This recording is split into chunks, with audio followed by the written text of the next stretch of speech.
In the realm of cultivation, the formidable Shun Yunshu found herself unexpectedly transformed into a mere supporting character in a tale. As she faced imminent peril, her thoughts raced, imploring her mother to awaken, for her despicable father sought to favor his concubine at the expense of his wife. Startled awake, her adoptive mother swiftly retaliated against the unworthy husband and his mistress. When the malicious mother-in-law tormented her daughter-in-law, Shun Yunshu cried out internally, alerting her mother to the poison in the medicine. Faced with familial strife, she urged her grandfather to discern the falsehoods being spread by nefarious individuals.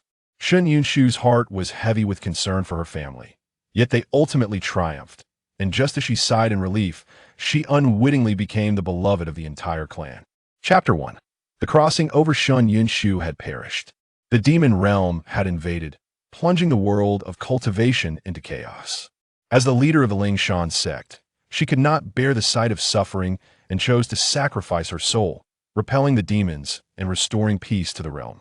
Shun Yunshu believed her life had come to an end, but as she drifted in a haze, a desperate voice pierced through. "Madam, please do not succumb to sleep. The young lady has just been born. Can you truly abandon her?" Zhou Rulan, weakened from childbirth, lay pale upon the bed. Aunt Lin from Wudong Courtyard is also in labor, and the midwife and doctor summoned to the estate have been taken to her side. With tears in her eyes, Suiji lamented, "In this vast Chang'an Marquise, can they truly not find a single physician? Do they wish for Madame and the young lady to perish?" Chuntao, in disbelief, raised her voice, creating a chilling wail. Shun Yunshu was jolted awake, realizing she was not dreaming. Aunt Lin, the Chang'an Marquise, these names rang familiar, reminiscent of story she had once read. In the narrative, Shun Wunen of the Chang'an Marquise rose to prominence by marrying Zhou Rulan, the only daughter of General Zhou Zhini. Yet, after their union, he revealed his true nature, abandoning her in favor of Lin Shuang'er. Not only did he mistreat Zhou Rulan, severing her ties to the general's household, but he also callously allowed her to suffer during childbirth, leading to the tragic demise of both mother and child.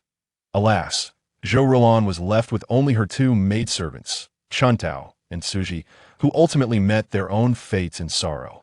By unfortunate coincidence, Shun Yunshu was the ill-fated daughter.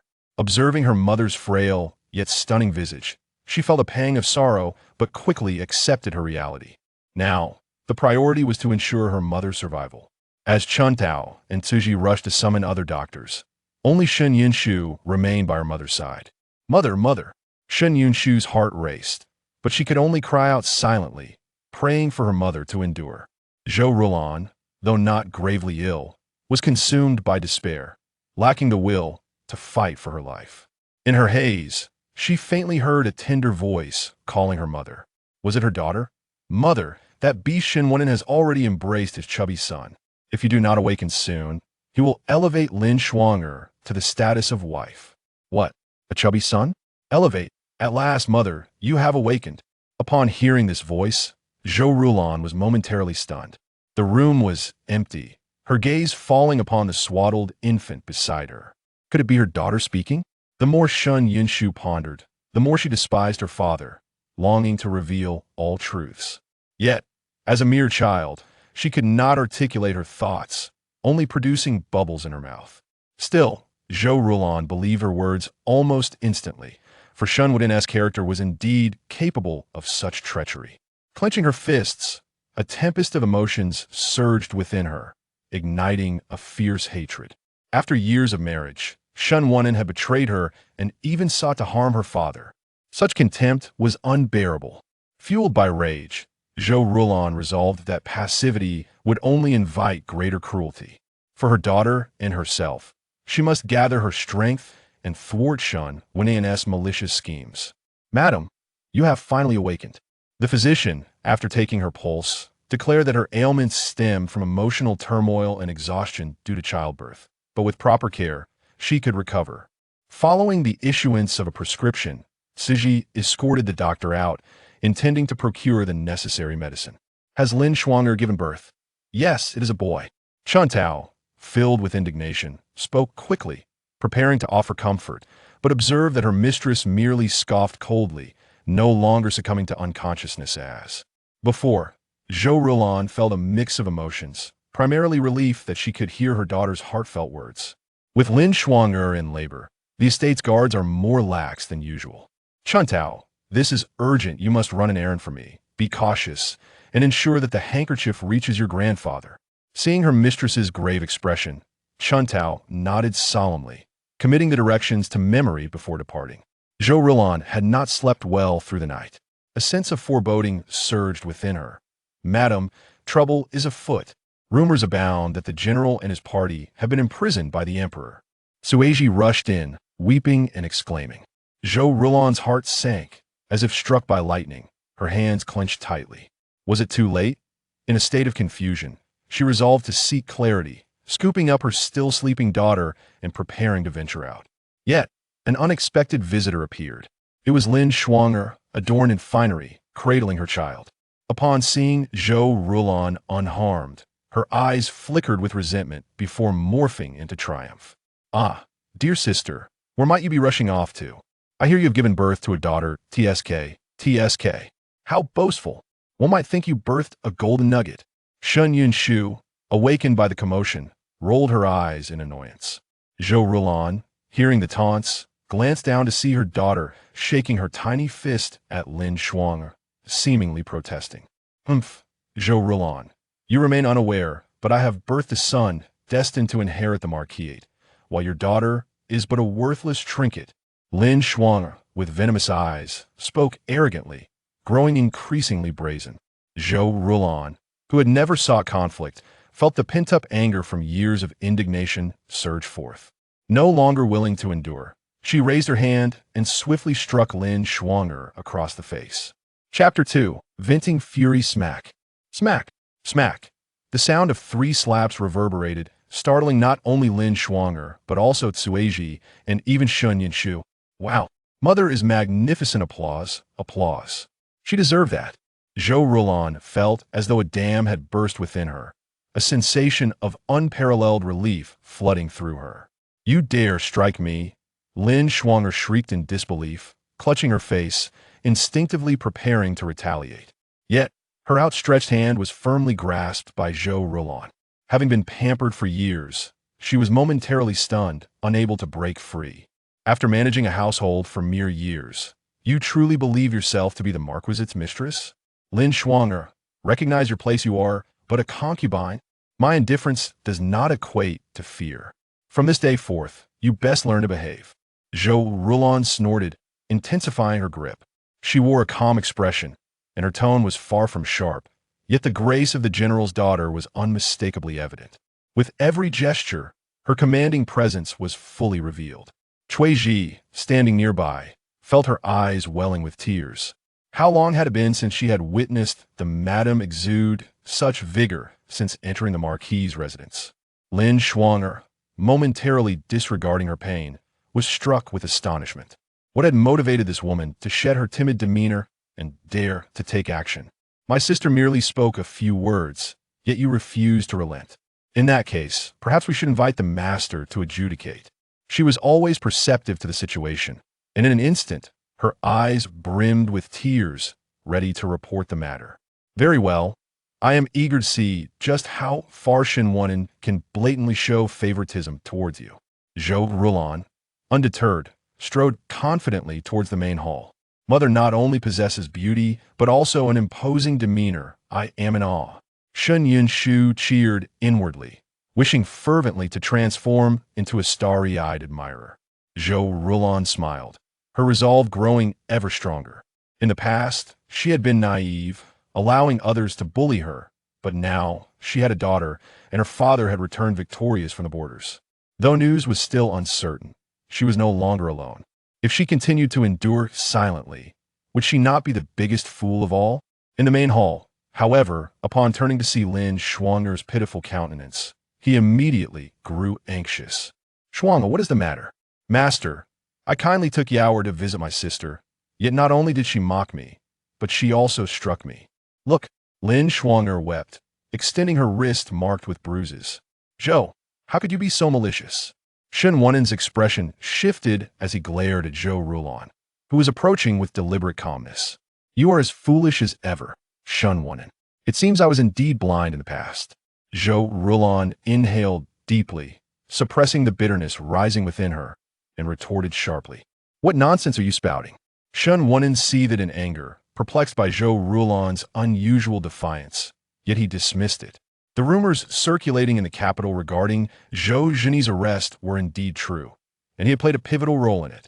Now that Zhou Rulon had lost her support, she was like a paper tiger, incapable of causing any significant stir. Upon hearing Shen Wonin's words, Lin Shuang'er was overjoyed. Did this mean Zhou Rulon would be demoted to a concubine, thereby paving the way for her to become the legitimate wife? Sister, I do not wish to be so ruthless. If you simply apologize sincerely, this matter can be resolved. Lin Shuang'er suppressed her exhilaration and feigned innocence. Zhou Rulon, however, appeared not to have heard her. She entrusted her daughter to Cui Ji and, with lightning speed, splashed the hot tea from her cup directly onto Shun Wonin's face. Kneel and beg for forgiveness? Shun Wonin, do not flatter yourself. Were it not for my maternal family, how many would even regard you? A mere marquis of Chang'an? Would his majesty even recognize you? Zhou Rulon mercilessly exposed his arrogance, leaving Shun Wonin enraged, his face alternating between shades of green and white.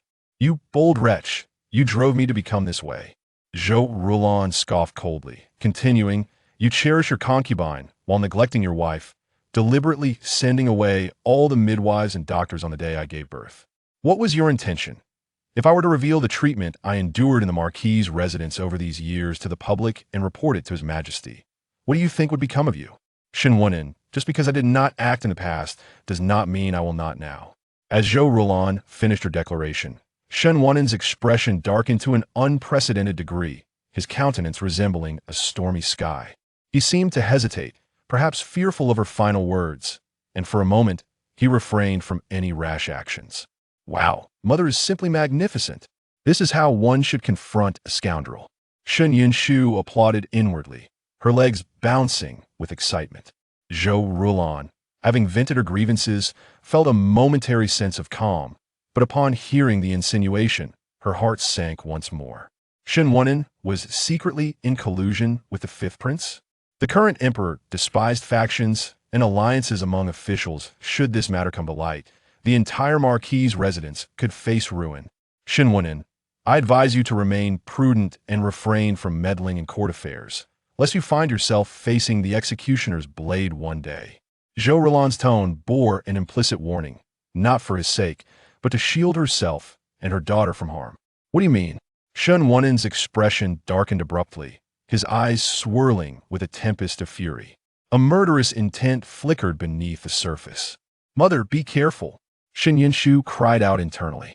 Before Zhou Rulon could react, the enraged man seized her by the neck. What do you know? Speak. His grip tightened, and the bloodshot veins in his eyes were starkly visible. Cui Ji, wishing to intervene, dared not approach, trembling as she knelt, clutching the infant tightly. Zhou Rulon, witnessing his frenzied demeanor, struggled violently, regretting her impulsive actions. Yet, this also indicated she held a significant leverage over Shen Wonin, which might prove useful in the future. Lin Shuang'er was frightened, but wished for Zhou Rulon to be suffocated at that moment, ending the matter once and for all. Catching sight of the child in Cui Ji's arms, Lin Shuang'er stealthily approached, intending to strike. But in the next instant, a fierce gust of wind swept through the door. Suddenly, she felt a sharp pain in her chest, her body propelled backward, crashing to the ground, the agony making her feel as though her very insides were being displaced. Chapter 3. Support. Su Shi took charge, with Chun Tao promptly assisting Cui Ji to her feet. Shen Wonin, how dare you bully my daughter? Do you think all of the Zhou family is dead? Zhou Zhenyi's voice boomed like thunder, his footsteps echoing with the force of an earthquake.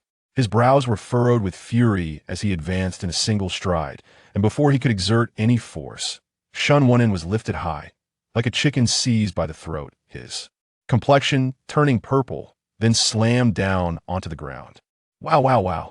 Grandfather and grandmother are incredible. Shen Yinshu cheered within, unable to restrain her excitement as she waved her small hands. In the midst of the rage surrounding them, The onlookers were too consumed by their anger to notice. Father, mother, brother. Zhou Rulan's eyes sparkled with uncontainable joy as she cried out. Rulan, you have suffered. Su Shi embraced her tightly, concern etched on her face. Beside her, the tall and strong Zhou Yin clenched his fists, his eyes reddening without uttering a word. How much suffering had his sister endured during their absence? The thought ignited a fierce determination in him, and he shot a piercing glance at Shun Wunen, who writhed in agony on the ground. Father-in-law, brother, it's all a misunderstanding. Please let me explain. Shun Wunen's eyes widened in disbelief, still grappling with the sudden appearance of the Zhou family members who should have been imprisoned. Yet, confronted by the two imposing men before him, he was struck with terror and hastily begged for mercy. A misunderstanding? Shun Wunen, do you truly believe yourself clever enough to deceive everyone? Zhou Zhini sneered. Shun Wunen's eyes bulged, a sinking feeling overwhelming him. In the next moment, wails and cries echoed throughout the Marquis's residence. Mother, let's go talk outside. Mother knows what you wish to ask. Rest assured, the Zhou family is safe. The spies Shun Wunen had planted have been captured. Your father deliberately spread false information to avoid alarming the enemy otherwise. We would not have witnessed your humiliation in the Marquis's residence. That vile Shun Wunen. How could he conceal such matters so tightly? Were it not for Chun Tao, I would have remained ignorant of your near brush with death. Su Shi's teeth ground together in anger. Zhou Rulan finally sighed in relief, immensely grateful for her prudent decision. Seeing her mother so enraged, she felt a pang of discomfort in her heart and quickly reassured her, it's all right. Father's strategy is indeed more cunning. If Shun Wunen discovers that the spy has been uncovered, he may still have some tricks up his sleeve. By the way, mother, you haven't had a good look at the daughter I gave birth to, have you? Suiji, quickly bring the child over. Zhou Rulan wiped her tears and stood up to take Shun Yinshu, carefully placing her into Su Shi's embrace. Oh, my dear granddaughter, the apple of your grandmother's eye, you are truly a picture of loveliness. Su Shi immediately donned a benevolent expression, unable to conceal her affection, showering praises upon the child. Just moments ago, when Lin Shuang'er attempted to harm the baby, she had sensed the impending danger and acted swiftly. Little did she expect that the one she saved was her very own granddaughter. Observing the harmonious scene between grandmother and granddaughter, Zhou Rulan touched her back, which had been dampened by cold sweat, and went to change her clothes. Look at our little darling's fair, tender face. She resembles you so much when you were a child, Su Shi said, her eyes crinkling with joy, contemplating what gift to bestow upon. The child, as Shun Yinshu began to drift off to sleep, the sight of the golden hairpin made her drowsiness vanish, her eyes widening with excitement. Ah, I adore gold. I don't want anything else. He, grandmother, could you possibly give me more gold? Su Shi nearly thought she was imagining the sweet, innocent laughter. Grandmother, you have no idea how many misdeeds Lin Shuang'er has committed. Mother had many valuable ornaments, all of which were seized by her. She even incited Shun Wunen to imitate mother's handwriting to deliver false messages to you. Upon seeing the golden hairpin, Shun Yinshu recalled Lin Shuang'er's wickedness and felt a surge of indignation. The previous voice echoed in her ears. Su Shi gradually lowered her head and was taken aback to see the little baby pouting her lips, seemingly upset. Could she actually hear her granddaughter's thoughts? Wait, the child just mentioned sending false messages. Was it not Zhou Rulan, but Shun Wunen, who had misled them by writing about disturbances in the capital, causing them to misjudge the situation and resulting in the unwarranted loss of hundreds of soldiers? Su Shi felt a wave of dizziness wash over her. What manner of ruthless individual had her daughter married? How many more undisclosed transgressions had Shun Wunen committed against them? As Zhou Rulan entered after changing her clothes, she found her mother frowning deeply, staring vacantly at a certain spot. Mother, what is the matter? She inquired, puzzled. Su Shi's lips twitched slightly, but she shook her head. Her heart was also tumultuous. This matter required careful deliberation. Rulan's health had not yet fully recovered, and she should not be further agitated. It's nothing. Has the child been named yet? It has been decided. Her name shall be Yinshu, to smile at the winds and waves, quietly awaiting the clouds to roll and unfold. I simply hope she can maintain a calm heart, unperturbed by praise or blame. Zhou Rilon thought of her tumultuous 3 years in the Marquis's residence, filled with ups and downs, and felt a bittersweet pang in her heart. It is a lovely name. Su Shi tenderly grasped her icy hand. Oh my, I adore this name. Shun Yin Shu exclaimed, her face lighting up with joy, emitting delightful sounds. The two exchanged glances and burst into laughter. Come, let's go see your father. Su Shi's smile faded, a serious expression overtaking her features. In the main hall, Shen Wunan lay bruised and battered on the ground, while Lin Shuang'er cowered in a corner, trembling. General, Yin'er, come and see our little Yin Shu. Su Shi entered, disregarding the two, and presented Shun Yin Shu to Zhou Zheni and Zhou Yan. The man, who had just displayed decisiveness in battle, immediately panicked upon hearing this, simultaneously wanting to caress the soft, adorable girl while fearing he might frighten her. He became flustered in an instant. Little Yin Shu, I am your grandfather, Zhou Zheni said, his heart melting as he made silly faces to amuse her, pulling out a jade pendant from his pocket and placing it in her. Swaddling. I am your granduncle, Zhou Yin chuckled, mimicking him and producing a large luminous pearl. They offered the gifts casually, as if they were merely common trinkets. However, when Shun Wunan managed to open his eyes, nearly choking on his own blood, he was taken aback. The jade pendant and the luminous pearl, with their distinctive, exquisite patterns and lustrous colors, were clearly imperial gifts. Such rare treasures had been bestowed upon that little girl. Wow, wow, wow. Such wonderful treasures. Grandfather and granduncle are so generous. I love it. Shun Yin Shu tightly grasped her treasures, her excitement causing her to dance with glee. Chapter 4. Venting one's anger upon suddenly hearing that voice, Zhou Zheni and Zhou Yan were momentarily taken aback, exchanging puzzled glances. Yet, they observed Su Shi's unperturbed demeanor, her eyes signaling them to remain silent. Thus, they swallowed their confounding questions. Zhou Zheni cast a cold glance at Shun Wunan, who lay on the ground. Father, I cannot leave just yet, Zhou Rilon stated firmly, remaining rooted in place. As Zhou Zheni's eyes reflected confusion, Zhou Rilon remained silent, her expression resolute and her gaze unwavering. Understanding his daughter like no other, he quickly grasped the situation. However, to Shun Wunan's ears, this message was entirely misconstrued. He believed Zhou Rilon still harbored affection for him and could not bear to part with him. Father-in-law, elder brother, I truly regret my mistakes and will amend my ways. I beg you to grant me another chance. Shun Wunan hastily crawled over, his tone filled with desperation.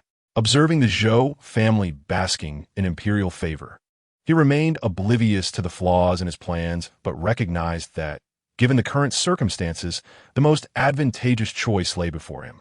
Zhou Rilon understood his thoughts perfectly, a sardonic smile gracing her lips, yet she refrained from exposing his delusions. Father understands. You may proceed as you wish. Should you require anything, send someone to inform the general's residence. Zhou Zheni expressed with satisfaction. After imparting his instructions, he cast a lingering glance at his daughter and granddaughter. Zhou Rilon held Shun Yinshu close, bidding them farewell. The Qingtian pavilion is antiquated and uncomfortable for me. I implore the Marquis to have it repaired before nightfall. Zhou Rilon commanded without reservation as she passed through the main hall. Once she had distanced herself, Lin Shuang'er repressed the intense resentment in her eyes, her voice trembling with indignation. Marquis, will you truly stand by and watch that wicked woman act with impunity? All she does is cry. Shun Wunan retorted impatiently, pushing her aside.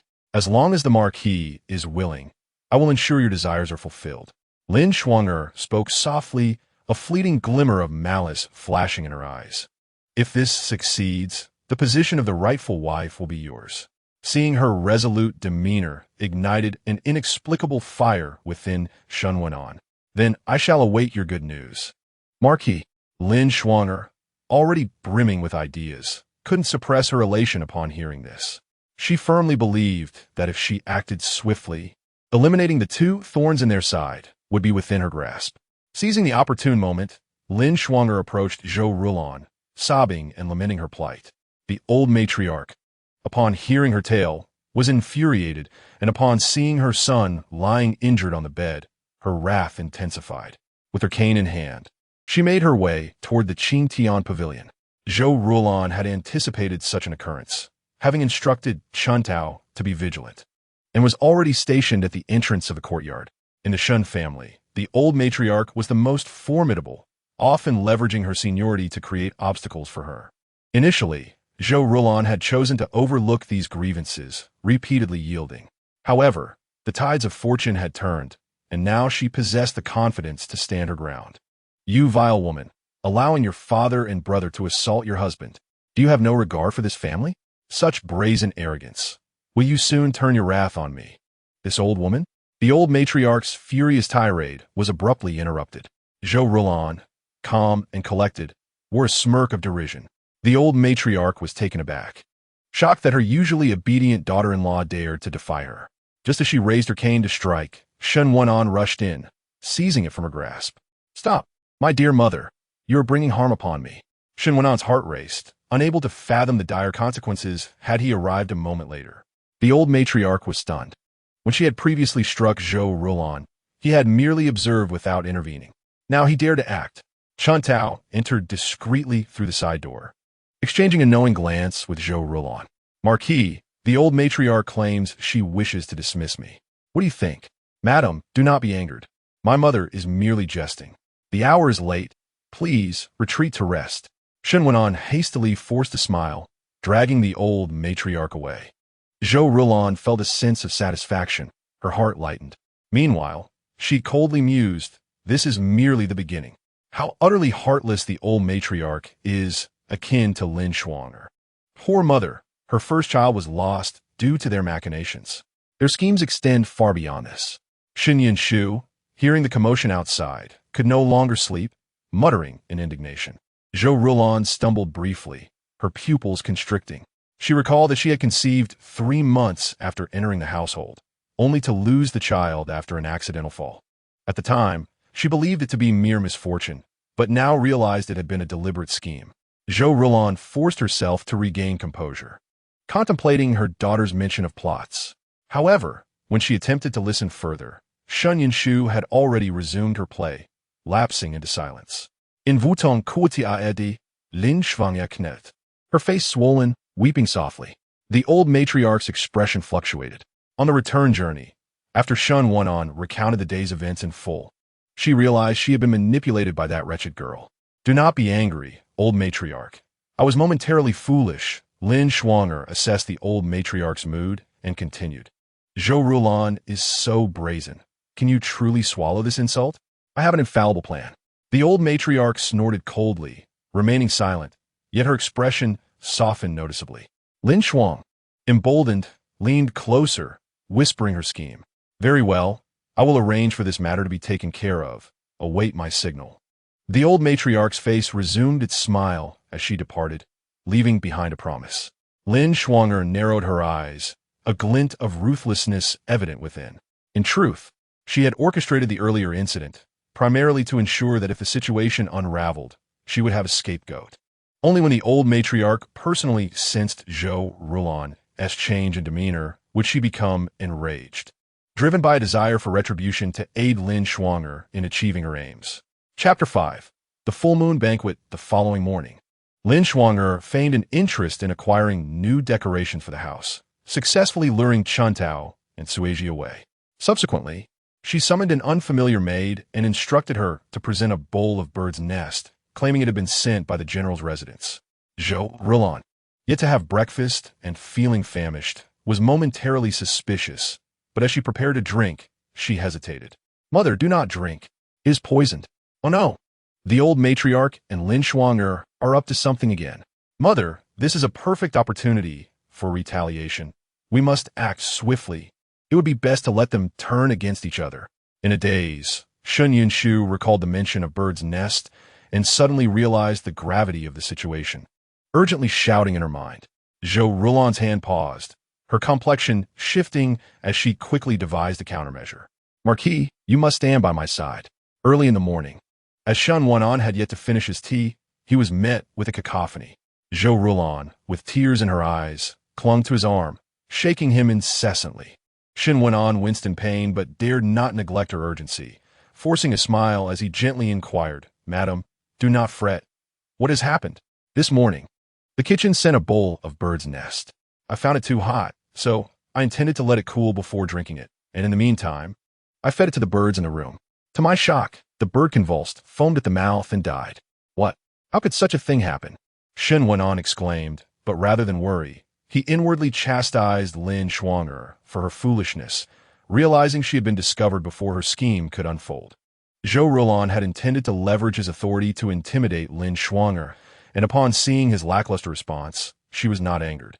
Instead, she instructed Chun Tao to bring in the maid who had delivered the bird's nest. "Do not trouble yourself, Marquis. I have already apprehended the culprit. With rigorous interrogation and various forms of torture, she will surely reveal the mastermind behind this," Zhou Rulan declared with fervor, causing the maid to tremble in fear. Her mental defenses teetering on the brink of collapse. In the Wang Tongjuan, Lin Shuang'er awaited good news, but instead heard about the happenings in the main hall, causing her to clench the handkerchief tightly. By the time she hurried over, the maid had already vanished without a trace. Inside the room, Zhou Rulan lounged nonchalantly in her chair, a subtle smirk playing at the corners of her lips. On the table lay a bowl of unfinished bird's nest soup. A wave of anxiety washed over Lin Shuang'er as she pondered how much the maid had divulged, contemplating that at worst, she could implicate the old matriarch. Suddenly, she heard Shun Wan and Bell O'Neill. Following this, Zhou Rulan spoke. "Lin Shuang'er, you intentionally attempted to poison me with toxic bird's nest. Are you aware of your crime?" "Older sister, this matter does not rest solely on my shoulders." "Oh, yet the maid endured severe punishments and only implicated you," Zhou Rulan replied lightly. Lin Shuang'er intended to defend herself, but a sudden epiphany struck her. She realized she had been outmaneuvered by the old matriarch. The previous night, she had merely suggested that the old matriarch secretly concoct the poison, find an unfamiliar maid to deliver it, and destroy the evidence. In such a scenario, even if the plan unraveled, the maid's death would leave no trace. Little did she expect that the maid would fail to execute any part of the plan and end up captured. Moreover, she never anticipated that the old matriarch was so cunning, forcing the maid to name only her. Lin Shuang'er felt utterly drained, an overwhelming sensation choking her heart, nearly suffocating her. "Given the situation, my lord, how should we proceed?" "I need not elaborate." Zhou Rulan cast a sidelong glance, her expression a blend of mockery and amusement. Shen Wanin found himself in a bind, torn with indecision, unable to voice his thoughts. "How about this? My sister merely acted out of momentary confusion, having not committed a grave error. It would be best to confine her to the courtyard for reflection." Upon hearing this, Lin Shuang'er abruptly lifted her head. Disbelief etched across her face. Such a fortuitous opportunity, and she was willing to let herself off the hook. Surely, there must be ulterior motives at play. The hall fell silent once more. "Truly the daughter of my mother, both beautiful and astute. Mother is remarkable." Shen Shu, cradled in Chuiji's arms, giggled as she absorbed the entire scene. A barely perceptible smile flickered in Zhou Rulan's eyes. Her daughter's words illuminated her thoughts. Instead of engaging in a futile struggle, it would be wiser to retreat and observe the unfolding drama, waiting for the opportune moment to strike decisively. "Chun Tao, go attend to your matters," Zhou Rulan commanded. Chun Tao nodded cautiously, ensuring no one was watching, and proceeded in the direction where the maid had been taken. The age-old adage that money can move mountains remained unchanged. Time flew swiftly, and soon it was the full-month celebration for Shun Yao and Shun Shu. After a month of confinement, Lin Shuang'er was finally released. The banquet was grand, with the gates of the Yong'an Mark residence bustling with guests. Shen Wanin initially thought it was due to his good relations. But upon seeing that the guests were all focused on Zhou Zheni and Zhou Yin, his expression darkened like a pot's bottom. Zhou Rulan, holding Shun Shu, stood at the heart of the crowd, her face radiant as she graciously accepted gifts and heartfelt compliments from all around. Zhou Zheni wore a proud expression, as if the accolades were directed at him rather than his granddaughter. It was meant to be a joyous occasion. Yet Su Shi was filled with unease upon recalling the intelligence she had gathered. She wanted to converse with Zhou Rulan, but feared disrupting the celebratory atmosphere, opting to wait until after the banquet to devise her plans. In stark contrast to the merriment elsewhere, Lin Shuang'er found herself in a significantly quieter corner. She could not afford to display her displeasure and could only force a smile to accept a few scattered greetings. Just as the crowd was enjoying themselves, a commotion erupted at the marquee gate. Someone exclaimed, "The Empress is here with the Crown Prince." Before long, a stunningly graceful woman arrived, accompanied by a handsome young man, the Crown Prince, Xie, whom the current emperor favored most. After years apart, the sight of her old friend brought tears to Zhou Rulan's eyes. It was a day for joy, and she steeled herself against the urge to weep. "Chinner, quickly bring forth the gift I prepared for your little sister Yinshu," the Empress urged, grasping Zhou Rulan's hand tightly. Xie nodded slightly, accepting an exquisite sandalwood box from a servant and approaching her. Upon opening it, they revealed a cluster of pristine red coral, vivid in hue and rare in the world. "Wow, such a stunning, such a beautiful coral." The young boy stood tall, his demeanor warm and charming, nearly enchanting Shen Yinshu, who was transfixed until she reluctantly diverted her gaze amidst the crowd's admiration for the coral. She failed to notice the drool cascading down her chin. In the 6th chapter, the little girl's drool was gently wiped away by Zhou Rulan, who chuckled at her daughter's gluttonous expression, not missing Shen Yinshu's earlier musings. The young child surprisingly placed great value on beauty. Observing her little one straining to lift her head towards the coral, the Empress could not help but laugh. "Our little Yinshu loves coral, doesn't she?" Shen Yinshu extended her hands towards the coral. "What beautiful coral! How can there be such beautiful coral?" No. The coral belongs to the beautiful auntie. It is for mother. No one else can claim it." Hearing her daughter's thoughts, Zhou Rulan was deeply moved, realizing her little one wanted to keep the good things for herself. Gazing into Shen Yinshu's sparkling eyes, the Empress smiled and chatted with her friend, recognizing how clever the child was. Looking at the infant in her arms, Zhou Rulan thought, "Yes, Yinshu is very obedient." Yinshu felt like a precious gift from heaven, saving her from a great calamity. So considerate, always so well-behaved, and every time she saw her daughter smile sweetly at her, her heart melted. The Empress, having not seen her friend in a long time, observed the gentle smile on Zhou Rulan's face, patting her hand. "In the future, you will have Yinshu by your side." Holding her daughter even closer, Zhou Rulan nodded in agreement with the Empress's words. As the Empress conversed with Madame Zhou, the Crown Prince curiously glanced at the infant nestled in the swaddling cloth. The tiny baby lay in a red wrap, her rosy face and bright eyes fixated on the coral, drooling with desire, her little hands straining to reach out. Her chubby cheeks conveyed eagerness to touch the coral, her eyes widening in excitement. This comical expression evoked a desire to poke her adorable little face and grasp her tiny hands. The Crown Prince, not one to hold back, stepped forward and gently poked Shen Yinshu's chubby cheek. As she stretched her hands towards the coral, yearning for it, she was suddenly interrupted by someone poking her face. The drool that had just been wiped away reemerged as the Crown Prince's finger lightly prodded her cheek.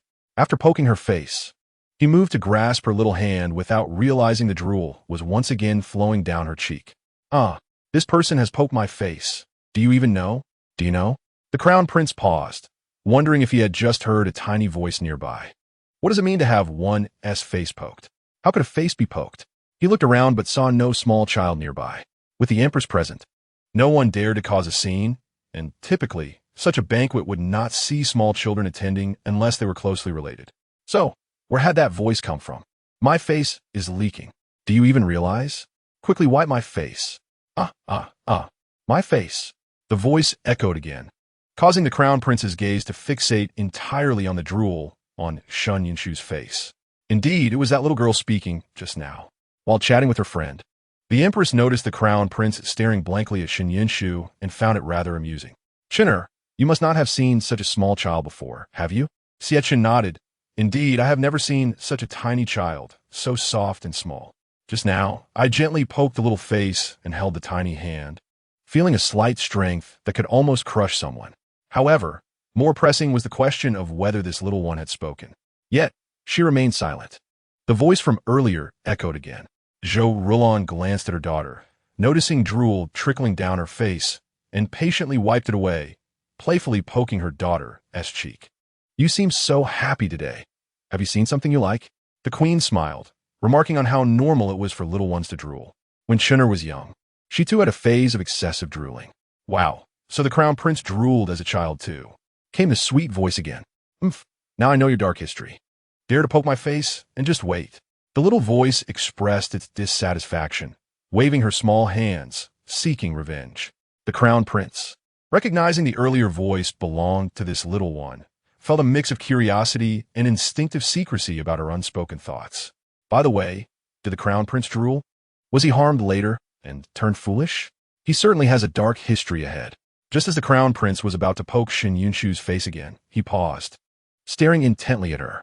Yet, Shin Yunshu had already become enamored with the tassels on her mother's attire, reaching out to touch them. The crown prince felt a twinge of anxiety, but masked it, mentally noting the incident. As Shin Yunshu played merrily, her laughter filling the air, a bold noblewoman approached, exclaiming, "What a beautiful little girl. She radiates fortune." This spontaneous compliment brought smiles to both the queen and Zhou Rulon. Indeed, Yunshu was the most fortunate. Since giving birth to the crown prince, the queen had not conceived again and longed for a soft little daughter. Although she hesitated to act on her desires, she secretly confided to her friend that once Yunshu grew a bit older and more understanding, she must call her godmother. Zhou Rulon, despite their long absence of communication, knew her friend's yearning for a daughter, but refrained from agreeing on behalf of her daughter, suggesting the queen speak to Yunshu directly when the time was right. The queen, undeterred, teased Shin Yunshu, asking, "How about waiting for Yunshu to grow up a little more? What do you think of Yunshu calling you brother in the future?" The crown prince, still contemplating Shin Yunshu's earlier words, simply nodded at his mother's suggestion, betraying no emotion. The queen, unable to suppress her laughter, mused that perhaps one day Yunshu might directly call her mother. Just then, Shin Yunshu exclaimed, "Mother, mother, the bad person is coming." Zhou Rulon looked up to see Shan Wunen approaching with a smile, stopping a few steps away, announcing that it was time to take Yunshu. Chapter 7. Disrespect. Casting a faint glance at Shan Wunen, the Marquis was quite busy today. She had not even seen him upon her arrival. This remark was merely a provocation. When the queen had arrived, Shan Wunen was at the entrance to greet her. Surprised by the queen's blunt accusation, he momentarily stiffened, but, understanding his position, smiled apologetically. There are quite a few guests today, and since Rulon and the queen have not met for a long time, I thought it best not to intrude. The queen merely cast a cursory glance at Shan Wunen, choosing not to engage further, and smiled as she took Shin Yunshu into her arms. "Little Yunshu, Annie will carry you over." Even Zhou Rulon was taken aback by her friend's action, her eyes glistening with emotion. Over the years, she had distanced herself from her friend, realizing now how wrong she had been. Shin Yunshu nestled in her pretty auntie's embrace, instinctively rubbing her small face against her, flashing a toothless grin, reaching for her mother, babbling happily. Since earlier, the crown prince had silently followed the queen. Noticing this, he shifted slightly to create space for Zhou Rulon. Gratefully, Zhou Rulon glanced at the crown prince and moved to join the queen. The onlookers were taken aback by the queen holding a baby. Exchanging curious glances, their interest piqued. Initially, only a few had come to congratulate her, and Lin Shuang'er felt deeply dissatisfied. After all, she had given birth to a son, the future heir of the Marquis. Why were these people ignoring her and flocking to that little girl? Watching them gaze eagerly at Zhou Rulon and Shin Yunshu, Lin Shuang'er felt her teeth clenching in frustration. Had they known that in her heart, she viewed their polite gestures towards the child as sycophantic, they surely would have scoffed at her. The title of Marquis was preserved through his wife. Did he truly believe himself capable of such greatness? Discontented, Lin Shuang'er deliberately approached, calling out, "Marquis, Yaoer is awake now. Why not hold a ceremony for him first?" The full-month ceremony primarily serves to bless the child and is not overly complicated. Shen Wunen was quite tempted and stepped forward to take Shen Yao. However, just as he turned with Shen Yao in his arms, he met the queen's sidelong, amused gaze, accompanied by the sharp eyes of the palace maidens. One maid sharply reprimanded, "Marquis Shun, do not forget your manners." How audacious of a marquis, relying on his wife to walk ahead of the queen, placing her behind him. Lin Shuang'er, unaware of the underlying tensions, believed it merely a matter of firstborn versus illegitimate status, feeling aggrieved. Though my daughter is legitimate, my son is the heir to the marquisate. By propriety, Shouldn't Tiaoer have the ceremony first? Is that so? The queen's tone remained unchanged. Her gaze icy as she fixed it on Shen Wunen. The moment he turned around, regret washed over him. Hearing Lin Shuang'er's words publicly rebuke him, his face paled further. In that moment, he hastily seized the chance to argue that Yaoer, being a boy, should take precedence, implying that Shen Yunshu was merely a girl. The queen scoffed. I was unaware that our dynasty prioritizes gender. First, respect gender, then discuss propriety. In our literary culture, while the distinction between legitimate and illegitimate children is not obsessively enforced, there remains a general inclination towards the benefits of legitimacy, primarily for the sake of family lineage and the transition of power, to prevent familial discord over inheritance. Shen Wunen attempted to argue, but the queen's sharp retort cut through any pretense of decorum. Today, does Lord Shen insist on walking ahead of me and the queen? Does he believe that in the absence of the emperor, neither I nor the queen merit his respect? Xie Chun's cold voice pierced through the crowd, striking at the heart of the matter.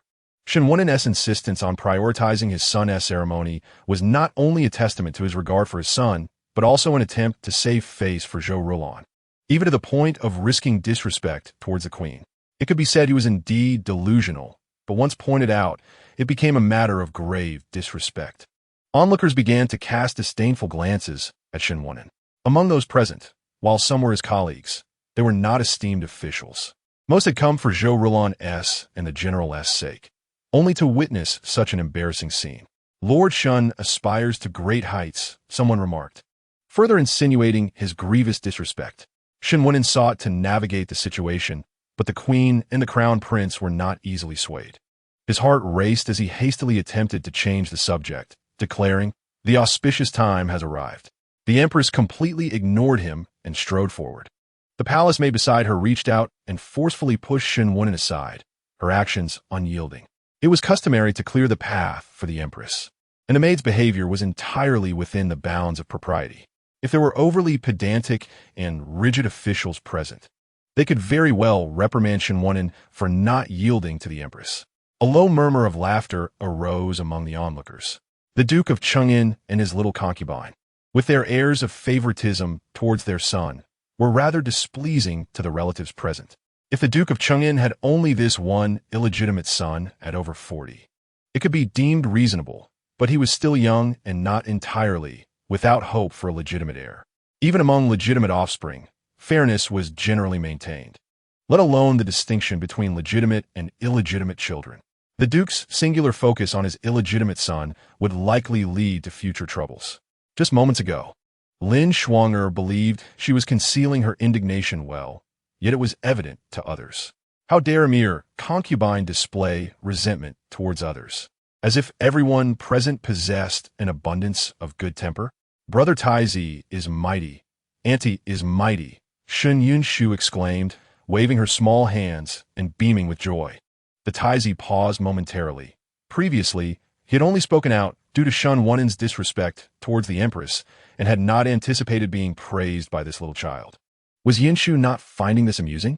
The Empress affectionately stroked Shen Yunshu's cheek, stating that Annie would grant her blessings. Observing the Empress's fondness for Shen Yunshu, and recalling the Taizi's earlier defense, some attendees regarded the situation with contemplation. Chapter 8. Celestial Auspice. With the Empress in front, none dared to act rashly. These were the items previously used by the Taizi, and the Empress thought to share in the good fortune of little Yunshu, hence they were brought forth. The Empress looked kindly at Shen Yunshu's small face and gently explained.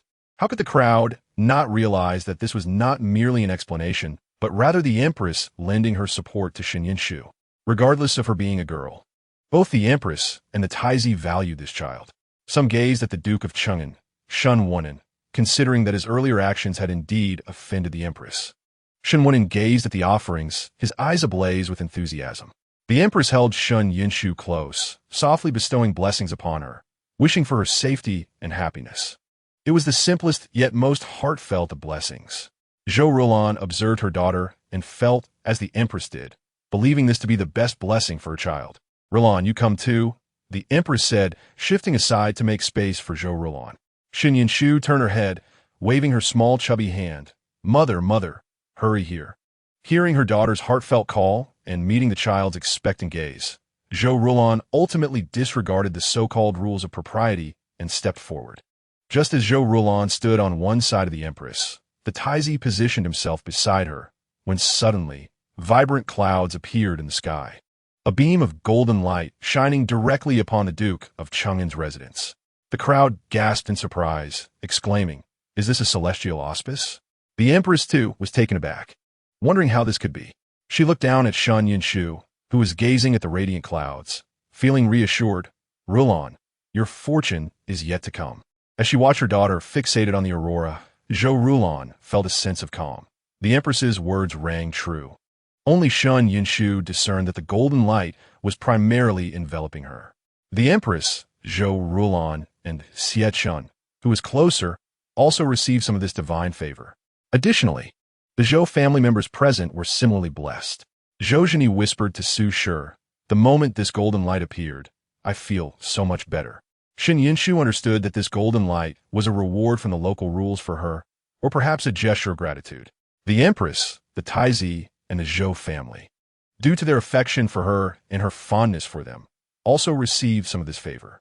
While these blessings might not have immediate significance, they would gradually alleviate any lingering ailments or concerns. However, their effects would be enduring, not fleeting. In the future, someone who had been delayed by court affairs would lament the officials who had obstructed them. Amidst the astonishment of the crowd, a sudden voice of joy rang out. "My lord, look! Our Yaoer has received heaven's grace, a celestial auspice." The crowd instinctively turned their attention to Lin Shuang, who was joyfully pointing at the swaddled infant in her arms, exclaiming, "Look, my lord, the light is resonating with the golden glow." Shen Wunen hurried over, and upon seeing the swaddling cloth glowing brilliantly, his face lit up with delight. "Wonderful, wonderful. A heavenly offspring. This is heaven's affirmation and regard for our Duke of Chang'an's household." As soon as he uttered this, the crowd fell silent. Regardless of whether this auspice truly pertained to the Shun family's youngest son, Shen Wunen's demeanor was undeniably unbecoming. What did he mean by a celestial auspice? Heaven's acknowledgement of your household? The auspice not originating from the royal family naturally aroused the suspicion of those in power, yet Shen Wunen boldly proclaimed it. Observing his beaming visage and smugness, it was clear to all that he reveled in the newfound reliance of the Duke of Chang'an's household. The crowd, focused on Shen Wunen's actions, momentarily accepted his claims.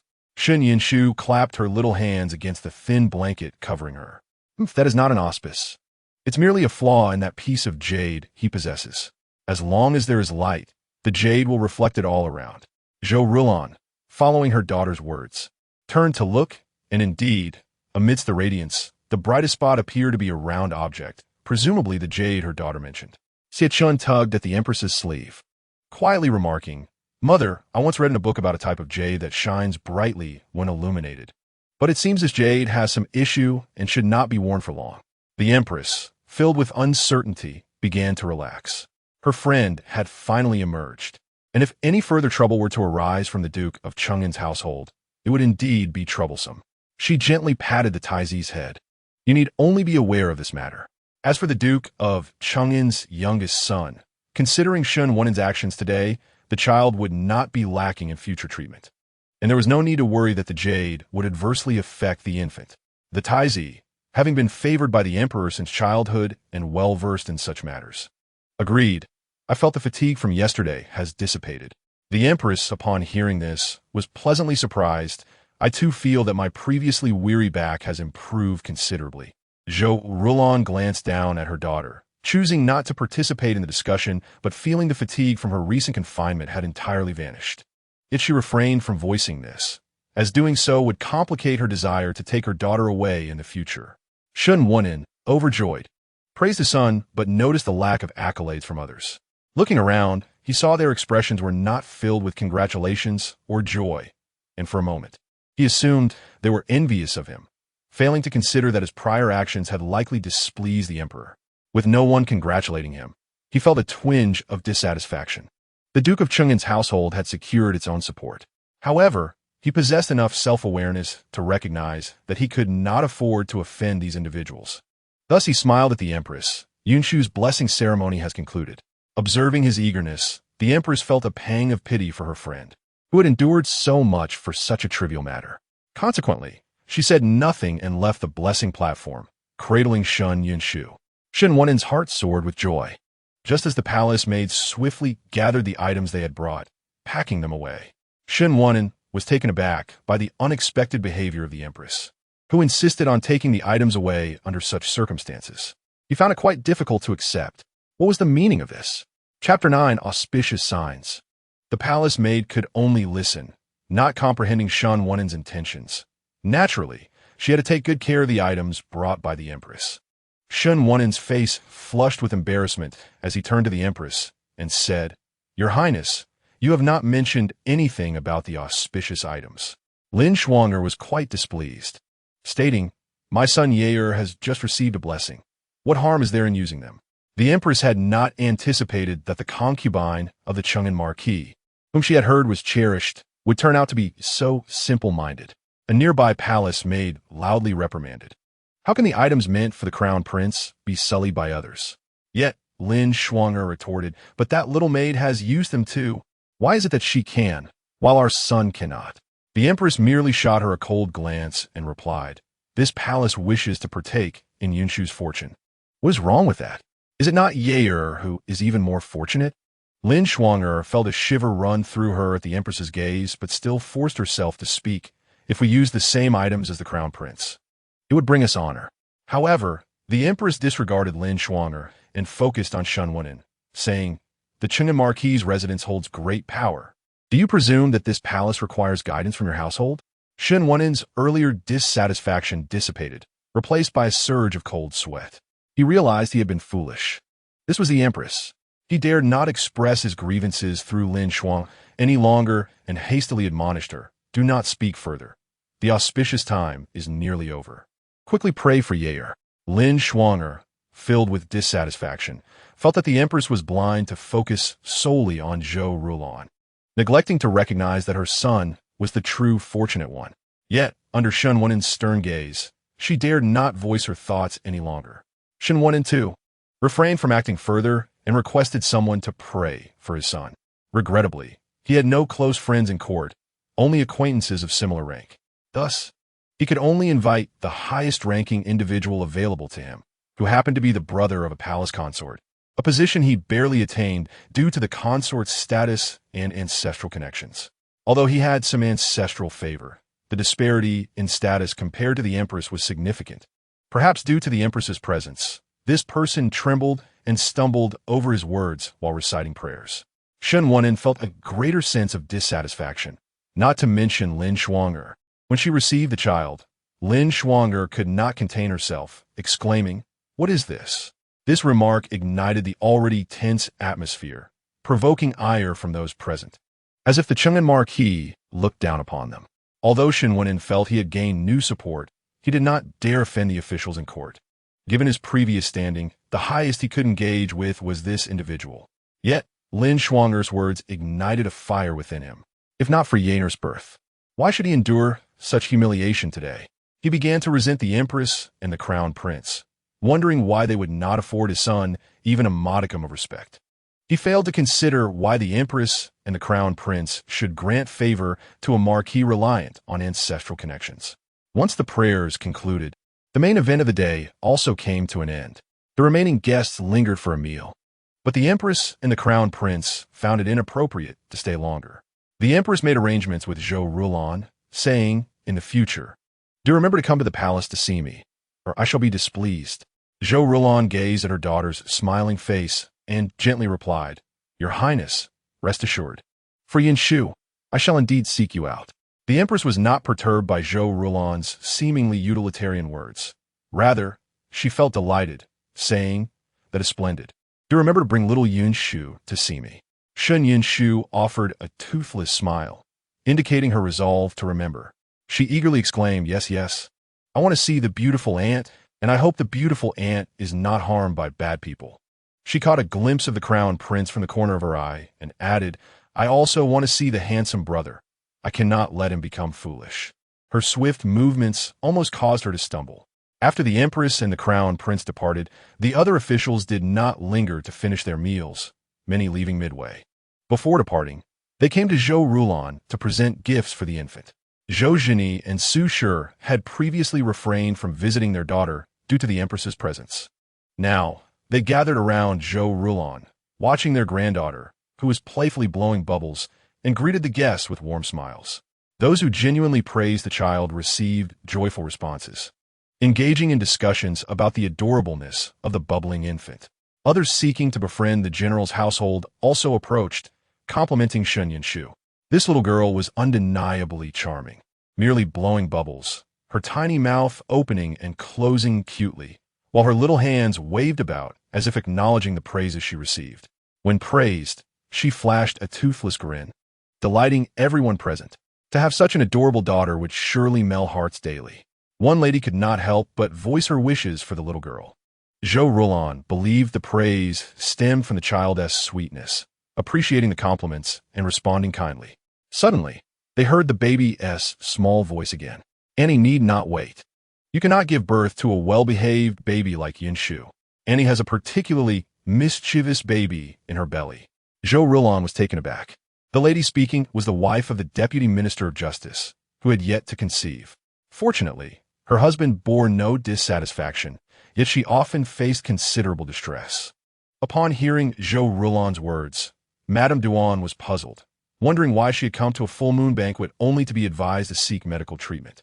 Meeting Zhou Rulan's concerned gaze, she listened to the baby babbling in agreement with her mother, continuously reaching out with her tiny hand. Chapter 10. The Treatment of the Legitimate Child. After sending off the guests, Zhou Zhini and Su Shi decided to leave as well to allow their daughter to rest better. However, before departing, they reminded their daughter, Rulan, take good care of yourself, and should anything arise, inform the family. Both your father and brother are home. This was a subtle warning to Shen Wunen, advising him not to take liberties simply because they were not in the capital. As for Su Shi, her intervention was generally unnecessary. When she did step in, Shen Wunen had far more to worry about concerning his own safety. Seeing the couple threatening him once more before leaving, Shen Wunen's expression darkened, yet he could only smile and respond, "What are you saying, esteemed in-laws?" With a son-in-law present, who would dare bully Rulan and Yanshu? His parents had always placed him and his brother in the utmost regard, even prioritizing him over his brother. It was he who had disappointed them. Su Shi gently patted her daughter's shoulder, saying, "Mother will wait for you at home." Once everyone had departed, Lin Shuang'er approached, saying, "My lord, our Yair is indeed a harbinger of good fortune." Shen Wunen, gazing at his son's cherubic face, felt a surge of joy. Indeed, his son was a blessing. Regardless of how today's guests regarded him or how the general's household perceived him, his son Shen Wunen was truly a harbinger of good fortune. Though these individuals may not yet grasp the significance of such a blessing, they would surely come to understand in due time. Yair is well-behaved, Shen Wunen said, embracing Shen Yair, and prepared to leave with Lin Shuang'er. Cui Ji, filled with indignation, exclaimed, "Madam."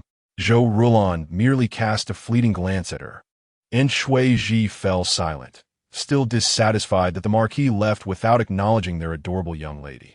Cui Ji was not unaware of these matters. It seemed the young lady was most unjustly treated. Furthermore, today marked the full-month celebration of our little young lady. And what of it?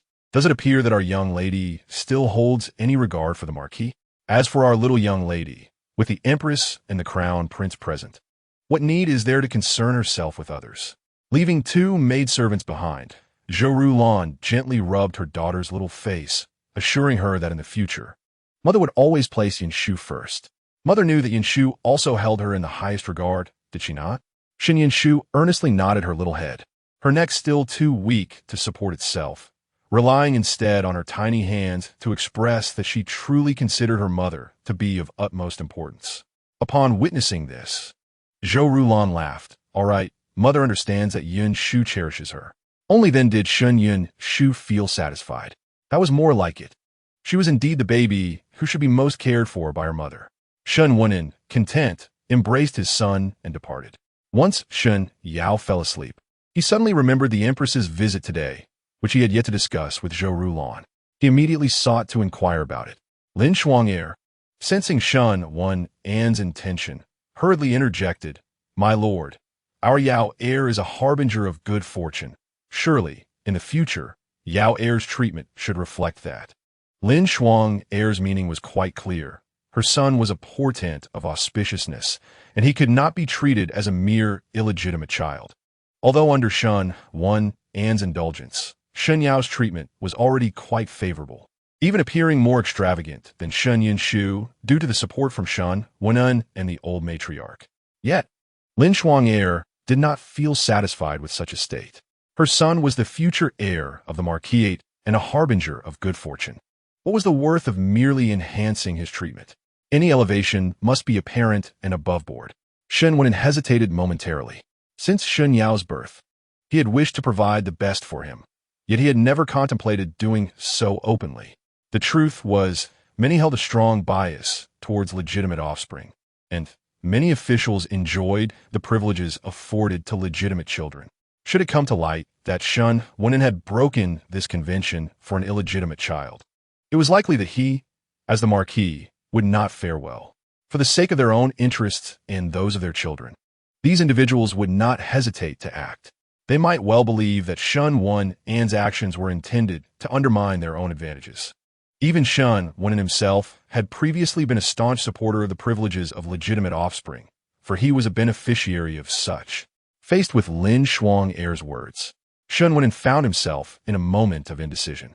Lin Shuang had not anticipated that, even with a harbinger of good fortune before him, Shen Wan would still hesitate. "My lord, our Yao heir is indeed a harbinger of good fortune. Naturally, he should be treated differently from others."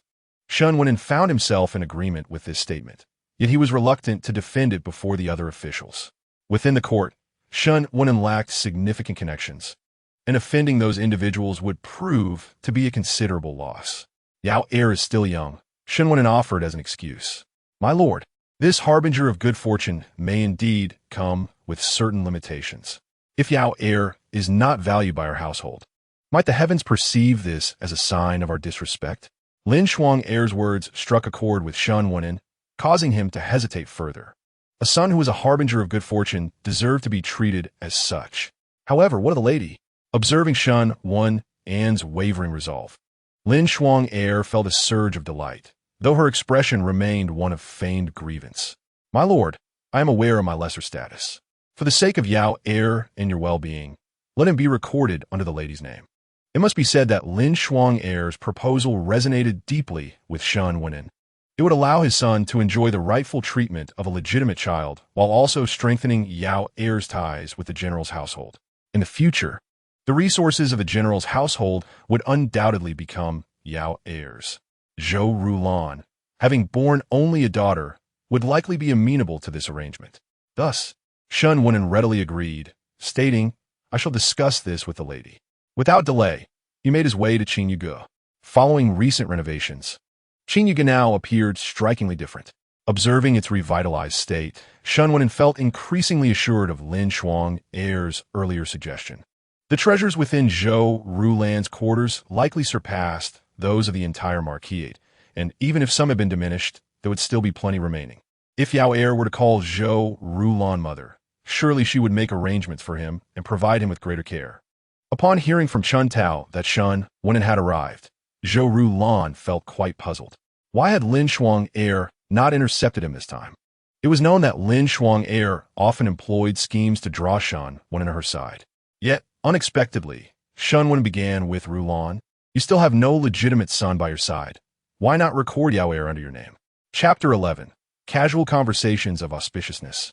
Even though Zhou Rulan was aware of Shun Wan's true nature, she couldn't help but feel a mix of amusement and indignation at the suggestion of recognizing Shun Yao as a legitimate son. Shen Wan assumed Zhou Rulan was overwhelmed with joy, which was indeed the case. Otherwise, having no legitimate son to speak of would not sound well. "Yao heir is a harbinger of good fortune. Acknowledging him as such would be beneficial for you, my lady." Shen Wan wore a self-satisfied expression, convinced that Zhou Rulan would acquiesce. Zhou Rulan, however, found his proposal utterly absurd, and her laughter only grew. "Is that so?" "Naturally, my lady. Consider a virtue to nurture a harbinger of good fortune. There can only be merit in this. So, Lin Shuang heir is willing to bestow the good fortune of a harbinger upon me? This matter was indeed brought up by Shuang heir. She holds great respect for you. My lady. As Shun went and spoke, he felt an immense sense of satisfaction. Regardless of how others in the capital viewed him, he had the legitimate daughter of the Grand General as his wife, and now a son who was a harbinger of good fortune. This was a precursor to the rise of the Chang'an Marquisate. It was clear that he had already made up his mind about this matter. Just as Zhou Rulan finished speaking, Cui Ji and Chun Tao stepped forward. My lord, our young lady has grown fatigued. If you have matters to discuss, please return another time. With the two maidservants ushering him out, Shun went and felt a surge of anger. Zhou, how dare you? Yet he failed to notice how the maidservants had addressed him. Standing at the door, frustrated for a time, he saw that no one would invite him in, and reluctantly, Shun went and departed, muttering about the outrageousness of it all. Cui Ji and Chun Tao watched the scene unfold from behind the door, feeling it was unjust for their young lady. Zhou Rulan, however, had long ceased to regard Shun when with any importance, viewing his recent behavior as the antics of a clown, merely providing her with entertainment. Shun Yunshu, concerned for her mother, reached out her little hand towards her. Mother, do not mind him. Look at me. I am your obedient baby. From now on, we shall ignore him until he regrets it. Shun Yunshu attempted to grasp the tassels adorning her mother's attire. Noticing her daughter's distraction, Zhou Rulan smiled and removed the tassels, allowing her daughter to play with them while ensuring she did not put them in her mouth. Cui Ji and Chun Tao took on the task of considering how to make them more secure, lest their young lady pull them down. Although a small infant lacked considerable strength, precautions were still warranted to avoid any mishaps. Oh dear, how did mother know I would like this? The color is simply exquisite. If only it could be made into a dress for me, that would be even better. Shun Yin Shu chattered away in her heart. If only mother could hear me. I must learn to speak quickly so I can choose my own beautiful clothes. Listening to her daughter's eager desire to grow up, Zhou Rulan found it amusing. Children always wish to grow up quickly, but what is so favorable about it? Nevertheless, she was determined to create the best conditions for her daughter, ensuring that she would grow up to be the happiest of all. On that day, news spread of a celestial phenomenon occurring during the Cheng and Ho's month-old celebration, which astonished even those who had not attended. They hurried to inquire further. Upon hearing this, the Sheng Wu Di expressed his astonishment and inquired of the Empress whether such an omen truly existed. After the court session, he joined the Empress for dinner, with the Crown Prince also present, and they shared the meal together. While serving the Crown Prince, Sheng Wu Di curiously probed for details. The current Sheng Wu Di, once a general leading troops in a battle, held a respectful understanding of auspicious signs, yet to believe in them was akin to dreaming. What utility did such omens possess? Could they alleviate fatigue during military campaigns? Could they provide sustenance after battles? Clearly they could not. In fact, the Sheng Wu Di suspected that these so-called auspicious signs might be a cover for some hidden scheme. Had he not learned that the omens stemmed from the incompetent Sheng and Ho, who fancied himself a misunderstood genius? He would have reprimanded those responsible long ago for such nonsense. The Empress paused thoughtfully before affirming that indeed there was an omen, but it was not as they presumed concerning the child. She recounted the events of the day, emphasizing that the golden light descended while she held Xiao Yunshu at the prayer platform. Upon reflection, she added that she felt her fatigue dissipate as the light appeared. Xietchen interjected, sharing that he felt the same. This revelation piqued Sheng Wu Di's interest further. The Empress gestured for the attendants to leave before continuing, stating that she had asked the servants along the way, and they did not share this sensation. Sheng Wu Di pondered whether the phenomenon was selective. Recalling the lively little girl, the Empress nodded affirmatively, believing it to be so. Sheng Wu Di jestingly expressed his surprise at such an assertion and glanced at the Crown Prince, who also nodded earnestly in agreement. Thus, the Empress cautiously affirmed that she did not know the truth behind it, but acknowledged that it indeed had a tangible effect.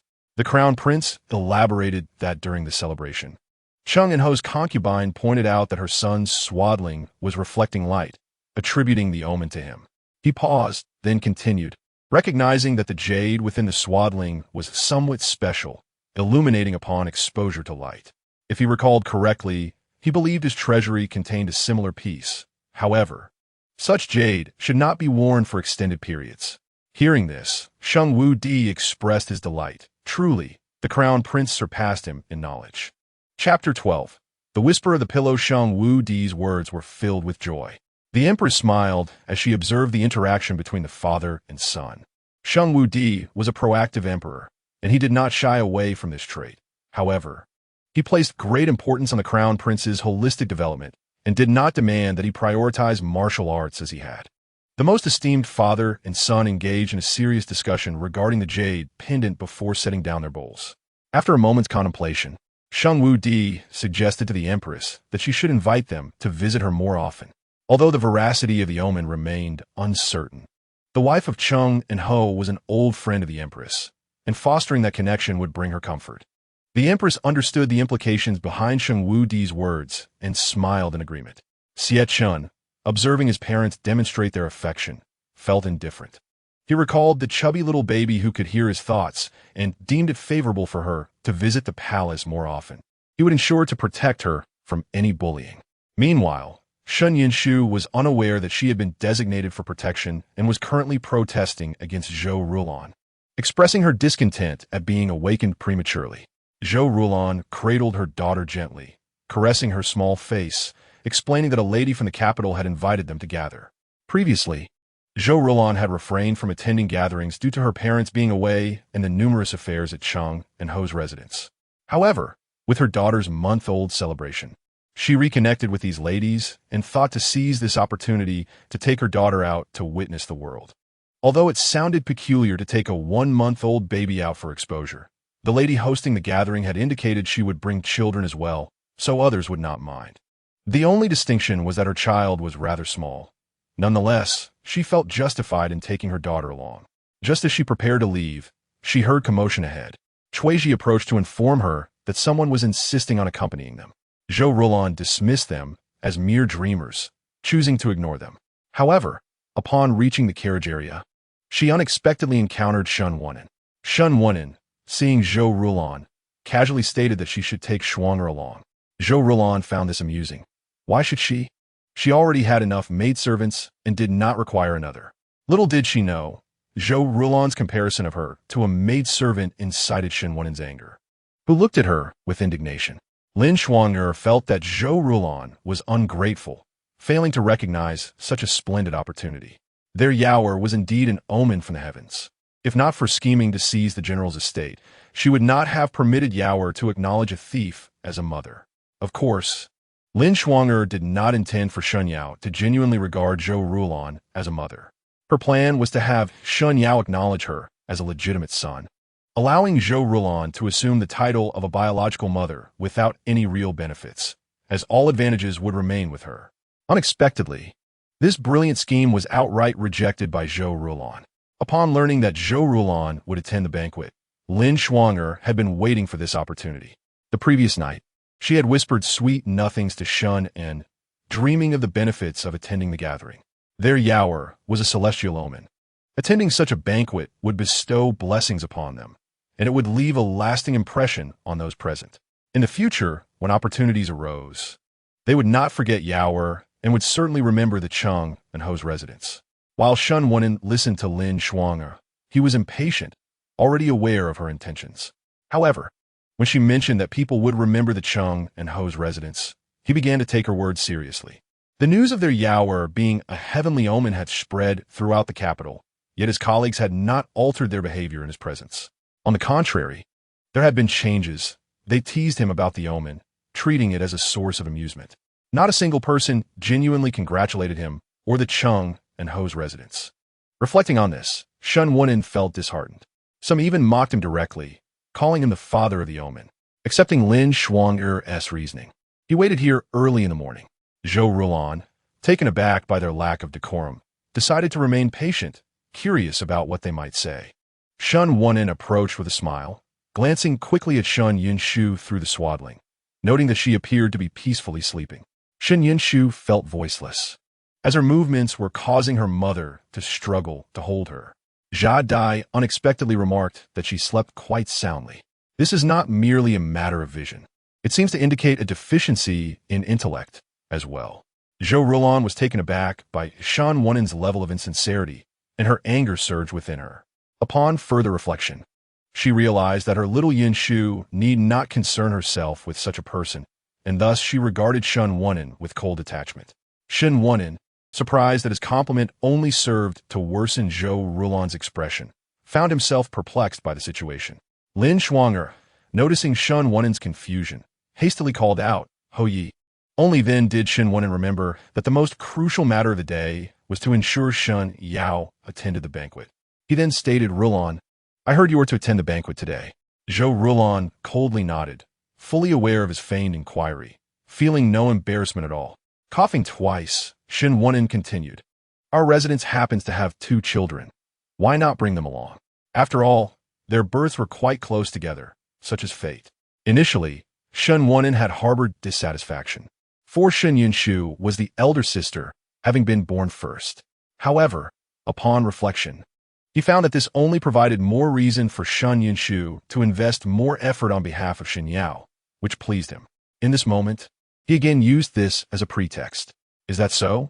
There are many children born on the same day. Such connections abound," Zhou Rulon coldly replied. Chapter 13. Greed and insufficiency. Zhou Rulon found the situation utterly absurd.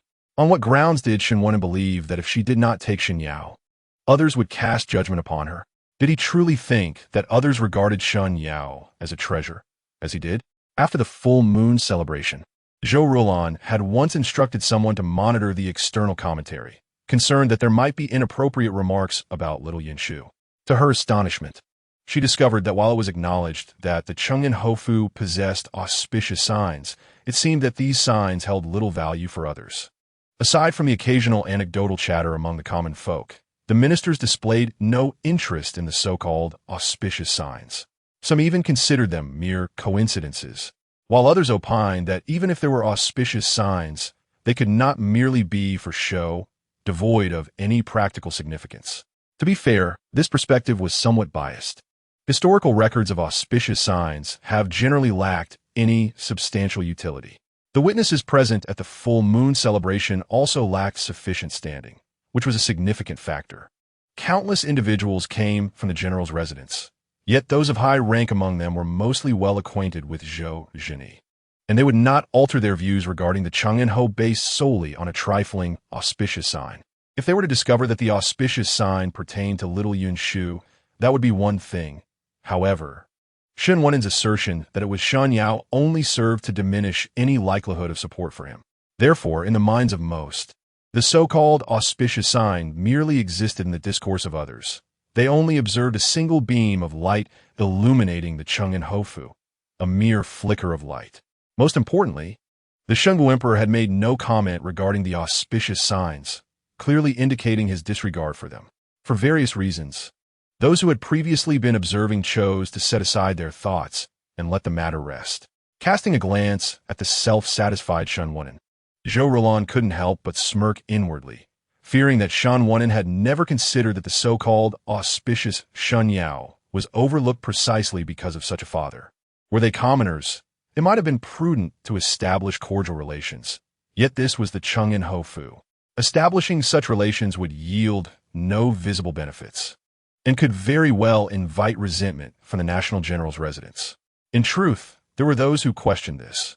After all, the general's residence was, in every sense, related to the Chengyan Hofu. Logically, they should not harbor anger.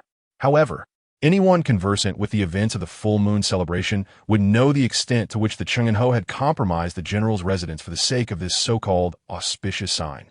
At this moment, seeing Shen Wunin's air of entitlement, Zhou Rulon was baffled by his conviction that her not bringing Shen Yao would lead others to think poorly of her. Was he truly so discontented with the current state of the Chengyan Hofu that he had grown bold at the slightest hint of opportunity? Not to mention that the invitation was originally extended to her, and that it was for little Yunshu's full moon banquet that she was invited. In such occasions, attendees were typically the primary wives. Even those who were more lenient toward illegitimate children would not choose to bring them out at such a time.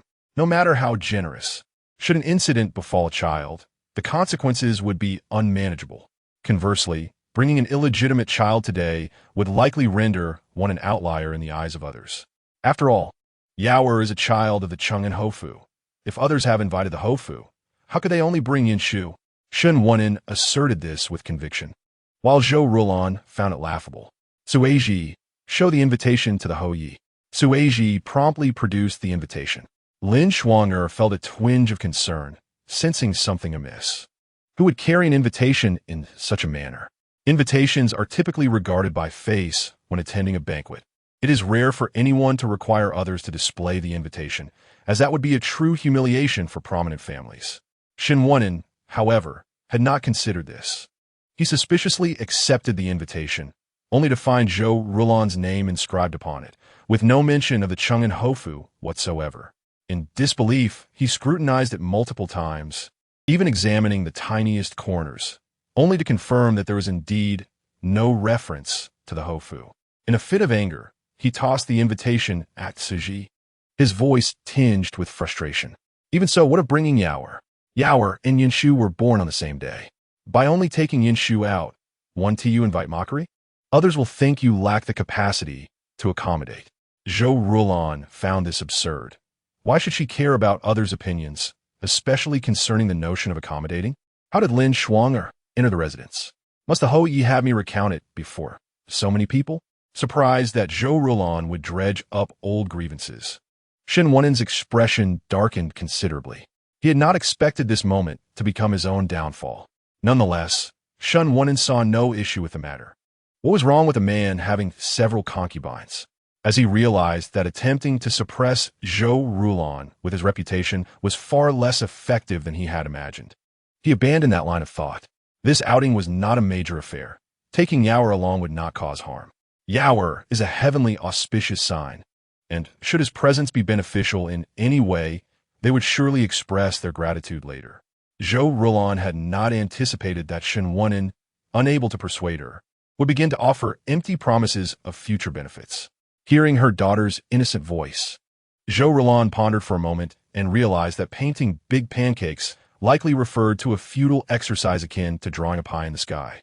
As for the miraculous medicine, Shun Yao, the pride of the Shun family, Shen Wunen had never concealed his favoritism for this son, nor had he ever considered the implications for himself. For an illegitimate son to bear such a solemn name could pose significant risks for any future children she might bear. Fortunately, prompted by her daughter's reminder, she had come to clearly understand Shen Wunen's character and the true nature of the Chang'an Hofu. Noticing Zhou Rulan's continued silence, Shen Wunen aimed to solidify this matter directly. Chapter 14. Who cannot remain composed, Zhou Rulan resolved to say no more, curious to see what he intended to do next. Lin Shuang anxiously called out, Houyi. Shen Wunen was reminded of something once again. You take Yaoer with you. I feel uneasy about it.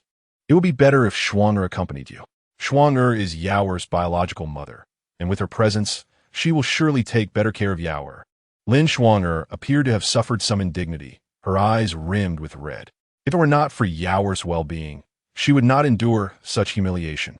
Zhou Rulan, however, was reluctant to engage in trivial discussions with them.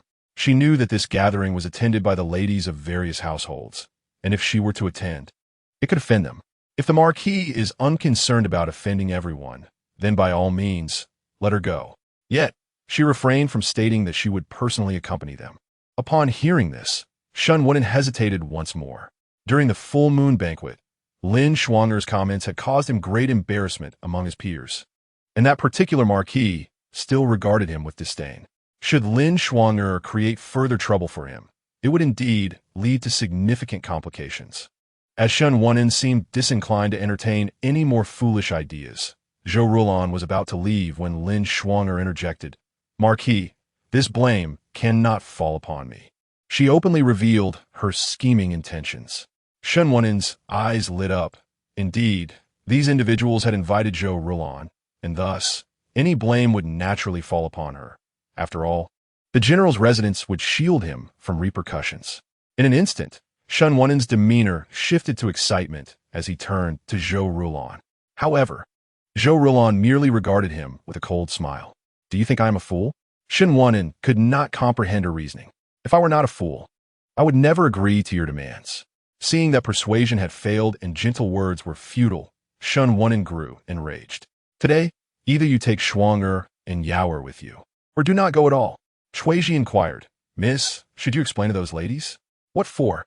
By tomorrow, when the Marquis attends court, they will naturally understand the reason. Zhou Rulan was indifferent to saving face for them. After all, they themselves were shameless. Why bother? It would only waste everyone's time.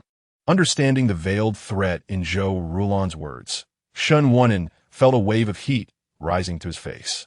Her words implied that if he dared to prevent Zhou Rulan from attending, everyone would know he, Shun Wunen, limited his wife's movements for the sake of a concubine's child. At that point, he would not only face criticism, but Xin Yao would also leave a poor impression on others, one that would certainly not be favorable. Never underestimate a group motivated by self-interest.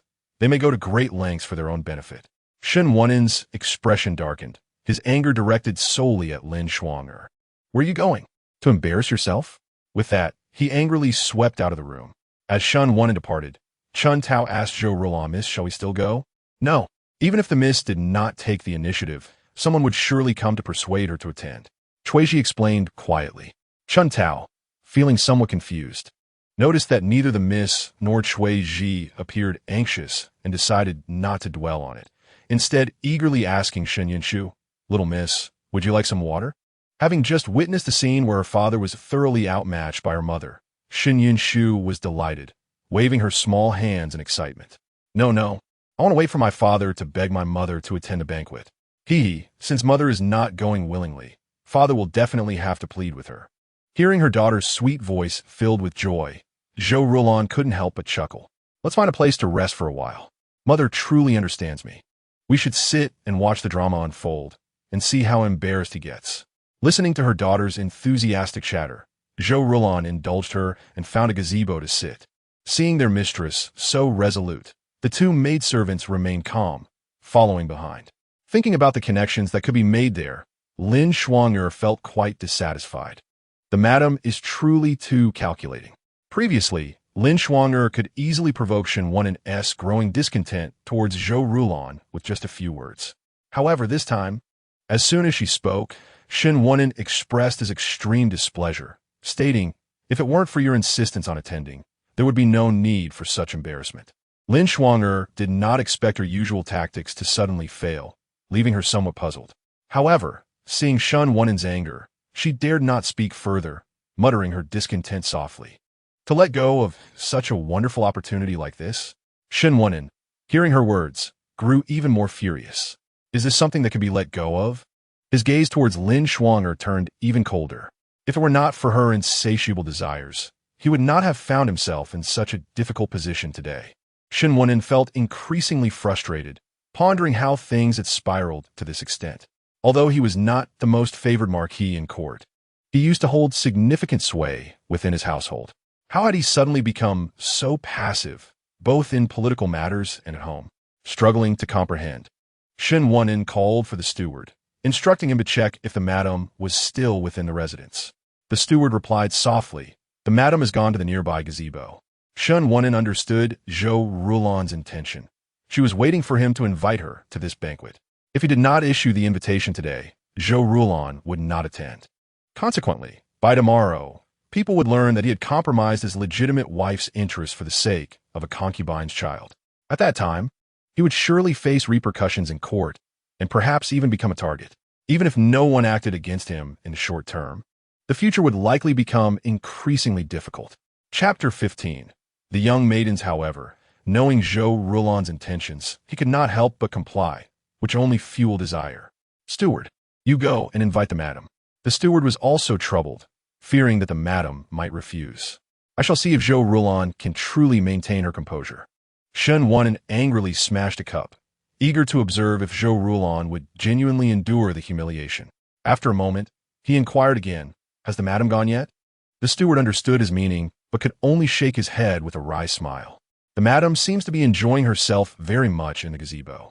Noting Shen Wunen's increasingly dark expression, the steward wisely kept that information to himself, lest he incur his master's wrath. As he glanced at the sky, Shen Wunen realized that this time he could not resort to his previous strategies. He instructed the steward to retrieve the jade stone he had acquired earlier.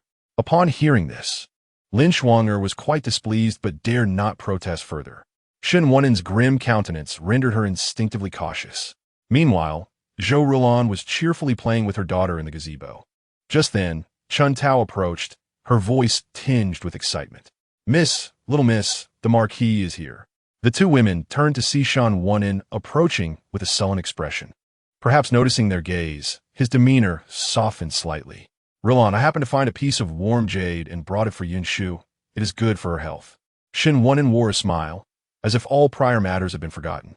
The steward promptly presented the jade stone. This time, Shen Wunen had indeed invested significantly. This piece of jade was originally intended as a gift for someone else, but due to a stroke of good fortune, he had delayed the gifting, ultimately deciding to present it to Shen Yinshu. "Warm jade is indeed a treasure. Mother, let's keep it, for this was a lavish gift from that scoundrel father." Has the Marquis confirmed that this warm jade is intended for Yinshu? The entire piece? Zhou Rulan observed the warm jade and could discern its genuine quality. Noticing Zhou Rulan's intention to ease the atmosphere, Shen Wunen quickly assured her that indeed, since Yinshu's birth, he had not gifted her anything of value. Zhou Rulan cast a knowing glance at Shen Wunen, acknowledging his self-awareness. Zhou Rulan, sensing Shen Wunen's desire to suggest they attend the banquet without voicing it, felt relieved, and said, "Rulan, take good care of Yinshu and enjoy yourselves. I have a few matters to attend to, so I shall take my leave." As she watched Shen Wunen's retreating figure, Zhou Rulan explained to her daughter, "Fishing, my dear, requires patience. One must not pull the line too taut all at once. A gentle tug and release is essential to truly catch a fish. Baby understands, mother. You're using a long line to catch a big fish." Letting that scoundrel father feel hopeful, making it easier to utilize him, Shen Yinshu giggled, her little hands clapping with delight, her face radiating joy. Upon reaching the banquet location, they discovered a considerable gathering had already assembled. Given that they were accompanied by a child, they opted for a simple grassy meadow rather than any extravagant scenery, with nearby facilities for resting and changing. Various blankets adorned the grass, scattered with essentials for children, while some older kids had already begun to play. As Zhou Rulan arrived with Shen Yinshu, a sharp-eyed lady immediately recognized her. "Ah, Sister Zhou has arrived." The lady greeted with a smile.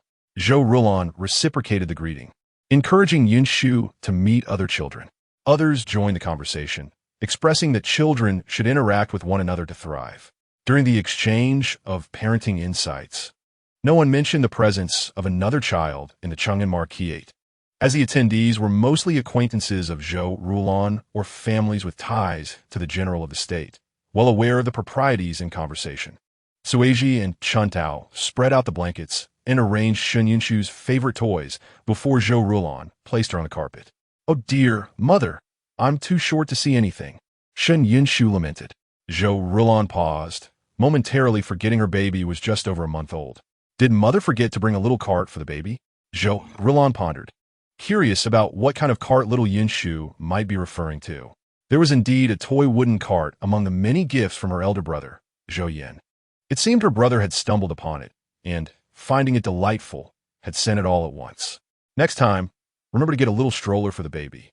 I can lie inside, and you can push me, so you won't have to carry me all the time," Shen Yinshu remarked, leaving Zhou Rulan puzzled, yet resolute to fulfill her daughter's wish. After all, little Yinshu's desire stemmed from wanting to spare her mother from fatigue. Fortunately, the sun shone pleasantly that day. Shen Yinshu only sighed once before joyfully closing her eyes, relishing the warmth of the sun, occasionally waving her tiny hands and lifting her little feet. Sueji hastily arranged their belongings and fashioned a makeshift canopy to shield Shen Yinshu from the direct rays, ensuring she could bask in sunlight without being blinded. Feeling the harsh sunlight dim, Shen Yinshu slightly opened her eyes. "Oh, where has the sunshine gone?" Zhou Rulan chuckled at the sight of her darling daughter, one eye tightly shut and the other squinting. The nearby lady, noticing, couldn't help but join in the laughter, exclaiming, "Sister Zhou, your little one is truly adorable. She brings such joy to the heart. Of course, this baby is my most cherished treasure. How could she not be charming?" Zhou Rulan replied. Yet beneath the surface, the admiration seemed insincere, for after all, she was merely a little girl. What was there to extol?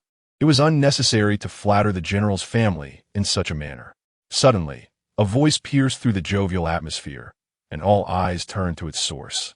A woman, adorned in finery and bedecked with an array of hairpins, gazed disdainfully in their direction. Behind her trailed a number of maids, each laden with numerous items. A sneer escaped her lips, as if to say, "Who would envy someone like you? Perhaps you ought to inquire about your own family's upbringing." The bejeweled woman's expression faltered as she regarded Zhou Rulon, thinking, what is there to boast about for merely having a daughter? Recognizing her, Zhou Rulon was unreserved and bluntly identified her as Wen Qian, who had desperately sought to marry into another family. The Wen family, though affluent as royal merchants, lacked significant influence in official circles. Eventually, they married Wen Qian's elder sister to a government official much older than her father, thus gaining a foothold in the political realm. Taking advantage of this marriage, the Wen family engaged in many outrageous acts. Later, Wen Qian set her sights on a newly established scholar, demanding to wed him despite his existing betrothal. This scandal resonated throughout the capital, ultimately leading to the scholar breaking off the engagement to marry Wen Qian. However, this incident became a cautionary tale for many families, illustrating how not to conduct oneself. Wen Qian, oblivious to the disdain she garnered, believed her circumstances demonstrated her family's power and wealth, engaging with others in a manner that conveyed, "No matter how prominent your official title, it pales in comparison to my family's riches." Unbeknownst to her, in the realm of true nobility, wealth was often the least notable aspect, as they could procure it infinitely. As for her superficial pursuits, the Wen family was still ensnared in the most basic material desires, while others had long since transcended to seek fulfillment in spiritual endeavors. Due to the common disdain for Wen Qian, people generally refrained from socializing with her. Her behavior, however, had repercussions for her husband, the scholar, as it hindered his advancement. Though the imperial examinations occurred every 3 years, and the top candidates attracted attention, Wen Qian's pressure ultimately led to the dissolution of the engagement, revealing her husband's lack of resolve. Moreover, with such a wife, others could hardly place their trust in him. Yet, Wen Qian remained convinced that her peers envied her, failing to recognize her own faults. This led her to repeatedly provoke the esteemed ladies and daughters of genuine noble lineage. "Mother, please do not be angered by such a person. She looks down on women, so how can she expect others to respect her?" The innocent voice of her child, filled with innocence, soothed Zhou Rulon's simmering ire. Indeed, a person who does not value herself is hardly worthy of respect. Zhou Rulon ceased her actions. Wen Qian, however, mistook her silence for insecurity about having a daughter, and smugly declared, "Not to mention, our Pinger is such a chubby little thing. That is precisely the type of child to win a father's affection." Zhou Rulon could not hold back her laughter. Wen Qian believed she was being mocked, her brows knitted together, adopting a tone of earnest admonition. "I'm not saying this lightly. Zhou Rulon, you ought to reflect. After all these years, you have only given birth to a daughter. Finally, the Cheng and Ho has a son, and yet you do not treat that child well." The surrounding ladies exchanged glances, choosing not to intervene. They thought it best that someone like Wen Qian, who was so oblivious to her own shortcomings and provoked trouble everywhere, should face some consequences. Some expressed their concern for Zhou Rulon, silently questioning whether she needed assistance. Zhou Rulon merely smiled. If she required help dealing with such a person, she would have no right to claim she could protect her daughter. It was clear that many would willingly accept the role of a concubine at the Bonyan's residence, and by this time next year, she could arrive with a multitude of children. The ladies could not help but chuckle, surprised to see that after such a long absence, Sister Zhou had once again revealed her forthright character. Wen Qian was incensed by Zhou Rulon's words, ready to erupt in anger, but suddenly seemed to recall something and shifted to a smile. "My husband already has a son, so there is no need for any others." Zhou Rulon glanced at Wen Qian, but refrained from uttering any negative remarks about the child. Wen Qian interpreted Zhou Rulon's silence as a sign of weakness, grinning with satisfaction. "The Cheng and Ho is not young anymore. After finally having a son, you should not be so petty. It is for the sake of the Cheng and Ho residents, which will surely need a man to inherit in the future.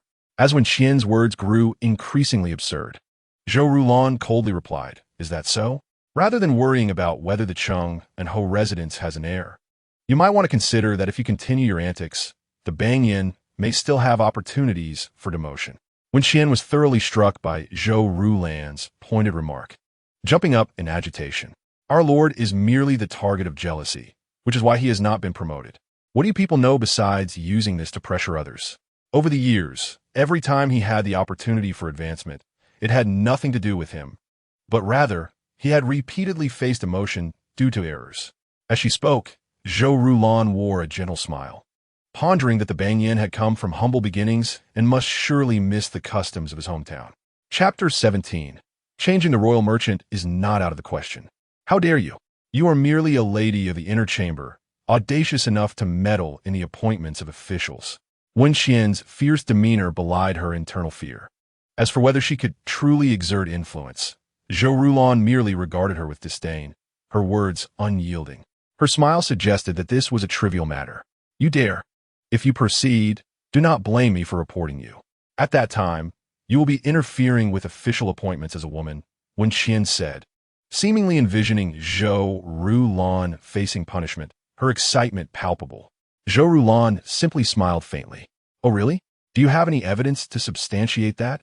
She gestured toward the many witnesses present. Wen Qian's finger pointed aside, her face brimming with triumph, convinced she had captured Zhou Rulan in a compromising situation. Eager to see if Zhou Rulan could maintain her pride. "Is that so? Just now, I was merely engaging in casual conversation with the Bangyan's wife. Did I say anything that displeased her?" Zhou Rulan maintained her calm demeanor. However, Wen Qian soon sensed something amiss and turned her gaze to the other ladies present. She saw that they either averted their eyes, refusing to meet her gaze, or looked at her with derision, some seemingly indifferent to her presence altogether. You are all covering for her," Wen Qian exclaimed in frustration, realizing that this was a perfect opportunity to ensnare Zhou Rulan, yet these women were utterly useless. Not daring to step forward in her defense, Zhou Rulan was merely the legitimate wife of a lord who was not favored. Why should any of them fear her? At that moment, Wen Qian still sought to sow discord, hoping to bond these women to her cause. Unbeknownst to her, the ladies hearing her words merely wished to roll their eyes at her. However, they understood Wen Qian's intentions. Initially, upon hearing Wen Qian mention Cheng and Hou, they had thought she aimed to leverage him against Zhou Rulan. Now, they realized that in Wen Qian's mind, the Cheng and Hou residence was a greater support than Zhou Rulan's family. This implied that in Wen Qian's view, the Cheng and Hou residence held more esteemed status than the Zhengwu general's household. In an instant, the ladies exchanged glances, uncertain whether to silently mourn for the Bangyan. Listening to this incessant outcry in front of her mother, Shun Yun Shu grew displeased. How could someone be so loud and self-important? She stretched out her tiny hand, signaling for her mother to lift her up. Observing her daughter's subtle gestures, Zhou Rulan could not help but smile, complying with her wishes and adjusting her hold to allow Shun Yun Shu a better view of the gathering. At last able to see, Shun Yun Shu scanned the crowd. Many ladies surrounding them were delighted to see her. "Is this little Yun Shu? How adorable!" Shun Yun Shu graciously accepted their compliments, enthusiastically waving back, further igniting their admiration. Such a plump, rosy-cheeked child smiling at you and waving her hand could melt anyone's heart. As the crowd's attention shifted to Shun Yun Shu, Wen Qian felt a surge of discontent and prepared to attack the child. Just as she was about to speak, the collective gaze of the ladies turned upon her, rendering her momentarily speechless. After a brief pause, she directed a fierce remark at Zhou Rulan. "I will certainly expose your behavior. I refuse to believe that the Cheng and Hou would condone such vile actions." Zhou Rulan's expression was peculiar. Why did Wen Qian associate this with Shun Wenin? Mother, she must have been bribed by that wicked woman," her daughter declared. Zhou Rulan paused, contemplating the possibility. Despite Wen Qian's penchant for causing trouble, she would not intentionally approach her. Rather, her daughter's speculation seemed plausible. Wen Qian must have had ulterior motives to humiliate her. Recalling the earlier incidents involving Lin Shuang Heir and Shun Wenin, Zhou Rulan felt her daughter's assertion was more likely true. Mother, do not mind her. The Wen family has been scheming for a significant achievement lately. They are currently eyeing the princes in court, and the Bang Yin has also been dissatisfied with his treatment. He has been misled by the Wen family and now believes he is being ridiculed and envied by his peers, considering aligning himself with them. Zhou Rulan's eyes sharpened. There are several princes in the current court, but the most esteemed is the crown prince, who enjoys the favor of the ministers. With the princes still young, no one considers the merits of supporting them. Yet, it was unexpected that a mere royal merchant like the Wen family would attempt to sow discord among the princes. Since this matter involved the princes, it inherently involved the Empress, prompting Zhou Rulan to regard Wen Qian with a cold gaze. Do not let me uncover any dirt on your family. Otherwise, the royal merchant may easily be replaced. Wen Qian fumed. Want you to threaten me with court matters? Whether it is a threat, you may test me. I am keen to see what you intend to do, Zhou Rulan replied coldly. Regardless, the Wen family's schemes would never succeed, and she would not allow them to prosper. Wen Qian felt a surge of panic, doubting Zhou Rulan's bravado. The Wen family had been royal merchants for many years and certainly had their connections. Furthermore, there was the elder brother-in-law and her own father. It seemed that Zhou Rulan was merely uttering words intended to instill fear. Gradually regaining her composure, she remarked, Is that so? You may certainly try. I only hope your family can bear the consequences. Zhou Rulan did not conceal her intentions, as she wished those present to understand that there was something amiss. Wen Qian was taken aback but dared not act further. She hurriedly departed, shouting, I have matters to attend to today, and I shall not hold this against you. Just wait. I will surely find a way to hold something against you. Zhou Rulan found the situation quite amusing. In Chapter 18, the mischievous servant has not yet been punished enough. The ladies present were left speechless. How could one possess such audacity? Did she truly believe she could mask her thoughts? Moreover, the ladies had long been puzzled as to how Wen Qian thought her status could compete with theirs. They regarded her as nothing more than a source of entertainment, watching her act fierce in front of others while naively believing herself superior. No one paid Wen Qian any heed after that.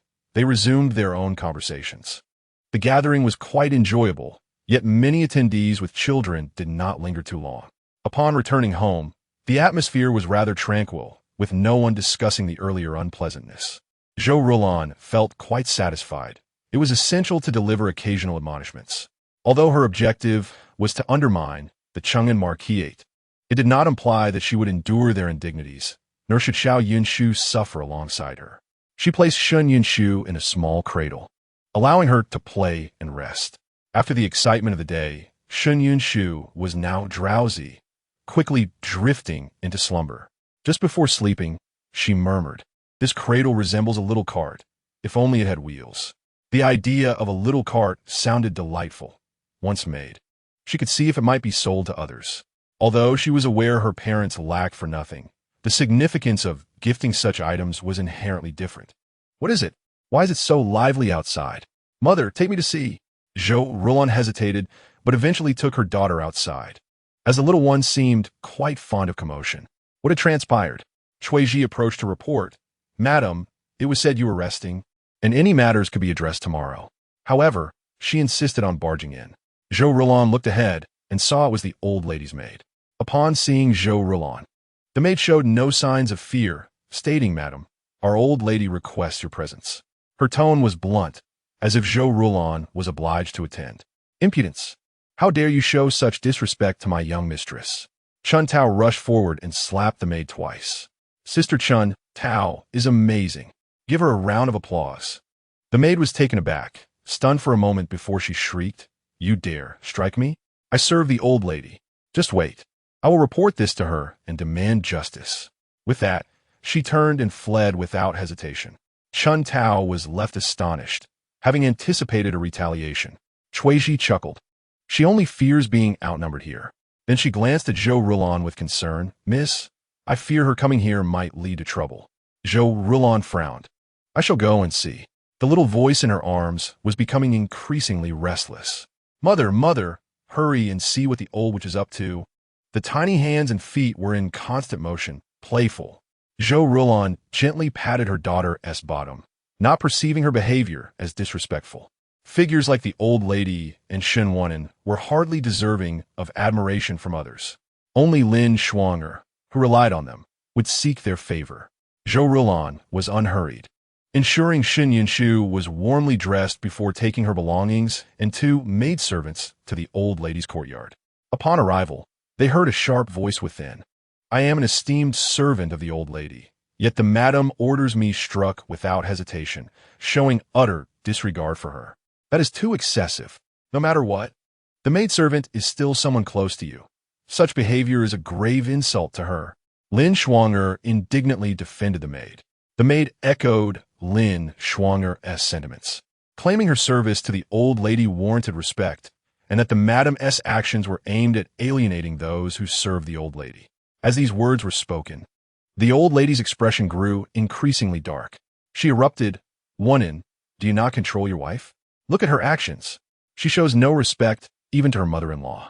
How can you expect her to fulfill her duties?" Zhou Rulan paused, raising an eyebrow. It seemed Shen Wunen was present as well, but she continued forward without faltering. The attendants at the door called out, "Madam, you have arrived." The commotion inside ceased, only to be followed by the old lady's furious command, "Have her come in." The attendants hastily stepped aside to allow Zhou Rulan and her company to enter. Zhou Rulan smiled and inquired, "Who has incited such fury in the old lady? Could it be your doing, Lin Shuang'er?" Lin Shuang'er, taken aback, did not expect Zhou Rulan to cast such blame upon her. She exclaimed, "How could it be? It was clearly you who—" Yet she was silenced by the coldness in Zhou Rulan's gaze, leaving her hesitating to continue. Eventually, she muttered, "Isn't it because of you? If you hadn't caused the maid by your mother's side to be struck, none of this would have happened. Is that so?" Zhou Rulan's expression was indifferent, her tone equally so. It appeared that the mischievous servant had not yet been punished sufficiently. In Chapter 19, The Turmoil of Warm Jade, Zhou Rulan's words shocked the old lady further. "Zhou, how dare you, to strike my people before my very eyes? Are you intent on sowing discord among my servants?" Zhou Rulan feigned confusion. How could the old lady think this? Those who disrespect their master and incite discord should be swiftly removed from one's side. The old lady was taken aback by Zhou Rulan's words, questioning, "What do you mean?" Zhou Rulan continued, "Earlier, this person came to me with a most rude demand for my presence. The maid was merely following the rules of the household by punishing her. I refrained from making a scene out of respect for the old lady, yet she has now come to the old lady to slander me." With disdain, Zhou Rulan glanced at the maid and added, "The old lady may not be aware, but her earlier demeanor was not as mild. It was quite overbearing. Should any outsider witness such behavior, they might assume the old lady is unkind, allowing such a maid to command the rightful mistress of the household, thereby questioning the decorum of the Chang'an Marquisate." The old lady appeared bewildered by Zhou Rulan's words and immediately turned to scrutinize the maid. Unexpectedly, the seemingly naive Zhou Rulan demonstrated a remarkable acuity that left Mama feeling a pang of guilt. However, she feigned composure, asserting that she was merely summoned the madam and was simply anxious, suggesting that the madam should empathize with the old matriarch's eagerness to see her. Indeed, the madam ought to show understanding and not disregard the feelings of those close to the old matriarch. As Mama spoke, she convinced herself of her righteousness and took pride in it. The old matriarch, swayed by Mama's words, turned her attention to Zhou Rulan. Zhou Rulan found the scene laughable. The esteemed Chang'an Ho residence's matriarch was being led around by a mere Mama. Without directing her gaze at the old matriarch, she addressed Shen Wunen, questioning whether the Marquis treated guests in such a brusque manner. If the servants behaved in this way, it would surely deter families from associating with the Ho residents in the future. With this, Zhou Rulan casually glanced at Lin Shuang, noting that their household had already offended quite a few people. Shen Wunen followed her gaze, his expression darkening. The repercussions of Lin Shuang'er's previous actions still lingered, and he had yet to address them adequately. Zhou Rulan's words rekindled his thoughts on the matter, leading him to conclude that she was not mistaken. He then turned to the old matriarch, stating that these individuals indeed required proper discipline. If the servants continued in such a manner, it would be detrimental to their Ho residence. The old matriarch, wishing to defend those around her, recognized her son's sternness and sensed there was more to the situation. rendering her momentarily speechless.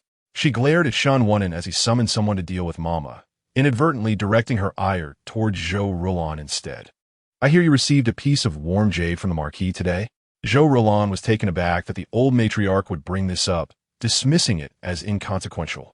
It was amusing to realize just how many issues plagued the Chang'an-ho residents, and she found it laughable that she had previously been oblivious to them. A mother addressing her son as a Marquis was peculiar indeed. It was often said that the more one lacks something, the more they feel compelled to flaunt it. It appeared that the title of Marquis held significant weight within the Chang'an-ho residence. Seeing Zhou Rulon's silence, the old matriarch furrowed her brow and struck the table beside her, demanding, "Did you not hear me? I am inquiring about this matter." Zhou Rulon replied calmly, "The Marquis gifted it to me. If the old matriarch has any concerns, she may directly inquire with the Marquis. That piece of warm jade is beneficial for children. My son gave it to Yin Shu to improve her health. Otherwise, tomorrow's court may bring forth accusations that he would find unbearable." The old matriarch perceived Shen Wunen's foolishness. "You truly are misguided. That warm jade, reputed for its exceptional quality, should rightfully be reserved for Yaoer, not given to a mere maid." Upon hearing the term mere maid again, Zhou Rulon's gaze sharpened as she looked at the old matriarch, realizing where the derogatory remarks had originated. The old matriarch was taken aback by her glare, but quickly turned to Shen Wunen to complain, "Look at her! What kind of look is that? I merely wished for a piece of warm jade. She regards me with such disdain. This daughter-in-law is not one we can keep. Is that so? Old matriarch, are you certain you wish to rid yourself of her?" Zhou Rulon replied coolly, glancing at both the old matriarch and Shen Wunen. Shen Wunen was utterly taken aback. It had not been long since the old matriarch resorted to threats against Zhou Rulon. Zhou Rulon's previous compliance had led them to mistakenly believe she feared abandonment, turning it into an oft-repeated refrain. She felt frustrated that she was being treated with such disdain while simultaneously resenting the old matriarch for her antics. The little girl, filled with indignation, huffed quietly. "Do they truly think I care? The more they desire, the less I shall give. Let's see what they can do." Hearing her daughter's furious tone and observing her expression, Zhou Rulon gently patted her daughter's swaddling, resolving that since her daughter desired it, there was no way the warm jade would be surrendered to the old matriarch. Thus, when Shen Wunen looked at her with expectation, Zhou Rulon simply asked, "Might there be an issue with the Marquis?" Shen Wunen, however, no longer dared to meet her gaze. The old matriarch, brimming with dissatisfaction, exclaimed, "What is this attitude? This is the Marquis, the head of the Ho residence. How can you treat your husband in such a manner?" Zhou Rulon, unwilling to engage in further meaningless discourse, turned to Shen Wunen and stated, "If the Marquis insists on my surrendering this warm jade, it is not impossible. However, lacking a piece of warm jade would compel me to seek something similar elsewhere." This statement subtly warned Shen Wunen not to allow her the opportunity to disclose this matter to others. She cast a fierce glare at Lin Shuang, convinced that Lin Shuanger was again deliberately obscuring the truth to provoke her. Lin Shuanger dared not mention that the Marquis had gone to apologize, only stating that he had suffered some trials with the madam and had presented a fine piece of warm jade to her. This warm jade was beneficial for both the elderly and children, yet the Marquis had delivered an entire piece directly to the madam. Even retaining a small fragment for the old matriarch would be advantageous. If even a scrap were given to Yaoer, it would be highly sought after. The old matriarch was immediately incited to seek trouble due to Lin Shuanger's comments. Lin Shuanger attempted to sow discord, but was silenced by a glare from Shen Wunen. Zhou Rulon looked at them with a smile that concealed her intentions, stating, "If the Marquis is unoccupied, I have matters to discuss." Shen Wunen pondered, believing he had done nothing wrong recently. After some reflection, he reassured himself that the issue did not lie with him. However, Zhou Rulon's demeanor suggested that there was indeed something amiss. Since the problem was not his own, resolving it would be easier, and he would have more justification for his anger. He inquired, "Is there something amiss?" Zhou Rulon cast a knowing glance at Lin Shuanger before addressing Shen Wunen again. "Today, while out, I fortuitously encountered the daughter of the one family, the wife of the second-place candidate, who came to provoke me." As she spoke, Zhou Rulon observed Shen Wunen and Lin Shuanger's reactions. Shun Wenin initially puzzled over a reference, but recalled the second-place candidate's wife upon hearing her title. Lin Shuang'er's expression shifted dramatically. "Sister, what have you done to provoke her?" The implication was clear. What had Zhou Rulon done to elicit such a response? "I have stated before that I have no sisters. Should anyone mention it again, I shall not hesitate to make it known to all. To uphold the reputation of the General's residence, my father will certainly report to the Emperor to prevent anyone from leveraging this against our dynasty." Zhou Rulon elevated the stakes to matters of state and opposing forces. Shun Wenin was taken aback. If this were to spread, any minor issue could lead to severe repercussions for him, as those who opposed him would show no mercy. He reprimanded her. "Mind your position and refrain from such distasteful actions." Lin Shuang'er, astonished, looked at Shun Wenin, unable to comprehend his sudden shift in demeanor. Had he not previously indulged her behavior? Shun Wenin, however, focused on avoiding further vulnerabilities, deeply dissatisfied with Lin Shuang'er's actions while scrutinizing Zhou Rulon's expression. Zhou Rulon maintained her cold demeanor. Shun Wenin, concerned that she might latch onto this point, hastily redirected the conversation. "Rulon, you mentioned the daughter of the Wen family. Is there something to discuss?" Shun Wenin had not previously recalled Zhou Rulon's mention of the Wen family's daughter. When she mentioned the wife of the second place in the imperial examination, only then did he take notice. It was primarily her misfortune that led Shun Wenin to reflect countless times on his own good fortune in marrying a virtuous wife. Otherwise, he feared his plight would be even more tragic than that of the second place. After all, this individual was truly hindered by others every time there was a promotion. Thus, when Zhou Yunshu brought it up, Shun Wenin considered it a suitable diversion from the topic at hand. The matters concerning the imperial merchant families should not pose any obstacle to them. Zhou Rulon cast a subtle glance at Shun Wenin and, as if indifferent, remarked that she had recently received some news suggesting that the Wang family of the imperial merchants had some intentions. If discovered, the Wang family would likely face the wrath of the emperor. Shun Wenin initially did not comprehend what the Wang family intended or the nature of the emperor's anger. However, after a moment of contemplation, he understood that anything capable of inciting the emperor's fury was likely related to the power struggle. At that moment, Shun Wenin felt a shiver run through him. Although he held no formal position in the court, he was aware of the emperor's sentiments. Moreover, no emperor would tolerate factions forming around princes. Shun Wenin was alarmed. Should this matter reach the ears of the Shengwu emperor, the house of Chang'an would struggle to preserve its existence, let alone the Wang family. Furthermore, the so-called second place had already shown no progression. If he were to become embroiled in this situation, the consequences would surely be dire. With this thought, Shun Wenin once again felt grateful for having an admirable family-in-law. Regardless of the circumstances, the Grand General of the state would not be held accountable for such matters, as it could lead to the condemnation of entire clans. At that moment, Shun Wenin did not recall his previous actions concerning the Grand General's household. He merely took solace in knowing he was more astute than most. Unlike the second place, who could only follow the Wang family's directives, feeling a sense of smugness. A smile adorned Shun Wenin's face, filled with schadenfreude. The Wang family's actions would undoubtedly lead to repercussions they could not bear. "Is that so?" Zhou Rulon replied with a cold smile, foreseeing that the Wang family's actions would likely entangle other families as well. Sensing Zhou Rulon's sardonic tone, Shun Wenin felt a chill in his heart. What did she mean by that? Zhou Rulon continued, advising him to investigate matters thoroughly and promptly. Some things, once entangled, would leave the house of Ho with no room for redemption. With that, Zhou Rulon left the old matriarch's courtyard, indifferent to what transpired behind her. A loud shout echoed. "Lin Shuang'er, what have you done now?" Chapter 21. To see the young gentleman listening to the excitement in the small, youthful voice. Zhou Rulon casually mentioned that the general's residence was rather modest due to her parents not frequently residing there. However, when the emperor granted the estate, he had taken these factors into consideration, selecting a suitable residence and arranging for caretakers. When her parents were away, there were still people to manage the household, preventing it from falling into disrepair. Yet, compared to the refined homes of other officials, it appeared more rustic.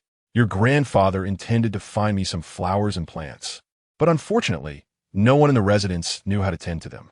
In the end, they planted a great deal of wolf-tail grass. Recalling amusing family anecdotes, Zhou Yulan couldn't help but share many stories with Shun Yinshu. Shun Yinshu listened with rapt attention to her mother's tales, nodding in agreement from time to time. Wow, my maternal grandparents are truly imaginative and unique. Mother also liked flowers. When I grow up, I'll plant a multitude of beautiful flowers for you. I can make them bloom even more beautifully. The small voice brimmed with excitement. Mother, you should prepare some flowers and plants, and I will make them flourish even more. Though Zhou Rulan heard the enthusiastic voice of her daughter, she feigned ignorance. While she believed her daughter possessed the ability to make the plants thrive, she was reluctant for her to utilize such talents on herself. As Zhou Rulan remained unaware of the true power and potential dangers of these abilities, her only desire was for her daughter to be safe. All right, let's get a small cart. First, I'll make a cart that can be pushed, and later, I will create one that I can ride myself. Zhou Rulan was perplexed. What did it mean to have a cart one could ride? The vehicles of the day were either pulled by manpower or livestock, and it was her first time hearing of a rideable cart. Yet, this was something that little Yinshu would need to elaborate on in the future. Thankfully, Yinshu was still young and did not yet require it. Feeling the atmosphere too tranquil, she inquired, did Chun Tao find out anything? Chun Tao, who had risen early to gather information, excitedly reported that the young lady had been confined by the Marquis, instructed to study her proper conduct and not to embarrass the Marquis by taking advantage of her favored status. Zhou Rulan merely smiled. This time, the Marquis must be quite furious. Chun Tao nodded vigorously, recalling that previous punishments had been concealed, but this time, it seemed she was eager for everyone to know. Zhou Rulan inwardly scoffed. Wasn't it merely a concern about others being unaware? This time, a severe punishment for Lin Shuang'er signified that Shun Wunen was not oblivious to Lin Shuang'er's connections with the Wang family, nor did he approve of them. Should the Wang family face any real trouble in the future, the House of Cheng'an would have grounds to defend itself. Shun Wunen had always prioritized self-preservation. Whenever something threatened him, he would unhesitatingly eliminate the risk. Had it not been for Shun Yao's presence, Lin Shuang'er could very well have met her demise by now. With a cold smile, Zhou Rulan chose not to dwell on these matters any further, focusing solely on entertaining the sleepy infant in her arms. Your grandparents home? It must be quite interesting. I want to go and see for myself. Mother said there are young gentlemen at my grandparents' house. After my uncle married, there certainly were young gentlemen, but didn't she say there were only 3? Why does it sound like there are many? Listening to her daughter's musings, Zhou Rulan pretended to explain the family dynamics. Your grandparents' home has many young gentlemen. Some are your uncle's children, and others are orphans adopted by your grandparents. Right? My grandparents adopted many orphans. How could I have forgotten that? The small voice suddenly enlightened, but then it turned sorrowful. What a pity. The young gentlemen my grandparents adopted were quite good. After my scoundrel father plotted against mother and me, these young gentlemen had intended to come and support us. Alas, after the Grand General's residents encountered troubles, they lost their ability to help, and instead, they suffered punishment for advocating on behalf of my grandparents. Hearing her daughter's innocent voice, Zhou Rulan felt an even deeper sense of gratitude, thankful that fate had bestowed such abilities upon Yinshu, saving their household from ruin and sparing them from a tragic fate. Zhou Rulan smiled genuinely, feigning displeasure. Mother, how can you do this? Now that you have a granddaughter, have you forgotten about your daughter? Su Shi shot her a glance. How old are you? Still competing with a child for attention. She then took Xin Yinshu into her arms. Oh, my little darling. Gulme, look at this baby who is so well-behaved. Xin Yinshu extended her little hand, waving enthusiastically. Of course, I am your grandmother's little treasure. Do you think I am well-behaved? Hearing her granddaughter's heartfelt words, Su Shi's smile widened. Oh, you truly are well-behaved. Grandmother, let me see what my little cousin looks like. Yes. I also want to see what my sister looks like. The surrounding chatter suggested that these must be the young gentlemen she had heard so much about. Look. Please put me down. I want to see what the little brothers look like. Hearing her granddaughter's whimsical thoughts, Su Shi felt a mix of amusement and exasperation. Calling her a little rascal, Zhou Zhini, standing nearby, gazed longingly at his granddaughter, but had yet to hold her. Unable to contain himself, he remarked, "You've held her long enough. It's my turn now." Su Shi, however, was reluctant, saying, I haven't held her for long. You old man, step aside. Listening to the two elders bicker over her, the little girl giggled. Both of you can hold me. Grandfather, grandmother, and the little brothers too. Su Shi's daughter, Zhou Rulan, felt a bit helpless hearing her daughter still thinking about her little brothers. Noticing her parents looking at her in confusion, she explained, earlier, I told her that we have many little brothers, and it seems she remembered. How would mother know that I can remember? Mother is truly my dear mother. The little girl's voice was filled with joy and excitement. Mother, hurry and call all the little brothers to come see me. Hearing that she would soon see them, Shen Yinshu settled down and looked at Su Shi. Oh, my grandmother is truly beautiful. No wonder she's the baby-esque grandmother. Su Shi was overjoyed by her granddaughter's compliment and asked Zhou Rulan if there was anything she needed. She was eager to prepare for her. Knowing that the Chang'anhou residence was unreliable, she feared Zhou Rulan might feel wronged. Zhou Rulan felt touched, but reassured her parents, saying there was nothing needed. They were already aware of her dowry. If she could feel wronged about this, then she would be utterly useless. Su Shi shot her a disapproving glance, recalling who had been wronged for so long. Zhou Rulan quickly changed the subject, asking, Isn't my elder brother around? I have something to discuss with him. When asked what it was, she replied, Your father is here. If he can help, let him do it. There was concern that it might be something urgent.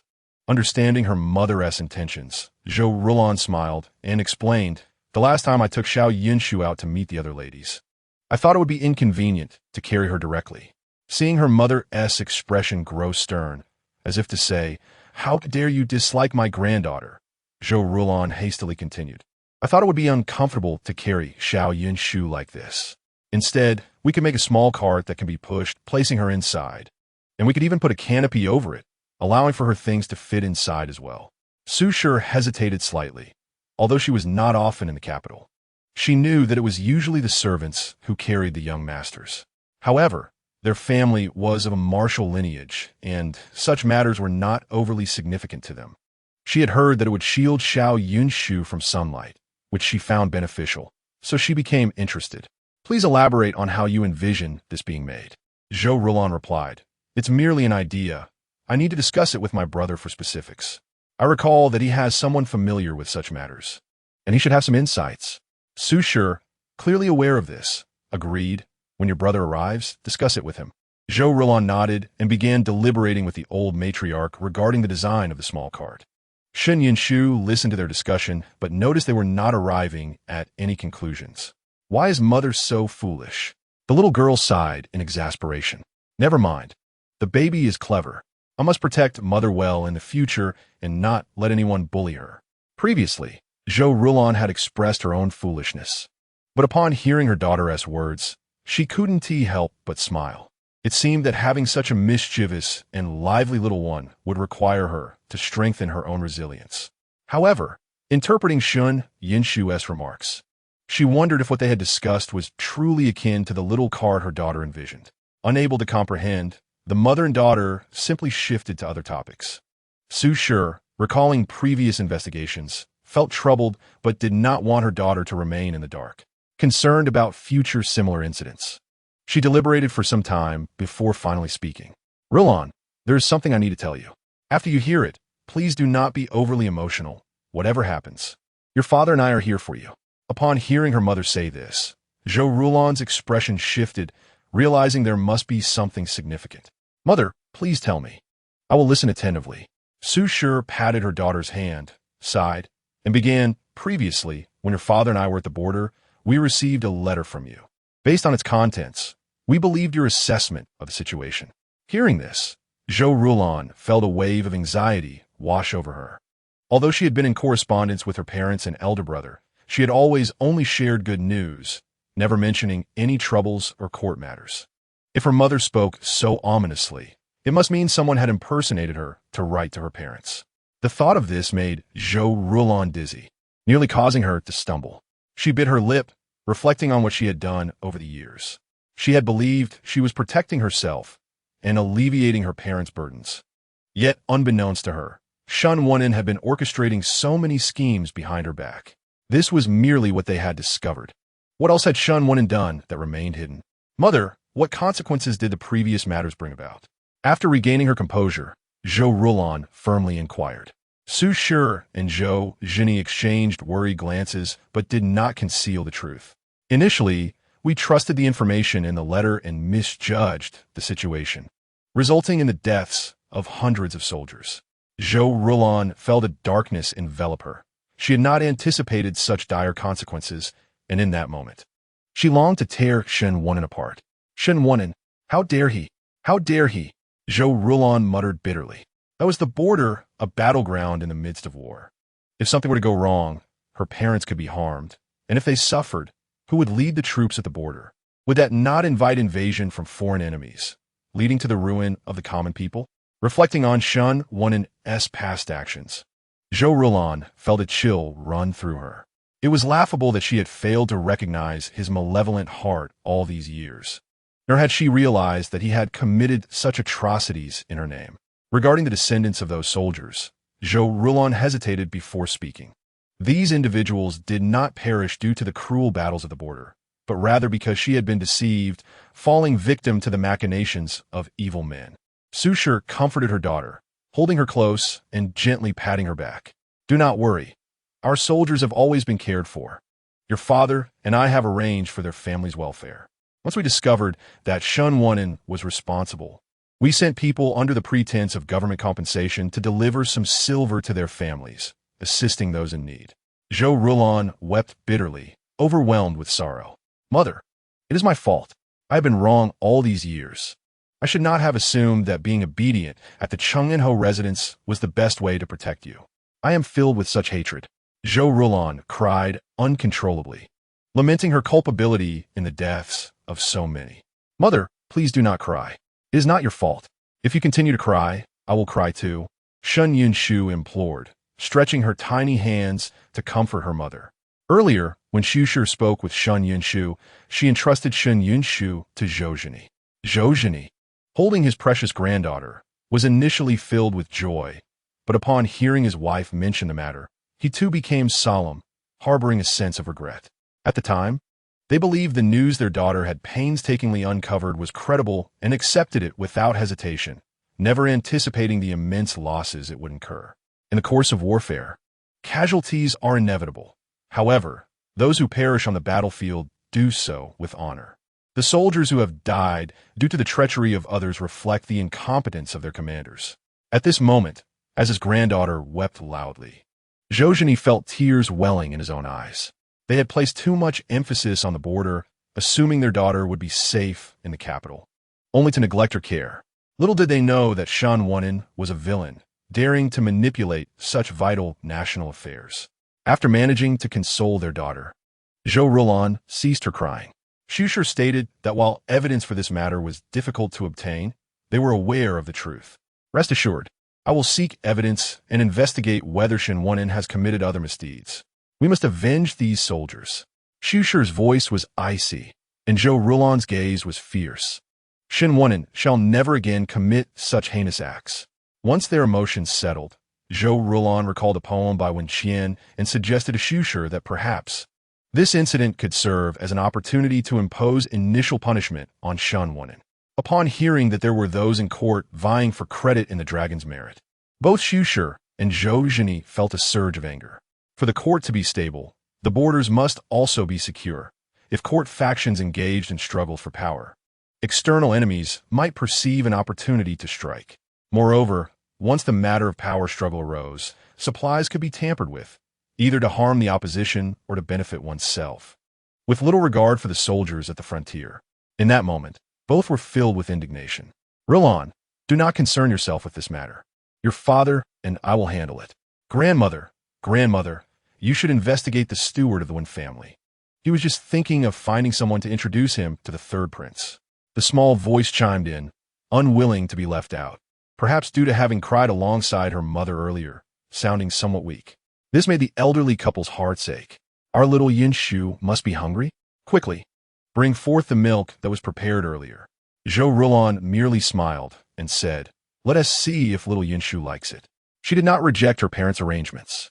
After speaking, recalling the earlier mention of the Wen family, Zhou Rulon quietly inquired whether they should inform the Empress in advance about the situation. She was also concerned about the Empress and the Crown Prince's predicament. During the full-month celebration, the Empress had come to support her, a gesture of gratitude that Zhou Rulon held dearly in her heart. Although this incident was merely the machinations of outsiders, she pondered whether it would be prudent to inform the Empress beforehand, perhaps to use the opportunity as a warning to others. Gauging whether the Empress had already formulated a plan, Shu laughed heartily, stating that such matters could be mentioned casually when you enter the palace in the future. There's no need to bring it up explicitly. Thus, this matter was etched in the hearts of the family. Outside, a commotion ensued, and upon looking, they discovered that Zhou Yin had arrived with his wife, along with the children of the Zhou family and those they had adopted. "Is little Yinshu here with you?"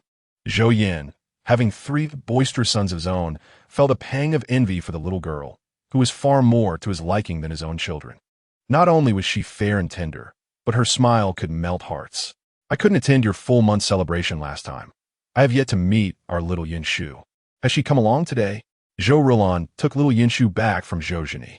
Zhou Zhini, wide-eyed, thought he could finally relax and hold his granddaughter, only to have her snatched away again. Shen Yinshu, nestled in her mother's embrace, gazed at the approaching lady.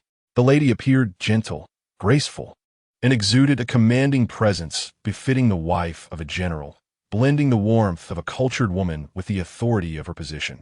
Upon catching sight of her, Shen Yinshu beamed with delight. "Aunt, you are so beautiful. How can there be such a lovely aunt? Let me give you a kiss." She waved her tiny hand, eager for gouges to hold her. Gouges, enchanted by the fair and tender little girl, felt an overwhelming joy as she saw the child waving and greeting her. She turned to Zhou Rulon and asked, "Sister, may I hold little Yinshu?" Zhou Rulon smiled and handed over the eager little one who was keen to rush into her aunt's arms. Putting aside her thoughts, Zhou Rulon turned her gaze to the children who had entered with Zhou Yan. These must be Jun Liang and the others. Chapter 24. I have some thoughts. Zhou Yan moved closer to admire the little girl. Shu introduced them when Jun Liang went to the border. He was probably too young to remember, let alone recognize his aunt. As for the others, they have never met Zhou Rulon. Zhou Yin had 3 sons and had initially planned to name 4 children based on auspicious omens. Although his father had scolded him for this idea when he first proposed it, he ultimately named his children accordingly once they were born. The 3 boys were named Zhou Junliang, Zhou Junshun, and the youngest, who was initially named Zhou Junmei, was eventually renamed Zhou Junmei after his grandfather's intervention. The adopted sons all bore names beginning with the character Jun, derived from the saying, "Through 1,000 trials and tribulations, one remains steadfast, regardless of the wind from the 4 directions." It was said that Zhou Zhini had intended to choose a line from a tragic poem for their names. But Shu had intervened, reminding him that these children were already the offspring of martyrs and should not be burdened with such sorrowful connotations. After much debate, they finally settled on this line, which would inspire strength and perseverance in the children. At that moment, only a few of the children stood here, roughly the same age as Zhou Junyang.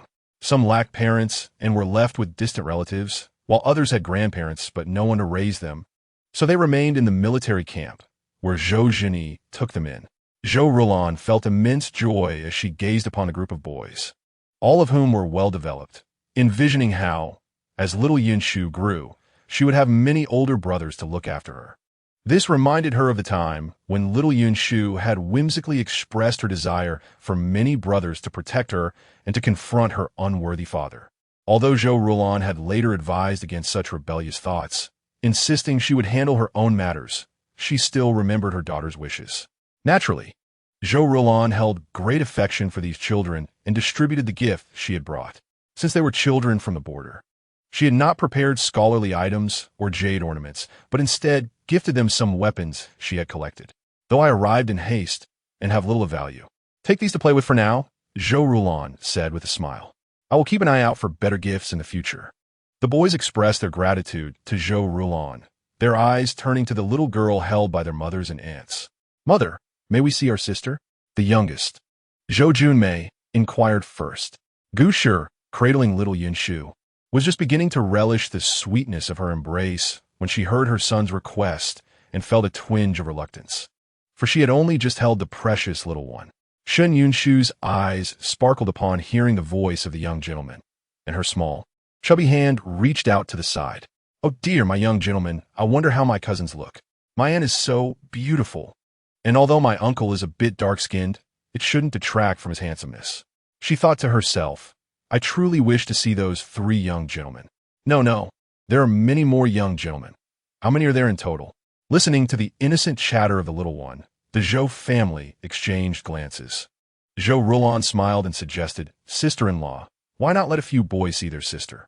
Gusher noticed her younger son gazing eagerly and chuckled, taking a seat beside them. "That sounds fine, but be cautious. Your sister is still quite young."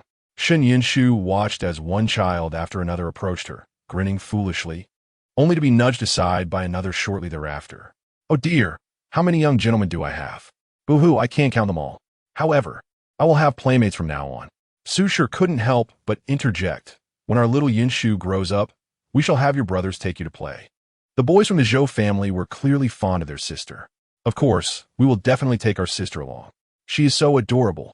If we were to bring her to other boys, they would surely envy us." As soon as this was said, their father gave one of them a gentle rap on the head, admonishing, "Your sister is still very young. Do not think of taking her out. Even when she grows up, you must inform the family and bring guard along, understood?" The children's schemes were thwarted before they even began, but they grasped their father's intent and nodded in agreement. "Father, do not worry. I certainly want to sneak my sister out. If danger arises, we will need the protection of others." Seeing his son's understanding, Zhou Yin felt relieved. Zhou Rulon found their interaction amusing and turned to her elder brother, saying, "Brother, I came to find you for a few matters that require your assistance." Zhou Yin observed his son and nephews watching the little girl play, feeling somewhat out of place. Upon hearing his sister's request, he straightened his expression. "What is it that you need me to do, Rulon? You can speak freely.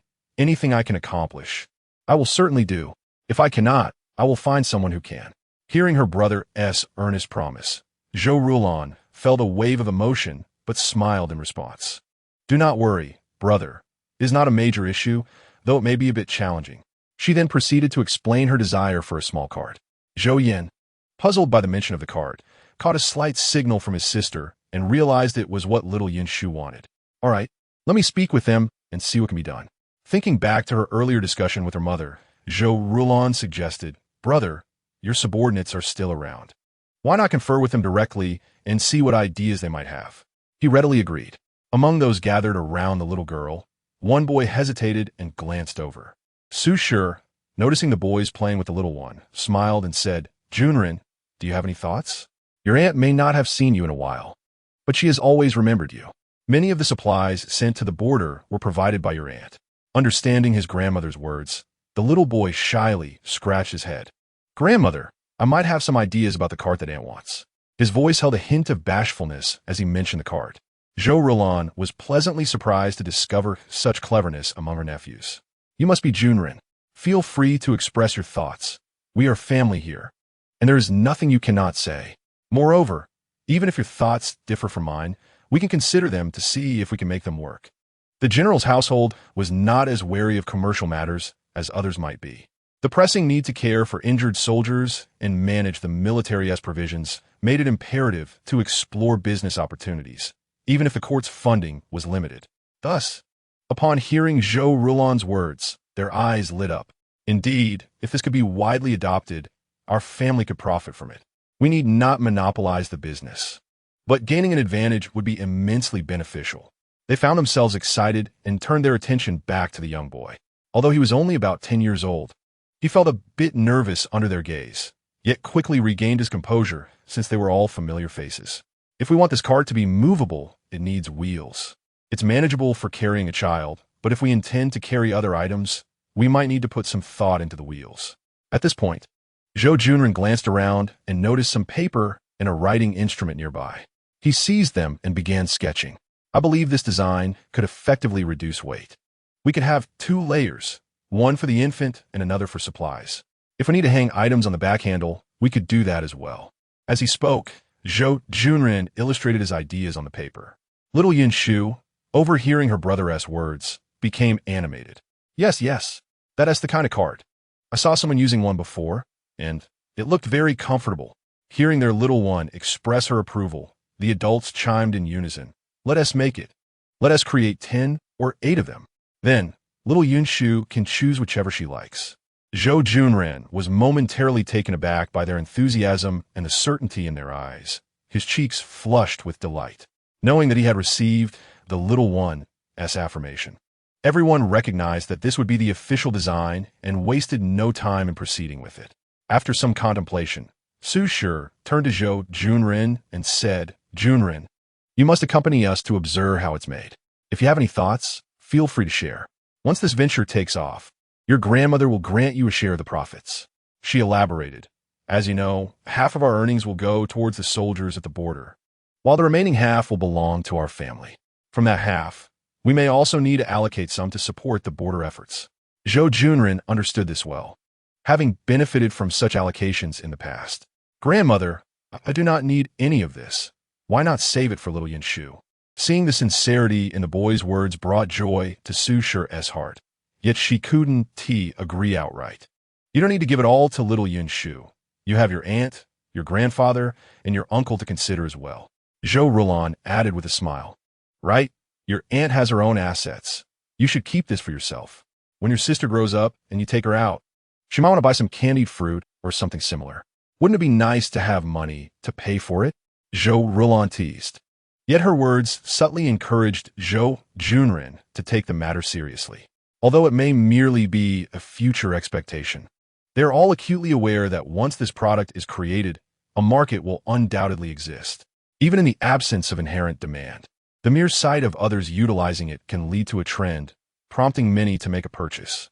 This item, which provides considerable comfort for infants, will likely attract a multitude of buyers.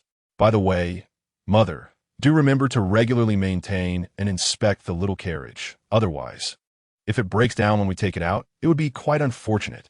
The soft, childish voice chimed, only to recall another thought. Wait a moment. The cradle is frequently used. That suggests the craftsmanship should be quite commendable, so perhaps we need not be overly concerned. Hearing these earnest concerns from the little one, the Zhou family could not help but chuckle. After spending a considerable amount of time at the general's residence, Gouges finally relished the opportunity to hold the little baby for a midday nap. Upon waking, she laughed as she conversed with Zhou Rulan, remarking that cradling her daughter felt distinctly different from holding that mischievous little boy. The boy, seemingly neglected, was making faces to amuse his sister, causing her to giggle. I want to sleep with my aunt. She smells so nice. The small voice brimmed with pride. Gouges shot Zhou Rulan a teasing glare, accusing her of uttering words that irritated her. Their laughter echoed, as the bond between the two women was notably harmonious.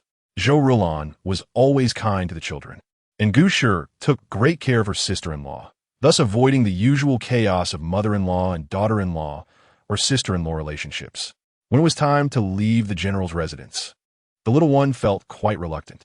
Oh, I wish I could stay with my grandparents a little longer.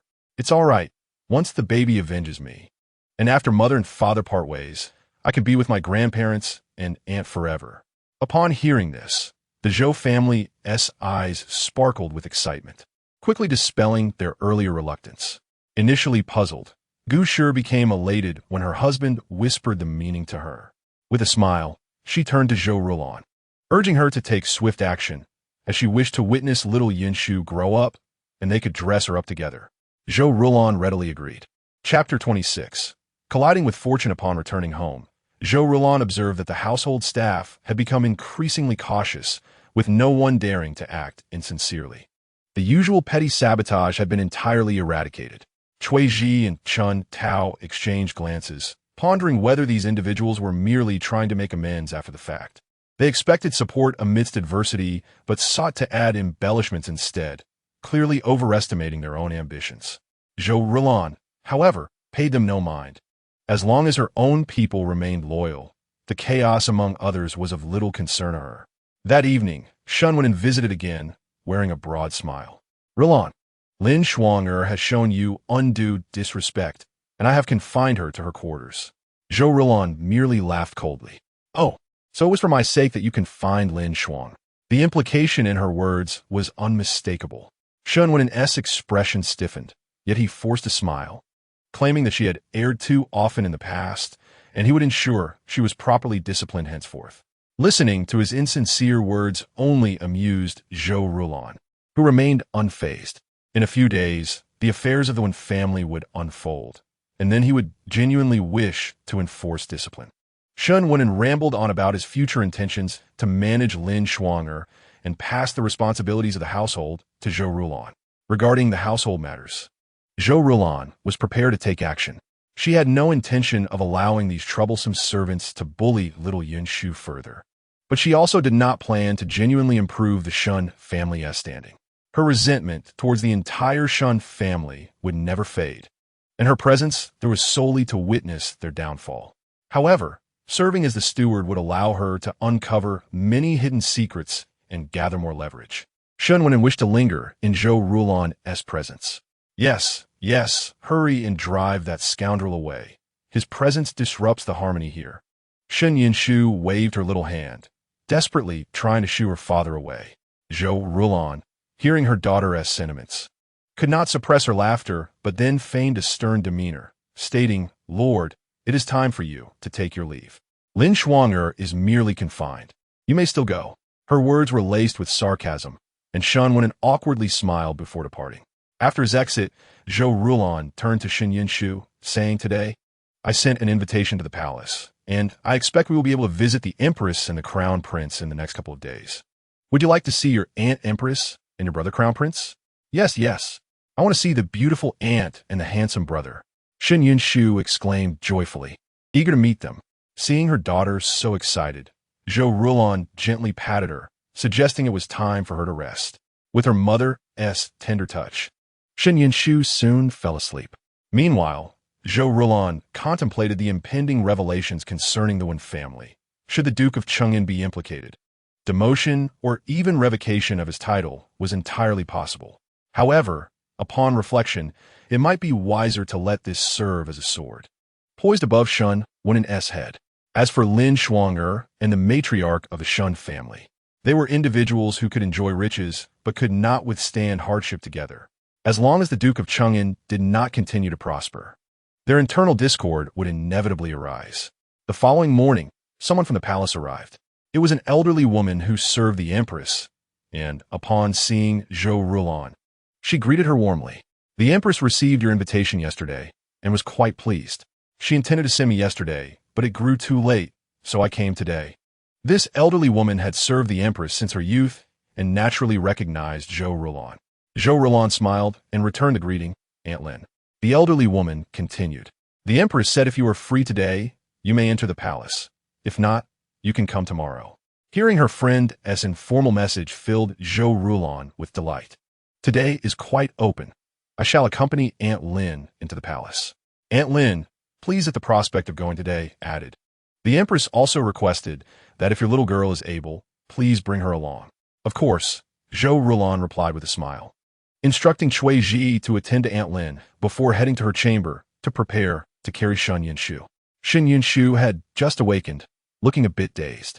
"Mother, you're awake. Good morning." Her little voice was lazy yet cheerful, causing Zhou Rulon's heart to melt. She lifted her daughter, saying, "The Empress has sent for us, and Mother is taking you to the palace to have a look. How does that sound?" Shen Yinshu paused for a moment, rubbing her little fists against her eyes, then burst with excitement. "To the palace? Right now? That's wonderful. I want to see the magnificent Palace of Mortals." Hearing her refer to it as the Palace of Mortals made Zhou Rulon's heart skip a beat, and she instinctively glanced around. Finding nothing amiss, she felt relieved, yet secretly chuckled. Only she and the Zhou family could hear little Yunshu's thoughts. Others remained oblivious as they prepared to visit the palace. Shen Yinshu was brimming with excitement, bouncing on her feet as she changed her shoes and clothes with the help of her mother and Chun Tao. "Oh, I can't wait to see what the palace looks like." Together, they quickly dressed and set off for the palace. When Aunt Lin arrived, she was in a small sedan chair, making it inconvenient for Zhou Rulon to ride with her. Thus, Zhou Rulon took the family carriage, which stopped at the palace gates. Zhou Rulon cheerfully suggested, "It's quite all right. Let us walk inside." Aunt Lin, realizing it was inappropriate to wait at the entrance, guided Zhou Rulon inside. where the resting areas were designated for servants. Meanwhile, it was necessary to hastily summon a soft sedan chair. After all, this little child was still quite young, and it would be best to shield her from the wind with a small carriage. Moreover, holding this little one for an extended period was exhausting, and the maidservants were not permitted to carry her while entering the palace. Lin Mama had only brought along 2 young palace maids to assist in holding Shu, but they too felt apprehensive. Hence, it fell upon Zhou Rulan to continuously hold Shu as they traversed the palace corridors. Zhou Rulan occasionally engaged Lin Mama in conversation about past events and amusing tales from the boudoir, which delighted Shu, who would intermittently wave her chubby little hands in agreement. Lin Mama chuckled, remarking on the fortune of the young miss. For such a small child was indeed a source of joy. Zhou Rulan added with a smile that the little one relished hearing others speak near her ear. Oh, where did this little child come from, entering the palace at such a tender age, unbothered by the potential misfortune it may bring? Upon hearing these words, the smile on Zhou Rulan's face faded, and Lin Mama furrowed her brow, directing a cold greeting towards Wang Marin, who leaned against her waist, her posture somewhat awkward, while 2 young maidservants supported her as she approached. Wang Marin cast envious glances at Zhou Rulan and the swaddled infant she carried, muttering about the audacity of bringing a child into the palace. Even if one sought wealth and nobility, one must consider whether the child could withstand the palace's fortunes. Lin Mama coldly interjected, "Wang Marin, be careful with your words." Wang Marin, stepping back a few paces as if startled, retorted, "Lin Mama, do not speak so harshly. I carry a prince in my womb. Do not dismiss the child outside as a mere wild seed and overlook the prince I bear. Should anything happen to him, even 9 heads would not suffice." Observing Wang Marin's condescending demeanor, Zhou Rulan responded coolly, "Your Highness, since you are a child, you should understand the importance of praying for the well-being of children. Why must you speak so indiscreetly?" Wang Marin, taken aback by Zhou Rulan's audacity to respond, coldly replied, "Were you? Do you have a place to speak in this harem as an outsider?" Zhou Rulan remained speechless, pondering how such a person managed to survive in the harem. Yet, it was clear that someone so foolish could still thrive and be pregnant, indicating that her friends were indeed too lenient. Lin Mama was also taken aback by Wang Marin's impudence, as she openly slandered others before her.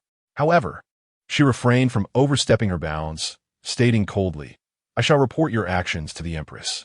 Wang Marin laughed derisively. "You think you can intimidate me with the Empress? Do not forget who I am. I carry a prince, and even the Empress must protect me to avoid any mishap. Do you believe that if I were to say I feel unwell, you would not be concerned for your own heads?" The innocent voice of the little one suddenly broke out in indignation, her little feet kicking as if wanting to defend her mother, and she voiced her displeasure with persistent cries. "Oh, this little one can speak. She is not a mute." The insult buried within those words cut even deeper. Zhou Rulan's expression darkened further. If Wang Marin does not grasp the notion of being cautious with her words, I do not mind going to His Majesty to request a wet nurse. Zhou Rulan was confident that the emperor would grant her this favor. "Were you?" Wang Marin, seething with anger, felt as if her feet were pinned down. "You think you are worthy to meet the emperor? I have hardly seen him myself. If it were not for the stroke of luck in being pregnant with a prince, I would be just like anyone else, toiling away in the harem." Hearing the woman before her claim, she could see the emperor only fueled Wang Marin's resentment. "I am a person of integrity, a mother who cares for her daughter." Zhou Rulan coldly regarded Wang Marin's fury, already plotting how to present her case to the emperor. Even if it drew his ire, she was determined to report Wang Marin's behavior. "What? Is this merely a little girl?" Wang Marin hastily retreated a couple of steps, exclaiming, "Why did you not say so earlier? What if this little girl affects my fortunes?" She then anxiously rubbed her belly. "Fear not, dear child. How dare this little girl come before me?" Zhou Rulan was genuinely at a loss for words, her anger boiling.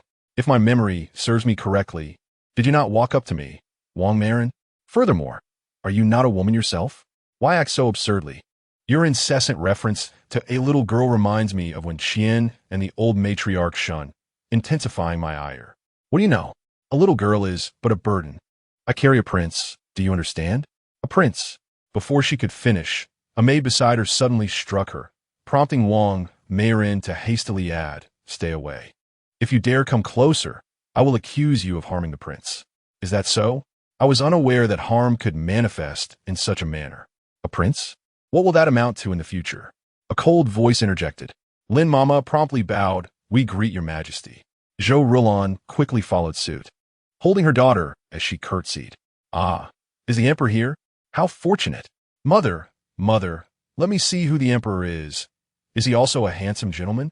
The footsteps of the Shangwu emperor paused, wondering if he had misheard, as it seemed there was indeed a child's voice speaking. He scanned the vicinity, not initially seeking anyone else. The Shangwu emperor was momentarily filled with uncertainty. Wang Mayrin, however, lamented, "Your Majesty, this person has openly cursed me, and this servant speaks only to protect those from outside." The Shangwu emperor regarded Wang Mayrin with a cold expression. "Is that so? How they curse you? Pray, enlighten me." Wang Mayrin hesitated for a long while, struggling to find an excuse, realizing that revealing what had been said would only invite further curses upon her child. The Shangwu emperor scoffed. "Wang Mayrin, you truly possess a talent for fabricating lies. It appears this is the manner in which your family has been raised." Wang Mayrin was caught off guard by the emperor's sudden accusation, her fear evident as she stammered, "Your Majesty, why do you say such things?" "I have not lied. Everything I have said is true." "Is that so? Then tell me, what curses were uttered? Should either of you misstate anything, you will be sent to hard labor. All other family members will face punishment as well." The emperor's cold gaze fell upon the two young maidservants, who quickly pleaded for mercy, daunted into silence. Wang Mayrin, seeing this, dared not continue with her accusations, merely asserting, "They have shown disrespect to the prince. After all, I carry a prince." "Is that so?" Observing Wang Mayrin's actions, "It appears you believe women to be inferior. If that is the case, Wang Mayrin, do you not also consider yourself lowly? Or do you willingly degrade yourself?" With the Shangwu emperor's scathing assessment, Wang Mayrin trembled, struggling to articulate a response, yet she dared not speak further.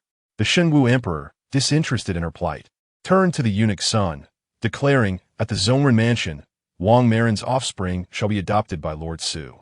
Son, the emperor's trusted confidant and chief eunuch, felt a chill run through him upon hearing the emperor's words. He quickly replied, "Yes, this old servant shall remember this and make arrangements." He understood that Wang Mayrin had completely fallen out of favor with the emperor. After the child was born, she would be relegated to a status worse than that of a cold palace. However, it was not surprising, as Wang Mayrin was originally the legitimate daughter of a mere county magistrate. The so-called legitimate daughter is, in fact, the daughter of a concubine who has been elevated to the status of the main wife. During the selection process, she should not have been chosen. However, her legitimate elder sister fortuitously fell ill, and thus Wang Mayrin substituted for her sister in the palace selection, inadvertently remaining in the court. Yet, eunuch son possessed far more information than others. The supposedly ill elder sister was, in truth, the favored daughter of the concubine, who feared that her predecessor's legitimate daughter might ascend and jeopardize her own daughter's prospects. In her ambition for her daughter to enter the palace, she secretly administered poison. Fortunately, the young lady suffered no serious harm and has since seen through the true nature of her biological father and stepmother, marrying into a well-suited family arranged by her birth mother, leading a rather pleasant life. As for Wang Mayrin, she had been in the palace for some time, yet she seemed oblivious, believing her youth granted her the privilege of acting coy and foolish. The holy martial emperor was not fooled by such antics, but he was too weary to engage with her. Consequently, Wang Mayrin was led to believe that the holy martial emperor genuinely appreciated her demeanor. The empress, being kind-hearted, tolerated such foolishness and arrogance. Otherwise, her life would have long been forfeit. Wang Mayrin stood aghast, pleading, "Your Majesty, you cannot. My son is your son. How could he be adopted out? How can that be?" The emperor coldly retorted, "Why can my son not be adopted out?" His ire was palpable, as her lowly remarks struck a nerve. Wang Mayrin, brazenly attempting to leverage her pregnancy, accused Zhou Rulon of wrongdoing. The presence of the empress's maidservant made it evident that Wang Mayrin was no stranger to such insolence in front of the empress. "This is royal blood," she insisted. "Royal blood?" The holy martial emperor scoffed, This dynasty lacks not for one or two bloodlines. In a fit of desperation, Wang Marin hastily exclaimed, "What were a princess?" In that moment, she did not dare to consider whether such a statement could be deemed a curse. Her sole thought was to prevent the child from being adopted. If the child were adopted, she would not only be unable to keep him by her side, but would also lose any connection to him. Remaining in the palace, he might one day attain a significant position. Being adopted out would mean losing all qualifications. The holy martial emperor, however, was unfazed. Is that so? If it were a princess, I fear Prince Shu would be even more delighted, for he has a fondness for girls. Prince Shu was the emperor's uncle, a man who had died young, yet maintained a favorable relationship with the emperor. Hence, when the topic of adopting children arose, the emperor immediately thought of Prince Shu. As a prince, even if the child were to fall out of favor, he would still not be mistreated. The holy martial emperor harbored no objections to ambitious birth mothers. He had faith in the upbringing of his crown prince. However, he could not tolerate a foolish birth mother with ambition. Ah, the emperor is quite decisive, is he not? Excellent, excellent, he is indeed a good emperor. Surely, where I, the celestial being, reside, there are no excessively incompetent rulers. Of course, the scoundrel and his entire family do not count. The childish voice echoed again. The holy martial emperor felt a chill run down his spine. Yet he saw no other children around, as if no one else could hear. Could it be this little one? Right, I remember now, the childish voice chimed again, laced with confusion, then a sudden realization. This Wang Marin, her son, is none other than the incompetent crown prince, whom the crown prince treated well. Yet he was influenced by others to harm the crown prince, leading to his leg being broken. Later, due to negligence in caring for the injured crown prince, he was poisoned and became foolish. The holy martial emperor's aura turned formidable. What did you say? This child is incompetent and has harmed the crown prince? And the crown prince has now become foolish? Alas, how pitiful! The crown prince is such a good person, dutiful to his father and mother, kind to his brothers. Yet he was harmed by a younger brother forced by their mother. The emperor's expression grew colder, and he commanded eunuch Sun to demote the title of the Prince of Shu, placing the next generation at the rank of duke. Eunuch Sun was taken aback, unsure of the emperor's reasoning, but quickly noted it down. Wang Marin, meanwhile, was left in a daze. If he were merely a prince, she could console herself. After all, he would still hold a title. But to be demoted to a duke? Your Majesty, a title demotion must come with a prince in between. Wang Marin exclaimed. Even if the child were to be adopted, it should not directly lead to the rank of duke. The emperor's gaze turned icy. My decisions are not subject to dispute. Guards, take Wang Marin away. Should anything happen to the child, I will hold you accountable. As he spoke, he noted the glimmer of hope in Wang Marin's eyes. If anything were to happen to the child, he would bestow upon her family the fate of white silk. Wang Marin's nefarious thoughts were thoroughly quelled as she was escorted away by eunuch Sun's attendants. Ah, the emperor is quite ruthless. With this calamity shall no longer harm the crown prince. Shall it? The crown prince even gifted me something wonderful during the full moon celebration. Upon hearing this, the emperor was certain that the childish voice he had heard belonged to the little one before him. But how could he suddenly hear the thoughts of this child, while others clearly could not? As he pondered, he heard the emperor's voice. So this is the little girl from the Chang'an Marquisate? The holy martial emperor found himself at a loss for words, particularly as he rarely encountered children, especially those from ministerial families. He chose not to mention the Chang'an Marquisate. The emperor paused, recalling that the empress had previously complained about Shun Wunin not being a good person. The emperor did not mind this, merely stating, "This little girl appears quite adorable. Where could such cuteness be discerned from?" Fortunately, the emperor chose not to elaborate further. Let us proceed. I am on my way to the empress's palace. The emperor felt perplexed by the content he had just heard, wondering if he might glean more information. Are we finally going to see the pretty aunt? The pretty aunt seems well matched with this handsome uncle. The handsome uncle is quite nice, but it is a pity that such a good country has been torn apart by those treacherous ministers and thieves. It is truly a shame. Chapter 29, with a sharp crack, the holy martial emperor halted his steps. Why did those words send a shiver down his spine?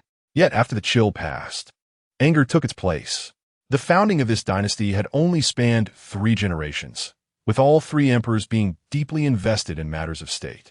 While the people may not have lived in complete peace and prosperity, they at least fared better than in the previous dynasty.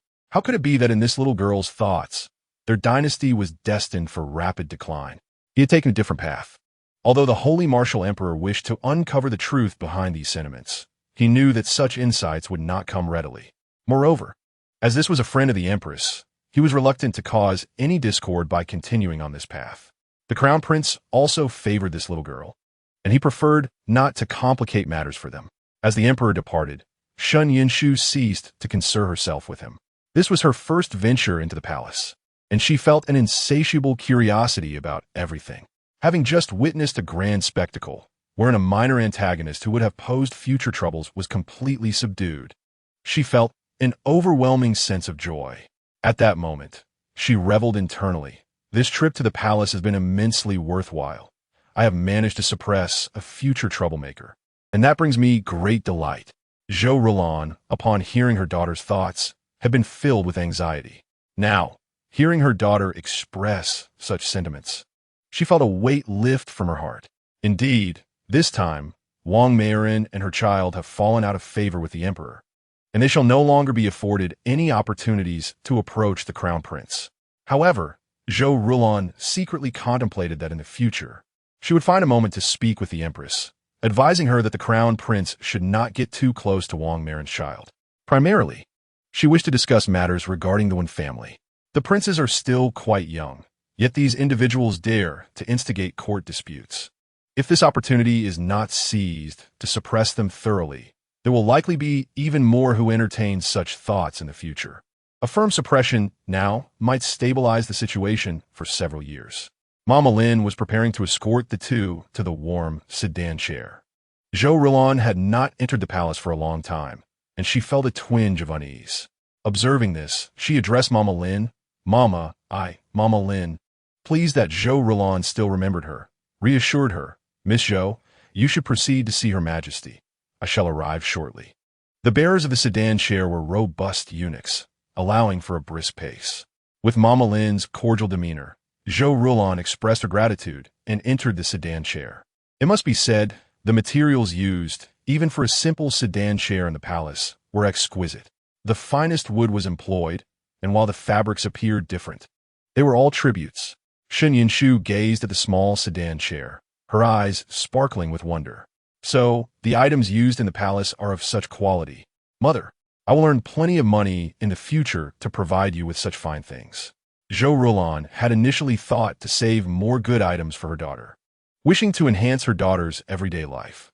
Little did she know that her daughter's heartfelt desire was to provide such things for her. A wave of emotion washed over her, mingled with a sense of helplessness. Yet, it must be acknowledged that the anger previously stirred by Wang Meiren had now completely dissipated.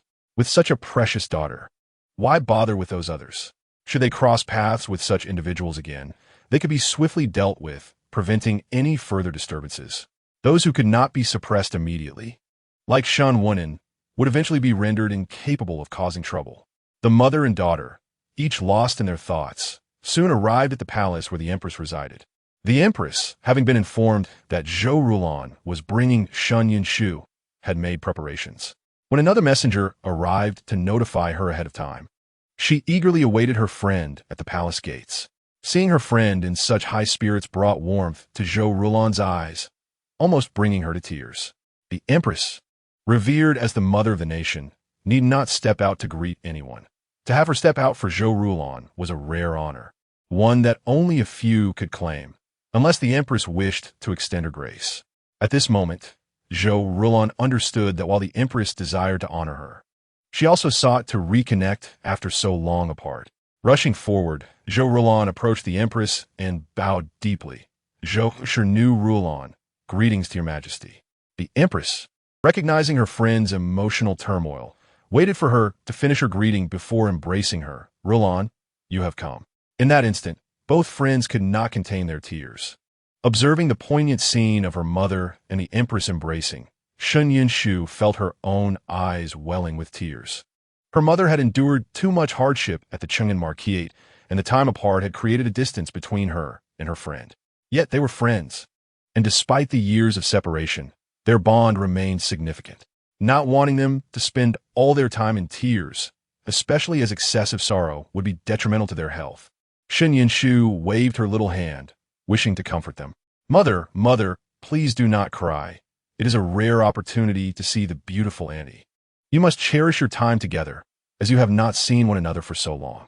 As she spoke, she reached out her tiny hand, attempting to wipe the tears from their faces. However, her little hands lacked strength, and in her fervor, she inadvertently slapped her mother's face. The Empress, being seated further away, remained untouched. The sharp sound startled both the Empress and Zhou Rulon, but soon they burst into laughter. The little girl, seeing her mother in tears, had intended to wipe them away. How endearing it was that she even wished to help her beautiful auntie. The two friends exchanged glances and chuckled together. All right, let us proceed into the palace, the Empress said, guiding them inside. Suddenly, the Emperor arrived. To their surprise, he entered swiftly, dismissing the need for formalities. Approaching the Empress, he remarked, I met these two in the guard earlier. The Empress was somewhat astonished. Oh, is that so? After a moment's reflection, she realized that the Emperor had likely wished to spare her worry, and her heart swelled with sweetness. As she gazed at the Emperor, her expression softened. The Xingwu Emperor, feeling somewhat uneasy under her affectionate gaze, noted the presence of others around them, wondering if it would be more appropriate to express such sentiments in private. When the Emperor mentioned the earlier incident, Zhou Rulon promptly stepped forward and bowed. Thank you, Your Majesty, for supporting your subject's daughter. The Empress, noticing this, grew curious about what transpired. The Xingwu Emperor succinctly explained, Wang Meiren, relying on her pregnancy, has been spreading slanderous remarks, and I have heard her disdain for this little girl. His gaze fell upon the swaddled infant, still marveling at the peculiar situation. Throughout the journey, he had intended to maintain composure, yet he found himself increasingly perplexed, eager to understand the source of his ability to hear the child's thoughts. However, now was not the time for such musings, and the conversation returned to earlier matters. The Empress, filled with indignation, thought, is she not a woman? Why should she look down upon our little Yin Shu? Our little Yin Shu is a true blessing. Remembering that Yin Shu had been present and heard the disparaging remarks, her anger deepened. The Empress resolved that Wang Meiren would face confinement for her actions. The Xingwu Emperor gently patted the Empress's arm, reassuring her, there is no need for concern. I have already ensured her confinement. Once she gives birth, her child will be adopted by Lord So. After uttering this, the Xingwu Emperor recalled the child's thoughts with lingering unease, cautioning that in the future, the crown prince should maintain distance from her offspring, for the child of such a foolish mother may not be of worthy character. Furthermore, he insisted that the title of the Su Wangfu be demoted from a dukedom to a lower rank, fearing that further discord might arise later. He made it clear to the Empress that the child should be regarded as a potential adversary. The Empress understood this, though she felt the punishment was excessive. However, considering the Emperor's earlier irrational thoughts, she grasped some of his reasoning and silently acquiesced, while she generally treated the palace women with kindness. It was not an encouragement for them to harbor foolish aspirations. The concubines in the harem, obsessed with vying for the Emperor's favor and desiring to bear children, were seen by the Empress simply as women trapped in a gilded cage, deprived of their freedom to roam the markets like ordinary ladies. Nonetheless, such circumstances did not grant them the license to indulge in unrealistic fantasies. If one were to possess the self-awareness of Meng Pin, guiding her children to be well-behaved would suffice. However, for those who wished to reveal their claws, she would not hesitate to sever them entirely. After soothing the Empress, the Xingwu Emperor felt assured but resolved to keep a close watch on Wang Meiren's offspring. Had it not been for the innocence of the child, and the fact that she was not raised in Wang Meiren's vicinity, the Emperor might have hastily decreed the death of both the child and Wang Meiren. Listening to the Emperor explain these matters, Zhou Rulon pondered deeply. It seemed the Emperor's affection for his friend remained steadfast, which was indeed a stroke of fortune for her. Initially, when her friend entered the palace as the crown princess and subsequently became the Empress, it would have been impossible not to worry about her. Yet, as she became ensnared in the affairs of the Cheng'an Marquisate, she gradually lost herself, let alone caring for others. Nevertheless, Having now reclaimed her former self and resolved to live well, she was determined to ensure her friend would not suffer due to their friendship. After sharing these thoughts, she resumed the conversation. The Empress looked at Shun Yunshu, smiling as she said, "Rilon, may I hold our little Yunshu?" Since leaving their company last time, she felt her health had been improving significantly. Even the royal physician, upon checking her pulse, remarked on her remarkable well-being, much to his astonishment. The Empress's words instantly captured the attention of both the Shunwu Emperor and Zhou Rulon. "Oh, is that so?" The Empress, after a moment of thought, did not conceal anything but instead smiled at the Shunwu Emperor, saying, "How could I not say our little Yunshu is a little lucky charm?" Even the Crown Prince, after examining his pulse, said his health has improved greatly. Upon hearing this, the Shunwu Emperor recalled the golden light the Empress had mentioned earlier, stirring something within him. Yet, considering how rare such golden light was, something he had only encountered once in historical texts, he dismissed it as merely a means of enhancing health. Zhou Rulon, however, felt a jolt in her heart. Since her daughter's full moon banquet, her own health had been excellent, though she had attributed it solely to her decision to sever ties with the Chang'an Marquisate. Hearing the Empress's implication, she realized that the golden light was indeed the cause. Yet, with the Shunwu Emperor present, she dared not speculate, smiling as she remarked that it indicated both the Empress and the Crown Prince were blessed individuals under divine protection, and that the little girl had no part in it. She should not be favored unduly. Who said that? It is clearly because the heavens wish to express their gratitude to me, bestowing the golden light upon those who treat me well. The small voice protested indignantly. Zhou Rulon's heart skipped a beat, grateful that only she could hear the child's thoughts. Little did she know, the Shunwu Emperor's curiosity was mounting. Why would the heavens be grateful to this chubby little girl? The thought of her plump face made him wonder why she deserved such gratitude. Setting aside this matter, the notion that one could receive blessings simply for being good to another piqued his interest. The Empress had already taken Shun Yunshu into her arms, playing with her. Watching the child wave her small hands and exclaim joyfully, she could not help but laugh, teasing, "Look at how you are arranging our little Yunshu. She seems displeased." The Empress declared, "It is indeed little Yunshu's merit, and the changes in her health are evident to me." Previously occupied with state affairs, her mood had been affected, and she could feel her own health declining. However, since the full moon ceremony, her condition had genuinely improved day by day. The Empress had also spoken to the Crown Prince about this, and he shared the same sentiment. Thus, they could attribute the cause to the full moon ceremony. "Indeed, it is my merit. Grandfather, grandmother, and uncle will surely also find their health improving," the small voice repeated cheerfully, heightening the Shunwu Emperor's curiosity to its peak. So, the golden light truly has numerous benefits. Zhou Zhini, Su Shi, and Zhou Yan's health had also been attended to by imperial physicians. As they were great heroes safeguarding the frontier, these physicians would report their health conditions to the Shunwu Emperor, both to keep him informed and to ensure better access to certain medicinal herbs in the palace. The little voice continued with a sense of pride. "Grandfather, grandmother, and uncle's hidden ailments must be nearly healed. As the golden light continues to act, their health will improve further, and even if they sustain injuries in the future, they will recover more swiftly. Its effects are enduring." Initially, the Shunwu Emperor was merely curious and somewhat regretful for not witnessing such a rare golden light. Now, hearing Shun Yunshu's words, he felt a genuine sense of remorse. If the blessings from the golden light were indeed lasting, then not having availed himself of such fortune was truly unfortunate.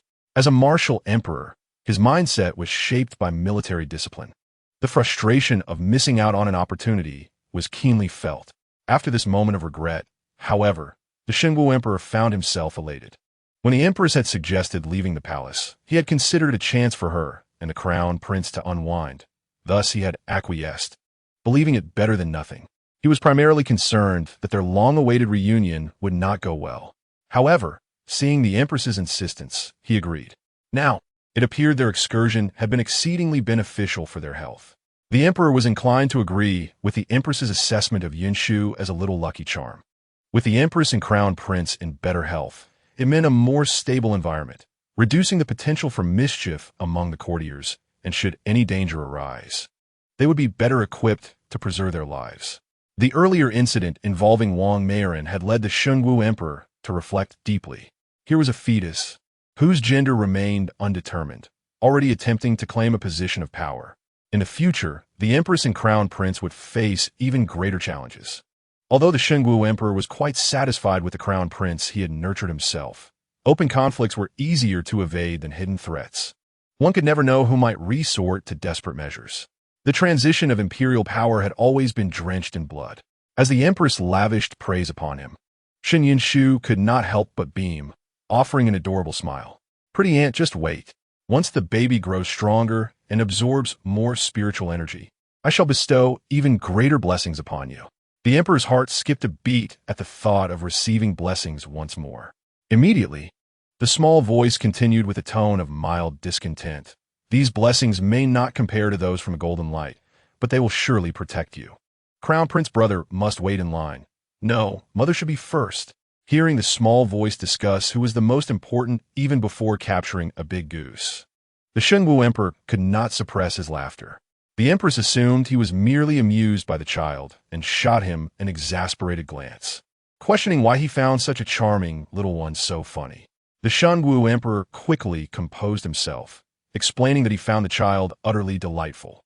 The Empress accepted this explanation, recalling that even their own Chinur adored the little one.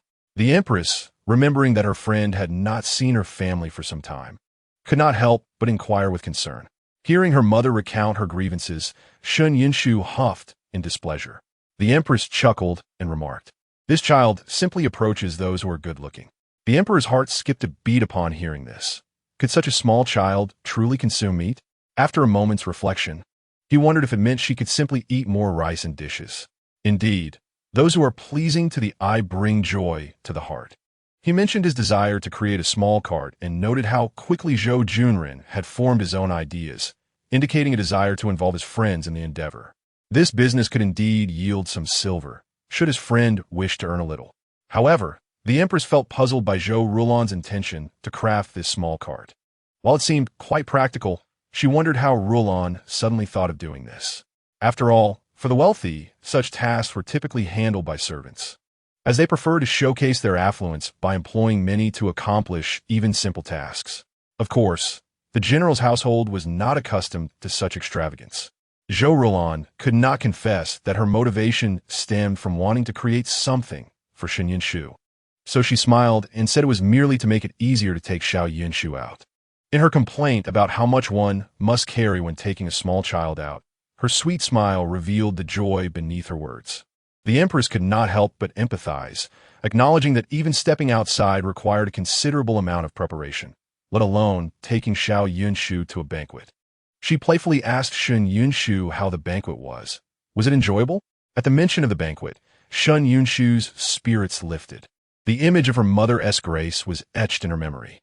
She could not help but move her little hands and feet in excitement, her heart bubbling with joy. It was so much fun, there were many children, and most importantly, her mother was so impressive. That woman surnamed one had tried to belittle her, but her mother had swiftly put her in her place. Hearing her daughter boast of vanquishing someone, Zhou Rulan found herself both amused and exasperated, realizing how rumors could easily be born from such playful exaggerations. The Emperor, intrigued, glanced at Zhou Rulan and then at Shen Yinshu, wondering how a mere child could have been involved in a fight. Surely, if there had been an altercation, he would have heard something about it by now.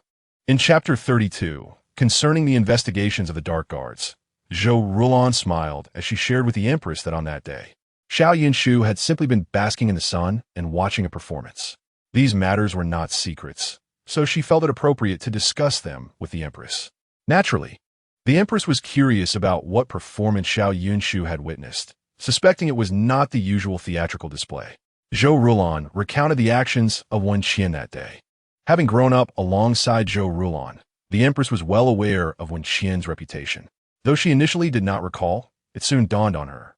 Such an outrageous young lady was truly unique in the capital. Judging by her notoriety, Wen Qian certainly ranked among the top young women of the capital. After marrying and having children, she had shown little growth, and the Empress held her in low regard. Both women, having come from esteemed backgrounds, were unconcerned with social status. Wen Qian's grievances about being looked down upon were merely figments of her imagination. The Empress despised how Wen Qian constantly belittled women, even using a baby as a prop. Even the Xingwu Emperor could not help but exclaim, had that woman been kicked by a donkey? Today, he encountered a lady of the Wang family who repeatedly referred to others as mere girls, which had already infuriated him, and now there was another one outside the palace.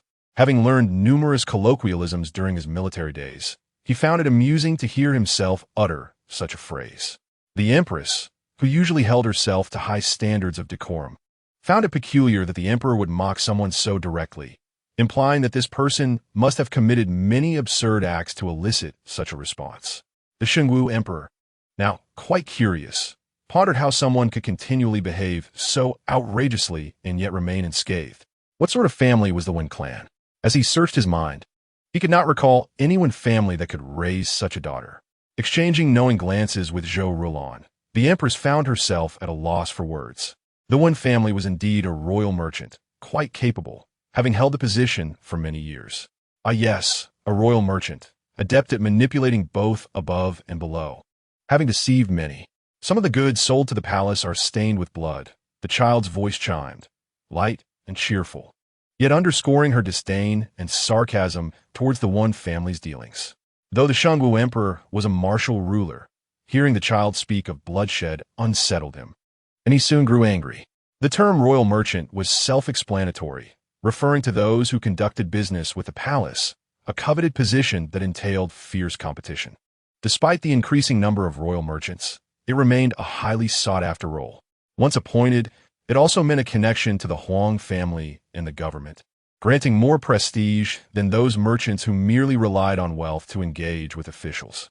This status highlighted the significance of royal merchants, prompting fierce competition where individuals employed various schemes, even resorting to offering bribes. Fortunately, the Xingwu Emperor had discovered and prohibited such practices. Yet now, learning that the Wen family had maintained their position for so many years without being ousted, it was evident that they were not as simple as they appeared. To hold the title of royal merchant for so long indicated considerable prowess. The Emperor could only label the Wen family's daughter with a single word: unreliable. Though he maintained a semblance of courtesy, acknowledging her as a woman, he knew that otherwise he would have dismissed her outright. This point had previously been discussed in private between the Empress and Zhou Rulan, though they did not speak ill of others. Wen Qian's antics were simply too aggravating. They could not help but wonder what the Wen family was thinking in allowing their daughter to provoke enmity. However, they could not reach any conclusions, and instead, they chose to keep their distance from Wen Qian's escalating antics. When the Xingwu Emperor inquired, both the Empress and Sun Yunshu found themselves at a loss. The Empress could only remark that she had no idea what the Wen family was thinking, raising their daughter as if merely existing was sufficient. Yet, despite Wen Qian's troubles, they were not significant enough to cause the Wen family major concern, and those who could not handle her were usually unwilling to engage with her, as she seldom attended their banquets. Thus, the years had passed without much incident. The Xingwu Emperor, intrigued, commanded his attendant son Gonggong to investigate whether there were underlying issues. Though he spoke casually, Sun Gonggong understood that the Emperor sought not only to uncover why Wen Qian had been so indulged, but also to discern how the Wen family had managed to remain royal merchants for so many years. After all, competition for royal merchants was fierce, and not being selected for a year or two was commonplace. Those who consistently secured the position were often hidden gems. Most crucially, they had not previously received any information on this matter. Sun Gonggong, feeling a sense of urgency, promptly dispatched individuals to investigate. While the Empress paid little heed to the Emperor's inquiry, knowing it appeared trivial, she recognized the importance of keeping him informed and vigilant about such matters. Thus, when the Sacred Martial Emperor sent someone to investigate, the Empress was not only unconcerned, but actually found it advantageous. Should any truths be uncovered, it would allow Xiao Yunshu to exact her revenge. Zhou Rulan was eager for the Sacred Martial Emperor to expedite the inquiry, hoping it would reveal the reasons behind their family's continued status as royal merchants. If the investigation could also expose their plans to select a prince, that would be even better. While the three harbored their own thoughts, Sun Yunshu could not help but continue her mutterings. She urged, "Hurry and investigate. Hurry and investigate." It would be best if the dealings between Lin Shuang'er and Wen Qian were also uncovered. At that time, my scoundrel father would surely face the consequences for allowing Lin Shuang'er to bully my mother. Humph. Her indignation was palpable, clearly audible to all. Zhou Rilon felt warmth in her heart. The sacred martial emperor raised an eyebrow, realizing that the Marquis of Cheng'an had connections with the one family of royal merchants. He resolved to check whether his shadow guards had uncovered this detail, curious about their recent investigative capabilities. Chapter 33. Enthralled by the art of bubble blowing, the Empress, seeing Shun Yunshu so animated, could not resist embracing her. Our little Yunshu knows that your royal uncle is going to help you seek vengeance, doesn't she? Shun Yunshu waved her tiny fists in delight, bursting into laughter. The Empress looked at Zhou Rilon in astonishment, realizing that their little Yunshu could indeed comprehend her words.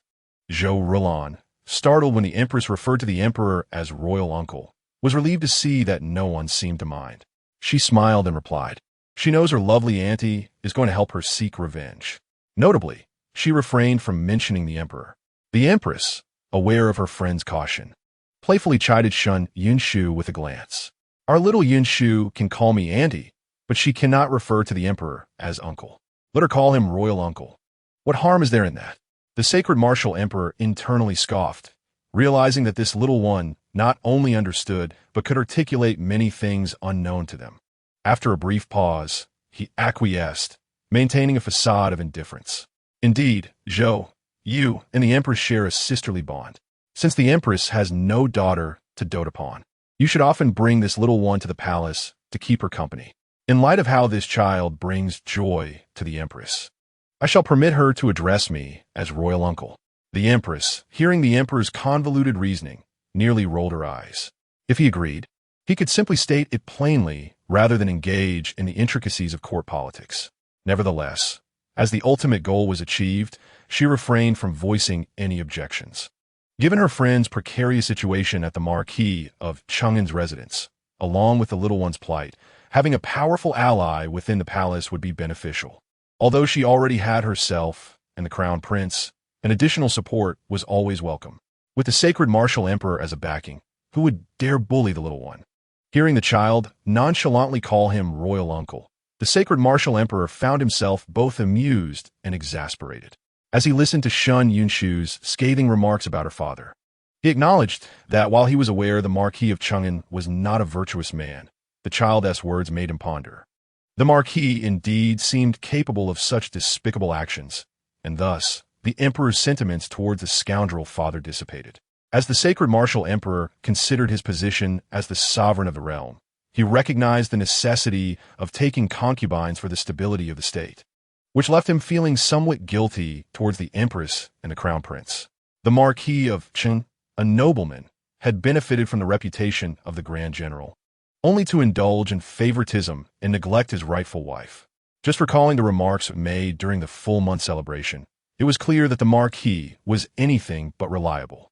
Zhou Rilon had come to the palace today to discuss matters concerning Wen Qian. At this moment, she subtly mentioned, the concubine in our household seems to have dealings with Wen Qian. The Empress raised an eyebrow, grasping her friend's implication. Indeed, if there were no connections, Wen Qian would not have been so brazen as to bully Xiao Yunshu, and instead would mock Zhou Rilon for only being able to bear a daughter.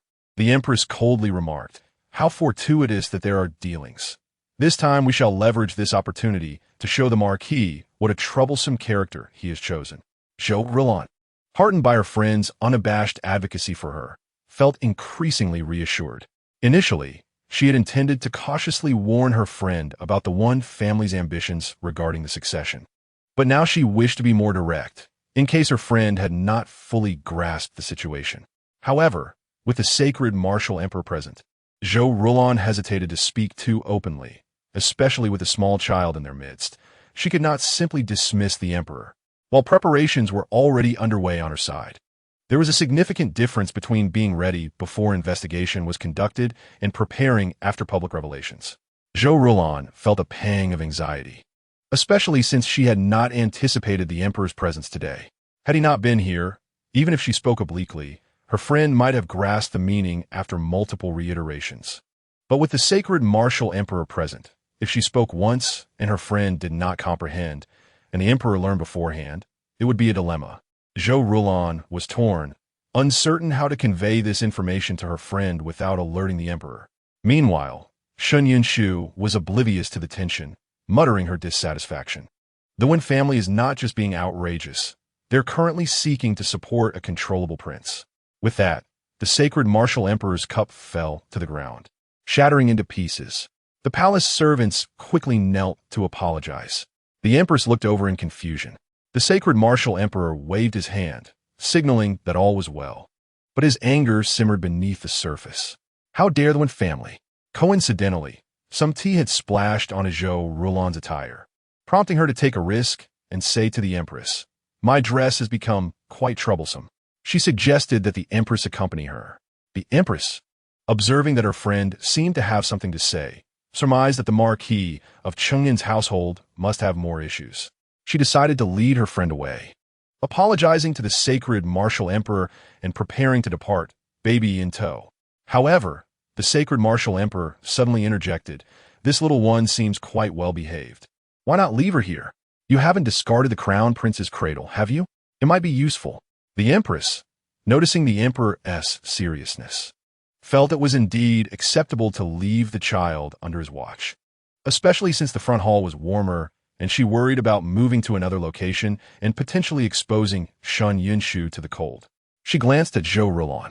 Zhou Rulan, wanting to convey her thoughts to her friend without others present, felt that with the emperor here, there would be ample care for the child, and thus she agreed. Thanking the sacred martial emperor, the two friends walked together towards the palace's rear, engaging in light-hearted banter about past incidents. "You used to be quite careless. I remember that time you accidentally stained your skirt." They departed in laughter, while the sacred martial emperor gazed at the little one engrossed in her bubble blowing. Chapter 34. The truth of the matter, it turned out that the little one was entirely focused on her bubble blowing, revealing no further thoughts. The sacred martial emperor felt a surge of urgency. While his shadow guards could certainly investigate the Wen family, uncovering details about a prince would be particularly challenging, as such matters were typically shrouded in secrecy. He was uncertain whether his guards could uncover the truth and how long it might take. Yet his patience with the Wen family had reached its limit. As the little girl fell silent, the Shangwu Di began to harbor doubts about whether it was necessary for Zhou Rulan to be present for him to hear her thoughts. Was it possible that the child was indeed speaking in her heart, unbeknownst to him? The emperor mused, "Surely, my dear mother is discussing the Wen family's intentions to support the crown prince with the beautiful aunt." Relieved, he concluded that he could still hear her. It was simply that the lazy child had no desire to speak. Regarding Zhou Rulan's report to the empress, Shangwu Di felt no offense. Rather, he viewed it favorably. Someone was genuinely concerned for the empress and the crown prince, and the loyal general's house provided a solid backing for them. Realizing this, he casually remarked to the nearby eunuch's son, "The Wen family truly is audacious." Eunuch's son, momentarily perplexed, pondered how the Wen family could be so bold without any evidence of wrongdoing. Nevertheless, he dutifully agreed. Indeed, they are quite audacious. At this moment, Shun Yunshu was playfully grasping her chubby little feet, overhearing their conversation and chiming in. Indeed, the Wen family is exceptionally bold. They even wish to interact with several princes to compare and select the best among them. With a resounding crash, the freshly replaced teacup in Shangwu Di's hand fell to the ground. Not only did they incite a power struggle, but they also dared to scrutinize his sons. The emperor's fury became increasingly difficult to contain. Although he held the crown prince in the highest regard among his sons, that did not imply he loved the others any less. They were all his children. Moreover, Shangwu Di was contemplating how to nurture his princes to become allies for the crown prince rather than the cause of future turmoil. Yet, he was now informed that someone was already attempting to sow discord among his sons, and the instigator was merely a merchant. Even if ministers wished to choose a leader early, Shangwu Di would not have been as enraged. How could a mere merchant dare to pick and choose among his sons? Had the Wen family truly lost their senses? Why has the emperor dropped another cup? That is quite an unfortunate habit. You should have the imperial physician examine him. Poor hand and foot coordination could indicate heart issues or similar ailments. Listening to the little one's concerned babble, Sheng Wudi's expression softened somewhat. He commanded that someone clean up the mess. With a more serious demeanor, he insisted that the Wen family be thoroughly investigated. Eunuch Sun was puzzled by the Emperor's sudden focus on the Wen family, but made a mental note of it. Clearly, the Wen family would not find favor with Sheng Wudi, and in the future, should any matters arise concerning them, or if someone sought to plead on their behalf, one must be cautious and refrain from accepting their silver. He also contemplated that the Chung and Ho residence had been noted for its association with the Wen family and should be monitored closely. However, the Chung and Ho's wife and the little girl had indeed won the Emperor's favor and maintained a close relationship with the Empress, indicating that this family would be treated differently going forward. Meanwhile, in the rear hall, friends were engaged in discussions regarding the matter. Before changing clothes, Zhou Rulan intended to clarify the situation to prevent any unforeseen incidents, signaling her friends to clear the room. The Empress, though surprised, merely smiled and said, "You are still the same, uncomfortable with having attendance for your changing." She added, "Very well, I shall consider it a nostalgic reminiscence of youth." She turned to Mama Lin and instructed, "Please take these individuals away." Mama Lin complied, leading the maids outside to maintain a respectful distance while she stood guard at the door to prevent others from approaching. Zhou Rulan thoroughly checked the rear hall to ensure no one else was present, allowing herself to relax. Observing her friend's cautious demeanor, the Empress said, "If there is anything concerning you, do not hesitate to share. Even if I cannot act, I can appeal to the Emperor." Zhou Rulan, feeling warmth in her heart from her friend's concern, believed her risk was worth it and pulled the Empress to a nearby seat. Upon hearing about the Wen family's involvement, the Empress felt puzzled but assured her, "Do not worry.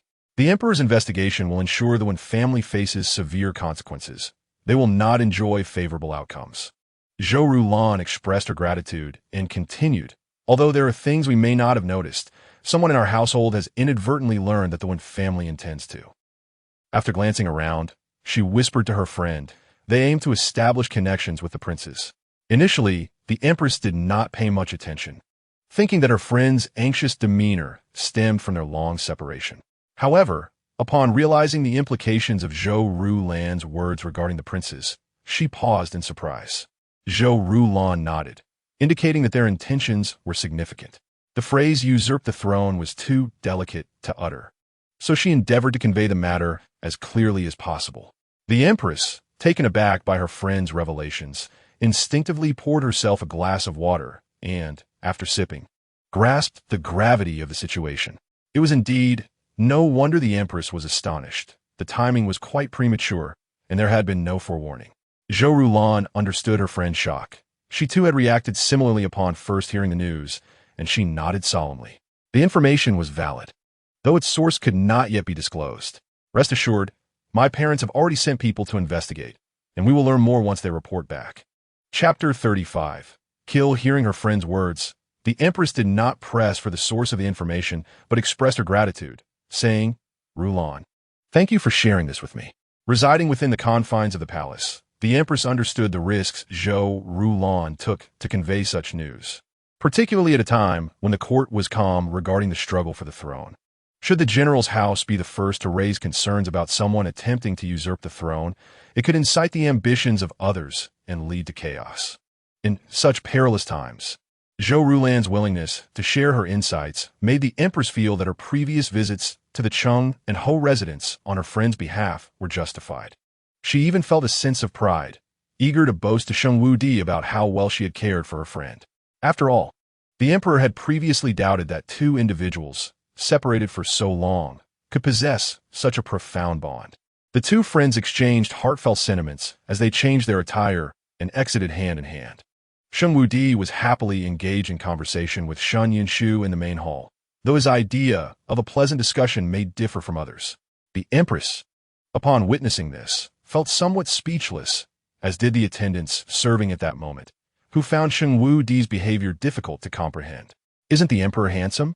I know you must be saying he is wise and formidable." Sheng Wudi earnestly conversed with the little girl.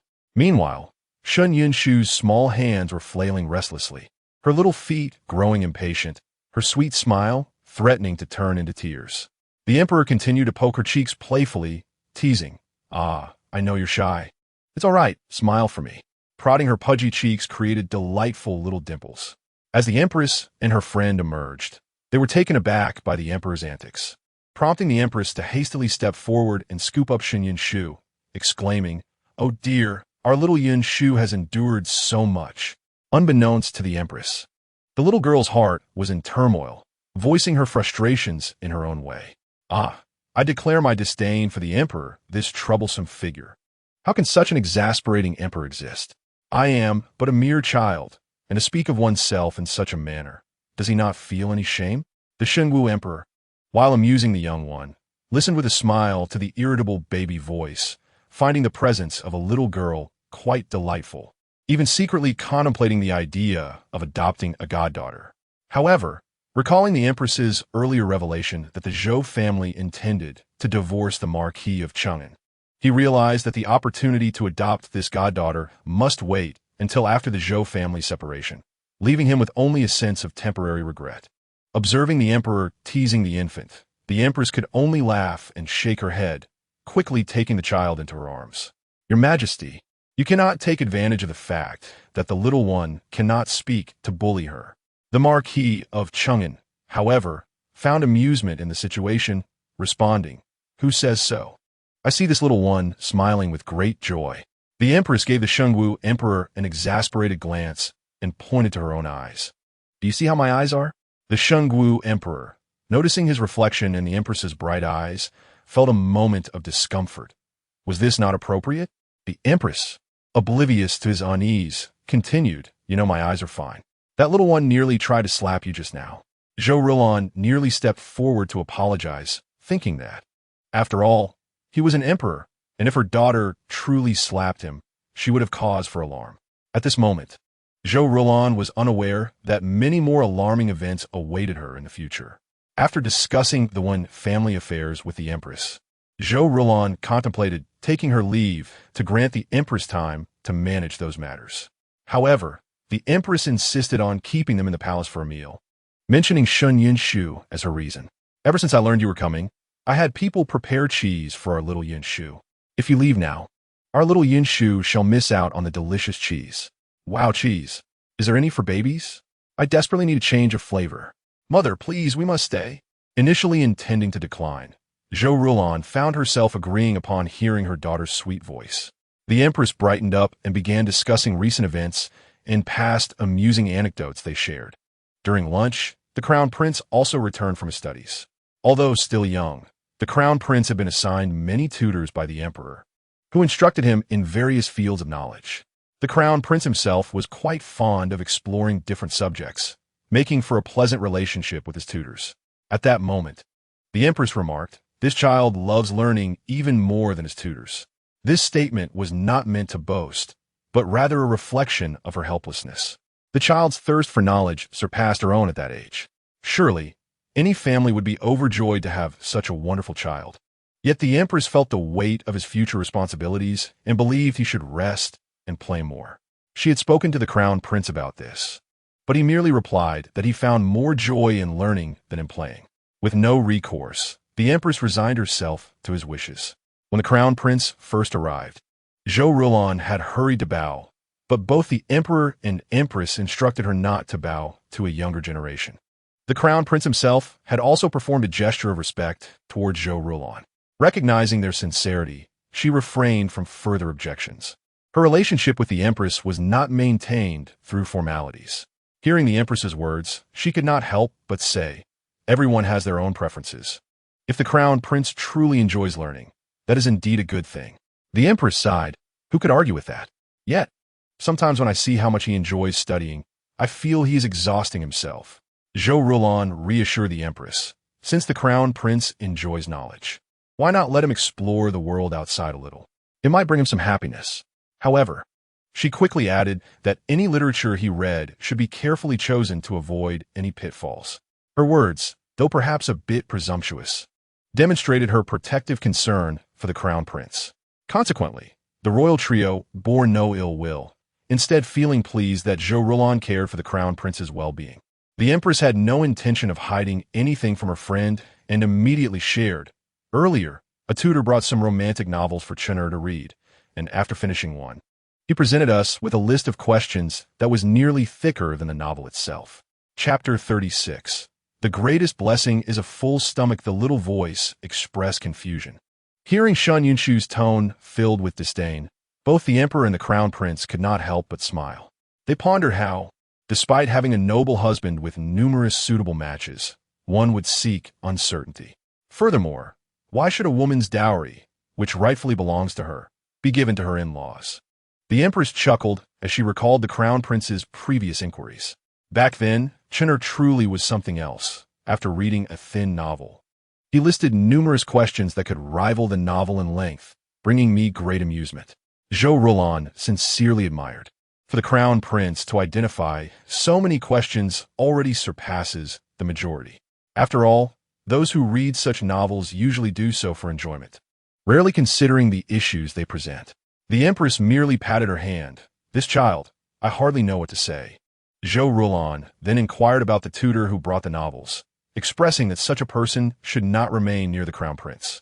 At his age, having a tutor who introduces him to such literature, whether they are carefree, oblivious, or harbor ill intentions, should never be allowed near him. Zhou Rulan spoke earnestly, showing genuine concern, clearly understanding that some officials might dismiss such matters with a cavalier attitude. The emperor should be mighty and imposing, ensuring that those who send such novels to children are kept at bay. Even if they wish to ingratiate themselves, it should not be to such an extent. The emperor, once again praised, could not help but smile. The little voice was filled with indignation. Those who send such novels to children must have ulterior motives. Thankfully, the crown prince can discern right from wrong. Otherwise, he would be easily deceived. Hearing the little one defend him, the crown prince broke into laughter. Reaching out to grasp the infant's hand, Sun Yunshu, marveling at the royal lineage, felt someone holding her tiny hand. She tilted her head in confusion. Oh, crown prince? The empress noticed their interaction and chuckled, remarking, "It is rare to see the crown prince so close to a little child." She then turned to Zhou Rulan. "Rulan, you must often bring our little Yunshu to the palace to keep me company." Zhou Rulan readily agreed. The emperor quietly listened to their playful banter, and, when the palace kitchen delivered the meal, he simply said, "Let us eat. Delicious cheese has arrived." Sun Yunshu, no longer preoccupied with thoughts of the emperor's wisdom or the crown prince's charm, focused solely on her meal. As a little one, she truly felt deprived.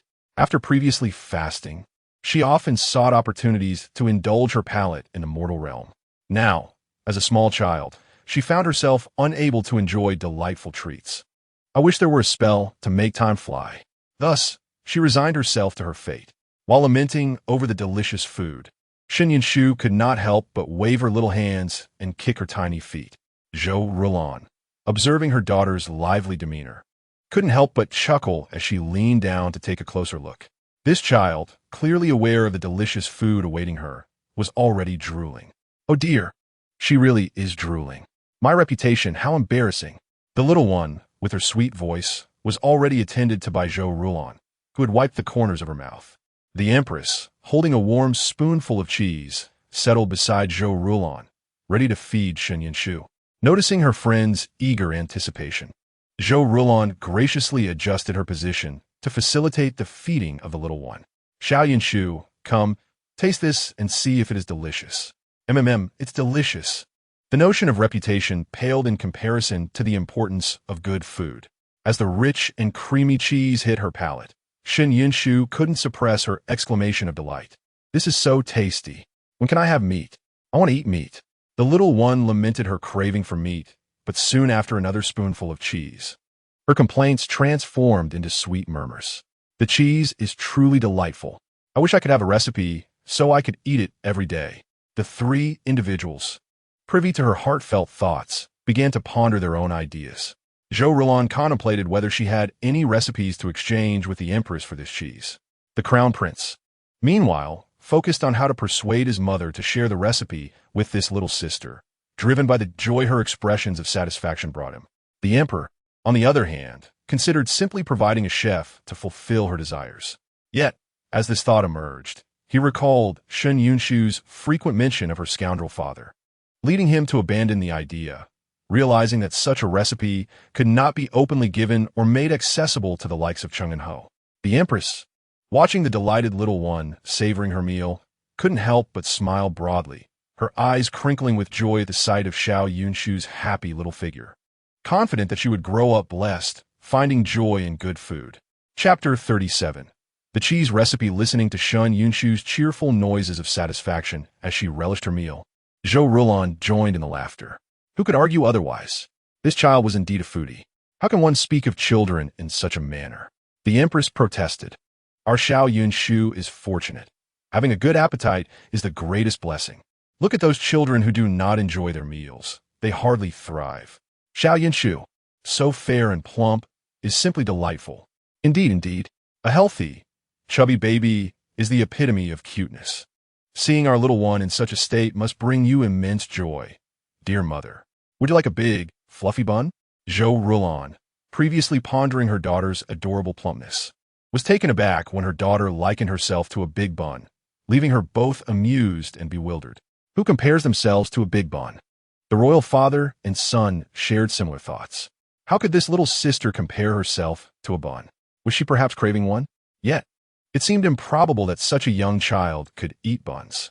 This little foodie was indeed quite something, capable of consuming so much while likening herself to food. The Empress and Shun Yunshu, one feeding joyfully and the other eating with glee, completed a bowl of cheese, leaving the Empress filled with a sense of accomplishment. Oh my! Watching Xiao Yunshu eat makes me crave this cheese as well. It appears she truly enjoys it. Zhou Rulon hesitated, contemplating whether to speak up, struggling to think of anything of value to exchange with the Empress, unwilling to place her friend in a difficult position over a recipe. Many recipes within the palace were secrets not to be shared with outsiders. Suddenly, the three royals chimed in unison, suggesting that since she enjoyed it so much, they might as well give her the recipe. After their collective statement, they all paused, exchanging glances before bursting into laughter. It seemed that both the emperor and the crown prince found Xiao Yunshu's enjoyment of her meal to be quite delightful, didn't they? Of course, if one does not eat heartily, there must be something amiss. A good appetite leads to good health. If something troubles you, a hearty meal can solve it. And if one meal is insufficient, then too. Listening to the little one gleefully articulate her whimsical logic, even expressing a desire for another bowl, Zhou Rulon could only shake her head in amusement. Fortunately, despite her yearning for more, Shun Yunshu understood her little tummy couldn't accommodate so much deliciousness and could only gaze longingly at the empty cheese bowl. However, the thought of having the recipe filled her with joy. Uncle Huang, beautiful Ai, Brother Taizi, you truly are a family, so in sync and kind-hearted toward the little baby. I will surely strive to absorb all this good energy. But now, although I lack energy, I can still alert them. The issue lies in how to convey any potential troubles to them. The little one pondered, conflicted.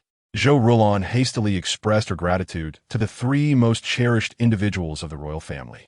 After spending considerable time in the palace, the Shengwu emperor, confirming that the little one had fallen asleep, took his leave. His curiosity had led him to linger too long, neglecting many pressing matters. The crown prince continued to pursue his studies. Meanwhile, the Empress and Zhou Rulon engaged in light-hearted conversation, watching Shun Yunshu's peaceful slumber. Initially intending to leave after discussing matters with one family, Zhou Rulon found herself enjoying lunch so much that she no longer wished to depart early, opting instead for a heartfelt chat with her friend. She confided her desire to take revenge on the Chung and Ho estate before seeking a divorce. The Empress wholeheartedly supported Zhou Rulon's intentions, asserting that it was about time. Look at our Xiao Yunshu. She has been wronged in this family. If it weren't for the concern of disrupting her full moon celebration, I would have directly punished Shen Wunen for his disrespect. The Empress, however, refrained from mentioning that although she did not penalize Shen Wunen at that time, she had subsequently instructed her father to create some trouble for him. It was likely that Shen Wunen remained oblivious to the reasons behind his misfortune. Zhou Rulon shared these thoughts with the Empress, hoping to prevent Shen Wunen from taking advantage of the situation. After all, with her connection to the Empress, Shen Wunen would surely seek to exploit it for his gain. By discussing her intentions with the Empress in advance, she ensured that Shen Wunen would not succeed. The two friends chatted for a considerable time, and as the sun began to set, the Empress even suggested inviting Zhou Rulon and Shen Yunshu to stay for dinner. Before Zhou Rulon could refuse, the Empress insisted, stating that although she planned to divorce Shen Wunen, she should not compromise her own happiness in the process. Seeing her friend's fierce demeanor, Zhou Rulon readily agreed, knowing that her friend was merely looking out for her. In the Chang'an Ho estate, she would not allow herself to be wronged, so she accepted the invitation with enthusiasm. Earlier, the Shungu Emperor had instructed the kitchen to send over the recipe, along with various necessary ingredients and items suitable for the little one. The Empress, seeing this, had joked that if there were no precedent for such generosity, the Emperor might even wish to adopt a daughter. Zhou Rulon merely smiled at the jest, not believing the Emperor truly harbored such thoughts, but reflecting, seeing His Majesty treat you so well brings me great comfort. The Empress blushed, recognizing her friend's good intentions, and promptly waved her off. All right, you should hurry and go. Zhou Rulon smiled as she cradled her sleeping daughter and departed. Though when family had already extended their claws so early, the Empress had no qualms about severing them. If she could seize the opportunity to reprimand Chang'an Ho as well, that would be even better. At this moment, the Empress remained unaware that the Emperor harbored the same thoughts. The Emperor ordered an investigation into the One family and repeatedly raised the matter, prompting Eunuch Sun to expedite the process. The Shadow Guards recognized the significance of this issue and hastily set out to uncover the truth. Chapter 38, Rumors. The investigation revealed startling information, as it often does in the capital, where anything is possible and nothing could truly astonish them. However, the Wen family, presenting themselves as honorable and magnanimous, indeed concealed unspeakable filth beneath their facade, which was utterly disgraceful. As for Miss Wen, the revelations about her were even more sensational. This Miss Wen had long been known to the public as the legitimate daughter of the Wen family. Yet the Shadow Guards discovered that she was not the true legitimate child of the main wife, but rather the offspring of Master Wen and his cousin. Even more absurd was the fact that this cousin had never officially entered the household as a concubine. Instead, during one of Master Wen's business trips, he had simply eloped with her.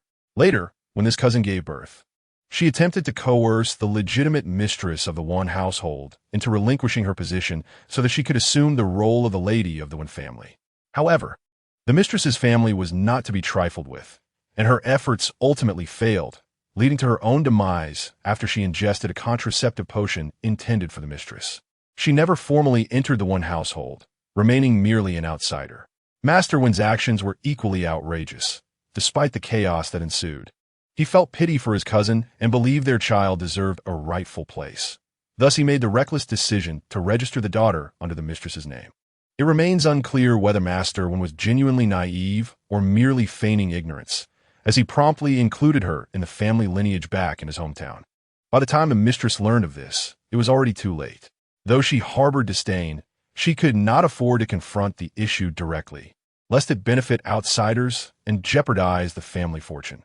Nonetheless, she showed no kindness to the outsider. Master Wen, believing he owed much to both his cousin and their daughter, indulged them. Lacking the guidance of a legitimate mother and being spoiled by the elders, Wen Qian developed her peculiar temperament. When the Shadow Guards uncovered this information, they were left speechless.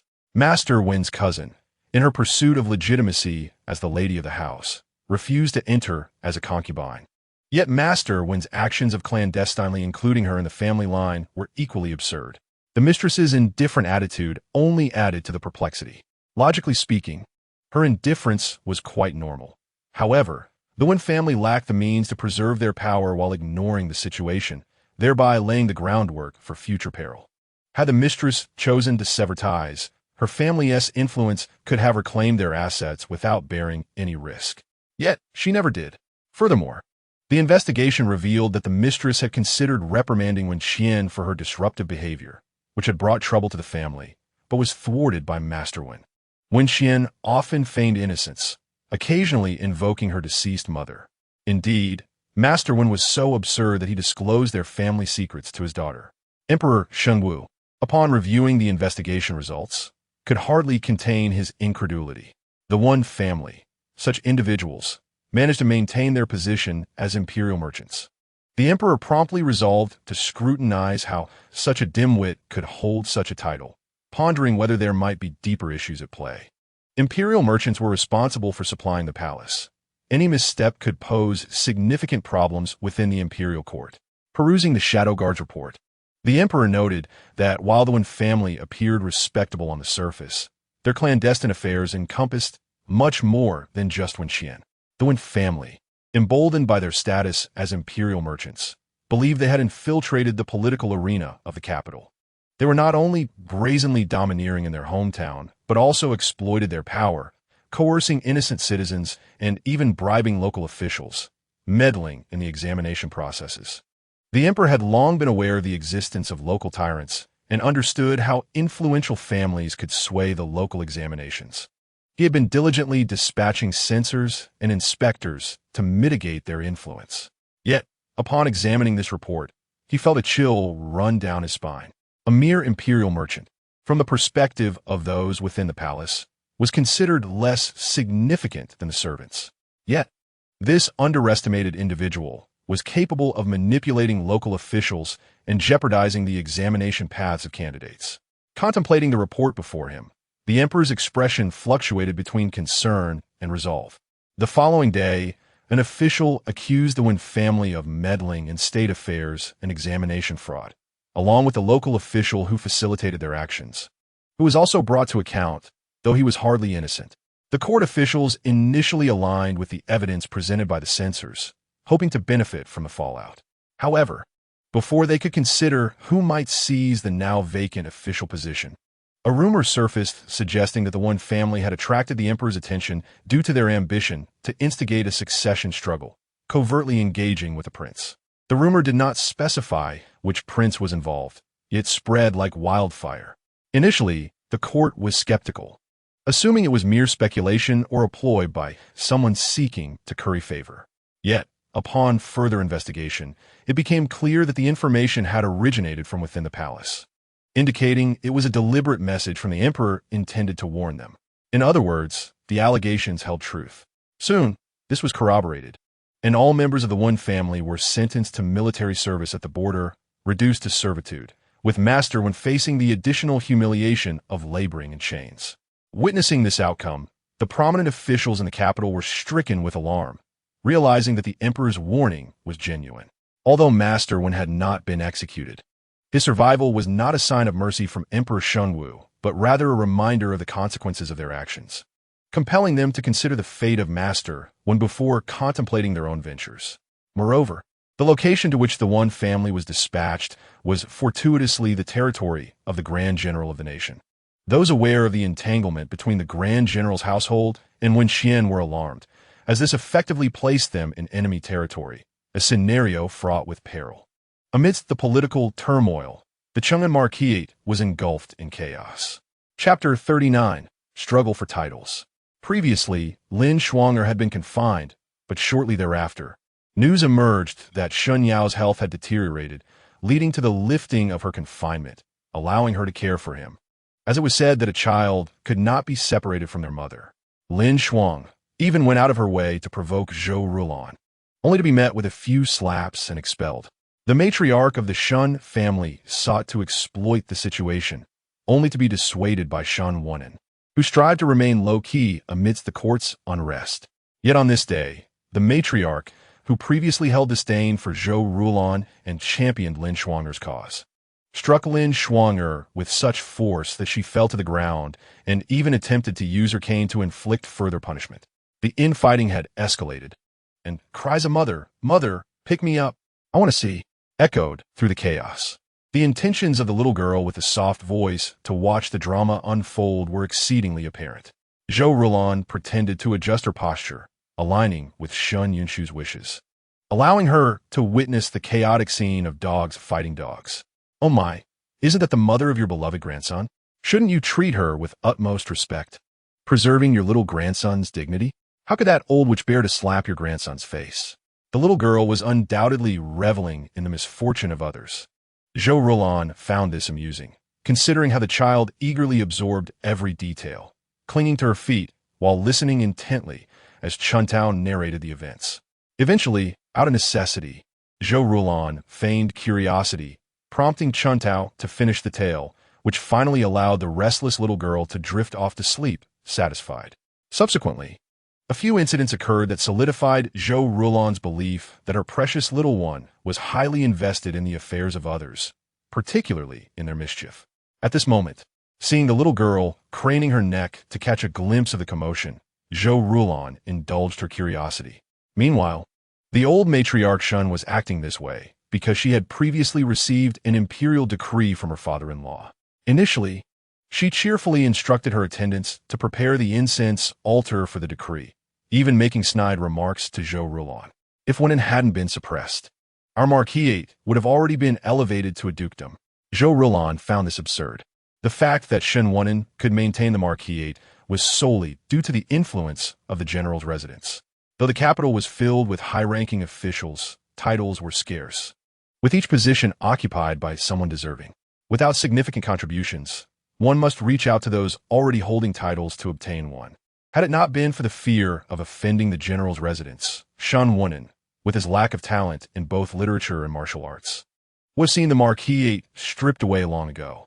What audacity did the old matriarch have to claim she would elevate the marquisate to a dukedom? Unbeknownst to Shun, Zhou Rulan's sarcasm went unnoticed as she gleefully brought her entourage to receive the decree, even boasting to Lin Shuang'er and Shan Yao about their marquis being favored by the emperor, suggesting their future was bright and they would no longer need to appease anyone. This was yet another opportunity for Zhou Rulan to be scorned. Zhou Rulan harbored suspicions about the decree, observing as they enacted their affectionate mother-in-law and daughter-in-law drama. Once the decree was announced, that affection would likely dissipate entirely. The decree was straightforward, condemning the women of the Cheng'an marquisate for their disrespect and attempting to deceive the emperor, criticizing Cheng'an marquis for his ineffective management. When the decree was first issued, Shen Wenin and the old matriarch directed their resentment toward Zhou Rulan. However, before they could react further, the eunuch delivering the decree approached Zhou Rulan with a beaming smile. "Miss Zhou, the Empress and the Crown Prince have some rewards for you, which this old servant has brought." The eunuch's cheerful demeanor caused Shen Wenin to freeze in place. As the gifts were presented, the old matriarch was about to continue her tirade when the eunuch handed an envelope to Shen Wenin, specifically advising him that the emperor instructed him to read this letter before discussing anything else. After delivering this message, he departed. When Shen Wenin opened the envelope, the old matriarch attempted to blame Zhou Rulan, but before she could utter a word, Shen Wenin suddenly erupted, kicking Lin Shuang'er to the ground. The old matriarch was left bewildered and quickly intervened. "What are you doing? It's that little vixen Zhou." Shen Wenin hastily restrained his mother, insisting, "This is all Lin Shuang'er's doing." The old matriarch, still unconvinced, exclaimed, "Wenin, do not be deceived by Zhou. This cannot possibly be related to Shuang'er. It must be Zhou's trickery." Shen Wenin angrily tossed the envelope toward her. The old matriarch could not comprehend the situation and only allowed the maid to read it. After perusing the contents, the maid's expression grew increasingly alarmed, recalling the numerous favors she had received from Lin Shuang'er. However, witnessing Shen Wenin's fury, the old matriarch felt confused and quietly recited the letter's contents. The decree issued by the emperor was unequivocal, outlining the reasons behind the current predicament. Lin Shuang'er had colluded with the One family, promising them assistance in exchange for a favorable position for her family's son-in-law and offering conveniences to the royal merchants. The pretense was, of course, that she was the true love of Cheng'an Marquis, the mother of the future head of the marquisate. The decree explicitly stated that since the future head of the Cheng'an Marquisate no longer desired this title, it would be revoked. Due to the former Cheng'an Marquis's contributions, the current marquisate will be temporarily downgraded to a countship, with the next generation's title being entirely rescinded. Earlier, when the Wen family faced scrutiny, Shen Wenin had been on edge, but seeing them emerge unscathed allowed him to breathe easy. Little did he know, the emperor had now come to settle scores. The emperor made it clear that their family's plight was entirely due to Lin Shuang'er. This indicated that the emperor had grown weary of Lin Shuang'er and would likely harbor further disdain for the Cheng'an Marquisate because of her actions. The old matriarch was oblivious to the deeper implications, She only understood that Lin Shuang'er had caused their loss of title and prestige, which was now irretrievably lost. The earlier instances of her addressing Shen Wunen as Marquis revealed her deep attachment to the title. Previously, she had oppressed Zhou Rulon, leveraging this so-called title. Yet upon receiving this devastating news, her world darkened. Chapter 40, it must be her. Fortunately, the maid next to her had been attentive and steadied the old matriarch. Once she regained her composure, she immediately slapped Lin Shuang'er, exclaiming, "You troublemaker! You have brought ruin upon our family." The mere thought of losing the esteemed title ignited a fiery wrath within the old matriarch, prompting her to disregard the maid's protests and advance with her cane.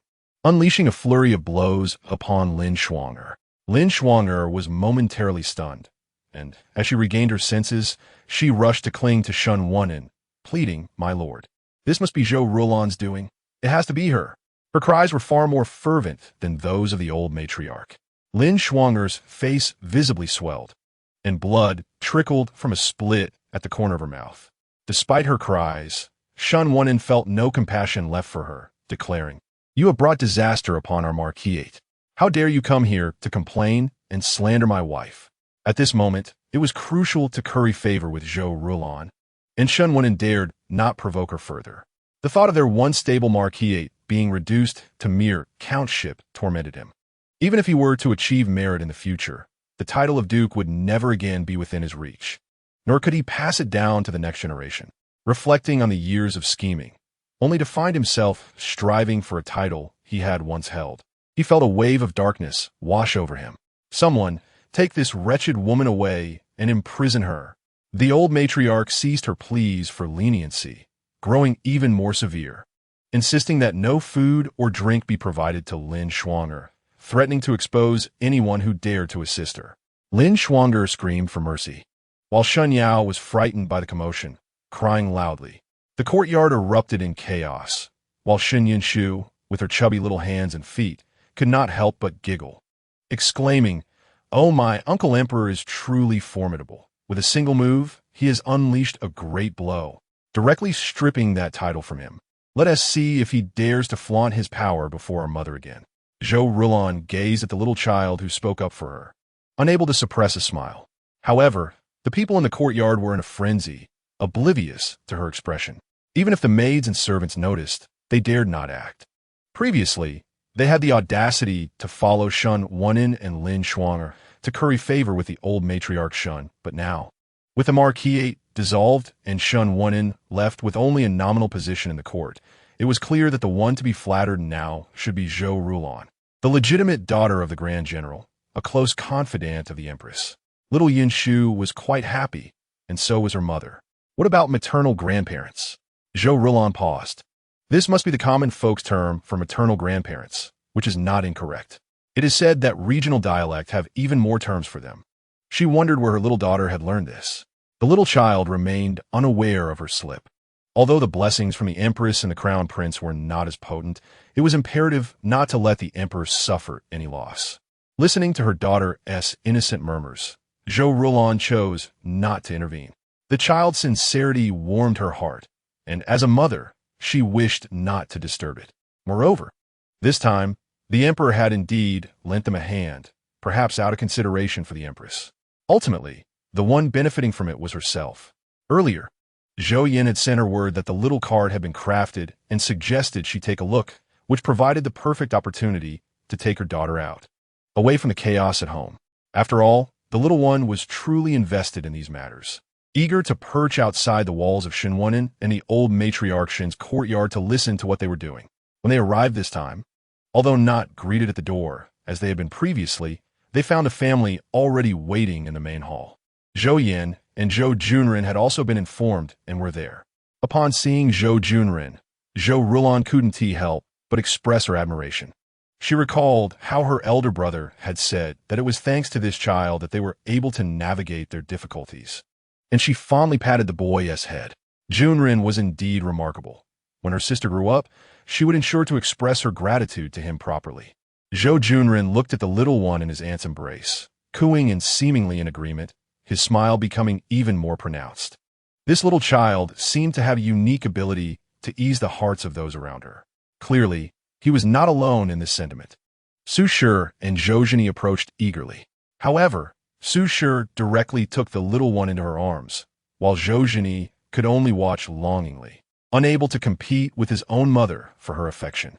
Naturally, Zhou Zhini dared not voice his envy, contemplating how he might manage to hold the child himself. Zhou Yan, having seen the little one, realized he could not wrest her from their parents and decided to speak to his sister about the card. After all, it was a gift meant for the child. Chapter 41. The 100-day feast approaches when Zhou Yan mentioned the cart. Zhou Rulan became serious. This little cart was something little Yun Shu had longed for and had expressed she had never ridden in one. Just on that basis alone, it was essential to allow her to enjoy it fully and even make a variety of them.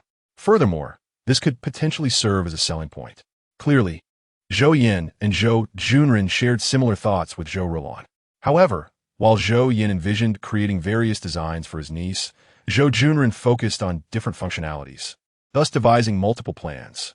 As Zhou Rulan examined the blueprints they held, she could grasp the general idea, but found that it was more tangible to see the actual item. She inquired, "Is the actual cart not here? Shall we go and see it?" Zhou Yan responded that he had arranged for it to be brought over, and it should arrive shortly. "We can let our little Yun Shu try it out. When the time comes, you and your sister-in-law can discuss how to decorate it. While we can create the exterior, the detailing will rely on your expertise."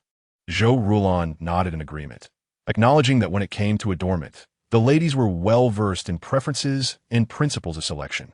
It must be noted that after years of running the general's residence, although Zhou Yan might not know what would appeal to noble women, he understood that it was certainly not what he envisioned.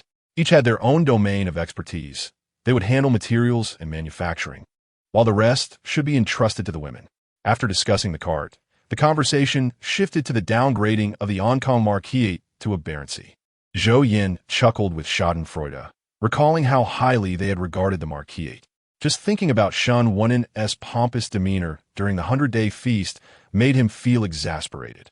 Little did he expect that the emperor would directly revoke their title, cunningly leaving them with a baronship that would prevent Shen Wenen from becoming desperate, while also extinguishing any future aspirations.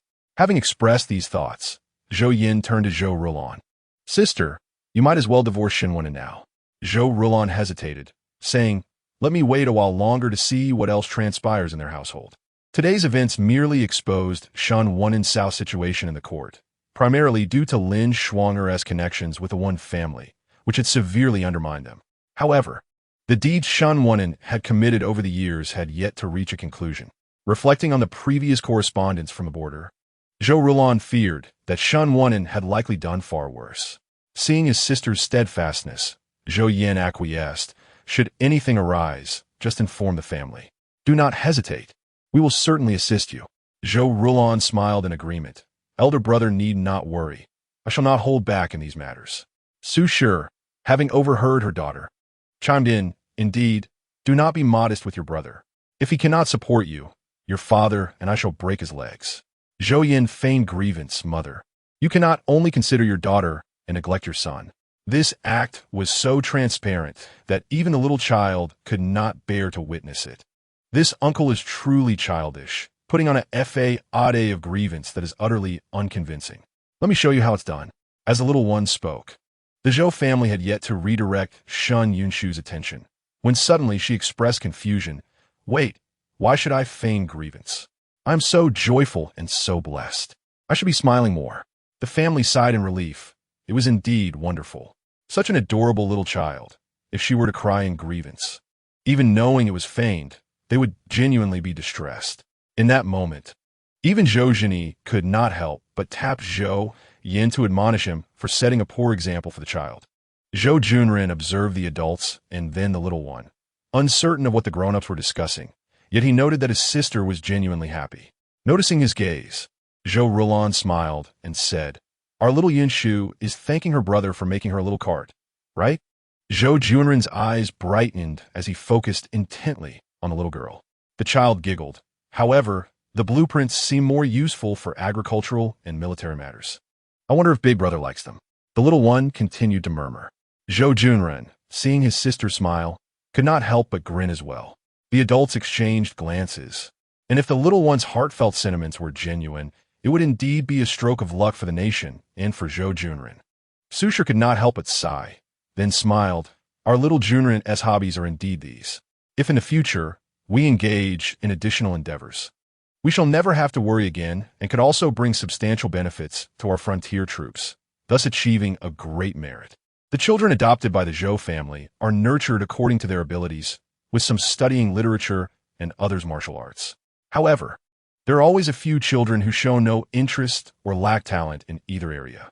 For these children, we must consider various possibilities. Some, adept in mathematics, could serve as military supply officers, while others, like Zhou Junren, who excel in mechanics and carpentry, pose a challenge as there are currently no opportunities for him to showcase his skills, leading to potential obscurity, which the Zhou family wishes to avoid. Unexpectedly, the little child's persistent desire for a small cart could provide a solution to these concerns. It remains a mystery from where the little one acquired knowledge about agricultural tools and implements used in warfare. This can be traced back to Shun Yunshu's previous fondness for certain foods, necessitating her visits to the mundane realm.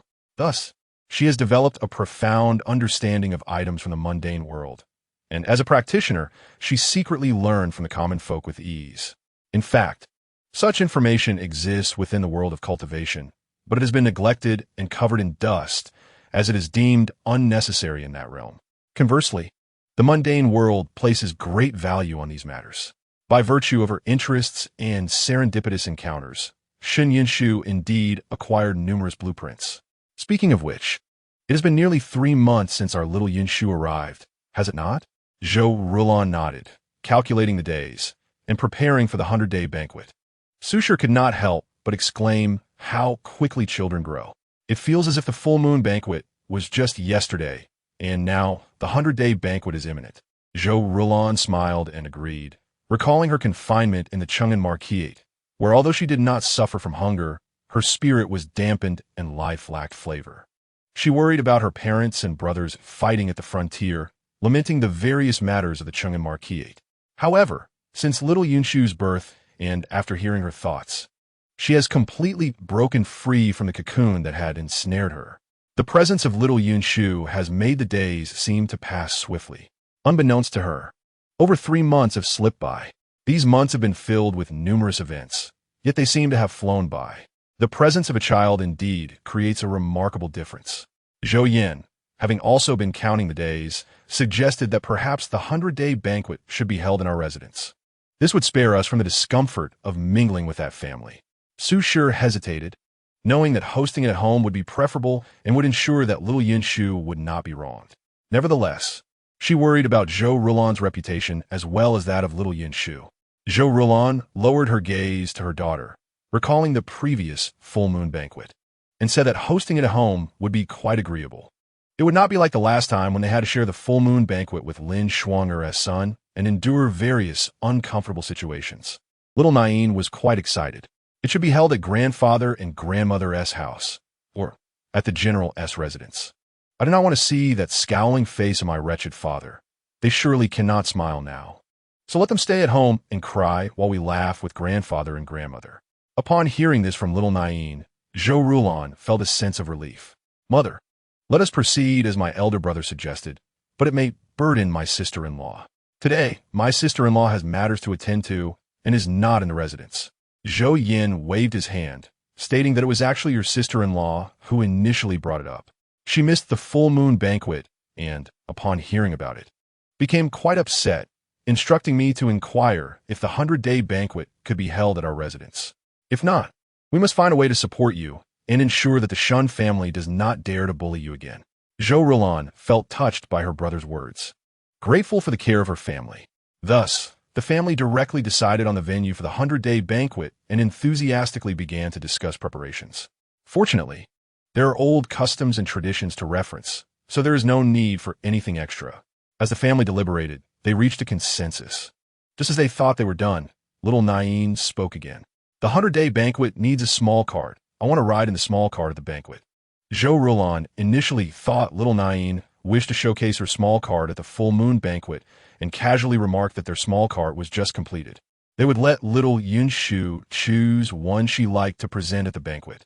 Upon hearing this, Su Shi suddenly slapped Zhou Yin beside her. This is excellent. On that day, let others see that we have this small cart. They will undoubtedly be curious about where we purchased it, and we will not need to devise a way for others to learn about our small cart. Su Shi intended to slap her own thigh, but, noticing a little child resting on her lap, redirected her hand to her son. Zhou Yin, startled by the sudden gesture, nearly jumped. Hearing his mother's words sparked a light in his eyes. This was indeed a brilliant idea. Little Nain wholeheartedly agreed. Indeed, grandmother is truly clever. Mother only mentioned the small cart, and grandmother recognized it as a means of promotion. No wonder she is my grandmother. Her thoughts align with mine. Hearing little Nain's praise, Su Shi could not resist giving her a kiss. Zhou Rulan, Zhou Zhini, and Zhou Yin then realized that little Nain had intended for them to feature the small cart at the 100-day banquet. In that moment, their hearts melted. This little child always strives to contribute to the family. Even if little Nain is unaware that her thoughts can be heard, she constantly worries about her family and reflects on matters concerning the General's residence. Such a little darling. Who could possibly resist loving and pampering her? The Zhou family then resumed their discussions, deciding that they would only need to bring little Nain out twice, simply switching the small cart each time, while the rest would remain in the shop. Those interested could visit and see for themselves or bring blueprints for reference. As for which cart to select, the family agreed unanimously that little Nain should choose based on her preferences. Soon, the individuals delivering the small carts arrived. It must be said that Zhou Junren possesses remarkable talent in carpentry and mechanics, and the craftsmen have collaborated excellently. In such a short period, they managed to design 5 small carts, which were merely initial prototypes. The designs of these 5 carts are quite impressive, with one even capable of folding to a certain extent. Upon seeing the 5 small carts, Zhou Rulan could not contain her astonishment. Although she had previously viewed the blueprints and was aware that 5 carts had been created, seeing the actual products was an entirely different experience. Even Su Shi and Zhou Zhini, who were well acquainted with such matters, could not resist approaching and praising, exclaiming how truly exceptional Zhou Junren is. Zhou Junren's face flushed with embarrassment from the compliments, yet he was also filled with excitement. These creations were developed based on the initial blueprints, and although they faced numerous challenges, each was resolved, and he had not anticipated such recognition. However, gaining the approval of family members truly feels different. Zhou Yin gently caressed the child's head. During this time, Zhou Yin also collaborated with Zhou Junren to study the small stroller, primarily due to matters concerning the military. With the support of their parents, and considering this was meant for the little one, he could not help but invest his attention. Consequently, he became more aware of Zhou Junren's innate talent for carpentry and related crafts, and equally, he could discern the hardships Zhou Junren had endured for this endeavor. Seeing that both their parents and younger sister were in agreement, Zhou Junren could not suppress his joy for the child. He smiled up at his uncle and joined in the laughter. Chapter 43.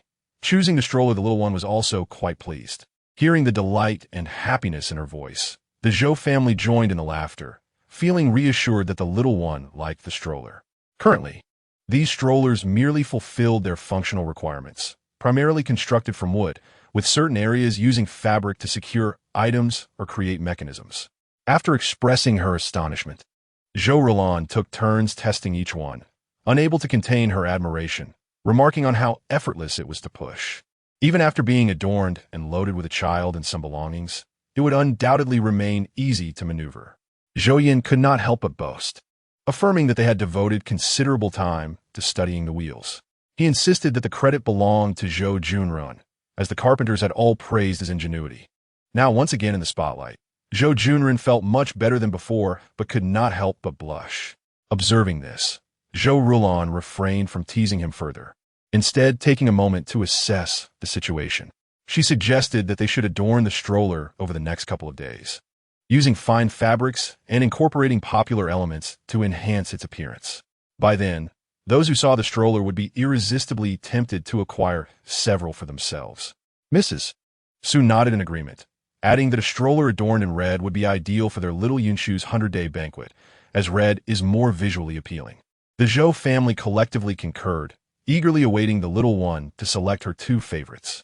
Zhou Rulan immediately turned to her daughter, asking if there were any particular strollers she favored, so they could choose two for the banquet. She stated that she would observe which ones brought the most joy to her daughter. Though she said this, she paid close attention to the little one's coos. The little one seemed quite conflicted. She thought to herself that all 5 strollers were lovely and wondered if they could simply use them all. However, she realized that doing so would be too obvious. They needed to present a sophisticated appearance. Such craftsmanship could only be deemed high-end. The Zhou family exchanged glances, surprised by the little one's thoughtful nature, feeling even more gratified that she was indeed a good child of the Zhou family. In truth, over time, the craftsmen could have come to similar conclusions, but may not have been willing to act upon them, uncertain if the products would sell. The materials used varied significantly. In that moment, everyone focused on which stroller Yin would favor. She decided on the first and third options, reasoning that these 2 would appeal to the majority. The other 3 were not unsuitable for most, but each had certain limitations, particularly the second one, which appeared quite extravagant and would likely be popular. However, the quality of the wood was exceptional, and the corresponding materials were equally impressive, resulting in a naturally high price. Items intended for children, especially those from affluent families, were not permitted to be used by children who had been previously utilized by others. Various superstitions and concerns about misfortune dictated this principle. However, items meant solely for children should not be excessively priced. By the time of the ceremony, attendees would not solely comprise those from particularly wealthy families. If truly affluent families discovered superior wood and craftsmanship, they would not need much encouragement to make a purchase. A comprehensive comparison revealed that these 2 strollers would likely sell very well. Mrs. Su smiled, observing that little Yinshu seemed to favor the first and third strollers. She suggested they select these 2. Wow, grandmother, it seems we share the same mind, the cheerful little voice chimed in. Can grandmother also guess that I really want to eat some meat right now? Mrs. Su was initially delighted that her granddaughter felt a connection with her, but she could not help but chuckle when the little one expressed a desire for meat. Such a young child was already craving meat. Nonetheless, the child was now over 3 months old, and in another 3 to 4 months, she could begin eating soft foods like egg custard. Keeping this in mind, they marked the 2 selected strollers lightly and noted them in the ledger, choosing one to be adorned in a vibrant red for a more festive appearance. Zhou Junren was delighted that his sister favored these 2 strollers. As long as she was happy, that was enough. Speaking of their earlier profit sharing, Zhou Rulan recounted the previous visit to the palace. After leaving the palace, she had sent a letter with Cui Ji, but did not provide many details. Additionally, the production of the strollers had been delayed due to matters concerning the one family. Zhou Rulan contemplated sending another letter to the palace to see if the Empress would want to involve herself. She firmly believed that these strollers would sell exceptionally well in the future, and not just the strollers. The shop might also develop other unique items. This opportunity could help her friends accumulate some savings. Of course, Zhou Rulan was aware that her friend already possessed numerous shops, estates, and valuable items, and did not lack for such things. However, liquid cash was always different from assets that require conversion. She also wished to provide her friend with an opportunity for assistance, which would benefit the general's residence. It could strengthen their position and foster greater trust with the emperor. The Zhou family naturally agreed with this plan. Zhou Rulan promptly penned a letter and entrusted it to Zhou Yin, who would arrange for its delivery to the palace. Zhou Yin eagerly accepted this task, his enthusiasm evident as he set off. Chapter 44. Complimenting the baby Zhou Rulan did not intervene. While it was unwise to strike a fallen foe, it was essential to make Shen Wunen understand that if he wished to regain his footing, he must sincerely support the general's residence. With this understanding, Shen Wunen would be more cooperative in their endeavors. Upon arriving at the residence of the Duke of Chang'an, Zhou Yin coldly observed that it seemed old Madame Shen no longer needed to regard her maternal family. If that was the case, perhaps the general's residence could lend old Madame Shen a hand. As for how they would assist her, it was evident that it would not be a pleasant matter. Old Madame Shen was immediately rendered speechless. Shen Wunen recognized that this was his mother's fault. Defending her would yield no favorable outcome and would only complicate matters for himself. Generally, such issues were not publicly discussed. Zhou Yin paid no heed to Shun Wenen's attempts at flattery and coldly stated that little Yunshu's 100-day banquet was approaching. Their parents had thought that since they had not been present during the pregnancy and childbirth, the general's residence would host the banquet. Coincidentally, the earlier full-month celebration had been held at the Duke of Cheng'an's residence, making it fitting for the 100-day banquet to take place at the general's residence. What do you mean by one family at a time? Old Madame Shun fumed. This is clearly the Duke of Cheng'an's affair. What does it have to do with your general's residence?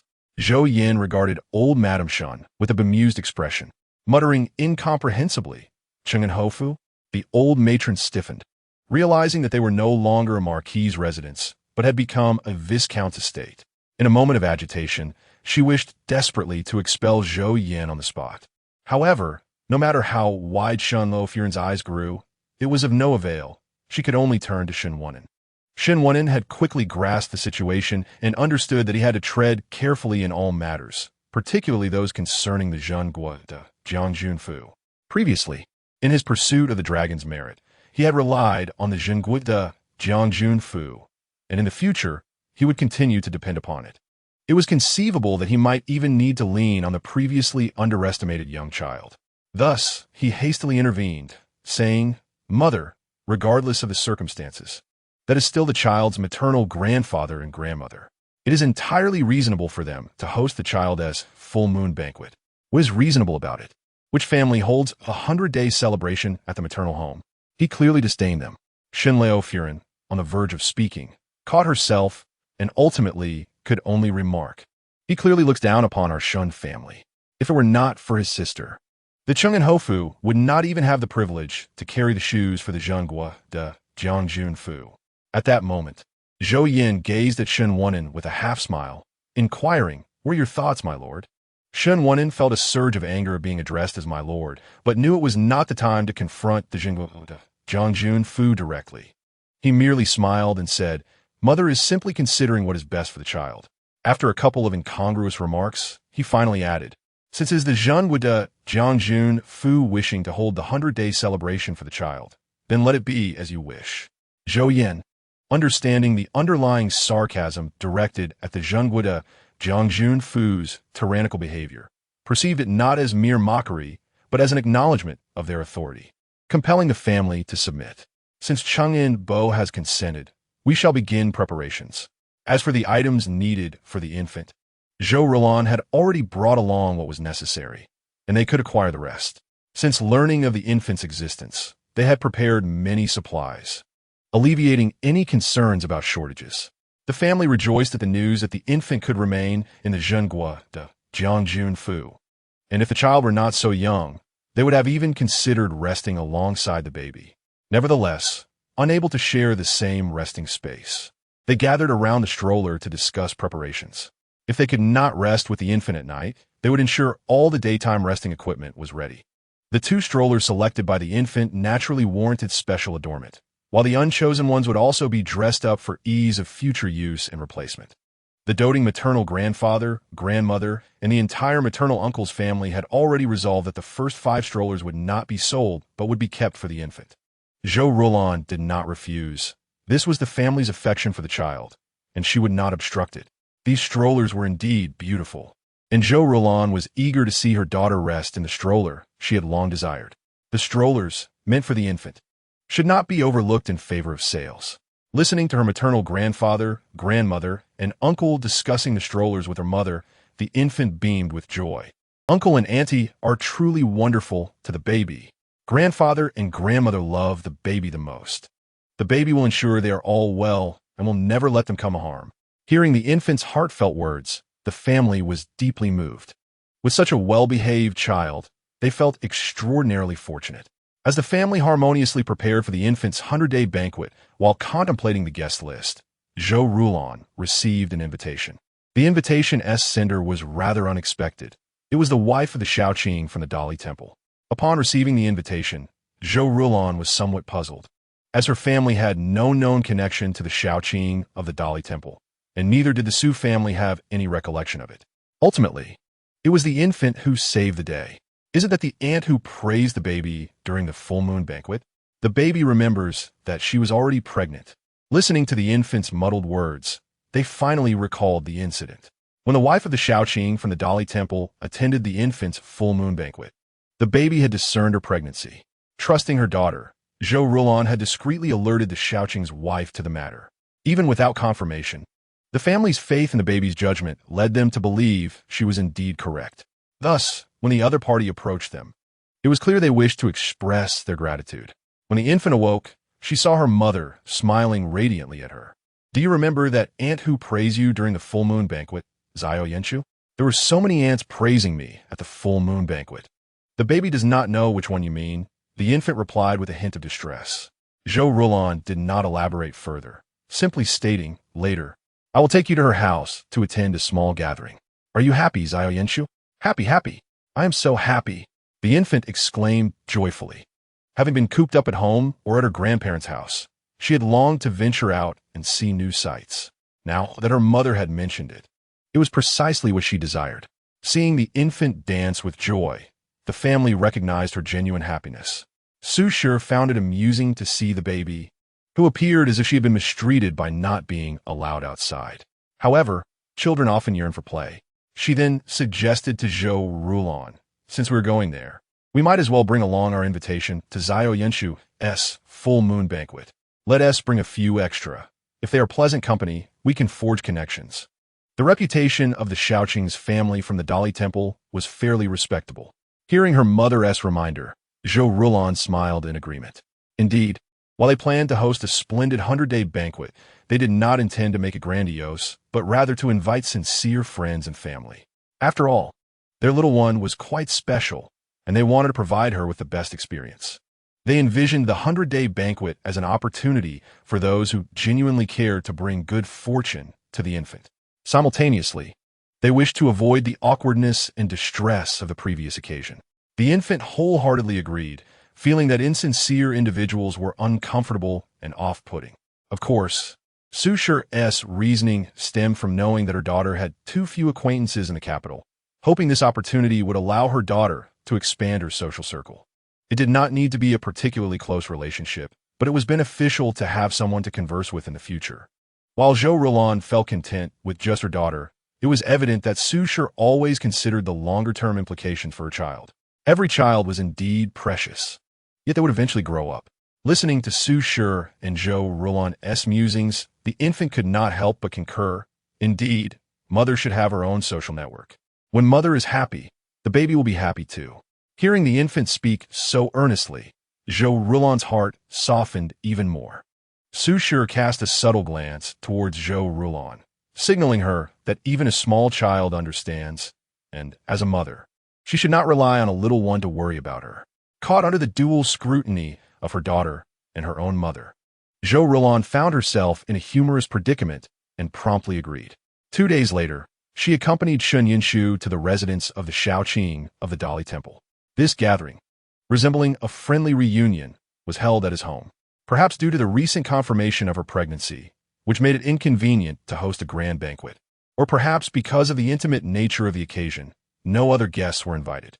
Zhou Rulan found it somewhat miraculous that, due to this little infant in her arms, she suddenly formed a close relationship with others. It was indeed a bit hard to believe. At the entrance of the Shaoqing's residence, an elderly matron was already there to welcome them. Upon seeing the carriage from the general's residence, she clearly recognized that Zhou Rulan currently resided there and approached her directly. Addressing her as Lady Zhou, Chuiji lifted the curtain and smiled at the matron, affirming that she was indeed the young lady of their household. The matron, smiling in return, mentioned that her lady had been eagerly anticipating their arrival and had sent her to greet them. Just as Zhou Rulan stepped down from the carriage, she nodded slightly, expressing her gratitude towards the lady of the house. Zhou Rulan appreciated the efficiency of the servants from these aristocratic families. For instance, this matron, while appearing to chat with Chuiji, was discreetly conveying her identity and demonstrating her family's regard for Zhou Rulan. After all, they had sent a matron who served closely beside their young lady to welcome her.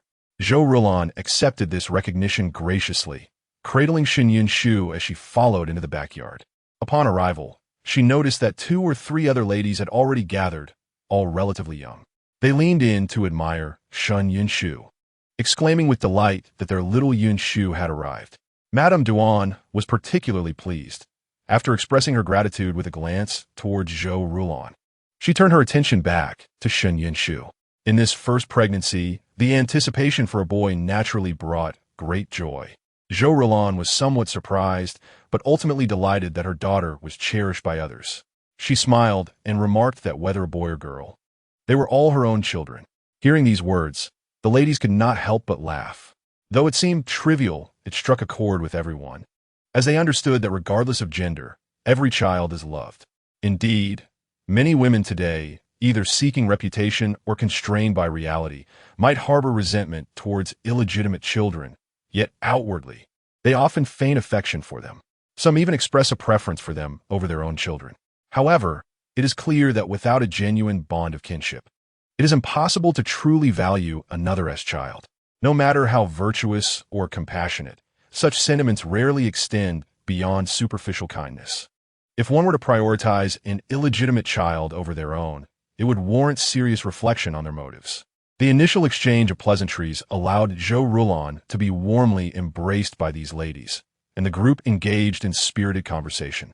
Their intent was to express gratitude to Zhou Rulon, as previously in the capital, her social interactions had been limited. Now, seeing her ready to mingle, they wished to introduce her to a few well-connected families for future relations. Such connections would undoubtedly prove advantageous moving forward. Most importantly, they wanted to thank Zhou Rulon for her assistance. The prescription had indeed been validated by many and was thought to be harmless. However, during the pulse examination, it was discovered that she was already pregnant. The joy of a new life was overshadowed by the shock of their earlier intention to take the medicine, which often carries risks. Madame Duan's mother-in-law directly inquired with the physician. As he hesitated, he requested to see the prescription. Fortunately, the prescription was not confidential, and the physician maintained a good rapport with their family, so he was able to review it. After examining it, he was astonished and indicated that while the formula might assist in conception, using it after confirming a pregnancy could pose significant risks. The consequences could range from mild physical weakness to severe impairments. Upon realizing this, both women were struck with astonishment, feeling a shared sense of relief. Had they not been warned, they might have unwittingly used the medicine, resulting in consequences they could hardly bear to contemplate. The thought of harming a child they had longed for was terrifying.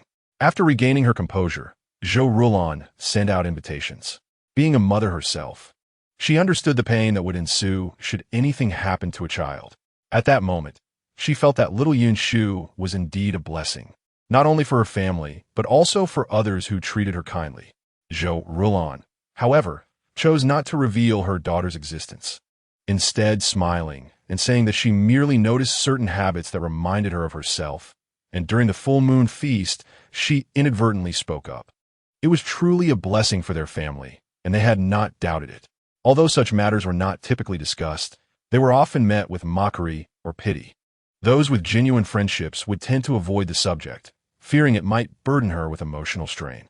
When the topic arose, Zhou Rulon initially wondered if it might lead to unpleasant discussions. Madame Duan regarded Zhou Rulon as a close confidant, and at that moment felt comfortable sharing these thoughts. Given Zhou Rulon's straightforward nature, stemming from her upbringing, she preferred candid conversations over indirectness. Madame Duan appreciated this and was thankful that Zhou Rulon did not shy away from speaking honestly.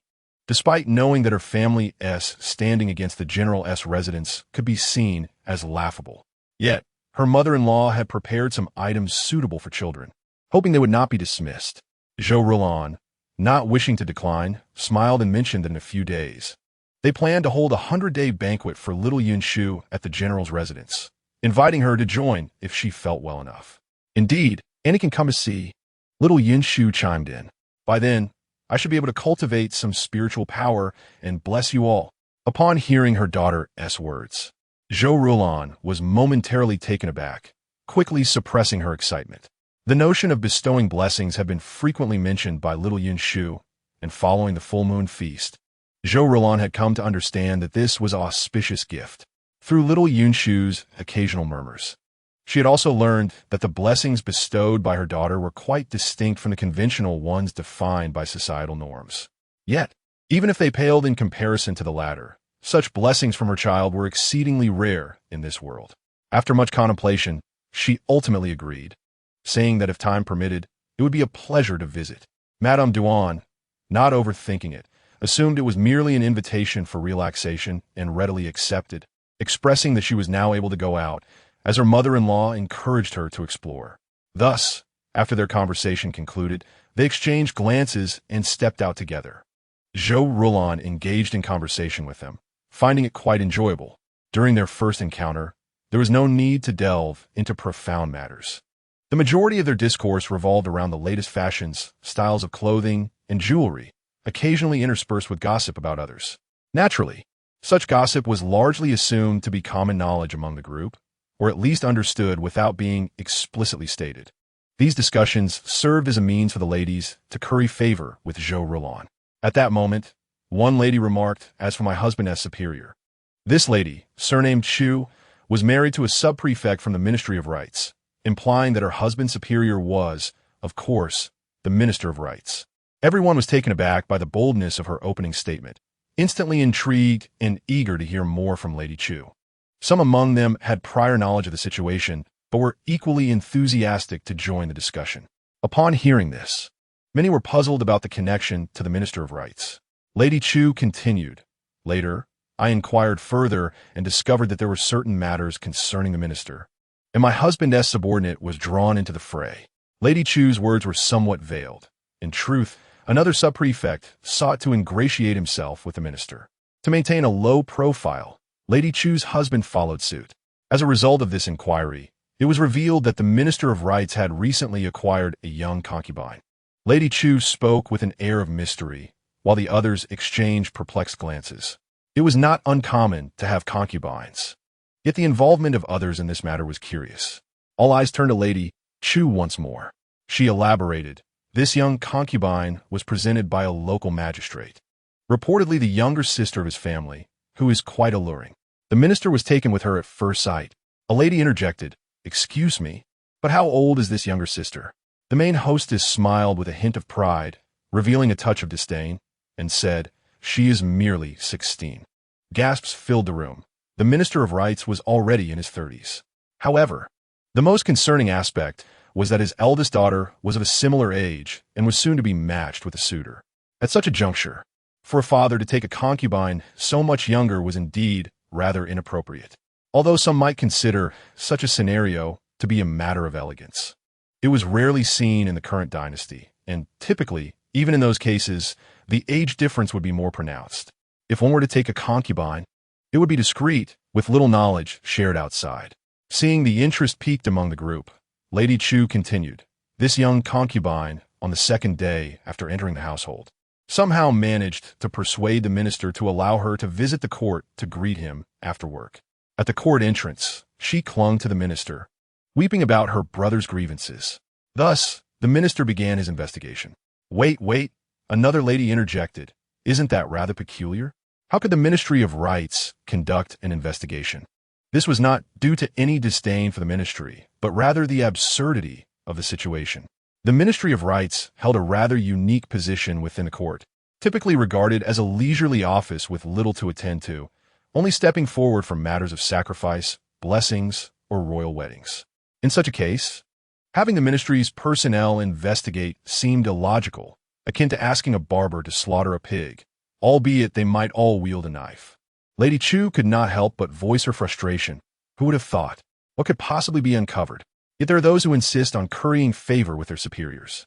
My husband, having no choice, must follow the crowd. Otherwise, he would stand out and risk offending someone. The other ladies nodded in agreement, acknowledging the sentiment that some actions must be either followed or avoided, lest one be ostracized. It was no wonder so many preferred to conform. As they listened to Lady Chu's gossip, the group felt a mix of intrigue and discomfort. The minister's young concubine's age was indeed shocking, and the notion of the minister investigating a so-called miscarriage of justice was preposterous, yet they felt a lack of the satisfaction typically derived from juicy gossip. Soon, their intrigue was thoroughly satisfied. As time passed, Shen Yunshu's body grew, and so did her appetite. More importantly, she began to sense the flow of spiritual energy, gradually regaining some of her former abilities. At that moment, upon hearing the gossip, she could not resist testing her skills. Indeed, her abilities had not waned. Yet the revelations were astonishingly absurd. Zhou Rulan suddenly looked down to see that the previously sleeping little one had awakened, leaving her somewhat exasperated. The ladies had felt emboldened to share their gossip only because the child had been asleep, and now this little ancestor had stirred unexpectedly. Chapter 48. The audacity to gift one's own concubine, the little voice continued to murmur. This beauty's brother is quite remarkable. The so-called magistrate unearthed this gem from afar, a treasure that had been overlooked by their father in his youth. It was fortunate that their father discovered her. Otherwise, she might have become his concubine. Yet he deemed it a shame for his sister to be married off locally. Coincidentally, when his affairs erupted locally, he sent her directly to the capital. Listening to this, Zhou Rulan felt a deep sense of discomfort. There are those who believe that a man should revel in affairs, and that having illegitimate children only demonstrates greater allure. Yet no one considers that such so-called treasures from the depths of the sea might entangle them with their legitimate offspring, bringing forth a host of grievances. The notion of a magistrate nearly making a concubine of his sister was particularly unsettling. The little voice continued to chatter. This magistrate and his concubine truly are siblings. They originally had their sights set on another family's siblings. The magistrate desired the sister as a concubine, while the concubine wished for the brother to be her husband. Alas, they were not favored. These two even attempted to force others into agreement, resulting in significant turmoil. Ultimately, the other party, having exhausted their resources, fled, which incited others they had oppressed, revealing the dark deeds they had tried to conceal. Wait, the little voice suddenly expressed confusion, only to become enraged. This magistrate condoned his son in seizing women, resulting in countless deaths, while allowing his wife to recklessly seize land, thereby forcing many farmers into dire straits, leading to the ruin of families. With such heavy blood debts, does this person not fear retribution? Hearing the little one's account, Zhou Rulan's heart burned with indignation. Such individuals, who perpetually act without virtue, committing heinous deeds, were not surprising. The general house of the state would undoubtedly not spare them. At this moment, she loathed that they had allowed her daughter to learn of these matters. For such a young child to be exposed to such news, inciting her anger to this extent, was something that could not be ignored. If heaven had yet to deliver retribution, then let the laws of the land bring forth their due consequences. After a few more bits of gossip were exchanged, the group prepared to disperse. Lady Duan feigned forgetfulness and remarked, "Ah, Lady Chu, earlier I received some children-esque trinkets, but I'm unclear about their use. Would you mind taking a look?" Lady Chu, unsuspecting, retorted playfully, "Oh, truly? You invite me to your home, only to have me consume food and drink, and now you wish to put me to work." The other ladies also laughed and played before taking their leave. Lady Chu did not anticipate this outcome, and for a moment was taken aback, but she quickly regained her composure, urging them to speak candidly about any matters at hand. However, she pondered internally about the possible implications for their family, although she wished to cultivate a good relationship with the Zhangguo general's residence. It was imperative that it did not come at the expense of her own family's interests. Upon hearing Zhou Rulan's words, Lady Chu grew even more solemn. The fact that Zhou Rulan had taken the time to stop them to discuss gossip suggested that the news was of considerable significance. Lady Du wished to withdraw from the conversation, contemplating whether it might be better to excuse herself. Lady Chu turned to Zhou Rulan, recognizing that the information originated from her. After a brief pause, she spoke again, recalling that she had previously heard something by chance. It was indeed a coincidence, as she had encountered someone from the very place Zhou Rulan mentioned. It was said that the concubine in question was quite renowned locally. As Zhou Rulan elaborated, Lady Chu's expression grew more serious. Could this matter possibly be connected to the Minister of Rights? She then focused intently, stating that she would take careful note of what was shared, regardless of the truth of this information, whether it would prove useful in the future or not. They would certainly remember Zhou Rulan's warning and would never disclose it to others. Seeing Lady Chu's earnestness, Zhou Rulan smiled and waved her hand dismissively, assuring her that it was merely a thought she wished to share. However, she continued, indicating that the situation might sound somewhat outrageous. This concubine was originally sought by the county magistrate for himself. Though there are instances of exchanging concubines, such exchanges are specifically for those sought for one another, and it is utterly unacceptable to transfer a concubine procured for oneself to another. While some may regard this as a refined act, the majority would see it as an affront and a sign of disrespect to oneself. Lady Chu then inquired directly, did he dare to claim her as a sister? How could he even consider gifting her to the Minister of Rights? Although many perceive the Ministry of Rights as a trivial position, the Minister of Rights is one of the 6 ministers. How could he conceal such a thing without fearing repercussions for his family? Zhou Rulan recalled the words of the little milk voice and found them curious, a hint of disdain crossing her features. Yet, it was indeed correct. She was his sister, not merely a concubine sought for himself, but his own biological sister. Zhou Rulan clarified, she is his biological sister, from the same father. At this point, she paused to modify her statement, adding that she was the sister of the same father. Lady Du and Lady Chu exchanged glances, with Lady Du daring to speculate only to this extent. Zhou Rulan, however, stated directly that she was the child left behind from her father's fleeting romance with someone outside. Lady Du and Lady Chu were genuinely shocked, and discomfort washed over them. Lady Chu derisively remarked that such fleeting romances could lead to greater sins if they were not careful. Lady Du agreed, expressing her distaste for such a person. The 2 women expressed their grievances before coming to the realization that, so it appeared, the county magistrate had pursued concubines and, in the end, had inadvertently entangled himself with his own sister. Upon recognizing her, did he then simply send her to the capital? Yet, when they thought of the one who was sent away, they exchanged glances filled with disbelief. Lady Chu nodded in a daze, acknowledging the absurdity of the situation. If their connection were to be discovered, it would be the source of tremendous ridicule. She imagined the Minister of Rights, who often projected an image of strict adherence to ancient customs, and although she understood this was merely a fade for his political maneuvers, she could not help but feel a pang of sympathy for him. Furthermore, she pondered the effort the minister would expend to vindicate the county magistrate for such a farce, prompting her to wish for the minister's good fortune. Zhou Rulan smiled, suggesting that perhaps the minister thought her too clever and could not resist applauding her. Lady Du blushed at the comment, while Lady Chu earnestly remarked on how likely it was that she had not even considered such matters. Yet Zhou Rulan had managed to think of them. Lady Du sighed, admitting that it was something she had coincidentally heard her husband mention earlier.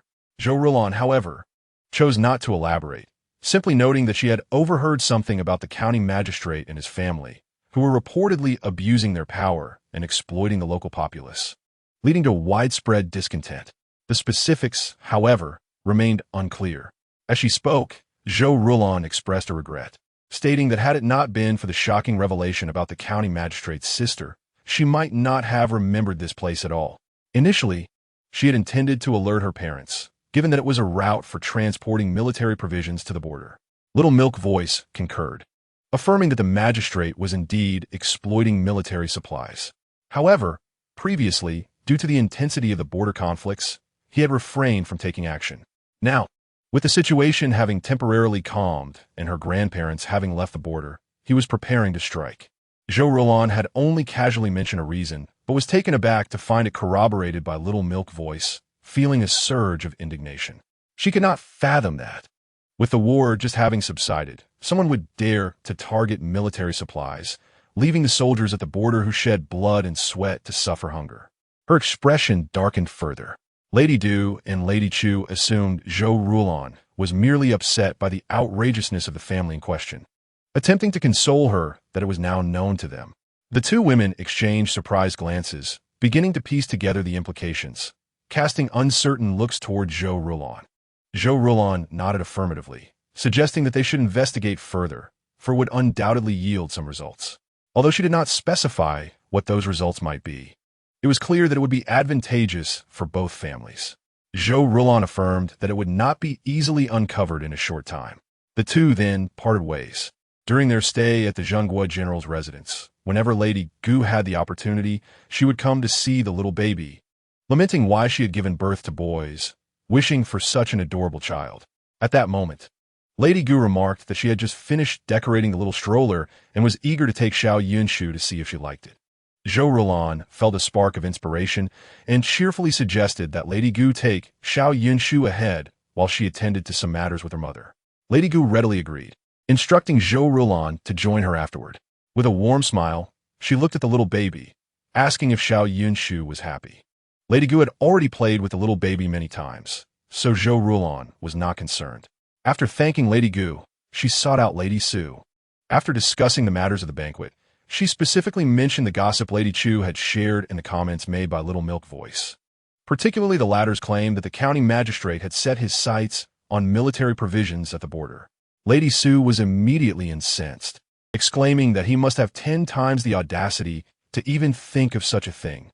She turned to Zhou Rulan and asked if it was that Shan Wunin, intending to break his legs and see if he would dare to provoke her again. Zhou Rulan, amused yet exasperated, hurriedly intervened, clarifying that there had been some events that transpired that day.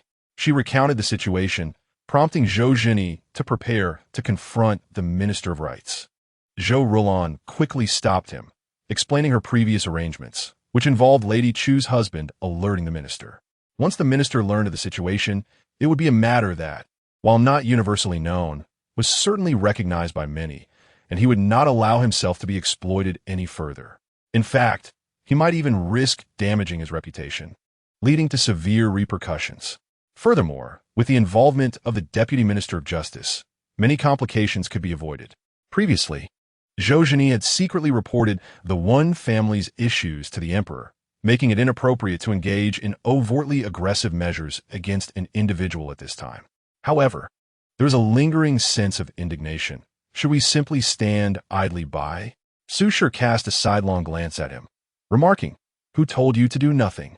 If we remain inactive, how can we deter those who wish to lay hands on our military supplies?" With a fierce glint in her eyes, Su Shi continued, "Isn't he intent on targeting the military provisions? Then let us grant him this opportunity." Chapter 50, The Gift of Prayer Beads. Grant him this opportunity? Zhou Zhini was momentarily taken aback, but quickly grasped her intention. "Are you suggesting we draw the snake out of its hole?" He hastily replied, "I shall make the arrangements immediately." Before departing, Su Shi cast an exasperated glance at Zhou Zhini's retreating figure, thinking to herself how impetuous he was. Nevertheless, she explained to Zhou Rulan, "While he remains uninvestigated, we must seize this matter as leverage. In due time, we can also incorporate it into our dealings, thereby sending a warning to others who might covet the border. During times of conflict, people either maintain a respectful distance from the border or strive to minimize expenditures. Fortunately, the Shengwu Emperor is a martial monarch who understands the dire consequences of lacking supplies and provisions during warfare. Thus, he has always been attentive to this matter. Even if there are attempts to cut corners within the court, no one dares to act overtly. However, once the fighting ceases, these individuals have begun to stir restlessly. The general's mansion, being the stronghold of the military, has always managed their affairs with utmost seriousness, ensuring that no one is given an opportunity to tamper with military provisions or other resources. Moreover, during wartime, while they demand blood and sweat from the soldiers, in times of peace, they often treat them as if they do not exist. Both Su Shi and Zhou Zhini find such behavior intolerable, and they firmly believe that the Shengwu Emperor would never condone such actions. Therefore, they feel quite secure in their resolve to confront them. After discussing these matters, Su Shi recalled the source of this information and inquired of Zhou Rulan, "Did all this come from our little Yinshu?" Understanding her mother's concern, Zhou Rulan nodded affirmatively. "Indeed.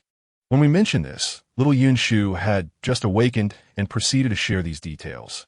Su Shi was somewhat perplexed by Zhou Rulan's revelation. Does little Yunshu know about such family matters? Previously, her knowledge was limited to their own household. Could it be that she is also aware of the affairs of others? The mother and daughter exchanged glances. However, Zhou Rulan suddenly recalled something. Little Yunshu had mentioned wanting to practice absorbing spiritual energy, which seemed to be a conclusion she had drawn herself.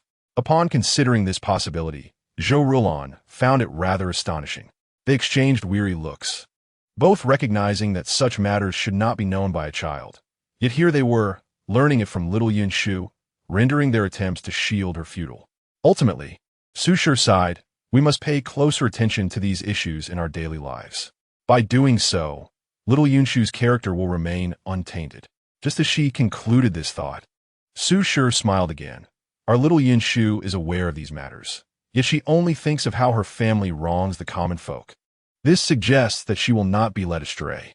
Zhou Roland recalled the events of the recent full moon banquet, which reassured her. Indeed, our little Yunshu has been recognized by the heavens. With their initial concerns alleviated, the mother and daughter arose to seek out the little one. After careful deliberation, the small stroller was soon adorned. Today, Gouges took the little one to test the newly decorated stroller. Gouges, unable to hear the thoughts of the little one, simply engaged in playful banter with her. Upon seeing the beautifully adorned stroller, the little one's delighted coos were nearly loud enough to deafen Zhou Yan, who remained nearby. Wow, what an adorable stroller. How does Aunt know to decorate it this way? I love Aunt. She is so clever. Hearing the little one's excited exclamations, Zhou Yan felt a swell of joy for his wife, having witnessed the effort she had poured into the stroller's embellishment. In Zhou Yan's heart, he regarded his little niece as a celestial being. Now that this celestial being approved of their beautifully decorated stroller, it was worth a hearty laugh. Watching the little one eagerly reach for the stroller, Gouges picked her up and approached it, saying to Zhou Yan, please inspect the stroller first. Zhou Yan, unbothered by the task, remembered that this was a prior agreement. When purchasing the stroller, they had agreed that it should be inspected before each use. After all, it was an item meant for a child. This precaution was not due to a lack of trust in their own product, but rather a response to the numerous unsavory incidents they had witnessed in the capital. To avoid their stroller from becoming a tool of malice, it was prudent to take extra care. Thus, with occasional reminders from the little one, they had created a booklet using sturdier paper to document the stroller's vulnerable areas and the necessary inspection points. They even decided to engrave a message on the handle of the stroller, instructing users to check it before use. Although this might lead some families to view it as unattractive or inauspicious, safety was paramount. To address concerns of bad luck, they inscribed a blessing for children on the bottom board, which they had commissioned from a renowned master in Kyoto. Initially, the master intended to waive the fee, considering it a charitable act for their temple. However, Zhou Yan insisted on compensating him, explaining that the donation could benefit the citizens of Kyoto. He noted that the product they were selling was currently only accessible to families of considerable means. In the future, when they devised a version suitable for common households, they would seek the master's assistance again, promising that no payment would be expected at that time. Upon hearing this, the master accepted the donation and generously presented a string of prayer beads, stating that they were a cherished gift from his abbot during his youth. Zhou Yan was quick to decline, asserting that it was the master's personal treasure, bestowed by the abbot, and should not be given to them. Chapter 51. Testing the Stroller. It was just as Zhou Yan mentioned his intention to create a stroller suitable for ordinary families that the master, seeing potential in their enterprise, calculated their fated connection and willingly relinquished the prayer beads. The general's mansion was already held in high esteem by the citizens of Yu country, as they frequently prayed for the safety of border soldiers at the temple. The monks at the temple were aware that the general's mansion did not necessarily believe in the supernatural, yet they were willing to do everything possible for the soldiers at the border. This new stroller was also designed with the well-being of the lady and child in mind. The general's mansion was known to allocate a significant portion of its income to support the border. From any perspective, the general's mansion was a figure of respect among the monks at the temple. Now, with this divine connection, the master felt an even greater affinity toward the general's mansion. Zhou Yan, hearing the master's words, initially intended to refuse, as he had not anticipated any connection with the temple. Though they had previously visited for blessings or to light lamps, no sense of fate had ever been established. Just as he was about to decline, he suddenly recalled his little niece. At that time, he had not formed a strong impression of little Yunshu. As Zhou Yan gazed upon the prayer beads, he ultimately decided to accept them, expressing his gratitude to the master for his generosity. Subsequently, he contributed a substantial amount for incense offerings, considering it a blessing for his newly welcomed niece. Master Yuanzi, observing Zhou Yan's additional donation, felt a sense of confusion and contemplated declining it. Zhou Yin clarified that they had recently welcomed a baby niece, and the celebration of her 100-day feast was imminent. Thus he wished to accumulate some good fortune for her. Upon finishing his words, he sensed a subtle shift in the Buddhist teachings that had previously brought him no enlightenment, stirring a profound realization within him. Alarmed yet grateful, he thanked Zhou Yin profusely.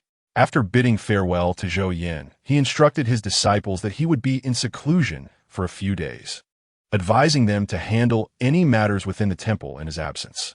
He hesitated momentarily before adding that if there were any issues from the Zhangue General's residence, they could seek him out beforehand, as he felt there would be future interactions with them. The Shu family, although puzzled, speculated that this might be related to the infant. After all, they still felt the residual effects of the golden light blessing received during the baby's full moon celebration. Previously, while stationed at the border, they had endured various injuries, and the harsh environment had necessitated their frugal living, often sharing the meager rations of the military. Consequently, their health had somewhat deteriorated, compounded by the stress of warfare. They had consulted a physician who had remarked on their excellent health, to the point of disbelief. This doctor, who maintained a friendly rapport with the Zhangue General's residence, was perplexed as he had prepared numerous restorative remedies, fearing that the recent conflict would leave them with hidden ailments. He spoke candidly, unafraid of any superstitions, while the Shu family and Zhou were unconcerned with omens. Appreciating the doctor's intentions, hearing of their good health brought them joy, attributing it to recent training regimens. The doctor did not press further, acknowledging that good health was infinitely preferable to the alternative. For a family so devoted to their country, wishing for their well-being was a sentiment shared by many compassionate souls. This incident further solidified their belief that the prayer beads were indeed connected to the young child. However, they did not present the beads directly to the infant. They merely allowed her to glance at them. The baby, upon seeing them, turned her gaze away, thinking, "The old monk's items appear quite exquisite. Yet, I am certain I will cultivate treasures far superior in the future." Noting the child's disinterest, the adults decided to preserve the beads carefully. Zhou Yin then noticed a small cart and quickly turned his attention to it, puzzled by its presence, as it had remained within the estate. And he was confident that no ill-intentioned individuals lurked within the Zhangue General's residence. This golden light, is it the old monk's blessing? Truly, the monk is sincere. Indeed, with the old monk's blessing, those little ones using the cart will surely enjoy improved health. Listening to the child's musings, Zhou Yin understood that the cart's beneficial properties likely derive from the scriptures inscribed upon its base. He began to contemplate that, since it was indeed advantageous for health, its value should be enhanced accordingly, although he would need to evaluate it carefully. As Zhou Yin inspected the first cart, gouges placed the baby inside, adjusting the small pillow within the cart for her comfort. The infant suddenly shifted from a soft embrace, was momentarily bewildered by the new perspective, but quickly realized it was the cart, sparking her excitement. "Wow, lying in this cart feels incredible." Hearing her words, Su Shi and Zhou Rulan exchanged a glance, a pang of emotion stirring within them. The child had only observed others using the cart, unaware of the circumstances of her previous life. The two women silently resolved to treat her with even greater kindness. Zhou Yin, feeling more carefree, proceeded to check the other carts, allowing the baby to try each one. She joyfully experimented with them, cradled by her aunt. And one cart even featured an adjustable backrest to support her little frame. However, she only leaned against it briefly, as elders advise that infants lack proper support, especially at such a tender age. Gouges smiled at the baby and asked Zhou Rulan if their little Yinshu should start learning to roll over. Zhou Rulan paused, realizing that with the 100-day feast approaching, it was indeed time for the child to progress. "Oh, we must see little Yinshu roll over when the time comes." Su Shi cheerfully approached, observing the delighted infant waving her tiny hands and feet within the cart. After sampling the carts, the baby, fully satisfied, fell asleep in her mother's arms, murmuring, "Indeed, as I grow smaller, my thoughts become more childlike. This cart is so much fun." The three adults could not help but smile at her innocent remarks. Once Zhou Rulan had settled the child for a nap, Zhou Yin conveyed the baby's previous thoughts to Su Shi and Gouges. Gouges, having heard her husband mention this, was astonished by the child's remarkable abilities, though a tinge of disappointment flickered within her. However, upon learning that their sons lacked similar gifts, she attributed it to blood relations, especially since the ones who could hear were all connected to the baby. As news spread that even her biological father, Shun Wonin, could not hear her, any lingering doubts dissipated, particularly after the child's voice had helped avert a potential catastrophe for their family. She felt entirely at peace. Hearing her husband's account now filled gouges with excitement. If this were true, the cart could be worth thrice its price. As a mother, she understood the sentiments of other mothers. If something benefited their child, especially a cart that provided advantages simply by allowing the child to rest, she would eagerly wish for her child to spend all their time in it. Shu shared her joy, recognizing that this newfound attribute enhanced the cart's desirability. However, she harbored concerns about whether this beneficial property was inherent to all carts or limited to these few, and whether it might pose any risk to Master Yuanza.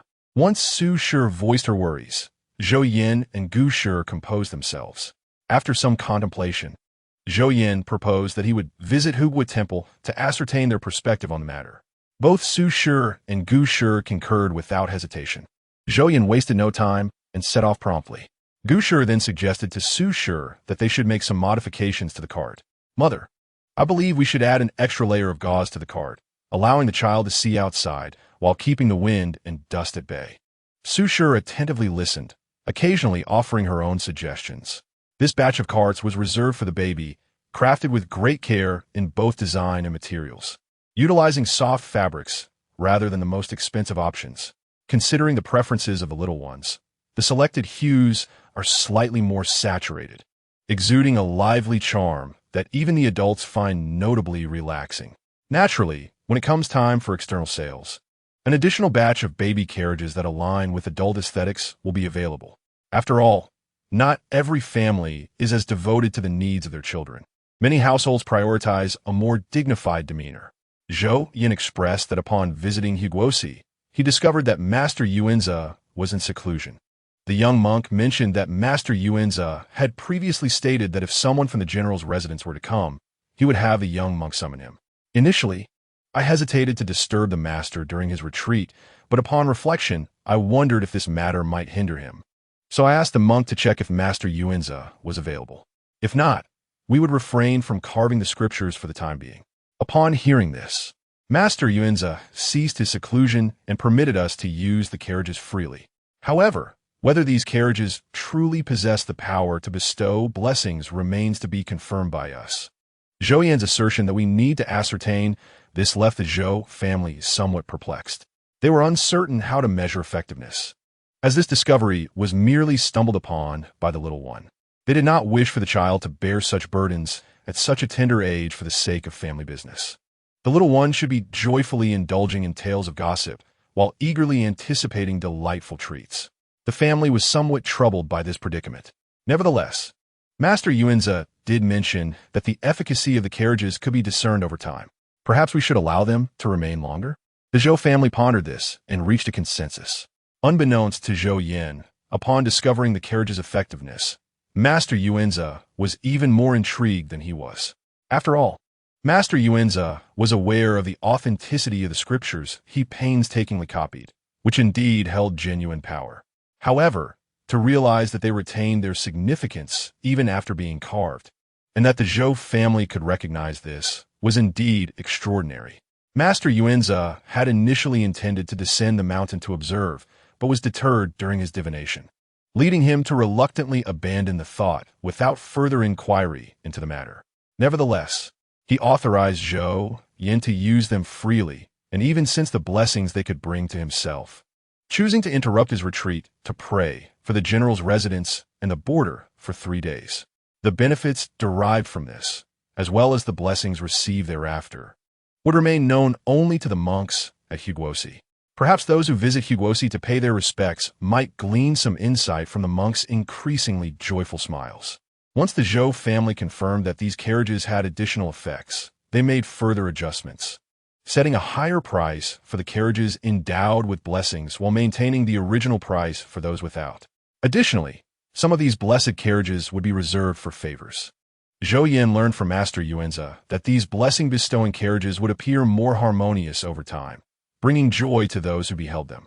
The duration of their blessings, however, is contingent upon the families who purchase them. Families that accumulate virtue and perform good deeds would naturally experience longer-lasting blessings, while those engaged in nefarious activities would find their blessings diminish. Of course, Master Yuanzi also mentioned that other factors could lead to shorter durations of blessings, which are difficult to ascertain. The Zhou family thus understood that in the future, they should remember that the carriages maintaining their effects longer would belong to virtuous families, while those with shorter durations would require careful scrutiny. Chapter 53. To see brother's little friend, the group diligently studied the carriages once more, finally easing their concerns. They decided to begin carving the backboards, aiming to showcase them after the little one's 100-day banquet. Zhou Rulan, having inquired twice about whether to participate, led the Empress to conclude that this business venture was indeed viable.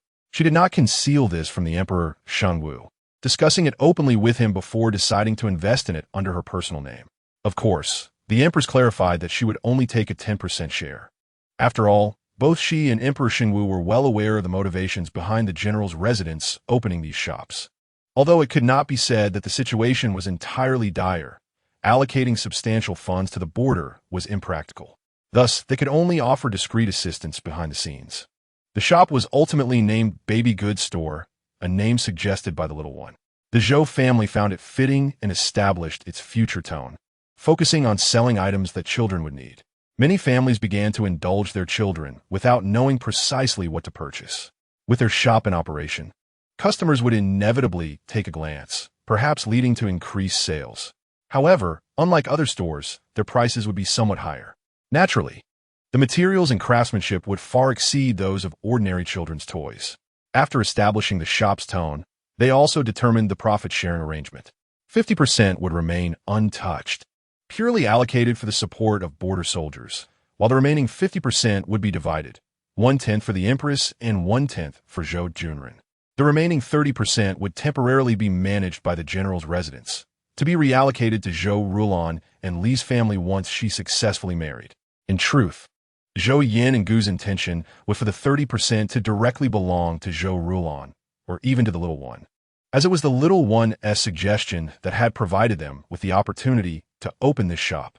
However, Zhou Rulan firmly disagreed, asserting that from the selection of the shop to the manufacturing of the carriages, it was primarily her elder brother and nephew who had contributed. The decoration was also being handled by her sister-in-law. In terms of subsequent management, she would not be able to assist for the time being.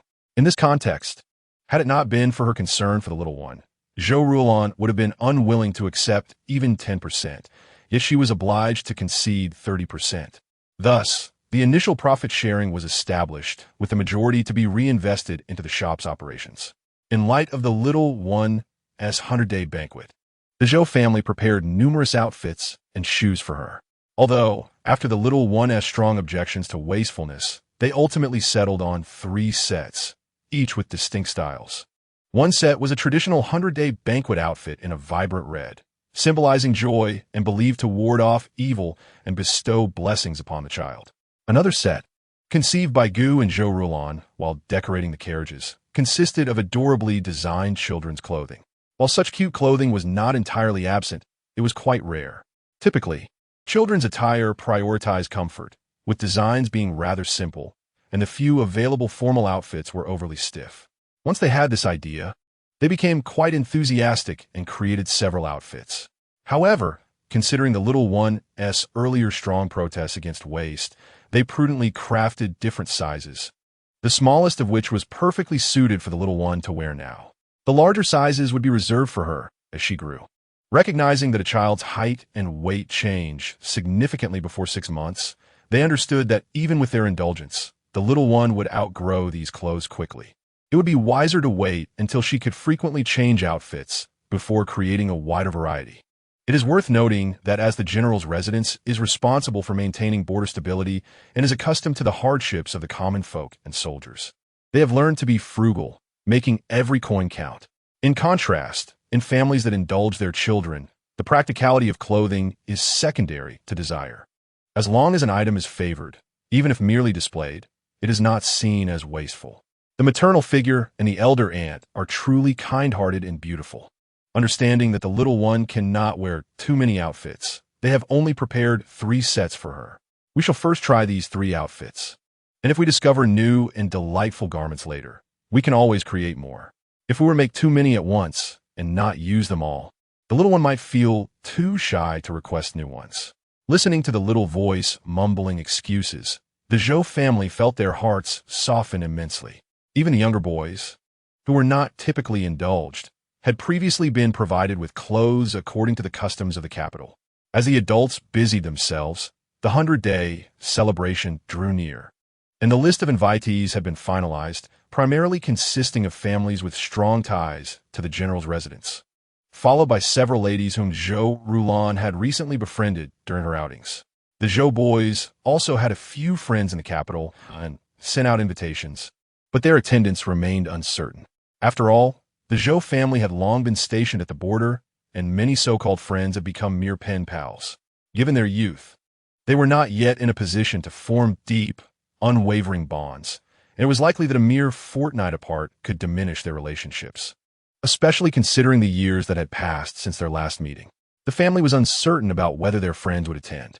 Initially, the Zhou boys had decided against sending out invitations, worried that previous friendships might have changed and not wanting their sister's celebration to be disrupted. It was only when the little one exclaimed, "I want to see my brother's friends," that they resolved to invite everyone. Chapter 54. A Mother Striving for Merit. Although they were eager to invite guests, they needed to be selective. Thus, during the hurried preparations for the 100-day celebration, the general's residence took special care to investigate the invitees. Those who had clearly gone astray were naturally excluded from attending the little one's celebration, as they feared the potential negative influence on her. However, the general staff understood that some matters could not be judged solely by external opinions. Hence, only those with confirmed issues of character were excluded, while those whose integrity remained undetermined received invitations. At worst, the Zhou boys could keep them occupied in the front courtyard, preventing any opportunity for them to get close to the little one. The most joyous aspect was the chance to showcase their sister to their friends. They eagerly distributed the invitations. Regardless of the feelings of the families receiving the invitations, the 100-day celebration finally arrived amidst the Zhou family's diligent arrangements. The Empress had previously informed the Zhou family that she would be attending with the Crown Prince, prompting them to prepare a warm welcome for her. Yet, despite their thorough preparations, events often unfolded unexpectedly. Early on the day of the celebration, the little one encountered each relative who came to see her, receiving their heartfelt blessings, which elicited her innocent, toothless smile, radiating pure joy. In her past life, she had been orphaned, dedicating herself entirely to cultivation, and had lacked any close familial bonds. It was unexpected to find herself surrounded by so many loving family members in this life, filling her with quiet gratitude. In the room, Zhou Rulan felt a flutter in her heart and exchanged a glance with Su Shi, yet they remained silent. The little one had already helped their family immensely, and these were her rightful achievements. As elders, their sole responsibility was to ensure her safety and shield her from any grievances or envy, rather than attempting to hinder her before she had even begun to make her mark. Thus, even knowing that the little one might bring about some changes today, the Zhou family felt no inclination to intervene. Since the blessing at the full-month banquet, Shen Shu had been diligently absorbing spiritual energy. However, perhaps due to inhabiting the small body, she often fell asleep shortly after commencing her practice. It was no wonder, as her mindset had largely shifted to that of a child. If not for her memories of the past, she might have truly believed herself to be just a little girl. Consequently, she faced numerous difficulties in her cultivation, with the most significant challenge being resisting the natural urge to sleep that comes with being a child. Fortunately, as she gradually grew, though it had only been a couple of months, her body unconsciously absorbed the thin spiritual energy around her, allowing Shen Shu to officially embark on her cultivation journey. The little one contemplated the list of individuals to bless. She sighed in relief, thankful that it was within 20 persons.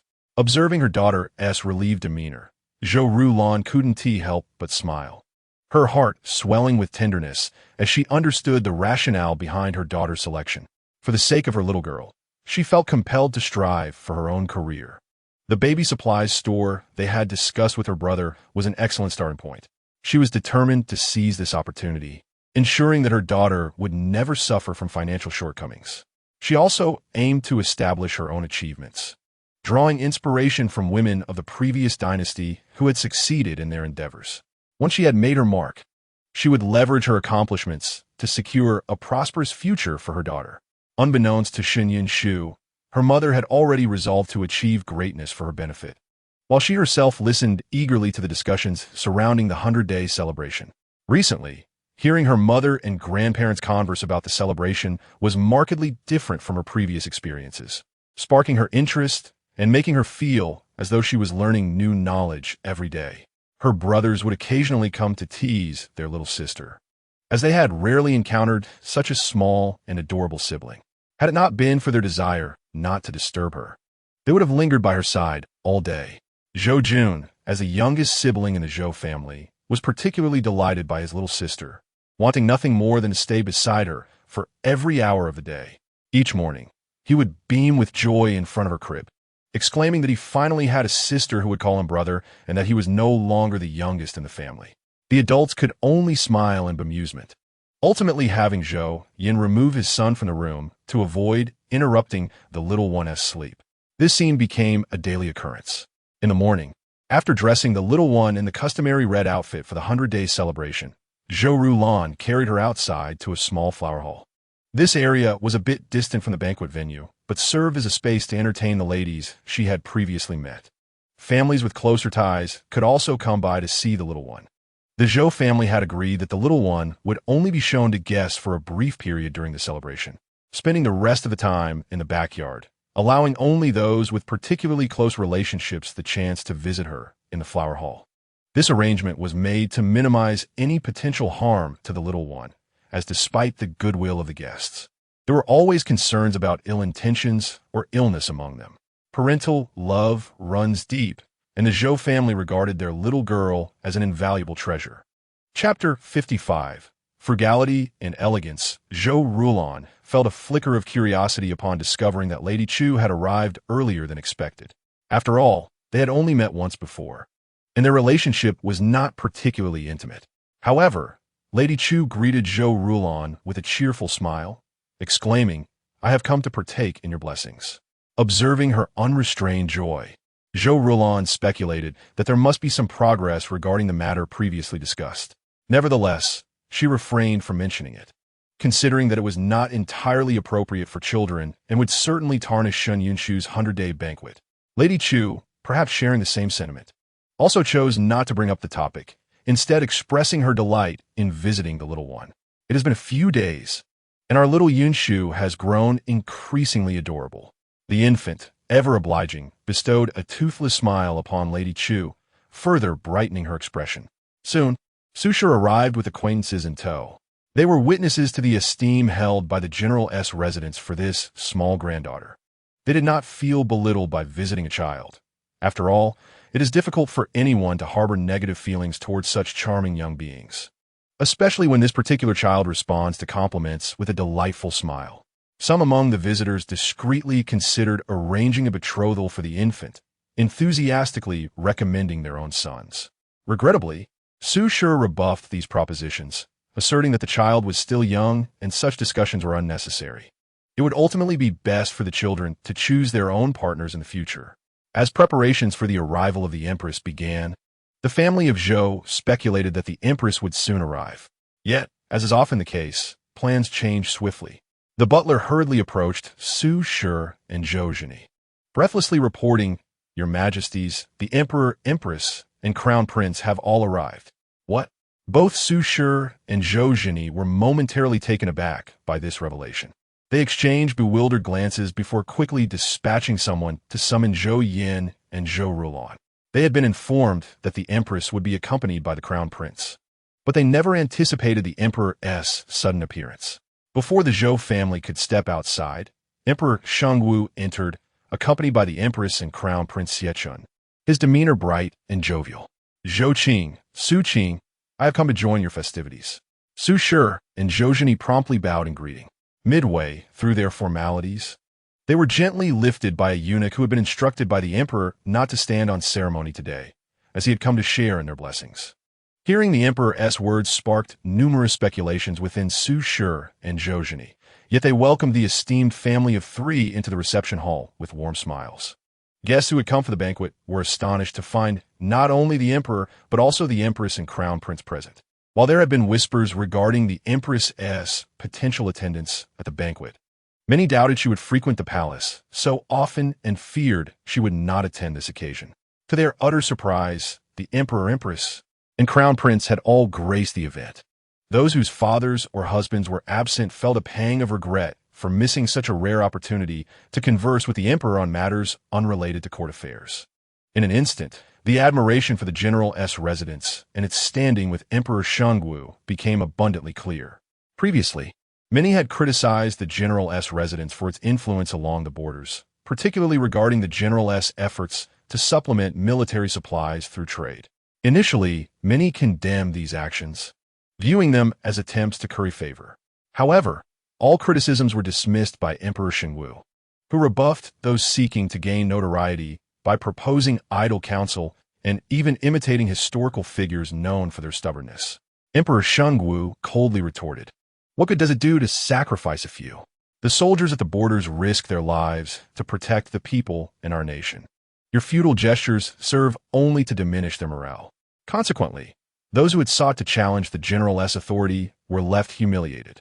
Emperor Shangwu showed no mercy, promptly assigning these discontented officials to impoverished counties, arranging for regular inspections to ensure they understood the hardships faced by the common folk. He famously declared that his reluctance to send them to the borders was not due to their unworthiness, but rather a concern that they might cause more trouble than they were worth. Following these events, the court understood the emperor's favor towards the general's residence. Nevertheless, with the general returning triumphantly with his wife and child, many began to harbor ulterior motives. The notion of overshadowing the emperor is a perilous affair in any dynasty, far graver than mere treason. Some families, under the pretense of being preoccupied, sent their younger members to the banquet, never anticipating the emperor would personally attend the 100-day celebration of an infant. This unexpected event sparked fervent discussions about the emperor's affection for the general's residence. Although no one dared to speak loudly in his presence, they exchanged glances, plotting to converse in private once the festivities concluded. As Emperor Shangwu, accompanied by the empress and crown prince, entered the banquet hall, the Zhou family prepared to welcome their esteemed guests. Fortunately, they had received prior notice of the empress's attendance, allowing them to arrange a special seat for her. They quickly adjusted the seating to accommodate the emperor. The emperor observed the Zhou family's efficiency and could not help but commend their promptness, remarking, "As expected from a family of martial lineage, your agility is commendable. I see our borders are in capable hands." The assembled guests, hearing the emperor's praise, found themselves lost in thought. However, the Zhou family regarded it as mere casual conversation, having learned to disregard any comments not directly related to their interests or the borders. Zhou Rulan, cradling the infant, remained composed, neither seeking attention nor retreating to the back, content to stay in the hall. The empress, keeping a watchful eye on her friend, beckoned Zhou Rulan over once the arrangements were sufficiently completed. "Come, let me see our little Yinshu." With a smile, Zhou Rulan approached, slightly bending to allow the empress a better view of the precious child in her arms. The empress gazed at the little girl, who had grown considerably and appeared even more delicate and fair-skinned, her joy evident in her eyes. "Oh, how lovely she is! Our little Yinshu is truly becoming more adorable by the day." As she spoke, the empress summoned a palace made to bring forth a gift she had prepared for the infant. "This is a longevity lock I had specially designed by the craftsman's supervisor, based on my own drawing." After examining the design, Zhou Rulan realized it was indeed reminiscent of one they had drawn in their youth. Back then, the empress had expressed great satisfaction with the sketch, even declaring that when Rulan had a child, she would create a longevity lock for her baby, inspired by this very design. At that time, they were both young and innocent, not feeling any embarrassment discussing such matters. Rulan had readily agreed, saying that she would have her child acknowledge the empress as a godmother. It was unexpected that the Empress had remembered this promise, and even more astonishing that she had preserved the original drawing all these years. In that moment, Rulon felt a whirlwind of emotions. Although the others were unaware of the shared history between the Empress and Rulon, they could not help but regard the Zhou family with newfound respect, especially after learning that the design was crafted by the Empress herself. This was not merely a casual gift. The fact that the Empress had specifically commissioned it reflected its significance. The little one, Xianayan, stared at the silver longevity lock dangling before her, her eyes nearly crossing in wonder. Auntie's drawing is exquisite, but if it were made of gold, it would be even better. Both the Crown Prince and Emperor Shengwu, hearing the child's innocent remark, exchanged resigned glances. The Emperor chuckled lightly, remarking that silver was indeed beautiful for a child and would suffice until she was older and could wear gold. The Empress nodded in agreement, initially considering gold, but ultimately deciding that silver was more suitable for the young girl. Teasing Xianayan, she added that when she grew a bit older, she would have more gold and jade pieces made for her, mentioning a craftsman skilled in gemstone inlay work who could create beautiful designs. I never realized such things existed during my time in the cultivation world, Xianayan mused, quickly coming to terms with the notion. But it makes sense in the cultivation realm. We primarily used spirit stones, and gold and silver were only occasionally employed in crafting. Upon hearing the child speak of cultivation, both the Emperor and Crown Prince felt their hearts leap. The Crown Prince, though surprised, did not place much weight on it, while Emperor Shengwu could not suppress the memories of information he had encountered in ancient scrolls, causing his heart to race. Even without those scrolls, the mere mention of cultivation from the child was astonishing. Throughout history, many nations had fallen due to emperors pursuing immortal cultivation. The mere mention of it often led to speculation about impending doom. Had this not come from the child, the emperor would have dismissed such claims as folly or suspected ulterior motives. However, considering the child's tone, it was clear she was implying a genuine existence in the realm of cultivation, suggesting she might have achieved something significant. This thought sent the emperor's heart racing anew, reflecting on how this infant, merely 100 days old, had already provided such profound insights to the state, preventing numerous potential losses. He felt as though heaven was bestowing its favor upon them, and that their nation had finally acquired its own fortunate star. With this in mind, Emperor Shengwu regarded the child with increased reverence. At that moment, he was unaware that something even more astonishing was about to occur. The guests present, witnessing the Empress engaging playfully with the star of the 100-day banquet while the Emperor smiled alongside her, could not help but feel a sense of awe. Those who had previously advised their elders against attending were now filled with regret over missing such a splendid opportunity. Others genuinely celebrated the fortune of the general's household. For throughout history, military leaders were often wary of overshadowing their sovereigns, with an endearing child favored by both the Emperor and Empress. The general's family was assured stability for years to come. After paying their respects to the Emperor and Empress, the Zhou family members busied themselves with their respective tasks. Due to the Emperor's personal visit, they had hastily welcomed him without preparing a baby carriage for Xianayan. At this moment, Zhou Rulon discreetly signaled to the Empress, "Your Majesty, I shall take little Yunshu to freshen up." Initially taken aback, the Empress wondered what a child so young needed for grooming. But upon perceiving Rulon's subtle cues and recalling past events, she readily agreed. "Very well, I shall accompany you to have a look." Emperor Shengwu watched as the Empress followed Rulon, carrying the infant, leaving him momentarily speechless as he turned to the Crown Prince. "Your mother has left us behind." Xie Chun glanced at the Emperor before dashing after the Empress. As he observed both the Empress and Crown Prince depart, Shengwu found himself both amused and exasperated, noting how rarely he witnessed his son exhibiting such liveliness, even feeling a tinge of frustration at being left behind. Chapter 57. Thank goodness for the Empress. The great matriarch, the Crown Prince, unaware of his father's silent critique, hurried to catch up with his mother, contemplating whether he should excuse himself if they were to groom the child. To his surprise, he found his mother entering a nearby room with Madame Zhou and the infant. Inside, 3 peculiar baby carriages awaited. The Crown Prince, possessing a sharp memory, recalled Madame Zhou mentioning a venture involving baby carriages and quickly deduced their significance. So, these are the baby carriages they spoke of, the Empress exclaimed in delight. Are these the finished designs? They are remarkably exquisite. She marveled at the whimsical carriage, noting how it starkly contrasted with the current decor styles. While modern designs for children tended to be lively only in color, this one, though unconventional, exuded a charm that made one feel it was perfectly suited for an infant slumber.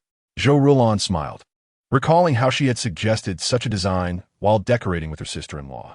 The Empress, intrigued yet slightly exasperated, shot Rulan a playful glare. You know little Yinshu cannot change her clothes right now, and yet you tease me with such details? The Empress nodded in agreement. Indeed, a back panel with a Buddhist scripture is quite lovely. It brings a sense of comfort, regardless of its practical use. Zhou Rulan's expression turned peculiar as she glanced between the back panel and the Empress. Noticing her friend's demeanor, the Empress playfully inquired, "Are you keeping something for me?" Rulan chuckled softly. Earlier, we discovered that the scripture might indeed possess genuine blessings. What?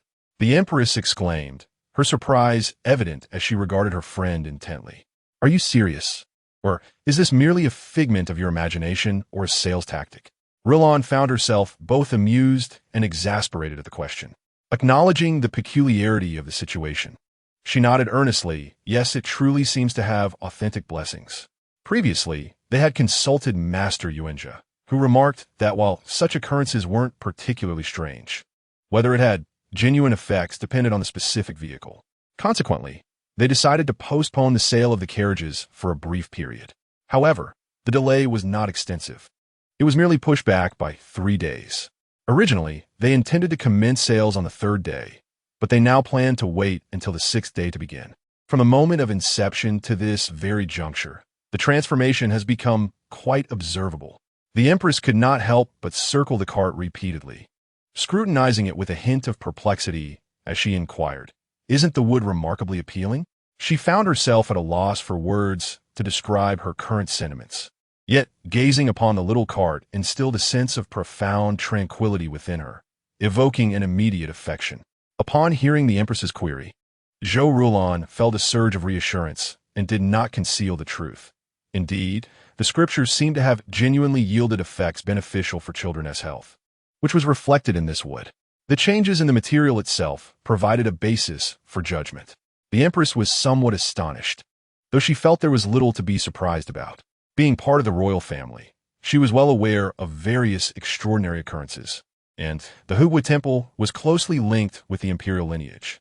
Zhou Rulan interpreted the Empress's words as an exaggeration and chuckled in response, suggesting it was not so extreme, yet many people would undoubtedly come to purchase.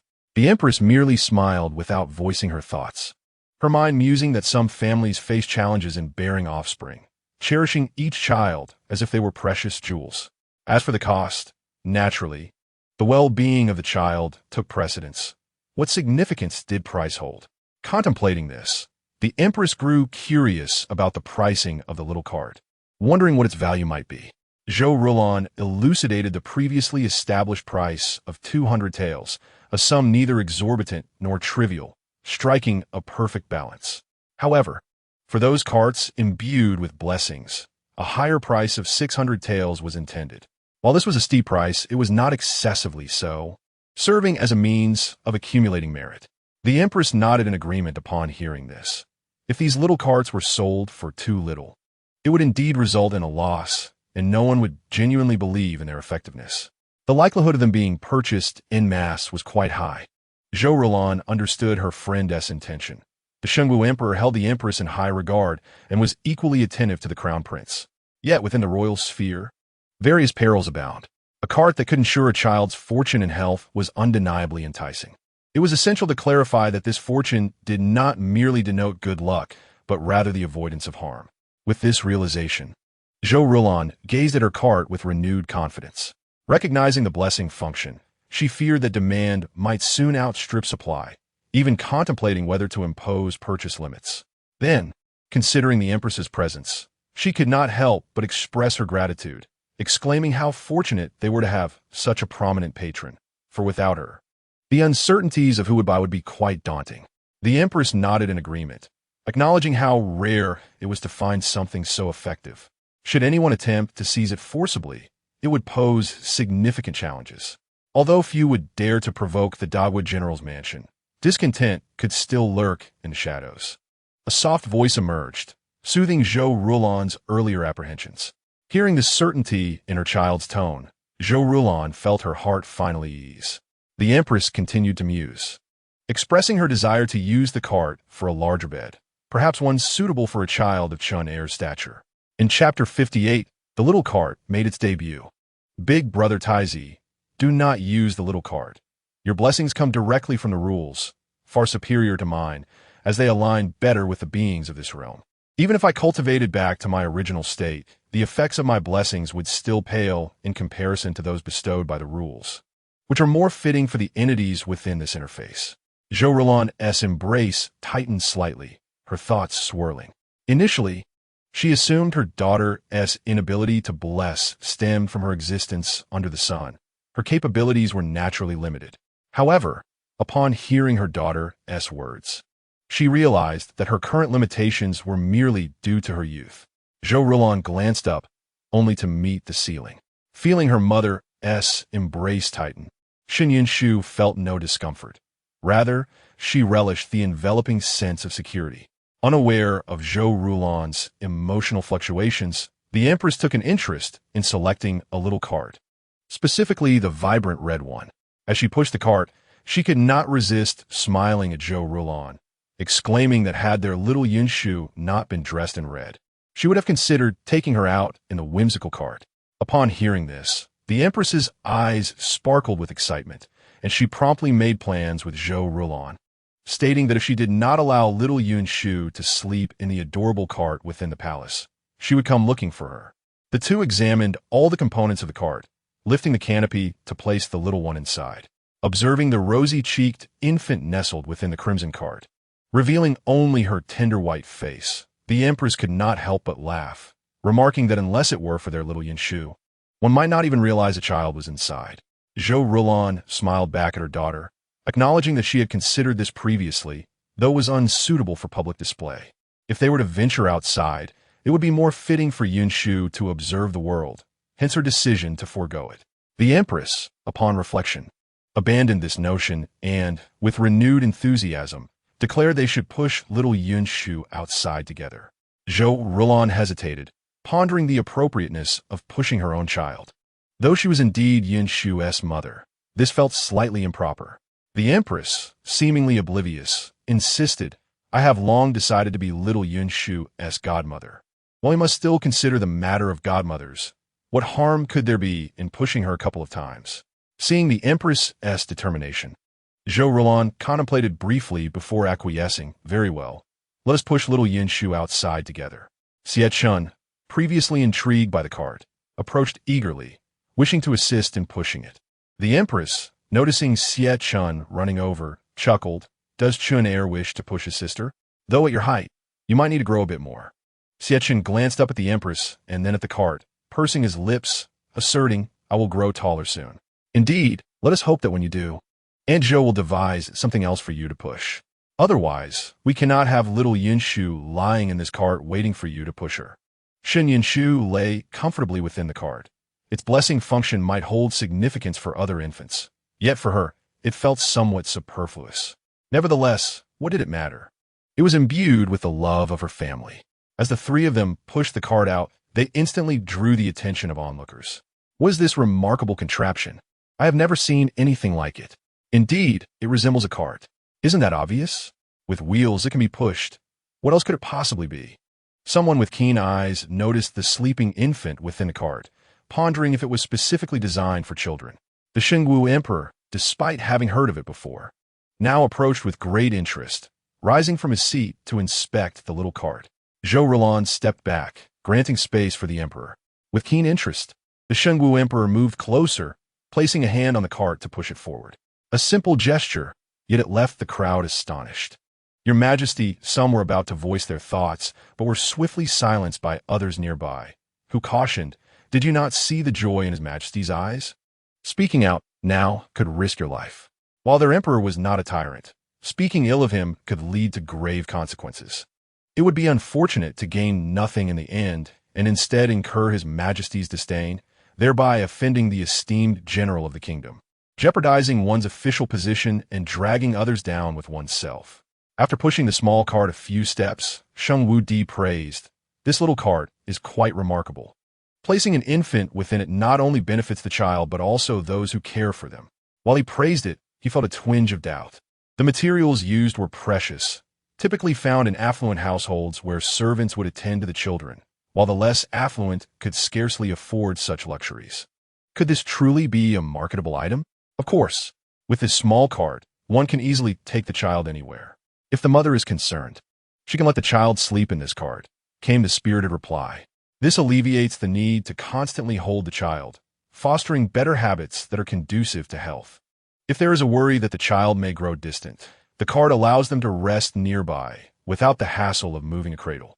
The youthful voice brimmed with determination. Finally, such a splendid invention could be utilized, and being the first to employ it brought joy. Upon hearing the child's explanation, Sheng Wudi's gaze towards the cart grew fervent. He was eager to inquire with the Zhou family about the potential for a more affordable version of this cart. However, upon looking up, he noticed that the Zhou family was preoccupied with other matters, leaving only Zhou Rulan nearby, causing him to abandon the thought for the moment. Does this cart have a name? This is simply the small cart, or rather, for infants, it seems to be called a baby carriage, the child mumbled. I recall there is also a bamboo variant, which can accommodate a slightly older child seated within while an adult pushes it. What was that called again? As the child continued, the subject shifted. The earlier uncertainty in Sheng Wudi's mind had found resolution, filling him with delight. If such an item existed among the populace, it would undoubtedly liberate many women from domestic confines. As an emperor of martial prowess, Sheng Wudi did not believe that women should remain confined and understood. Through his own experiences at the front lines, that women could often excel in situations that required their involvement. Indeed, if not for the fear that vocalizing this might incite disorder and ultimately disadvantage women, Sheng Wudi would have expressed that the only distinct advantage of men over women lay in physical strength. Yet, he also recognized that strength varies among individuals, regardless of gender. He understood that such statements would only exacerbate the oppression faced by women, while he subtly endeavored to elevate their status. With the advent of this baby carriage, it appeared that women would be burdened with the dual responsibilities of childcare and labor. Yet it simultaneously offered them the chance to venture outside, no longer confined to their courtyards. For those women engaged in agricultural work, the absence of this cart would not have alleviated the necessity of bringing their children along or leaving them unattended at home. Increasingly exhilarated, Sheng Wudi proclaimed, "Since this cart is intended for infants, let us henceforth call it the baby carriage." How does His Majesty know this is a baby carriage? No. It should be said that His Majesty has named it the baby carriage. This is wonderful. Now we need not worry about the cart's peculiar name. The child replied with glee, grateful for the bestowed title. Zhou Rulan perceived this as serendipity and felt joy in her heart. The cart now bore her daughter's desired name, and being named by Sheng Wudi would undoubtedly enhance its market appeal. The attendees, having witnessed the introduction of this small cart, were swept up in a wave of excitement, eager to respond to the emperor's naming. Your Majesty's naming is a great honor. With this baby carriage, the care for children will surely improve, some exclaimed, praising the name's clarity of purpose, recognizing its profound significance. Yet, their flattery felt superficial and missed the mark. Sheng Wudi, uninterested in their praise, inquired, "Is this cart the only model available?" The Empress gestured to Zhou Rulan, signaling the importance of seizing this excellent promotional opportunity. Zhou Rulan approached with a warm smile, confidently stating, "This cart was designed by my brother and my niece. We have multiple styles, primarily 5, each with its unique features. Should anyone have specific requirements, we could discuss the possibility of custom designs tailored to individual needs." The previously intrigued ladies, upon hearing of the option for custom designs, became even more captivated. Some even contemplated adorning their carriages with family crests. Sheng Wudi turned his attention back to the baby carriage, decisively asking, "What do the inscriptions on the cart signify?" The Empress, Casting an appreciative glance at Shang Wu Di, began, these were specifically inscribed as a reminder to inspect the cart before use. All future carriages will bear these words, as they are intended for children and must be handled with utmost care. Just as cradles can fail, so too must we diligently check these frequently used baby carriages. Their synchronized discourse served to inform the audience of the necessity for thorough inspections, subtly cautioning against the misuse of baby carriages for inappropriate purposes. As the sovereign of a nation, Shang Wu Di held a vested interest in the prosperity of his realm, recognizing population growth as a critical metric of a ruler's effectiveness. Even a seemingly incompetent county magistrate could achieve acclaim if the population flourished during their tenure. The Empress, on the other hand, was driven by genuine concern for mothers and children, aware of the larger implications of population, but focused on the sacrifices made by the children and the women who bore them. Some in the crowd felt a chill, understanding the implications behind the Emperor and Empress's words, recognizing that certain families were indeed overstepping boundaries. Consequently, some resolved to distance themselves from unreliable households. When the Shu family, accompanied by their children and grandchildren, arrived, the baby carriage had already been presented to the gathered assembly by the Emperor and Empress. In that moment, the Zhou family felt a swell of gratitude towards Shang Wu Di and the Empress, as this introduction had alleviated many burdens they faced. In a hushed tone, Zhou Yin remarked to Gu Shi, "This share of profits truly holds great value." Gu Shi smiled, discreetly pinching him. "Is this an appropriate topic for such an occasion?" Zhou Yin winced, masking his discomfort, but fortunately, no one noticed his grimace. After inquiring about the daily lives of the children present, Shang Wu Di learned that the baby carriage had been designed by the Zhou family's adopted son, which further impressed him. Indeed, heroes emerge from youth. Zhou Qing has invested considerable effort into these children. Shang Wu Di reflected on the harsh realities faced by those who have experienced the battlefield, knowing the dire conditions they endured and the possibility of loss each time a conflict concluded. Surviving soldiers often faced physical disabilities for a multitude of reasons, and the plight of the children left behind by fallen comrades posed a significant challenge. He recognized that the Zhou family's compassion for these children was genuine, and he understood they were not merely seeking to garner favor. Thus, despite the prevailing perception that he and the general of the kingdom were at odds, Shang Wu Di held a profound respect for the Zhou family, appreciating the peace of mind they provided him amidst the chaos of governance. Simultaneously, he continually encouraged himself, yearning for the day when he could be directly supported by the state, rather than relying on the Zhou family's mercantile endeavors, subject to the scrutiny of others. This would allow him to properly care for the affairs of the veterans after the war. Being personally praised by the Shangwu Emperor was, in any case, a tremendous honor. At that moment, some praised him, declaring that he was indeed a child of the Zhou family, and certainly none of them were weaklings, a rough compliment from the military officials. There were also scholars who lauded him, stating that in every profession, one can find a champion. Such intricate design truly required great effort, a compliment from the literati. Others, harboring disdain, yet not daring to speak openly, merely smiled, suggesting that such whimsical ideas were indeed marvelous. However, they cautioned that he should not devote his thoughts to such trivial pursuits, but rather focus on creating more practical contributions to the construction of our Dynasty. Their words were laced with contempt for the baby carriage. The Shangwu Emperor merely lifted his gaze and, noticing an unfamiliar face, inquired, "Whose is this? What good deeds have you accomplished? Do share, so I may evaluate your significant contributions to the Dynasty." The speaker, unable to tolerate the hypocrisy of the Grand General's household, remarked that they adopted these children yet failed to educate them in literature and martial arts, instead allowing them to indulge in the crafts. Little did he expect to be questioned so by the Shangwu Emperor, leaving him momentarily flustered yet elated. Thinking perhaps this meant his majesty remembered him. Upon hearing this, the Shangwu Emperor sneered, stating that those who rely on favoritism to attain positions of authority, yet accomplish nothing, dare to speak so to a child. What do they rely upon? Merely the years of meals consumed? The youngest son of the Pinyin Marquis was immediately frightened, ready to kneel and apologize. With a mere glance from the Shangwu Emperor, someone promptly pulled him away, ensuring that he was silenced to avoid any disturbances. Wow, the Emperor is so impressive and handsome, far superior to my wretched father, exclaimed the little girl, her voice filled with admiration as she repeated so much several times, even raising her tiny hands to clap twice. Looking down, she caught a glimpse of the smile at the corner of the Shungwu Emperor's eyes, which she could not resist. Su Shi hurriedly patted Zhou Junren, who was equally excited. After days of research, he found himself puzzled, but with the family constantly busy, he had not yet had the chance to discuss his findings. He promptly expressed his gratitude with a bow. The Shungwu Emperor patted the young man's shoulder, stating that for the Yu Dynasty to grow stronger and better, it cannot rely solely on civil and military officials. Talent is required from all aspects. And he awaited Zhou Junren's contributions to the Yu Dynasty. Zhou Junren felt a surge of fervor from the Emperor's words, assuring him that he would not disappoint His Majesty's expectations.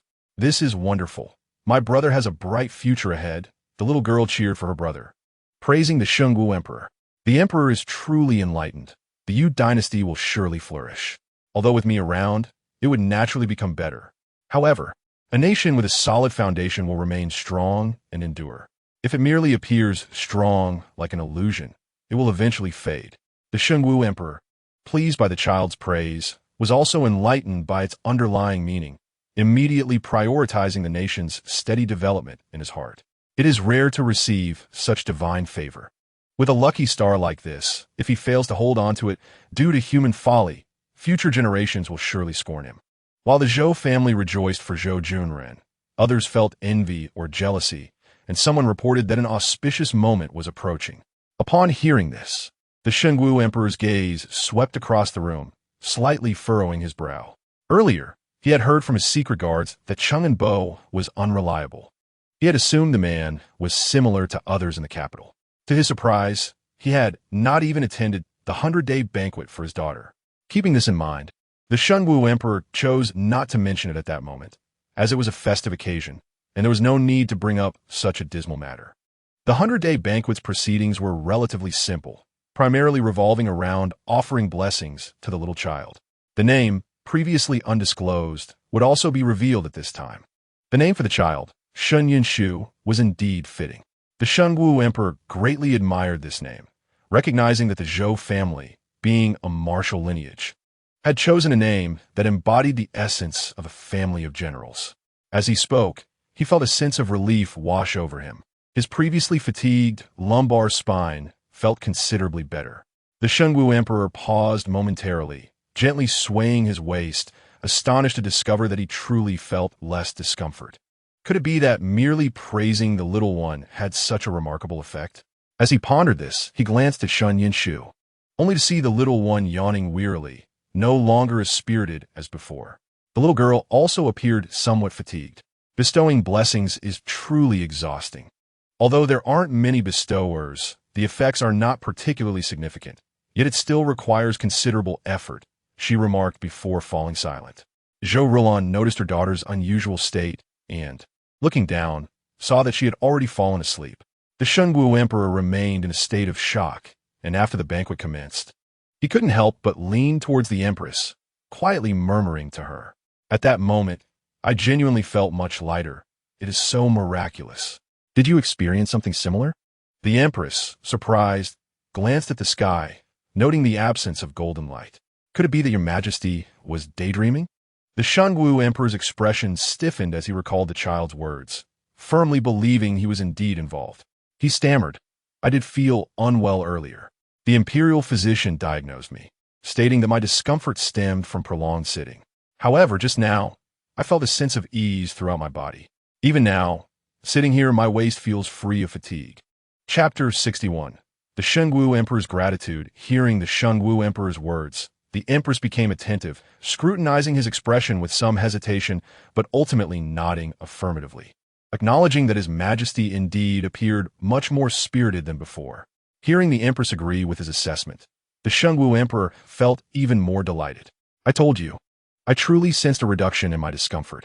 Witnessing the Shungwu Emperor's enthusiasm, the Empress hesitated momentarily, ultimately opting to offer a word of caution.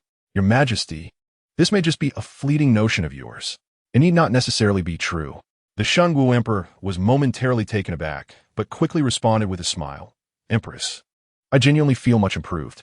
Even if this is merely a figment of my imagination, I will not blame a little child for it. Seeing the Shungwu Emperor's demeanor, the Empress finally felt reassured and responded cheerfully. If that is indeed the case, it would be a wonderful development. The Shungwu Emperor nodded earnestly, agreeing wholeheartedly. It had been a long time since he felt such comfort. His spirits were lifted, and he was exceedingly pleased, grateful that he had come along today. The Empress observed the Shungwu Emperor's expression, which exuded a sense of personal triumph, and found herself momentarily at a loss for words. When His Majesty suddenly announced his intention to accompany her, the Empress had indeed been taken aback. After all, she had previously informed the Shungwu Emperor of her plans to leave the palace, and at that time, he had not shown any interest, only inquiring whether the Crown Prince would accompany her. Naturally, she had wanted the Crown Prince to join her. However, she had not anticipated that today the Shungwu Emperor would suddenly decide to leave the palace with her. His departure was not comparable to hers, as he was accompanied by a retinue and guards. The sudden decision caused quite a stir within the palace. Even on the way, the Empress could not resist asking why he had chosen to come along. At that time, the Shungwu Emperor merely stated that he wished to see the younger generation of the Grand General's household. The Empress assumed His Majesty was referring to the matter of the baby carriage and had developed a deeper sentiment towards the Grand General's household. So she did not dissuade him. The presence of His Majesty at the 100-day banquet is undoubtedly a boon for the little infant. However, observing the demeanor of the Shungwu Di at this moment, the Empress could not help but inquire, Your Majesty, are you perhaps here for that reason?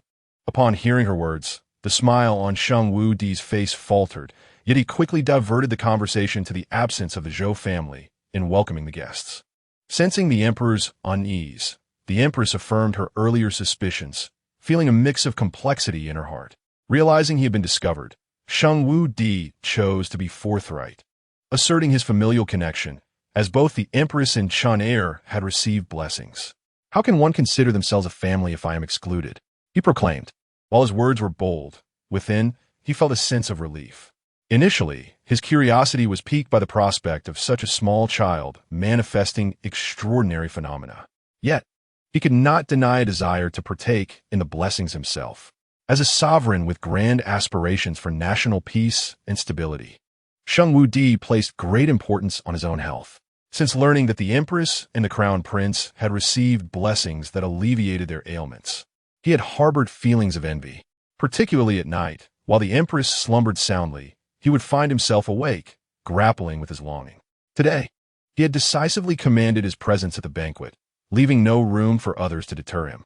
Of course, he had mentally prepared himself for the visit, reminding himself that his sole purpose was to attend the 100-day celebration. Should blessings ensue, it would be a delightful surprise. If not, it would serve as a reward to the esteemed general's household and a means to make amends. Though a man, Shungwu Di understood the awkward situation faced by Zhou Rulan and the little infant, feeling a degree of responsibility. Had it not been for the general's family safeguarding the borders and their collective move to the front lines, how could the likes of Shun, who often flattered and manipulated, dare to mistreat Zhou Rulan or cause distress to the child? Yet, despite his readiness, when he learned he had indeed received blessings, an unbidden joy surged within him. He silently celebrated his decision to attend, eschewing tradition and hesitation that might have cost him this opportunity. Although the infant hinted that such blessings might not be a rare occurrence, who could predict when the next would come? Moreover, the state of his health affirmed that his visit was indeed a wise choice. The sooner he received blessings, the sooner he would feel invigorated. At this moment, he felt emboldened, even contemplating tackling a tiger alone, if need be. Reflecting on this newfound vitality, he mused how it would expedite his handling of state matters, freeing up precious time for other pursuits. Contemplating the benefits this would bring to the realm of Yu, Shungwu Di felt a renewed sense of gratitude for the little auspicious star that had graced his nation, especially as this star was closely connected to the royal family.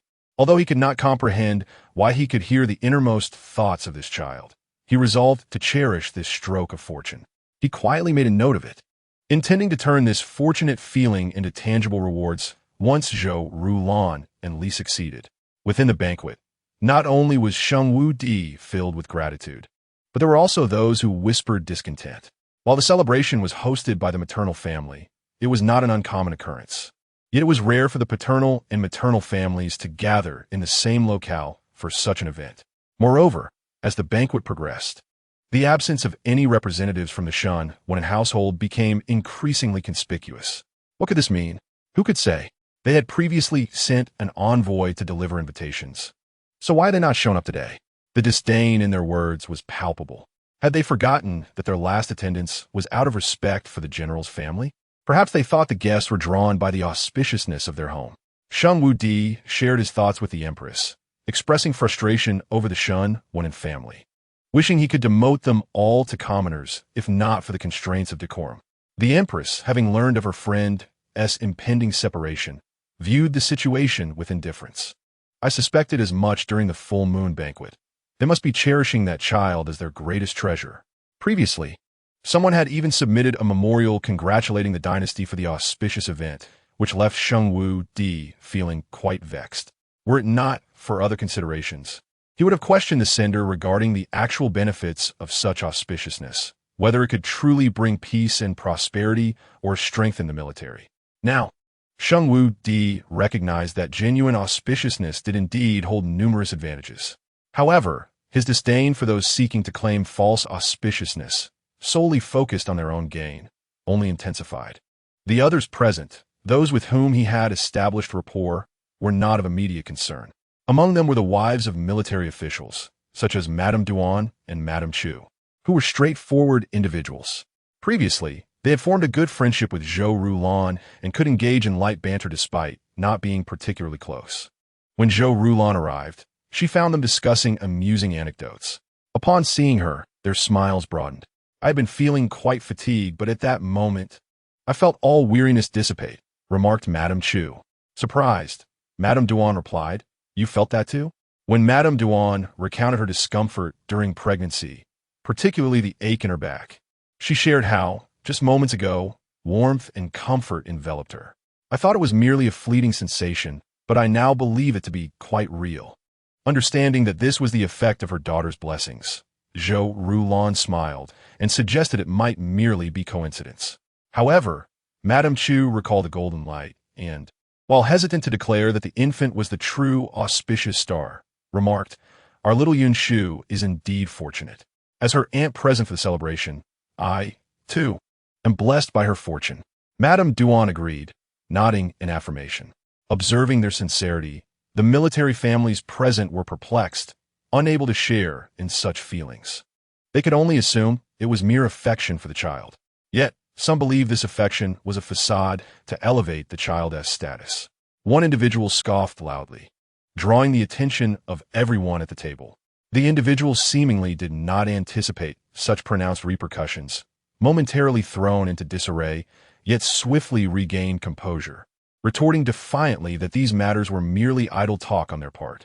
Madame Duan and Madame Chu exchanged a glance, acknowledging that indeed, it was simply chatter, without any expectation of their approval. What purpose did this individual serve at a 100-day banquet? During previous conversations, they had already exhibited a lack of camaraderie. Now they were putting on this pretense. What was the intention behind it? However, the families of the military generals appeared as though they had been personally affronted. And with a cold laugh, one of them remarked that their attempts to curry favor with the general's residence were far too blatant, spewing nonsensical words without fear of tarnishing their own reputation. Madame Duan could no longer restrain herself, expressing her disbelief that the pride of this family could be so easily compromised. "We are here to engage in our conversation. If you wish to listen, then do so. If not, attend to your own affairs. What is the purpose of your scornful mockery?" She challenged. "You desire to ingratiate yourself, yet refuse to relinquish your so-called dignity, thus interpreting every word spoken by others as an act of flattery. Is that correct?" Madame Chu quickly joined in, saying, "I wondered why you were wearing such a sour expression while we were enjoying our conversation. It turns out you are aware of your need for flattery, but are unwilling to show it. Hence your disdainful demeanor towards us, your fellow diners." Upon hearing Madame Chu's words, the previously silent families of military generals displayed visible changes in their expressions. Initially, these were merely two official ladies with little interaction with them, especially the civil officials' wives, who were familiar with the grievances of the military families. They may have refrained from involvement, yet their sympathies leaned towards their own side. However, now that Madame Chu had exposed the truth, they recalled how the families of military generals had maintained a sullen demeanor throughout their prior conversation, as if someone owed them a debt. Earlier, someone had inquired if they were unwell and suggested they could leave early if that were the case. Looking at them now, it was evident they were indeed unwell, but not in a physical sense. It was a matter of emotional discomfort. It seemed that they perceived everyone as sycophants. This was not to say that the ladies could be easily provoked. Rather, the individual in question wore her displeasure too overtly, as though fearing that others might remain unaware of her discontent. At that moment, everyone thought this was a joyous occasion for the general's residence, and even those lacking in discernment would have to exercise restraint, assuming she was genuinely unwell or dealing with personal matters. Moreover, this individual had never been one to blend in. Chapter 63. The confused individual. After all, this was a celebration for a child's first month. The families of military generals exhibiting such behavior at a banquet was truly disreputable.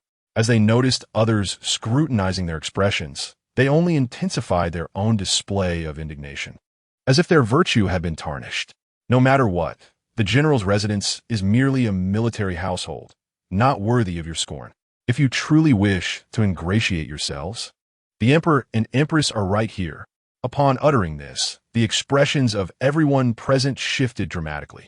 Not only did she insist that they were all attempting to ingratiate themselves, but the implication of her words was even more severe. Comparing the general's residence to the imperial family was tantamount to inviting catastrophe upon the general's house. Such intentions could be condemned. In that instant, every gaze directed at her brimmed with disdain. The ensuing commotion caught the attention of the Emperor and Empress seated at the head table, prompting the Empress to instruct Mama Lin to investigate the situation. Mama Lin approached and directly inquired about the matter.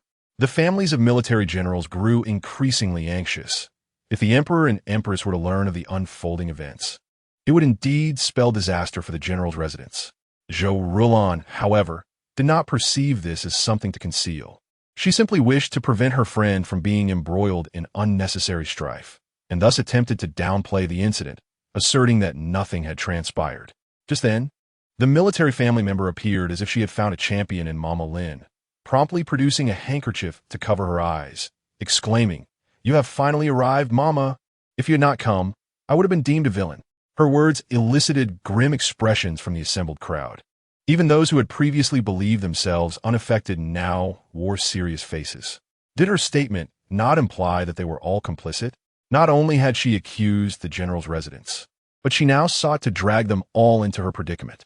Mama Lin, observing her theatrics, furrowed her brow and coldly inquired, "What has happened?"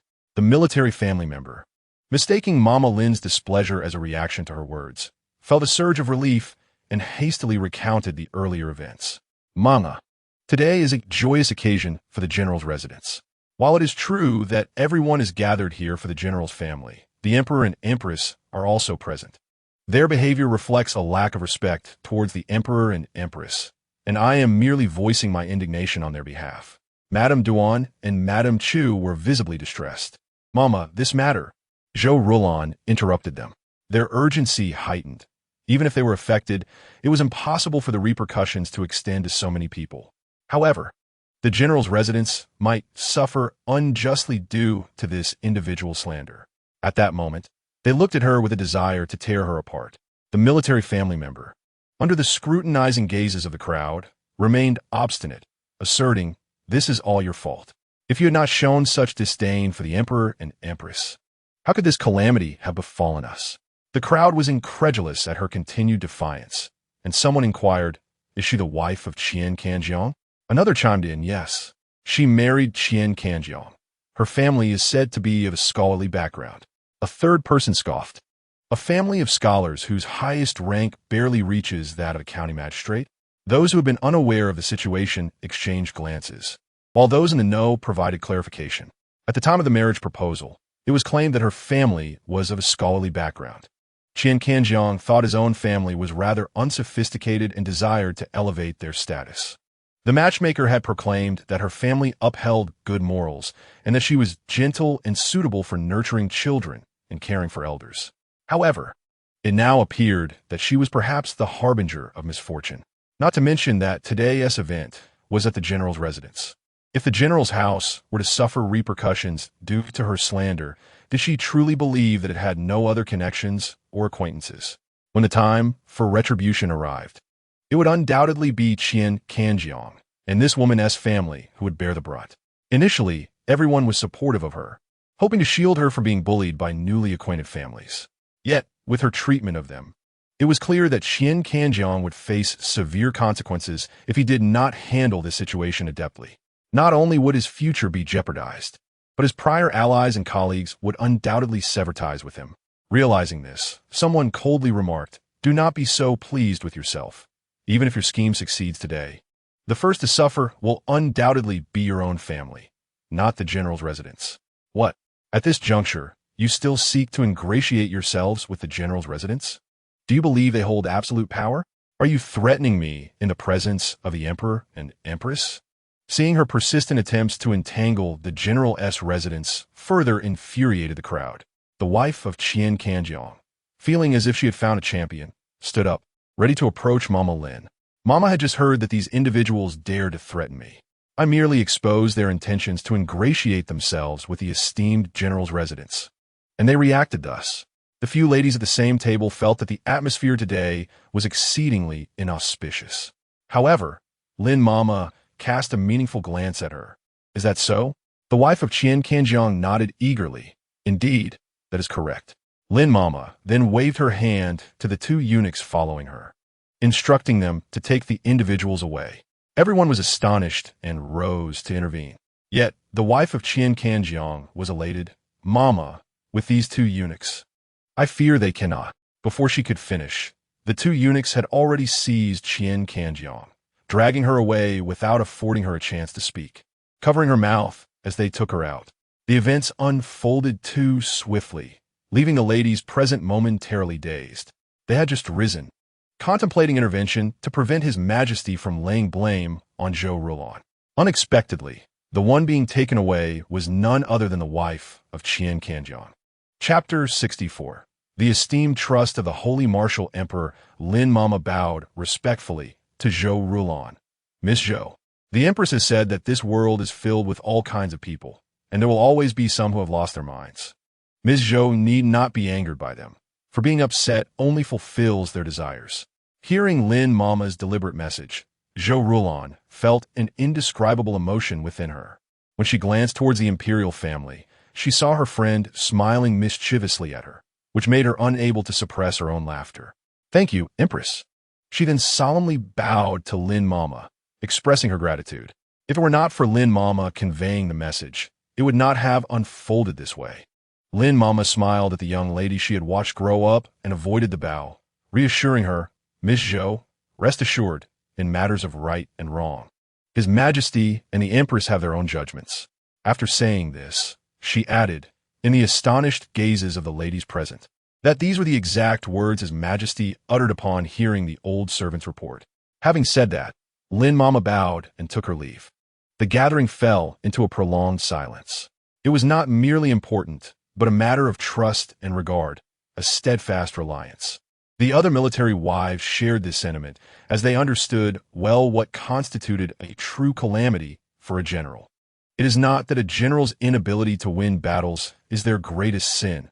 On the contrary, sometimes such failure brings greater safety. It is those generals who achieve excessive accolades that truly find themselves in peril. Yet, upon hearing the Holy Martial Emperor's remarks, they could not help but reflect on the compatibility between the general's residence and the Holy Martial Emperor. As the banquet drew to a close, the centennial celebration was brought to an end. The attendees bid farewell to the Holy Martial Emperor, the Empress, and the Crown Prince before parting from the general's residence. However, considering the incident involving the wife of Qian Kanjiang, having such an unfortunate individual in their midst could indeed spare them considerable trouble. That day, the affair concerning the wife of Qian Kanjiang was relayed among various families. Not to mention the shock upon discovery. The people of the general's residence were also made aware of the incident and the emperor's remarks. The Shu family and Zhou were particularly moved. Zhou Yin remarked, "His Majesty truly trusts us. Indeed, how fortunate we are to have the holy martial emperor. Otherwise, our family might have met the same fate as some historical families, serving the country loyally only to end in tragedy." While the elders were reflecting on this, the younger generation remained blissfully unaware of the nuances, eagerly attempting to push their sister in a small cart, inadvertently interrupting the elders' musings. However, their enthusiasm to take their sister for a ride was met with disapproval. "She needs to rest. Do not disturb her." Although somewhat reluctant, the Zhou youths complied. They expressed their disdain. "Grandmother, we are far too old for such a small cart." Hearing a child claim to be of age, the Zhou family could only chuckle in disbelief. Zhou Yin, as the father, playfully admonished, "I have yet to claim my age. Yet you have already declared yours." The youth responded, "Father, I speak the truth. Look at our stature. The mere thought of riding in such a cart sends shivers down my spine." Observing the lively banter among the younger generation, Zhou Rulon could not help but chuckle. "The carts for you to play with are indeed more suitable for you." It should be noted that this new cart was suggested by the little one previously. But at that time, the focus had been on the small cart, leaving no time to create it. Once the small cart project officially commenced, the craftsmen would be responsible for its development. Upon hearing of a cart they could play with, the Zhou youths gathered eagerly to inquire, eventually being taken outside. Since they were so energetic, they should practice martial arts. For the Zhou youths, this was yet another avenue for enjoyment, and they rushed out excitedly. Even Zhou Junren, who preferred construction, had a passion for martial arts. As the children were led away, Su Shi remarked that earlier, a servant had reported that the Chang'anbo's residence was also hosting a centennial celebration. "They are hosting a centennial celebration?" Zhou Yin exclaimed. "Who are they trying to irritate?" Su Shi shot him a disapproving glance. He has a child there too. "And what of it? My sister is here, and our little Yun Shu is here as well. Did he have to choose the same day, even if it were a day earlier?" The Zhou family was not the type to think their children were superior while dismissing others. But they would not turn a blind eye to the Chang'anbo's excessive favoritism towards a concubine son while trying to overshadow their own children. The two celebrations, not being on the same day, would not affect anything, regardless of whether they were a day early or a day late. Hosting them on the same day was far more irritating. Zhou Rulon, however, was not as angered as her brother, merely curious how many people attended from their side. Although the last gathering appeared lively, many who attended were drawn to the general's residence rather than to the Chang'anbo Shunwanen. Just looking back at the previous occasion, one could tell who the main celebrant was during the blessing ceremony. And this time, those related to them had essentially all come. Those who sought to ingratiate themselves, even if they could not come here, would certainly avoid going to the Chang'anbo's residence to offer congratulations knowing that the general's granddaughter was hosting a centennial celebration. That would not be congratulatory, but rather an act of enmity. Regardless of the number of attendees, Zhou Yin was indignant. Our little Yun Shu's centennial celebration. How dare he not come? Although he had prepared for this possibility, when the time came, he still felt a deep sense of grievance. What fault did his sister, his niece, possess? Shenwanen was indeed detestable. Chapter 65. The turmoil at Chang'anbo's residence, Gu Shi observed keenly. Today Shenwanen's absence did not escape our notice. Zhou Yin, still puzzled, asked what? Su Shi rolled her eyes at her son. This foolish child. You think His Majesty came merely for amusement? Zhou Yin finally grasped, Mother, are you saying His Majesty has noticed that Shenwanen did not attend today? His Majesty prides himself on being a benevolent father. Such matters would surely infuriate him. Moreover, those who know their own family affairs understand that the blessing list for the little one includes His Majesty's name. Zhou Rulon exuded confidence. For even if His Majesty had not previously noticed, the Empress would certainly ensure that he did, understanding that Shenwanen would not come to any good. Zhou Yin felt reassured and eagerly inquired, Mother, how many people from the Chang'an Duke's residence have attended? Su Shi shot him a disapproving glance. You interrupted when your sister asked earlier, and now you come to inquire again? Zhou Yin feigned innocence. Mother, please indulge your son's curiosity. Zhou Rulan observed this exchange with amusement, harboring no objections to Zhou Yan's disparagement of Shun Wunen, even thinking it would be better to scold him more. After teasing her son, Su Shi began discussing matters concerning Zhou Wunen. At that moment, Zhou Wunen was seething with anger, having already vented his frustrations at home. Old Madame Shun was equally displeased, asserting that her grandson was a harbinger of auspiciousness, and for such a momentous occasion as the 100-day banquet. These people should have been eager to curry favor rather than claiming to be otherwise occupied. Listening to old Madame Shun's complaints only deepened Shun Wunen's sense of indignation. Though he intended to leverage the connections of the general of the state's household for his own benefit, he simultaneously wished to maintain a degree of superiority over them.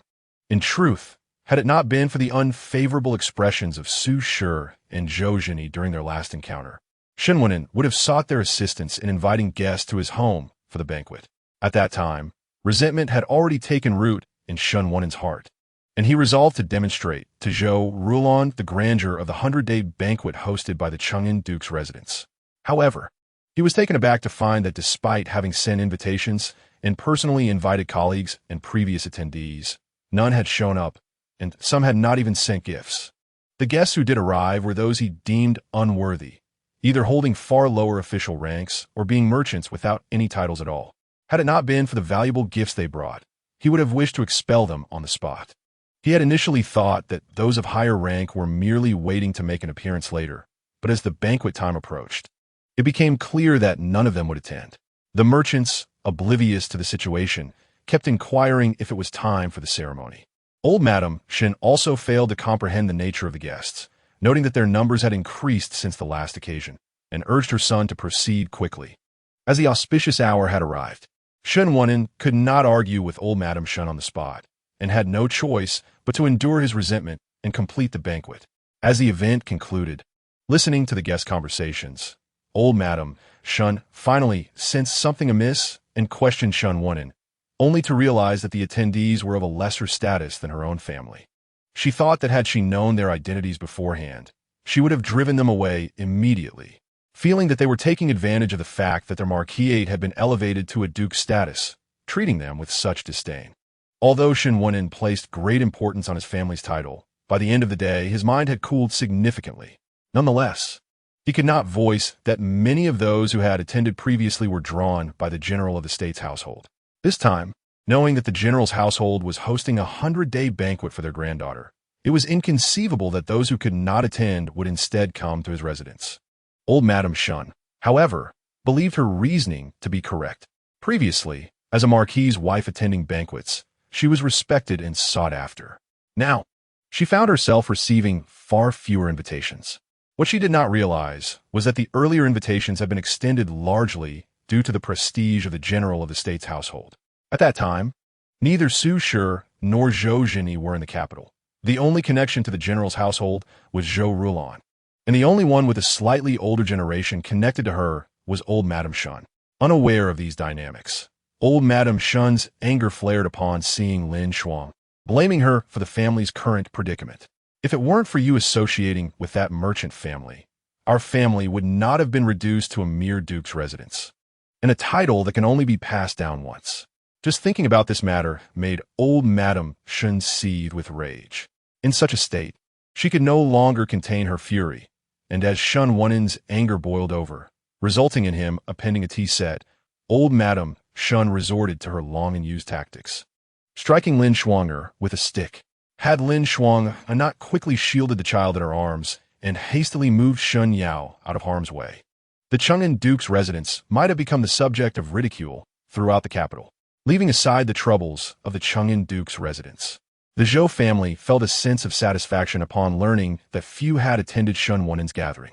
Zhou Yin thought it commendable that they understood the etiquette. Were they to attend the Cheng'an Duke's residence, it would be tantamount to slapping the face of the general of the state's household.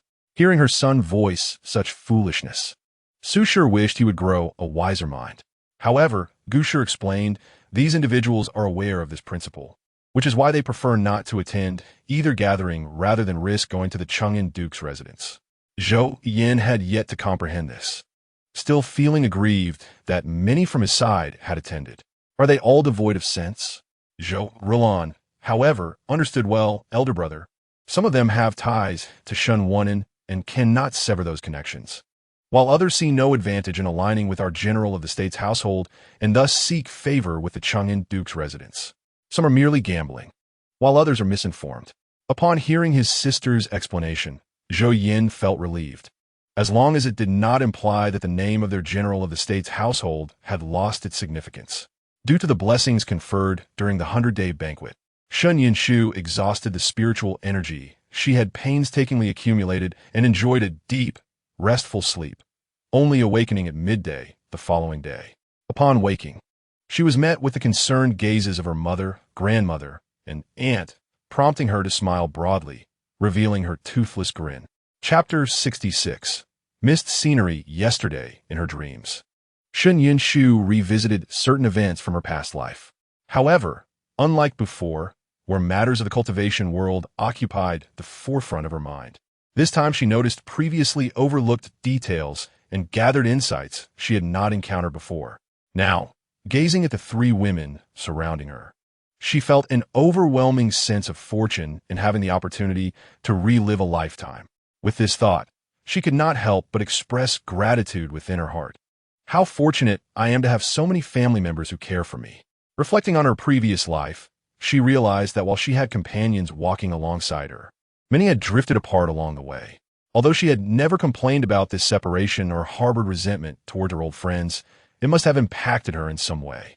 Otherwise, she would not have met her end with such resolve or accepted her survival with such ease upon discovering she had been granted another chance, even defining herself as a mere child. Yet, it must be said that if she had not found pleasure in this new experience and allowed herself to indulge in it, even the strictures of destiny could not have compelled her. After contemplating these matters in her dream, she gained clarity about her feelings. Initially, Shun Yinshu felt somewhat awkward about her childlike demeanor. However, she soon realized that being childlike was not a flaw, given that the heavens had granted her a second chance. Why shouldn't she embrace it and indulge in the innocence of youth? With such a loving family surrounding her, what was stopping her from living a simple, contented life alongside them? Naturally, at that moment, Shun Yinshu could not foresee that her envisioned tranquility would not unfold as she imagined. Zhou Rulan, Su Shi, and Gu Shi had been waiting anxiously, their concern growing as Shun Yinshu slept longer than anticipated.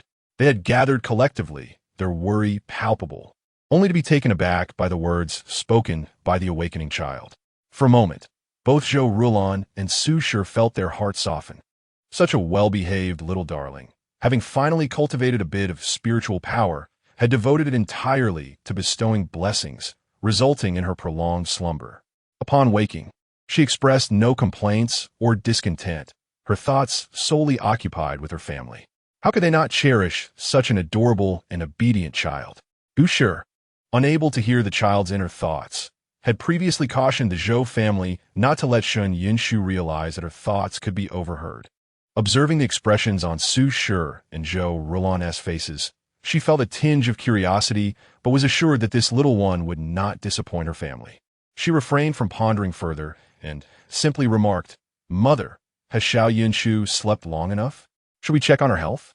At Gu Shi's suggestion, Su Shi grew anxious.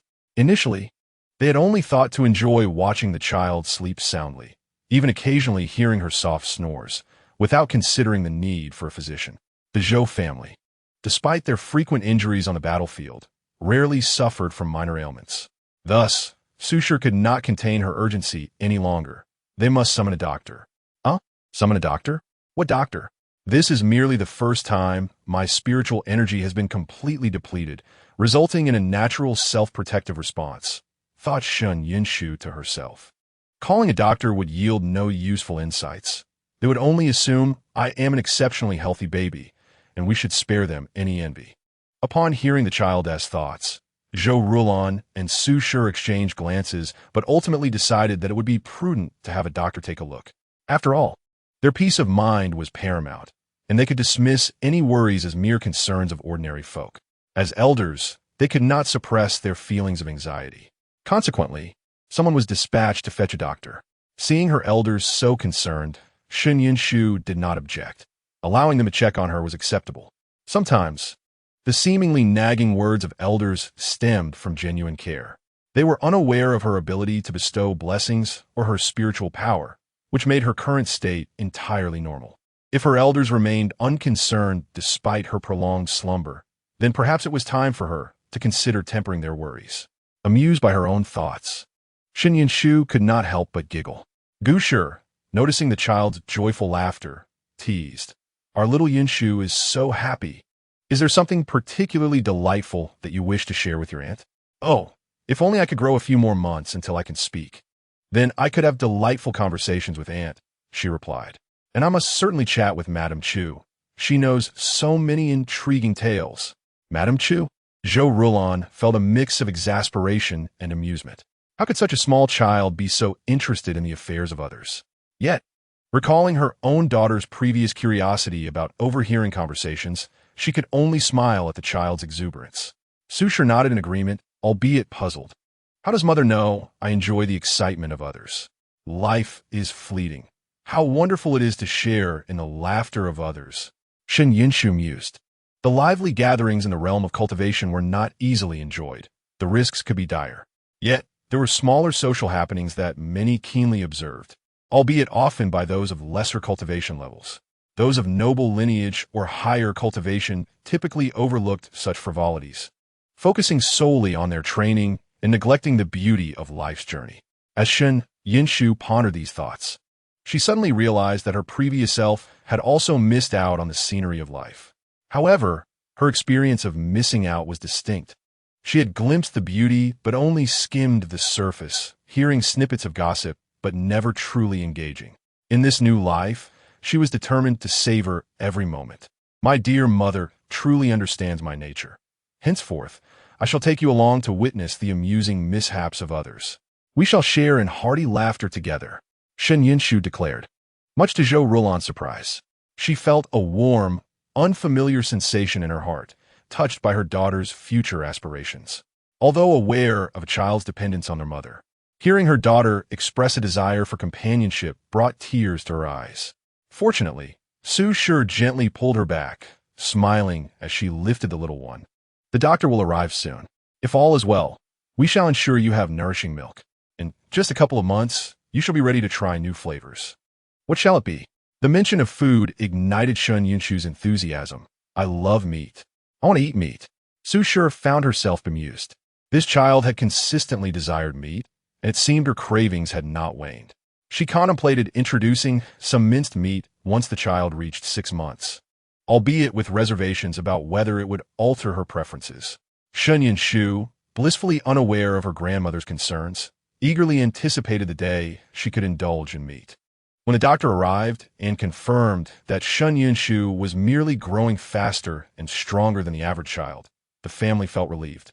The doctor expressed curiosity about how the esteemed general's household raised children. The family, taken aback, remarked that they had not consciously applied any particular methods. Yet the child thrived remarkably well. Reflecting on the situation, they recognized the significance of her innate qualities.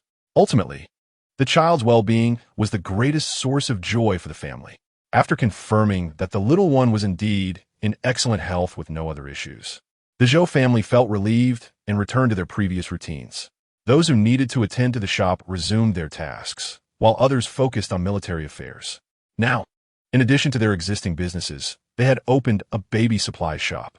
Since the full moon banquet, inquiries about when the items would be available for sale had increased, indicating that guests had taken a liking to the products showcased during the celebration. Whether it was the quality of the items or the endorsement by the Emperor Jing and Empress Jing that piqued their interest, the Zhou family chose not to dwell on it. However, it must be said that with the backing of the Emperor and Empress, the delayed launch of the baby carriages did not seem to pose any issues. Although direct sales were not possible, reservations were allowed, and it was clearly communicated that while these carriages appeared similar to others, they would carry a significantly higher price tag due to their purported ability to bless children.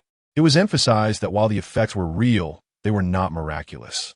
It was unrealistic to expect that a child with minor ailments would be instantly cured by using these carriages. This sentiment was understood without needing to be elaborated upon, as no one in the capital was naive. Consequently, Many of these blessed baby carriages were quickly reserved. In fact, the shopkeeper even came to inquire, stating that one customer was eager to reserve all the carriages, regardless of their effectiveness. They insisted on acquiring those believed to be beneficial and requested additional stock of the less effective ones, if possible. Upon hearing this, the Zhou family was taken aback. Although they cherished their own children and desired their comfort, they never imagined someone would wish to acquire so many. They curiously asked the shopkeeper about the situation and wondered if the buyer intended to resell them.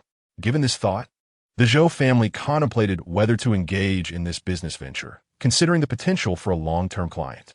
If it had not been for the fact that this store was a labor of love from Consort Shu and had been established under her guidance, they might have agreed to such a deal.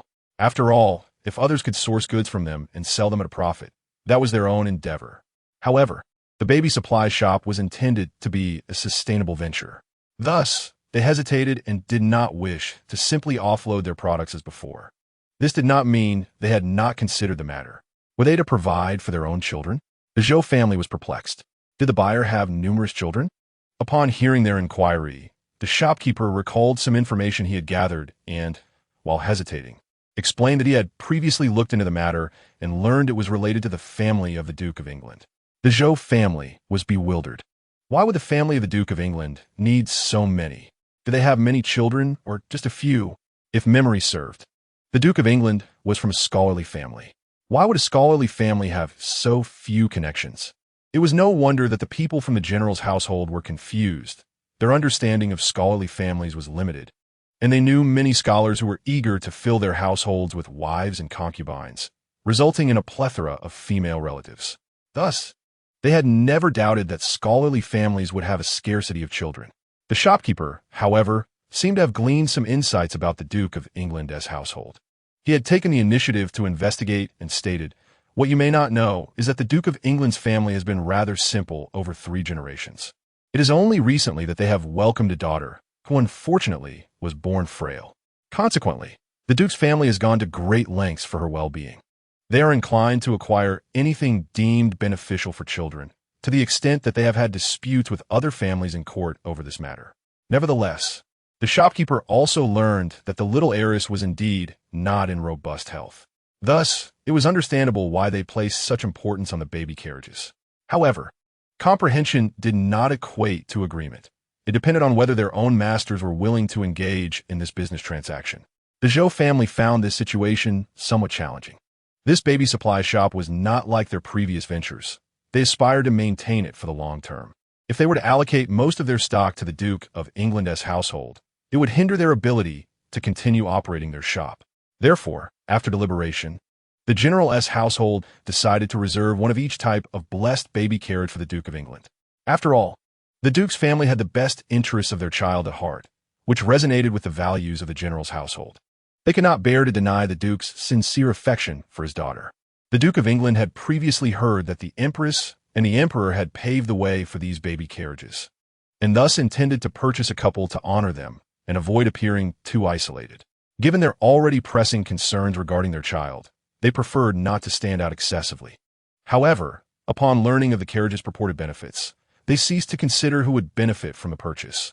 Their sole focus became acquiring such items that would be good for children. This led them to unconditionally propose that they wished to obtain all available stock. Unexpectedly, the General's household did not acquiesce to this transaction, but instead sent the shopkeeper with the intent of informing them that they would reserve one of each type of blessed baby carriage for their own purposes. Their attitude was earnest, explicitly stating that it was not a matter of withholding, but rather a concern that if all were taken by one family, it would deprive other children in need. While the Duke of England prioritized his own child, he could not deny the General's household's genuine intentions to benefit children, which he appreciated. The initial determination to reserve every carriage without regard to their efficacy was no longer so resolute. They considered that if the carriages proved beneficial, they would likely not be a one-time use and could be further explored to validate the General's household's claims. This was a way to accumulate good karma for their own little girl. The resolution of the Duke of England's situation further enhanced the baby supply shop's reputation in the capital. After all, who was unaware of the Duke's dedication to his child? Since they held the general's household as products in such high regard, it was a testament to their quality. This understanding led to an influx of customers eager to reserve baby carriages. Even those who previously thought the emperor was overly indulgent towards the Zhou family began to reassess their views. Furthermore, the name of the baby supplies shop, it must be noted, was remarkably simple and unpretentious. The establishment aligns with the conventional understanding of a family of military generals, yet it evokes considerable curiosity about the items within. Initially, the clientele comprises expectant mothers or daughters-in-law and daughters who have recently given birth, all of whom are the target customers of a baby supplies store. Besides baby strollers, the store naturally offers a variety of other products. For instance, one of the most common items is the rattle, of which there is an abundance. However, unlike the rattles found outside, those in the baby supplies store are adorned with poetic illustrations and text suited for enlightenment or boast particularly vibrant colors. The sounds they produce have also been meticulously adjusted. Some are crisp and melodious, while others resonate with a dull thump, utterly captivating. The store has its own philosophy regarding the different types of rattles. Children have varying preferences, and since rattles are not easily damaged, it is advisable to select one that appeals to the child. Of course, one may also choose according to adult preferences. It ultimately depends on the buyer's inclination. Nevertheless, it is made clear that all sold items are non-refundable and non-exchangeable. These products are intended for children, and no one can guarantee that returned items are free from potential hidden risks that might endanger the child. In a typical store, such a policy would likely deter many customers. However, these families place greater emphasis on such matters, which in turn fosters a deep trust in the establishment. As for the concern of purchasing too many rattles, the baby supplies store need not worry. Any surplus items, whether donated or gifted to others, are entirely at the discretion of the buyers. They may also wait for their children to change their preferences. The baby supplies store enjoys a thriving business, and Shu is consistently delighted. A successful shop may allow her to persuade her brother to assist her in the future. At that time, it would not waste her brother's time and effort. What may initially be for personal use could later be sold. Contemplating this, Shu smiles with joy. The sound of her contentment leaves Zhou Rulon both amused and exasperated. However, her daughter's liveliness is indeed a blessing.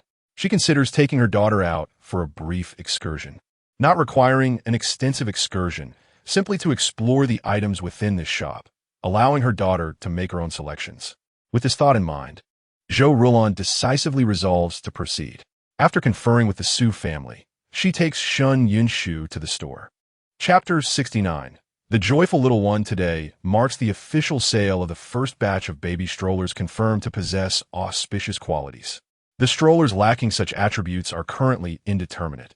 After carving, it requires time to ascertain their effectiveness, compelling them to leave a few on display, granting them an opportunity. Thus, only the strollers confirmed to be auspicious are available for sale today, and even then, they are limited to those reserved in advance.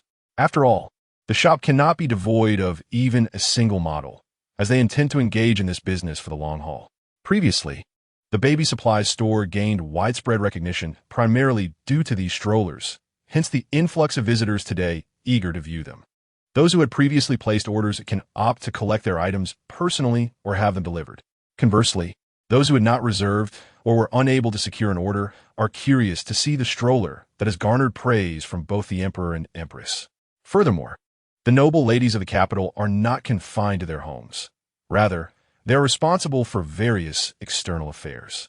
In addition to maintaining social connections and gathering potentially beneficial information, they must keep abreast of the latest trends in the capital. These trends may encompass food, drink, entertainment, and necessities, items that may not be essential in their homes but must be known. If they can acquire them, all the better.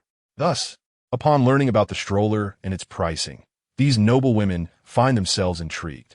However, the strollers are categorized into two types, the latter being significantly more expensive, priced at 3 times that of the first, totaling over 600 taels. Consequently, some families hesitate. Their indecision causes them to miss the first batch of reservations. Yet their curiosity about the stroller remains, particularly given the royal endorsement. Upon discovering the existence of this shop, they flock to see for themselves. The Zhou family welcomes the increased foot traffic as a larger crowd facilitates sales. Unlike other general stores, this establishment adopts strategies reminiscent of jewelry and clothing shops, displaying its wares prominently. However, they take precautions to minimize direct contact, as these items cater to infants, and no effective method exists to ensure their cleanliness. Should a child inadvertently contract an illness, it would pose considerable trouble. Fortunately, a previous discussion among the staff revealed that wiping these items with strong alcohol could disinfect them, effectively removing any contaminants. This insight has led to notable improvements in the store's operations. Nonetheless, this matter requires careful consideration, and they have not yet implemented it. Observing the array of items within the shop, visitors are pleasantly surprised. When Zhou Rulan arrives with Shun Yinshu, the store experiences a minor surge in activity. Reclining in a stroller pushed by her mother, Shun Yinshu catches sight of the bustling scene within the shop. This reclining position, however, was not Zhou Rulan's intention. She believes her daughter should recline comfortably for longer. Yet, as soon as they step outside, the little one begins to protest vocally, expressing a desire to see the world beyond her current view. However, she cannot bear the thought of being separated from her mother. Upon hearing this, Zhou Rulan casually adjusts the reclining angle of the stroller to elevate her daughter's view. With her daughter so considerate of her comfort, Zhou Rulan is determined to ensure her child's happiness in every moment. Originally, Zhou Rulan intended to bring her daughter directly to their shop without fussing over such details. However, the little one continues to murmur insistently, "Mother, mother, we must bring the stroller and showcase it to them. Let us push that particularly adorable one, so they can see the stroller's merits. If they have children, they can play with me, he he he." At this point, the little one is filled with joy. Soon, there will be many children, and this baby will have them all as little brothers. Hearing Shun Yinshu's words, Zhou Rulan finds herself both amused and exasperated. She remarks that this child shares a special bond with Shun Yinshu and hopes that they will develop a close friendship. She even suggests that if a boy is born, he should be made a little brother to Shun Yinshu. Coincidentally, at that moment, Shun Yinshu awakens and seems to take a keen interest in the notion of a future little brother. Hearing her daughter express a desire to recruit playmates from outside, Zhou Rulan cannot help but chuckle. Nevertheless, the child's idea is indeed clever. Following a lively discussion among the Zhou family, they equip Shun Yinshu with a stroller, complemented by several accessories designed to facilitate use for little ones. These items are styled similarly to the stroller, ensuring that even Shun Yinshu finds them exceedingly delightful. In the present moment, a child's body embodies an innocent desire for all things bright and vibrant. The vividly colored materials used to craft this baby carriage may seem overly frivolous to the more traditional-minded, yet for children, exuberance holds far more significance than solemnity. Thus, when this radiant baby carriage appeared outside the baby goods store, it naturally captured the attention of numerous patrons within. Zhou Rulan, pushing Shun Yinshu ahead, made her way directly to the entrance of a shop.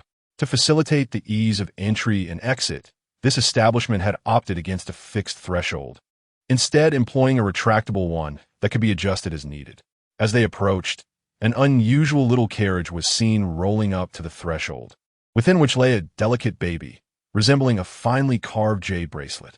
The child's large eyes sparkled with joy, forming crescent shapes as they gazed upon the onlookers. The presence of so many people sparked curiosity regarding the potential profits to be made. Little Na, brimming with delight, was pleased at the prospect of earning wealth for her family, part of which would also benefit the soldiers at the frontier, further enhancing her joy. As a uniquely designed carriage, carrying a cheerful child, was ushered inside, all eyes in the baby goods store turned towards it. The carriage exhibited an array of bright colors that diverged from the conventional choices favored by affluent families, who might deem such flamboyance as lacking decorum. Yet, inexplicably, upon witnessing this carriage and the colorful infant within, many began to imagine how charming their own children would appear resting in such a carriage. Customers, intrigued by the sight, began to wonder if this was indeed the legendary baby carriage they had heard whispers of. However, before they could approach, the woman pushing the carriage twisted a component at its rear, revealing an astonishing sight. The infant adjusted to a more upright position. Instantly, Some were astonished and approached Zhou Rulon, inquiring about the purpose of the carriage. Zhou Rulon had brought Shun Yunshu to select toys she fancied, while also serving as a semi-manager to observe the current situation within the shop. Thus, upon hearing the inquiry, she happily explained, "This is a baby carriage, previously referred to as a small pushchair, designed for infants to recline comfortably. Depending on the child's age and mood, the backrest can be adjusted accordingly." Zhou Rulon elaborated with great care, raising her voice slightly to ensure those nearby could hear her, even demonstrating the space designed for holding a teacup. These innovations were largely thanks to Zhou Junren, who had designed a bamboo cup with excellent insulation, complemented by a protective cover crafted by the Gu family, making it aesthetically pleasing and practical for feeding the child. As Zhou Rulon began her explanation, the women nearby became increasingly attentive. With the demonstration underway, they could not help but draw closer, albeit subtly. Zhou Rulon feigned ignorance to their proximity and continued her exposition. Meanwhile, the little baby in the carriage remained remarkably cooperative, not fussing and occasionally flashing a smile, which only heightened the longing of the onlooking ladies for a similarly chubby and good-natured child at home. Was it not said that this particular baby carriage possessed a blessing for children? Indeed, it was rumored that the establishment offered two types of carriages, a more affordable model devoid of this blessing and a pricier one that did. Those familiar with the rumors were intrigued, while others, unaware of such distinctions, found themselves drawn in. Upon hearing this, many were astonished that there existed different varieties of baby carriages. The inquirers seemed perplexed. Indeed, the more affordable model featured inscribed blessings, though their efficacy remained uncertain. This decision was reached after extensive discussion among the Zhou family, who determined that after a set period, the effectiveness of the carriages would be confirmed before sale. They did not dwell on the possibility of a few overlooked details. The mere existence of this business was already a stroke of fortune, and they felt no need to overly concern themselves with profits. Their true need lay in securing funds for the soldiers of the frontier, yet they understood the importance of not being solely driven by monetary gain, which brought them a sense of relief. Initially, their focus had been on selecting all the carriages with blessings, even extending the time for selection, which had inadvertently consumed much of their resources. Now, having made their decisions, they felt liberated in terms of time and energy, viewing this as a means of bestowing blessings upon their children. If any overlooked details were to arise, it would simply be the fortune of the child using the carriage. Observing the gathering of previously unfamiliar ladies who had come together to inquire about the baby carriage, Zhou Rulon felt a peculiar sense of satisfaction. Her connection with Madame Chu was entirely thanks to her daughter's gossip. In this moment, she realized that she could facilitate connections among others, a notion that left her both incredulous and delighted as she pushed the carriage further into the shop. While earlier patrons had noted the convenience of the baby carriage, witnessing it in action now brought forth expressions of amazement. As the little one was gently guided deeper into the shop by their mother, they displayed no fear, their large eyes curiously scanning the surroundings, which in turn elicited smiles from the women they passed. Upon reaching the vicinity of the baby carriage, a significant crowd had gathered around it. "Wow, so many people are interested in the baby carriage. This is simply marvelous." The onlookers were drawn not only by the design of the carriage, but also by the curiosity surrounding the purported benefits it offered. Zhou Rulon, upon witnessing their intrigue, decided to reveal the answer openly, having never intended to keep this secret concealed. With a smile, she guided them aside, pushing the carriage further within. However, if they preferred not to create their own, they could purchase a complete set directly from them. Positioning the carriage nearby, Zhou Rulon confidently addressed the crowd, explaining that the back panel of the carriage was crafted from a special wood, which would be replaced later. Besides the wood, she explained, it was also adorned with carved blessings. As she spoke, noticing the crowd beginning to murmur, she quickened her pace, sharing that these blessings were handwritten by Master Yuanzi from the Hugui Temple and had been specially engraved.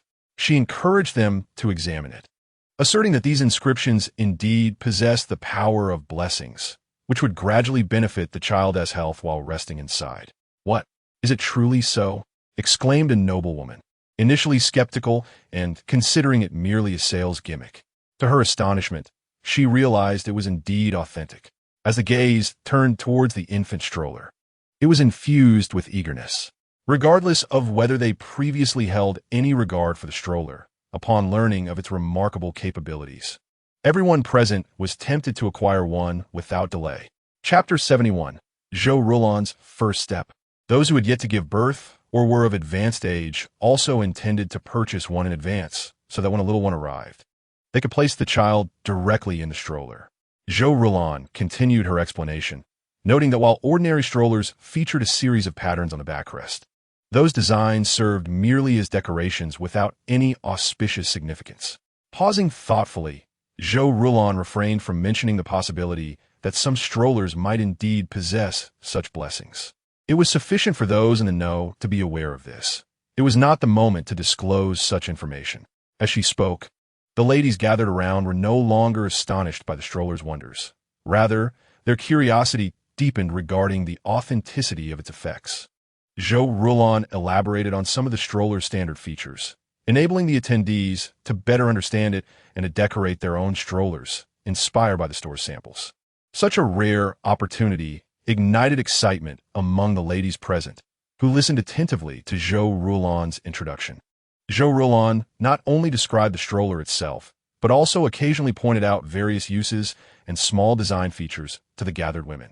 Faced with this novel contraption, the ladies were all ears. Even though Zhou Rulan mentioned that a manual would accompany each stroller upon purchase, the crowd remained fully engaged. Who knew how long it would be before the strollers arrived at their homes? Until then, it was imperative that they familiarize themselves with the stroller's appearance and functions, as possessing such knowledge would grant them an advantage in their social circle. This notion drew even more attendees, and none seemed inclined to leave. Shen Shu lay in the stroller, witnessing the increasing crowd with a sense of exhilaration. Wow, are all these people here to buy strollers? Our stroller must be selling exceptionally well. Zhou Rulan, while explaining, found her daughter's small voice both amusing and heartwarming. The prospect of many buyers was indeed promising, potentially leading to greater profits. Consequently, she became even more earnest in her presentation. Some who had initially hesitated to enter the store could not resist the lively atmosphere and ventured in, curious about the commotion. Thus, the store buzzed with activity, with Zhou Rulan providing explanations while a rapt audience listened intently. Once she had covered the essential details of the stroller, she paused. There was, however, one important point to address. The crowd's eyes brightened as they turned their attention back to her. The stroller was quite intriguing, and discussing it in the future would pose no problem.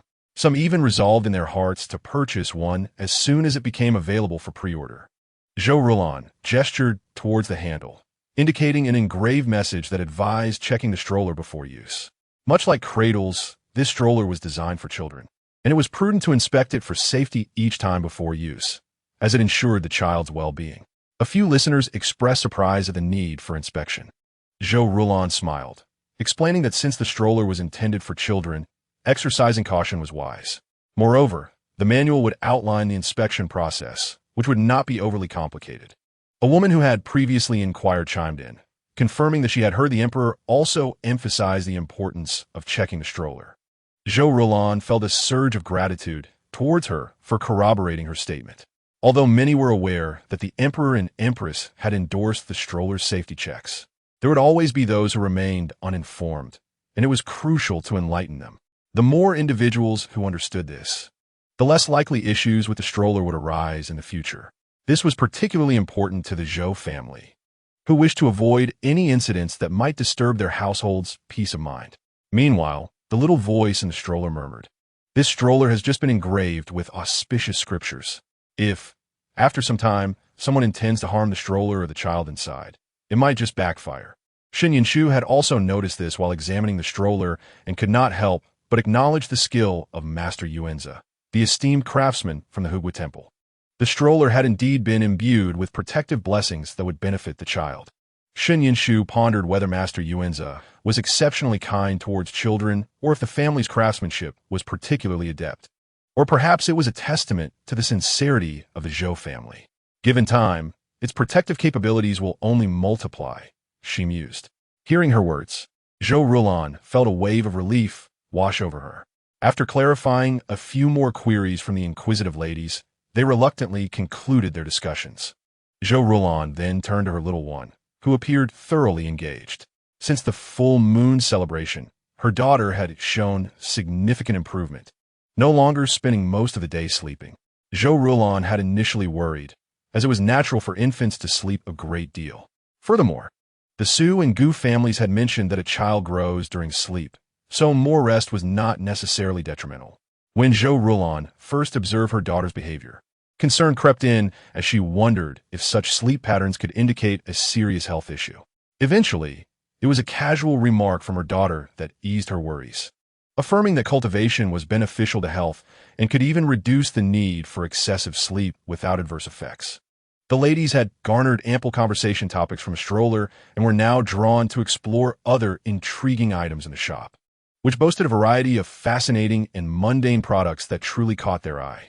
Zhou Rulan smiled as she observed them, patiently explaining to anyone who approached with questions. While she was lost in thought, she heard someone inquire whether the stroller could be tried out at that moment. Chapter 72, Moved by Heaven. Zhou Rulan was taken aback and turned to face the speaker.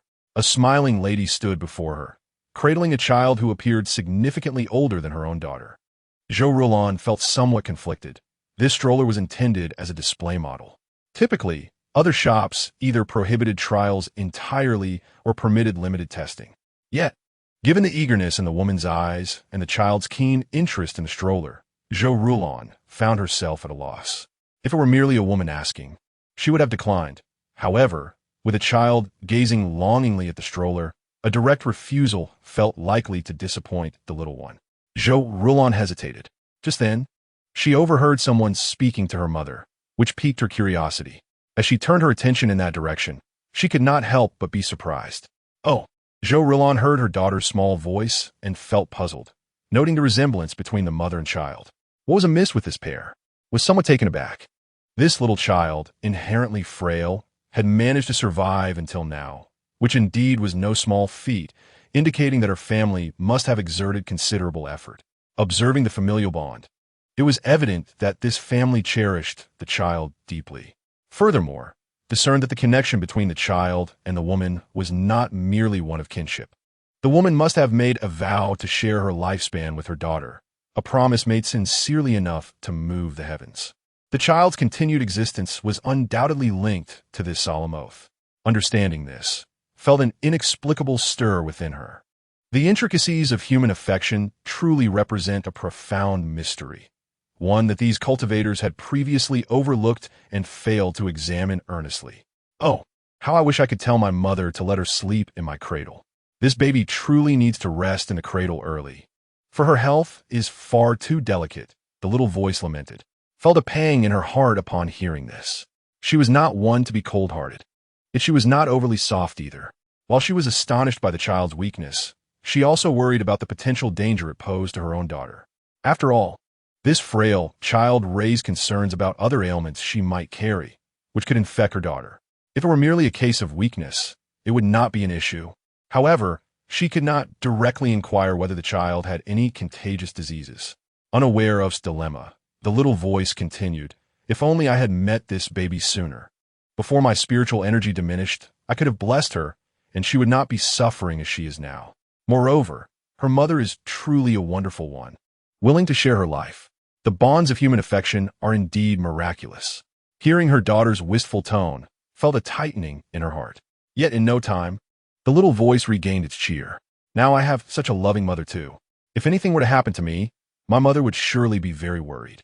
How can I persuade my mother to let this little girl sit in my cradle?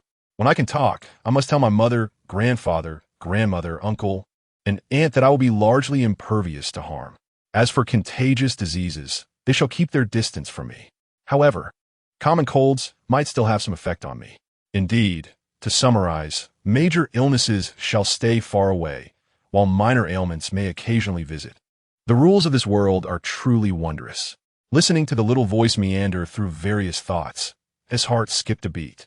When it comes to raising children, the utmost concern is naturally their health. They have been cautious for this very reason. However, hearing her daughter express that they need not worry about her health anymore, as long as it wasn't a serious illness, felt strange yet undeniably reassuring. This thought calms heart, as she contemplated how to approach the lady and suggest that the little girl rest in her daughter's cradle without causing offense. Meanwhile, the little girl pointed at the cradle where it lay, babbling excitedly. Wow, what a beautiful little girl. She reached out her hand towards it, exclaiming in delight.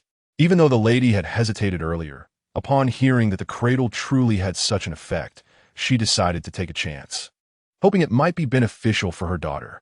Although her daughter seemed slightly more spirited than usual, it still left the parents feeling anxious.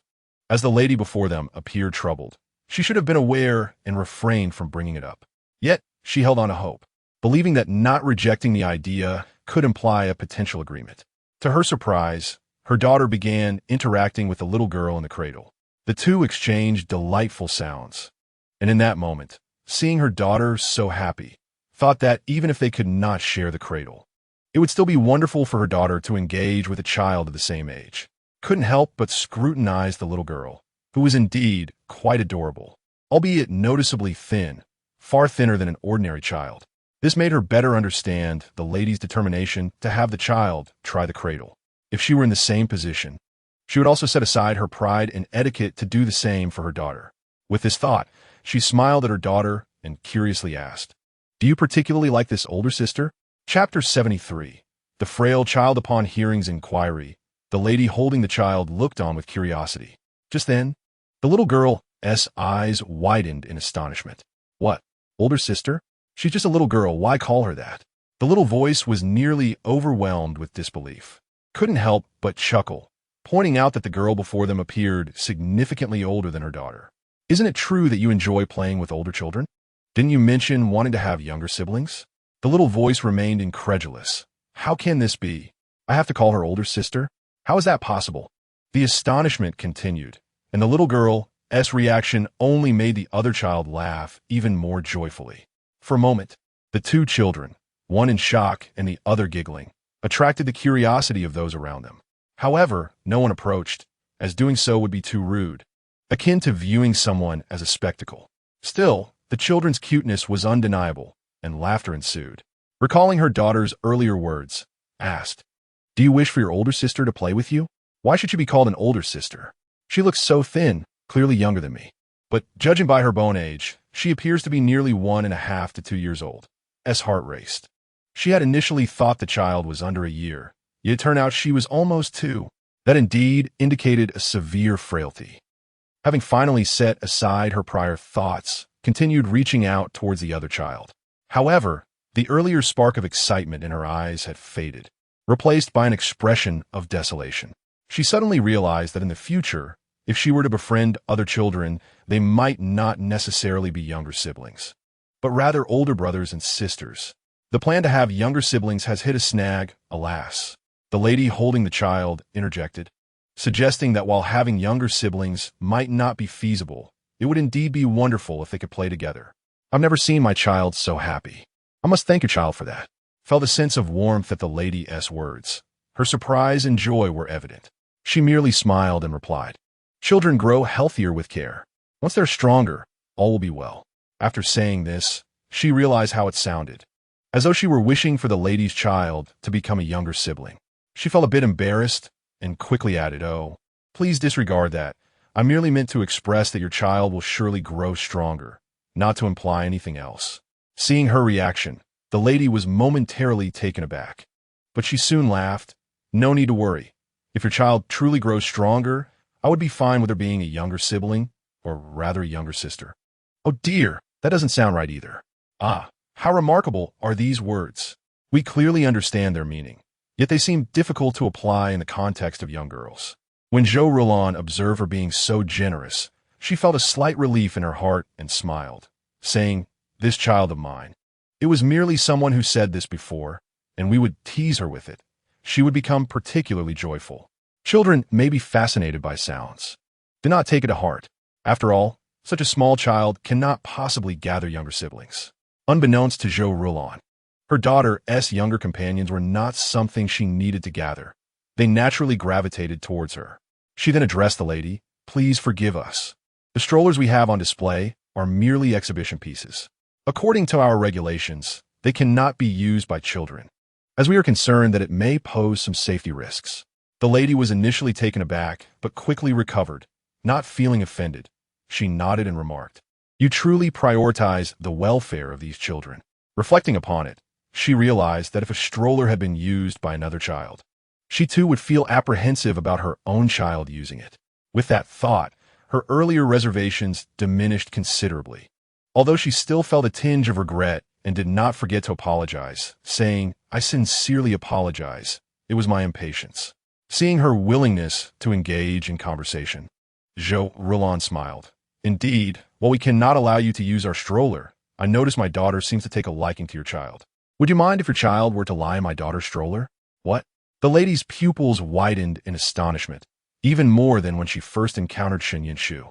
"You are willing to let my child lie in your child's stroller?" After all, she was well aware of how much importance the other party placed on her daughter. She could not help but compare. The child of the Zhou family had just celebrated her 100-day feast and appeared plump and fair. In contrast, her own daughter indeed seemed a bit frail. She soon understood the lady's intentions. Perhaps she felt that her own child was too weak, prompting her maternal instincts to arise. In another family, such a situation might have led to feelings of resentment, interpreting the gesture as pity or disrespect. However, this lady's family appeared to be fully devoted to their child's well-being, having exhausted various means. When someone expressed goodwill towards her daughter, they felt even more elated. She remarked, "You are truly a wonderful mother, showing such kindness to your daughter and even extending that affection to others." Zhou Rulan smiled in return.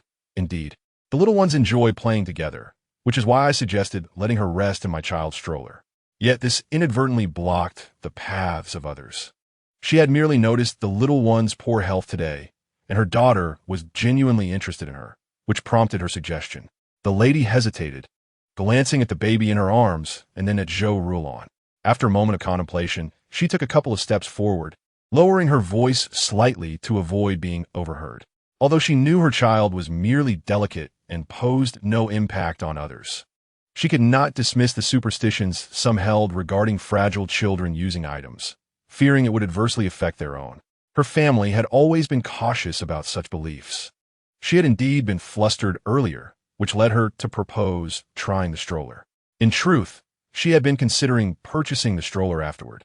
Offering extra payment to have them deliver a stroller initially meant for her home to this location, allowing her child to use it sooner. The baby goods store would not present significant issues or inconveniences. However, seeing the kindness extended by the lady before her, she felt compelled to revisit the matter that had once been met with disdain from their family. It was not that they despised their daughter's frailty. Rather, some individuals had used it as a means to cast aspersions on their family. There had been those who dared to speak ill of their child, which struck at their hearts. Yet, faced with someone who valued their daughter just as deeply, she found herself contemplating the situation from the other person's perspective. Zhou Rulan was taken aback when a lady suddenly spoke such words, momentarily astonished. However, upon catching the complex emotions in her gaze, she paused slightly. "Ah, this lady is truly kind, concerned about the mindless comments that might arise. Afterward, when my daughter uses the stroller, she worries it may bring misfortune. Ah, let's not dwell on the fact that this little one is merely weak and poses no threat to others. Oh, right, aside from the concerns of her own family, who could indeed harm me?" Listening to the baby's innocent murmurs, Zhou Rulan finally grasped the lady's good intentions and felt touched, her smile becoming even more sincere. "Rest assured, our family does not believe in such things. Being associated with the residents of the Grand General of the state, if they were to hold such beliefs, life would be unbearable.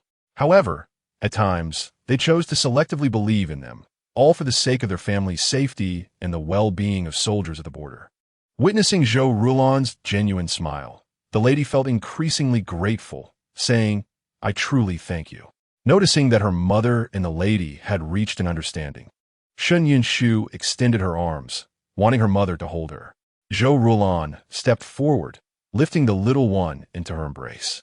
After being cradled by her mother, she pointed at the little one across from her and then at her stroller.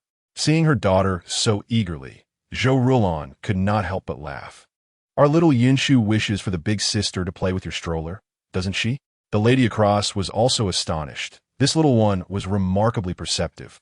However, recalling her own child as similar behavior in the past, she thought perhaps this was simply how children think, devoid of ulterior motives, akin to saying, "I have something fun.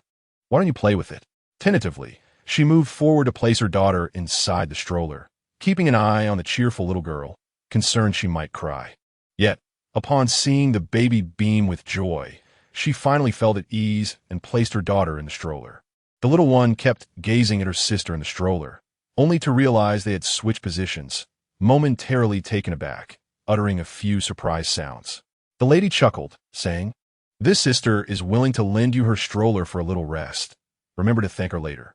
The little one, nearly 2 years old, nodded earnestly at her mother's words, smiling back at Shun Shu. Observing how well the family educated their child, Zhou Rulan's last traces of worry dissipated.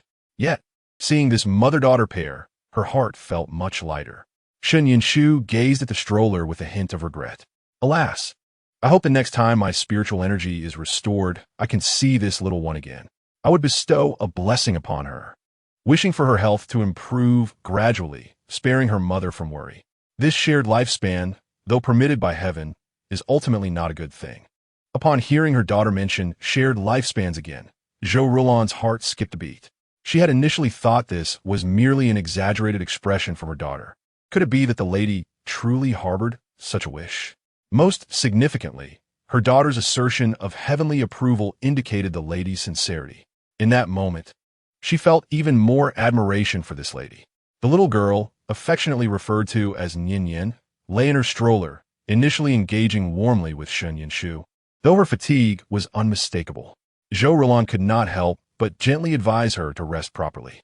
The child, upon reflecting on her mother's words, nodded happily, though the motion was somewhat diminished, and soon fell into a deep slumber.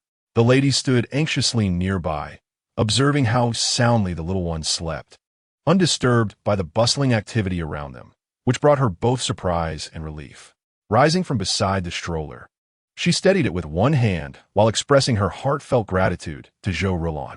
"I truly appreciate your kindness today. My child has always had delicate health and often awakens abruptly during sleep. I never anticipated she could sleep so peacefully now. Your stroller is indeed remarkable, and I must also thank your little one for her benevolence. Good deeds are rewarded, and I hope the heavens bless your child." Zhou Rulan was momentarily taken aback by the sincerity of the lady's words, realizing that this was beyond her expectations. Although she had previously recognized the blessings of the heavens, she had believed it to be mere coincidence, a sentiment her daughter had once mentioned regarding the virtues of the past. Yet, it appeared that divine attention was not reserved solely for significant matters. The soft voice of her daughter continued to murmur, "It seems this lady has done many good deeds in the past to catch the attention of the heavens. The divine truly watches over her." Zhou Rulan felt a flutter of concern. Was this a portent of good or ill? The little one soon alleviated her worries, explaining that the matters confronting the lady were indeed capable of conserving divine energy, thereby directly influencing the rules. Consequently, the rules would address similar occurrences with improved efficacy. "Alas, one must admit that the heavens are quite astute in their learning," she observed. Upon hearing this, Zhou Rulan exhaled in relief, but her daughter continued, "This is beneficial. The lady has sacrificed so much for her daughter. If she can assist the heavens and the rules, the ensuing rewards will be immensely advantageous for her, potentially even bestowing blessings upon her daughter. However, if the blessings are invoked for a child, the benefits will accrue primarily to the lady, which will be most favorable for her." This was not mere arrogance on Shun Shu's part. Rather, it stemmed from the understanding that the child's health issues involved intricate karmic threads that were not solely resolvable by the heavens. Her unique status endowed her with the capacity to address these matters directly. Thus, instead of allowing the heavens to allocate a portion of the blessings to the little girl, it was far more prudent for her to bestow blessings upon the child directly at this moment. This way, the child's health would improve more swiftly. Although the heavens were quick learners, they required time to process these matters, and if the child's condition worsened during that interval, it would be detrimental. Moreover, while blessings are generally beneficial, they do not always target the root of the issue. Hence, the results may be somewhat skewed. Living to 80 in good health is vastly different from merely reaching the same age while frail and weak. The distinction is significant. Upon hearing her daughter's words, Zhou Rulan's heart raced. What was her daughter's true nature? The power to grant blessings rivaling that of the heavens was astounding. In common understanding, the heavens are seen as the ultimate authority over all living beings on this land. Yet here was her daughter claiming that her blessings surpassed even that. Following the 100-day celebration, the little one had previously alluded to her blessings being more than a one-time affair. As she cultivated her abilities, she would be able to continue bestowing blessings in the future. This cultivation referred to her daughter absorbing spiritual energy, and as her mastery deepened, the effects of her blessings would evolve for the better. Zhou Rulan had once contemplated whether delaying blessings for her sister-in-law and others might yield better results. However, upon further reflection, she recognized that early blessings would promote quicker recovery, which was ultimately more beneficial. As for future opportunities, they would arise as they may. She could not demand too much. After all, her daughter was a precious gift from the heavens, not a mere instrument for their gain. It seemed her daughter was quite willing to extend her blessings to others, and Zhou Rulan refrained from obstructing her benevolent intentions. At this moment, she realized that the little girl had already secured a place on her daughter's next list of blessings. However, she was curious about how her daughter intended to proceed. Contemplating this, Zhou Rulan felt reluctant to allow her daughter's noble aspirations to be clouded by external matters. She engaged the lady in casual conversation, fostering a connection that might prove beneficial should her daughter need to approach this family in the future. Observing her own daughter sleeping so soundly amidst the bustling shop, the lady could not contain her excitement, exclaiming, "To be honest, we initially considered purchasing just 2 or 3 strollers when we first heard about their blessings." Zhou Rulan, caught slightly off guard, quickly recovered and replied with a smile. "If that is the case, then your purchase of strollers has far exceeded your expectations." Zhou Rulan found it unsurprising that the lady referred to her as Zhou Foreign, for it was clear that her family was of high status, having come to her for strollers due to the Shengwu Emperor's endorsement. The lady, however, waved her hand dismissively, explaining, "When we first heard of the strollers' blessing properties, we ordered one of each model." Zhou Rulan realized that these strollers were indeed versatile. She paused, scrutinizing the lady before her. "All models? Do you happen to belong to the British Duke's household?" Though surprised, the lady deemed it reasonable, recognizing that they could glean information about each other through the stroller sales. She cheerfully confessed, "Yes, I'm the eldest daughter-in-law of the British Duke's household." Zhou Rulan understood. She was the wife of the heir. The lady continued, "Please, no need for such formality. The fact that Nian Nian can sleep so soundly in the stroller brings me immense joy, and I owe you my gratitude." The lady introduced herself. "My maiden name is Ling Wairu." Upon hearing her name, Zhou Rulan was initially taken aback, but she quickly smiled. "I am Zhou Rulan." After exchanging names, they felt a newfound closeness between them. Ling Wairu's gaze remained fixed on the slumbering child, whose face bore a gentle smile, as if dreaming of something delightful. She felt compelled to share. "To be frank, my family and I have invested considerable effort and energy for my daughter, but finding effective solutions has proven exceedingly difficult. Unfortunately, even a few usable items are scarce. Otherwise, I would not be so thrilled that my daughter can sleep so comfortably now." Upon hearing Ling Wei-ro speak of the challenges of raising children, Zhou Rulan felt an immediate sense of empathy. She earnestly encouraged her, suggesting that she try out the stroller. Ling Wei-ro turned her gaze to Shun Yin-shu, cradled in Zhou Rulan's arms, and expressed her gratitude for the little one. Chapter 76, Writing a Book. Ling Wei-ro was perceptive. She discerned that Zhou Rulan's willingness to lend the stroller to her daughter stemmed not only from kindness and shared maternal feelings, but also from the little one's own desires. Indeed, when Ling Wei-ro first realized this, she was somewhat taken aback, yet she remained confident that the child had initiated the offer. Otherwise, Mrs. Zhou would likely have hesitated despite her good intentions.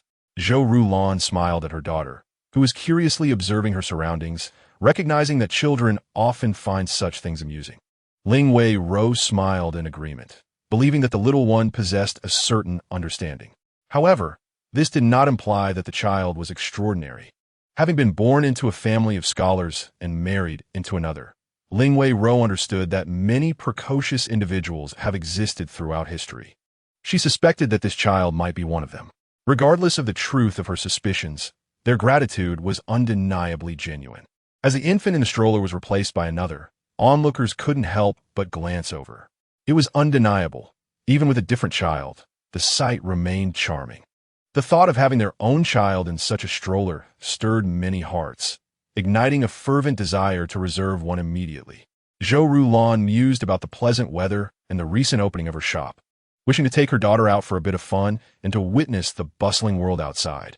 Her daughter rarely ventured out, as her health severely restricted the family's ability to indulge in such outings. Unlike other children her age, who were also protected but not as confined, Zhou Rulan quietly listened to Mrs. Ling. Though Mrs. Ling was not one to complain, her current expressions likely reflected her excitement over her little one sleeping soundly. Zhou Rulan completely understood this sentiment and chose not to interrupt, remaining a silent listener. After sharing quite a bit, Ling Wei-ro realized she had perhaps spoken too much and felt a tinge of embarrassment, admitting that she was simply thrilled that her daughter could finally enjoy a deep slumber. Zhou Rulan responded with a smile, assuring her that their feelings as mothers were indeed aligned. Reflecting on her earlier worries for her own daughter, Zhou Rulan felt assured in her statement. They were fortunate not to face the same frailty as the child from the British Duke's family. In contrast, Xiao Yanshu had been remarkably intelligent and robust since birth. Their conversation shifted to the experiences of young children, with Ling Wei-ro sharing specific care tips for children of Shun Yanshu's age. Though her daughter was somewhat delicate, this very fragility made them cherish each moment more vividly, allowing for a coherent discussion with Zhou Rulan. Zhou Rulan, captivated by Ling Wei-ro's insights, inquired whether she might be interested in writing a book. Write a book? Ling Wei-ro was taken aback, momentarily unable to correct Zhou Rulan's reference to her. What sort of book? As a woman from a scholarly family, Ling Wei-ro was acutely aware of the challenges of authorship. In an era that prized education, writing a book was no simple feat for the average person. Even those who engaged in self-publishing often found their works went unsold, merely serving as keepsakes for friends and family. When Zhou Rulan suggested that she write a book, Ling Wei-ro was astonished. She noticed that Zhou Rulan did not dismiss the idea or suggest it was unsuitable for women, which eased her concerns. Her observations revealed that Mrs. Ling effortlessly discussed various childcare topics, displaying personal insights and methods for dealing with subtle issues. Seeing Ling Wei-ro articulate her thoughts so clearly, Zhou Rulan was inspired by her talent. Previously, Xiao Nai-yin had playfully suggested that someone ought to write a manual for stroller usage, hoping to earn some royalties. At the time, Zhou Rulan had thought it amusing that a child so young was already preoccupied with earning money, though she had not expected it to yield great profits given the cyclical nature of stroller demand. Yet, Xiao Nai-yin insisted that as long as enough people praised the stroller, those who had previously been unaware would soon take notice. Xiao Yanshu even chimed in, suggesting that including a guide to child-rearing with the stroller would be ideal. Of course, this guide would merely serve as a reference and not replace professional advice. Hence, it was essential to include disclaimers on the title page in bold letters, similar to the engravings on the stroller, to promote its use. Zhou Rulan mused aloud, Mrs. Ling, we have indeed considered this idea. Unfortunately, there are few who truly understand child-rearing, while many servants seem to know more, but we prefer not to adopt their methods. Many of their practices rely on luck, and their effectiveness is uncertain. Moreover, some families feel that following the advice of lower-status individuals is beneath them. To be candid, had I not met you, I might have been compelled to seek guidance from a doctor. Upon hearing this, Ling Wei-ro grasped Zhou Rulan's implication. It was not that consulting physicians was out of the question, but rather that numerous taboos and unverified methods complicated the situation. If consulting a doctor could resolve the issues at hand, many would have already done so. Indeed, some doctors tended to withhold information, and others lacked expertise in pediatric ailments. In this context, having a lady from a scholarly family author a book would undoubtedly garner attention in the capital. At that point, they could leverage the stroller and shop's offerings to distribute the book to customers, thereby increasing the shop's visibility. As Zhou Rulan envisioned this promising scenario, her gaze remained eagerly fixed on Ling Wei Ro. Yet, Ling Wei Ro felt a wave of trepidation. Was this truly feasible? While she had always been literate, the notion of writing a book based on her own experiences seemed daunting and entirely unexpected. She felt her mind swirling in uncertainty. Chapter 77. Sleeping Together. Ling Wei Ro was momentarily stunned, unsure of how to respond. As a member of a scholarly family, she fully understood the arduous nature of writing. Moreover, being from such a family, she had often heard gossip about those who, in their quest for fame, endeavored to publish books. However, receiving a book required scrutiny of its contents. Publishing a book did not equate to a person's literary reputation.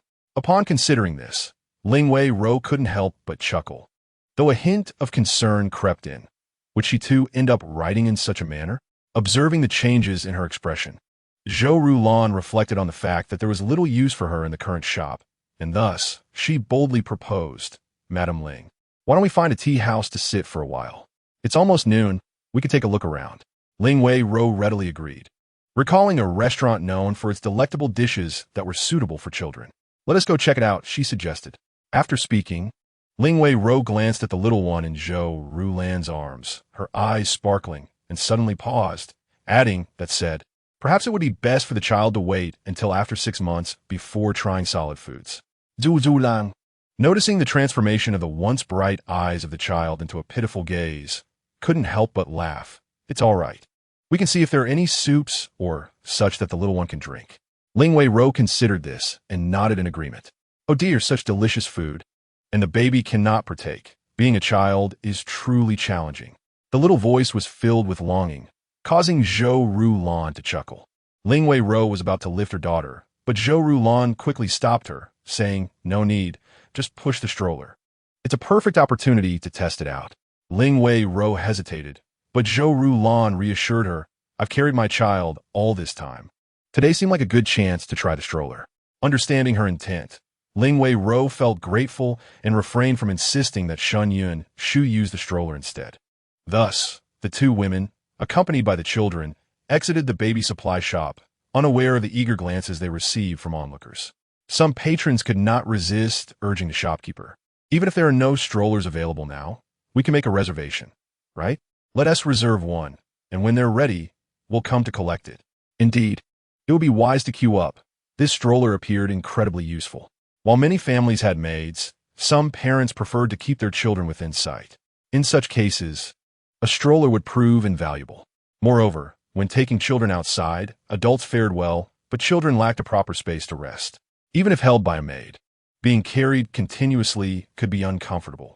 A stroller that allowed for easy movement would be a blessing. As the shopkeeper handled the inquiries, Zhou Rulan and Ling Wei Ro made their way to the restaurant she had recommended. Upon arrival, noting that the little girl had yet to awaken, Ling Wei Ro hesitated to disturb her slumber, opting instead to pay for assistance in bringing the stroller upstairs. It must be said, the stroller attracted many curious gazes upon its debut in the restaurant, and the waitstaff, upon learning they would be compensated for helping to carry it up, eagerly accepted the task. This weight was trivial compared to the goods they typically moved, yet its appearance suggested it was of fine quality, warranting extra attention. Zhou Rulan reassured them, no worries, this stroller is sturdy. You can lift it without concern. With her endorsement, Ling Wei Ro agreed, and the two attendants joyfully carried it upstairs.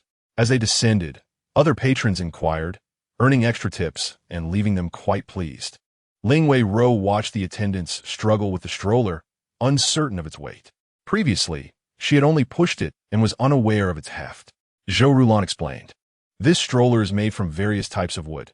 Some are deliberately heavier for added durability. However, all are quite robust and have been tested. Plus, when stationary, it can be secured, so there's no need for worry. Ling Wei Ro, reassured by Zhou Rulan's words, felt at ease. They entered a private room, where Ling Wei Ro ordered a selection of dishes and resumed their discussion about writing.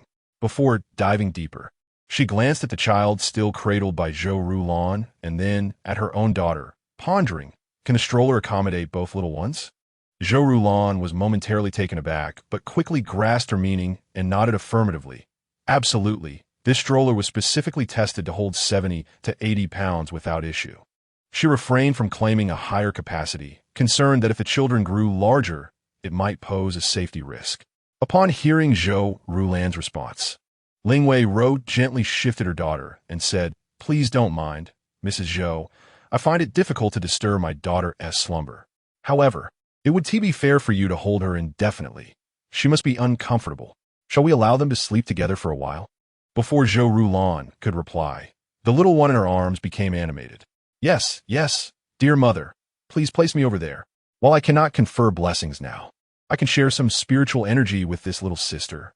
Zhou Rulan, already inclined to agree, promptly placed her daughter into the stroller. Internally, she couldn't help but smile. Her little one was quite the character, even at this moment, seeking to gain an advantage with her clever words. Chapter 78. Reaching an agreement, observing the two little ones nestled within the stroller, Ling Wei-ro found it a curious sight, noticing there was still space available. However, upon further inspection, it became apparent that her child was rather petite. Despite being over a year older, she hardly seemed larger than a child who had just celebrated their 100-day banquet. Zhou Rulan, discerning her thoughts, chuckled and explained, "We considered that some babies might be more robust, and, as they grow, it's more convenient. There is also room for small toys." Ling Wei-ro understood, as she too utilized small toys to entertain children. However, her own child often experienced discomfort, leaving them with fewer usable toys. This was not due to the child being picky, but rather because when discomfort arose, it became difficult for the child to manage their emotions. Even the gentlest of children could struggle to express their unease. Nevertheless, her little girl was generally very well behaved, occasionally ignoring the adults but never throwing tantrums. Ling Wei-ro was not merely biased. Her child was inherently adorable. Meanwhile, Shun Shu found herself placed beside a little one, immediately engaging in a wide-eyed stare. It was not that she was unresponsive. Rather, her large eyes were fixated on the other child. Surprisingly, despite being a bit thin, the baby was undeniably charming. With delicate eyelashes and a smiling face in slumber, capturing Shun Shu's heart utterly. "Wow, what an adorable baby!" she exclaimed, reaching out to caress the little one's cheek and then their tiny hand. Thankfully, as both were of similar age and gender, no one could accuse them of being inappropriate. As she gently caressed the little child, Shun Shu was overwhelmed with joy, yet she did not forget her earlier intentions. While she held the child's tiny hand, she transferred a small amount of her spiritual energy. This energy was limited, as the child's frail health could not withstand an excess, which might burden her physically. Nevertheless, it was evident that the child's complexion improved significantly. Shun Shu felt relieved.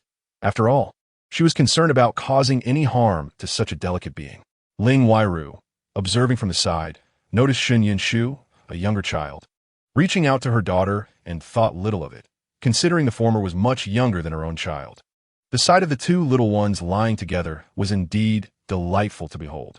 In truth, her daughter seldom had companions to play with, and if they could engage together, it would be quite beneficial. Given her daughter's poor health, playing with children of the same age might be overwhelming. Thus, interacting with younger children seemed more appropriate. Zhou Rulan found herself both amused and exasperated by her daughter's spirited nature. Observing Shun Shu's actions, it was clear that they did not disturb the little child. Instead, she appeared to be even more revitalized. The two adults then shifted their focus back to discussing the matter of writing a book.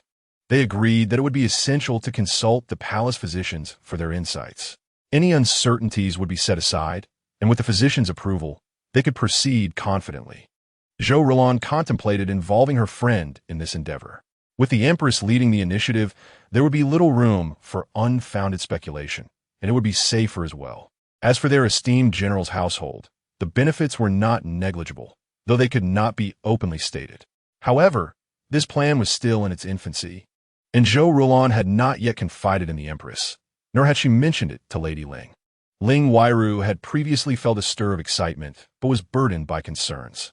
Her apprehension was not rooted in fear of responsibility, but rather in the health of her own child, which required her undivided attention. She truly could not afford to be distracted. Even if it was suggested that writing the book could enhance her reputation, her child's well-being would always take precedence. Yet, Zhou Rulan's reassurances eased her final reservations, prompting her to agree readily. Indeed, Lady Zhou, I must confess that I initially harbored some concerns. Ling Weiru did not hold back, sharing her thoughts candidly about her child's condition, which was well known among their circles. With her agreement, she felt reassured, knowing that external matters would not divert her focus. Additionally, having a stroller for her daughter would indeed provide comfort during her slumber, allowing her more free time. In essence, Zhou Rulan alleviated all her concerns, enabling her to respond so willingly. Noticing Ling Weiru's forthrightness, Zhou Rulan refrained from further pleasantries, stating that the stroller genuinely possessed beneficial properties, despite its limited usage. Their shop had an ample supply of strollers, ensuring that little Nuan would not be without one. Zhou Rulan's assurance sparked even greater enthusiasm in Ling Weiru. Initially, she might have perceived this as a chance to undertake personal projects, but now it appeared that it could also benefit her daughter. Zhou Rulan's earlier remarks stemmed from the peculiar nature of the illness affecting the child from the Duke of England's household. They could easily spare a stroller each month without issue. In truth, Zhou Rulan believed that one stroller would likely be unnecessary. However, should it prove useful, they were willing to accommodate it monthly. Naturally, Zhou Rulan also expressed certain requirements, emphasizing practicality over the ornate style typical of literary works. She sought straightforward guidance on the essentials of caring for infants, covering various ailments, ensuring that even those with minimal literacy could comprehend the content. There was no need for overly complex language that would baffle the average reader. Ling Weiru wholeheartedly agreed. Their aim was to produce a practical book rather than one that merely showcased literary flair. The discussion regarding the parenting book concluded, although it was acknowledged that other issues might arise, but those could be addressed as they came, rather than fretting over them prematurely. The waiter soon brought their dishes to the table. Given Shen Yunshu's earlier display of appetite, the two had requested the waiter to recommend suitable soups for children. The waiter, likely seasoned in his craft, suggested a particular dish after confirming it was for a child who had just celebrated her 100th day. Although it was typically advised against for infants under 6 months, in this case, it posed no real concern. This leniency likely stemmed from the waiter's belief that the two women were not the type to make unreasonable demands, especially after their generous tip for the stroller, which had proven lucrative. As the waiter reminded them to limit the child's intake to a taste, Zhou Rulan acknowledged his advice with gratitude and offered him a further tip. The waiter departed with a smile. Shen Yunshu, who had been absorbed in her admiration of the baby, turned her attention to the waiter's words, eager to discover what delectable item was meant for her. Witnessing the child's eager expression, both women could not help but chuckle. Zhou Rulan approached, cradling her daughter, pondering whether this child's penchant for food could be curbed as she grew. If she continued to indulge so freely, what would become of her health in the future? Ling Weiru, however, regarded Shen Yunshu with envy, recognizing that a child's hearty appetite was indeed a blessing. Unlike her own little one, despite the adult's understanding of her condition, still elicited concern as she ate so little. After feeding the baby a small portion of soup, Zhou Rulan halted, noting that Nuan remained peacefully asleep in her stroller. This sight reassured Ling Weiru further, realizing she would not have the opportunity to sample the soup herself. Shen Yunshu sighed and playfully poked the sleeping child, exclaiming, "Oh, little one, what misfortune! Such a delicious soup, and you are missing it all while you sleep." Zhou Rulan could not suppress her laughter at this. Curious, Ling Weiru inquired further and learned that Zhou Rulan intended to find a suitable cook for complementary foods for the little one, prompting an enthusiastic recommendation from her. Zhou Rulan was delighted and expressed her sincere gratitude to Ling Weiru. Meanwhile, Shen Yunshu, who had been gently poking the baby's cheek, was equally pleased. "Wow, really? Time. Please hurry along, so I can enjoy many delicious treats soon." Before long, their lunch came to an end. Ling Weiru lifted her daughter to awaken her, ensuring she would not be restless later that evening. Zhou Rulan, upon hearing this, decided not to insist further. Indeed, it is often the case that if a young child sleeps excessively during the day, they may lose their drowsiness at night, resulting in a restless sleep. This predicament can lead to an unfortunate cycle of daytime slumber and nighttime wakefulness. As they ventured downstairs with the baby carriage, it naturally attracted considerable attention, and the shopkeeper, brimming with enthusiasm, willingly assisted in pushing the carriage out of the shop without needing any incentive. Zhou Rulan shared her encounter with Ling Weiru with Su Shi. Upon hearing Zhou Rulan's account, Su Shi was quite astonished that a suitable candidate had been found so swiftly. It is worth noting that they had also been searching for such a person. But finding a lady with the right background who also understood the nuances of child-rearing was indeed a rarity. This was contrary to their initial intentions, leading them to set the matter aside. If they were to find a person of appropriate standing and then have others write the content of the book, the promotional aspect alone would be challenging. Their baby carriage was primarily marketed towards the families of officials, and if it were discovered that a maid had authored it, it would certainly reflect poorly on them. Unexpectedly, Zhou Rulan's daughter had merely taken her granddaughter to the shop and fortuitously encountered such a fitting individual. The children of the British Duke's household, being frail, had provided them with more experience and care. As for any potential superstitions regarding the child's health, Su Shi believed that if a naturally weak child could be nurtured so well, it was indeed a lesson worth learning. The valuable insights gathered by the British Duke's household would likely surpass those of many families and even some physicians.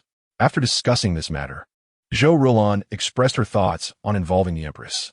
She proposed that they could leverage the Empress's name alongside Ling Weiru's and secure the support of the Imperial Medical Institution, while transforming their shop's role from a co-publisher to merely a sponsor. This alteration would indeed bring numerous benefits to their shop, as well as significant advantages for both the Empress and the readers. Su Shi, seeing her daughter's astute calculations, pondered for a moment before nodding in agreement, advising her to remain vigilant and consult her if any issues arose, assuring her that they would tackle them together. After discussing the collaboration with Ling Weiru, Zhou Rulan reminisced about her earlier encounter with Nanan, feeling a wave of sentimentality.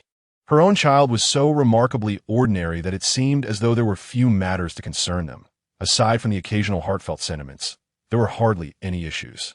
Little did she realize that other children had also faced their share of hardships. When Zhou Rulan mentioned reserving a baby carriage for the British Duke's household, Su Shi did not hesitate to agree, simply nodding in affirmation, recognizing that since they had the means, it was only right to set one aside for them, regardless of whether they accepted payment. She recalled another matter, having previously discussed with her husband the idea of sending some baby carriages to the border every month. Su Shi and Zhou Zhini were both aware that there were many children in those regions. When speaking of the border, the common perception is one of hardship, leading to robust inhabitants. However, the scarcity of nutrition in such harsh environments resulted in many children failing to survive. Su Shi contemplated sending baby carriages, not as direct gifts to specific families, but rather placing them in military camps where they could be borrowed after a thorough vetting process. Of course, this scrutiny needed to be meticulous. It was absolutely unacceptable for any family to damage the carriages or misuse them for other purposes. However, there was a challenge. While they could certainly afford the price of these carriages, Su Shi and Zhou Zhini agreed that they could not send them under the name of the Duke's household. They initially intended to do good for the children at the border, yet this could inadvertently lead to complications for themselves. Hence, Su Shi felt a bit hesitant. Upon hearing Su Shi's concerns, Zhou Rulan proposed that they could adopt the Empress's name for the initiative, similar to their book project. Su Shi was momentarily taken aback, pondering the implications of using the Empress's name. Zhou Rulan affirmed, indeed, she had considered this previously. Using their family's name felt excessively grand. It would be more prudent to operate under the auspices of the Empress, as it would facilitate management and oversight. Su Shi, reflecting on her daughter's suggestion, found herself increasingly convinced of its merit. For instance, if the baby carriages were sent under the name of the Duke's household, they might wield a certain authority over military families. Conversely, utilizing the royal name would diminish the Duke's household's prominence and simultaneously allow the soldiers at the border to feel the royal benevolence. Most importantly, if any issues arose, those at the border would likely hesitate to act against the royal family's interests. Nevertheless, Su Shi hesitated, inquiring whether Zhou Rulan had discussed this matter with the Empress. Zhou Rulan was confident that her friend would not reject the idea and might even devise an even better strategy. Although reluctant to admit it, Zhou Rulan had to acknowledge that her years spent in the confines of the Cheng'an estate had limited her perspective compared to her friend. Thus, she sought her friend's assistance in navigating this matter. Su Shi considered this and entrusted the entire affair to Zhou Rulan. Indeed, Su Shi felt a tinge of nostalgia. If everything were connected to the Empress, it would benefit the British Duke's household. The good deeds performed by the British Duke's household would ultimately reflect favorably upon them. As Zhou Rulan thought of the British Duke's household, she could not help but mention the child named Nan Nan. Upon hearing her daughter speak, Su Shi immediately understood the underlying intentions of the British Duke's household, letting out a sigh. It seemed they were attempting to name her in a manner that suggested easy nurturing, while simultaneously wishing to avoid compromising their own child's dignity, hence the name Nan Nan. In truth, Nan Nan is a common nickname for girls, yet it is rarely used as a formal name, especially among families of officials. The British Duke's household choosing this name offered insight into their intentions. Zhou Rulan shared this perspective, leading her to place greater significance on Nan Nan, which was one of the key reasons she wished to reserve a baby carriage for Ling Wairu. Having discussed the matter, they concluded that their future prospects appeared increasingly promising. Although Zhou Rulan did not elaborate extensively, Su Shi sensed that it was likely related to her granddaughter. She felt that her granddaughter had a remarkable way of melting their hearts. Meanwhile, Shun Yunshu remained blissfully unaware of the conversation regarding herself, lost in her joyful musings. With the Empress's involvement, the business of the shop would undoubtedly flourish even further. Listening to the exuberant laughter of the little one, Zhou Rulan and Su Shi could not help but join the mirth. Zhou Rulan then turned to discuss the shop's business. Indeed, the shop was thriving today, and Su Shi had already received the account statement from the manager. In addition to the previously mentioned baby carriages, a variety of other toys had also seen significant sales. After all, shopping was universal, and the shop offered a selection of delightful items. Consequently, the day's earnings left both women quite astonished. Only with sufficient funds can we pursue other ventures. Let us focus on earning more, the little one declared with utmost certainty, bursting into laughter once more. Su Shi exchanged a knowing glance with Zhou Rulan, both fully comprehending the meaning behind each other's expressions. At that moment, Zhou Rulan proposed, "Mother, how about I pay a visit to the palace tomorrow? It would be an opportune moment to discuss the matter of the bills with the Empress. I could also share with my friends the specifics of the grand opening and clarify the details regarding the parenting book and the delivery of baby carriages to the frontier." Su Shi nodded in agreement and had someone deliver a message to the palace. The previous visit had been quite sudden, and since Zhou Rulan had not entered the palace for a long time, everything had proceeded quickly. However, they both understood the importance of adhering to proper protocols in the future. Little did they know, despite their efforts to comply with the rules, controlling a child was no easy task. Chapter 81. The Crown Prince's quest for delicacies. Zhou Rulan sent a notice to the palace, and soon, a eunuch arrived from the Empress's side, inviting them to enter the palace the following day. The eunuch specifically mentioned bringing a baby carriage for the Empress to examine, and to allow the Shengwu Emperor to further study the design. Zhou Rulan found this request both amusing and perplexing, yet she agreed. After consulting with Su Shi, they selected a relatively simple style that complemented their usual attire, opting for a discreet appearance in the palace. At that moment, Shun Yunshu had just woken from her slumber and was somewhat reluctant about the impending palace visit. Although she would get to see the beautiful auntie and her elder brother, the crown prince, there were no other engaging activities, unlike at home where new experiences awaited her. The new experiences she referred to were either the occasional gossip from the maids, the sudden appearance of small animals in the courtyard, or the delightful aromas wafting from the kitchen, all of which brought much joy to the Zhou family. Noticing her daughter's discontent, Zhou Rulan casually mentioned to Su Shi that she had heard there were imperial chefs in the palace who excelled in preparing dishes for children and were quite skilled. She wondered if the Empress might be willing to share their talents. As she spoke, Zhou Rulan discreetly observed her daughter, who suddenly brightened at the thought. Shun Yunshu raised her hands and legs in excitement, her little voice bubbling with joy. "Wow, how could I have forgotten? The imperial chefs are truly amazing. They can whip up so many delicious dishes." Knowing that the prospect of delectable food lay ahead, Zhou Rulan awoke the next morning to find her daughter staring at her with wide, shining eyes. Upon noticing her mother had awakened, Shen Yinshu greeted her with a toothless smile. "Yay, mother is awake. We can go to the palace early and find something to eat." Zhou Rulan found her daughter's enthusiasm both endearing and amusing, pondering whether she could find an imperial chef adept at preparing meals suitable for young children, or perhaps a physician specializing in childcare to indulge her daughter's little whims.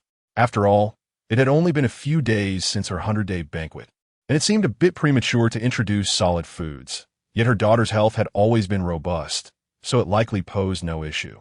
With these thoughts in mind, Zhou Rulan dressed her daughter in the carefully selected attire, ensuring it was appropriate for a child rather than overly formal. Afterward, she placed her daughter in front of a mirror for her to admire her reflection.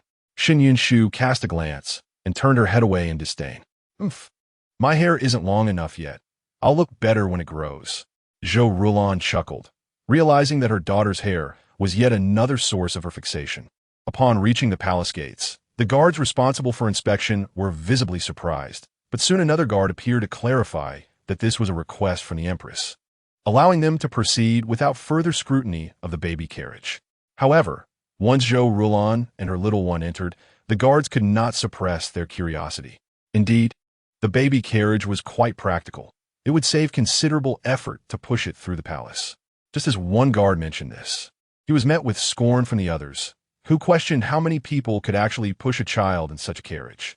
Generally, when honored guests arrived, they were carried in palanquins, not pushed in carriages.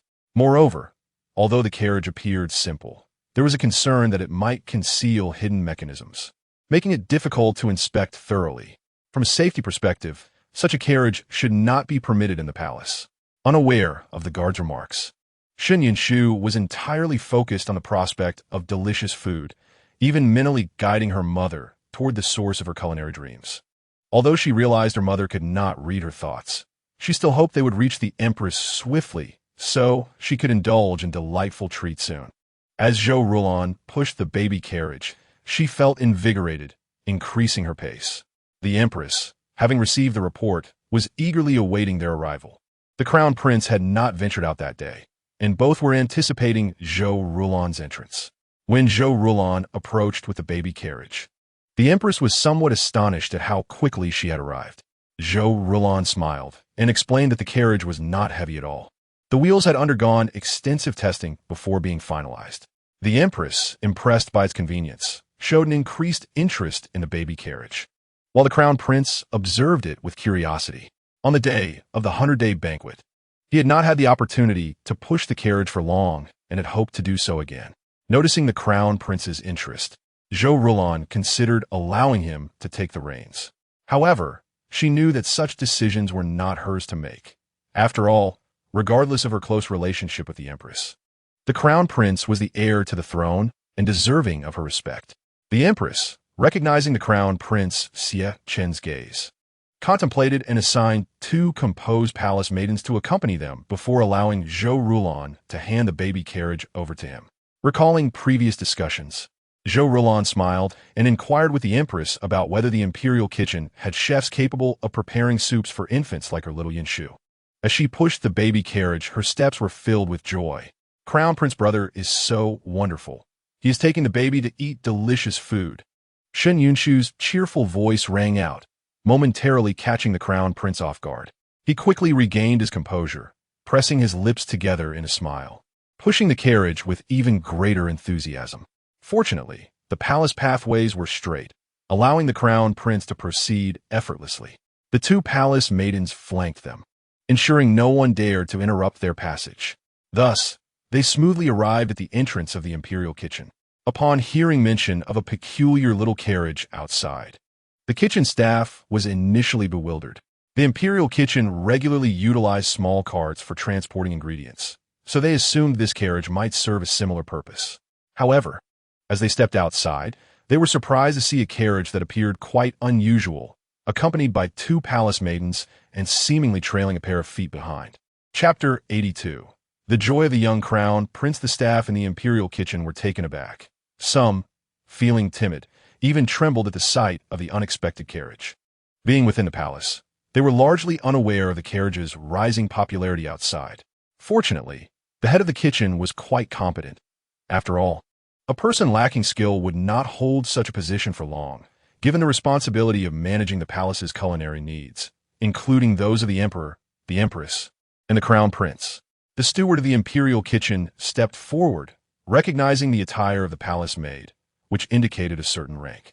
He promptly bowed and inquired about the purpose of the two ladies' visit. The two palace maids exchanged glances, stepped aside, and gestured for the steward to look at the baby carriage.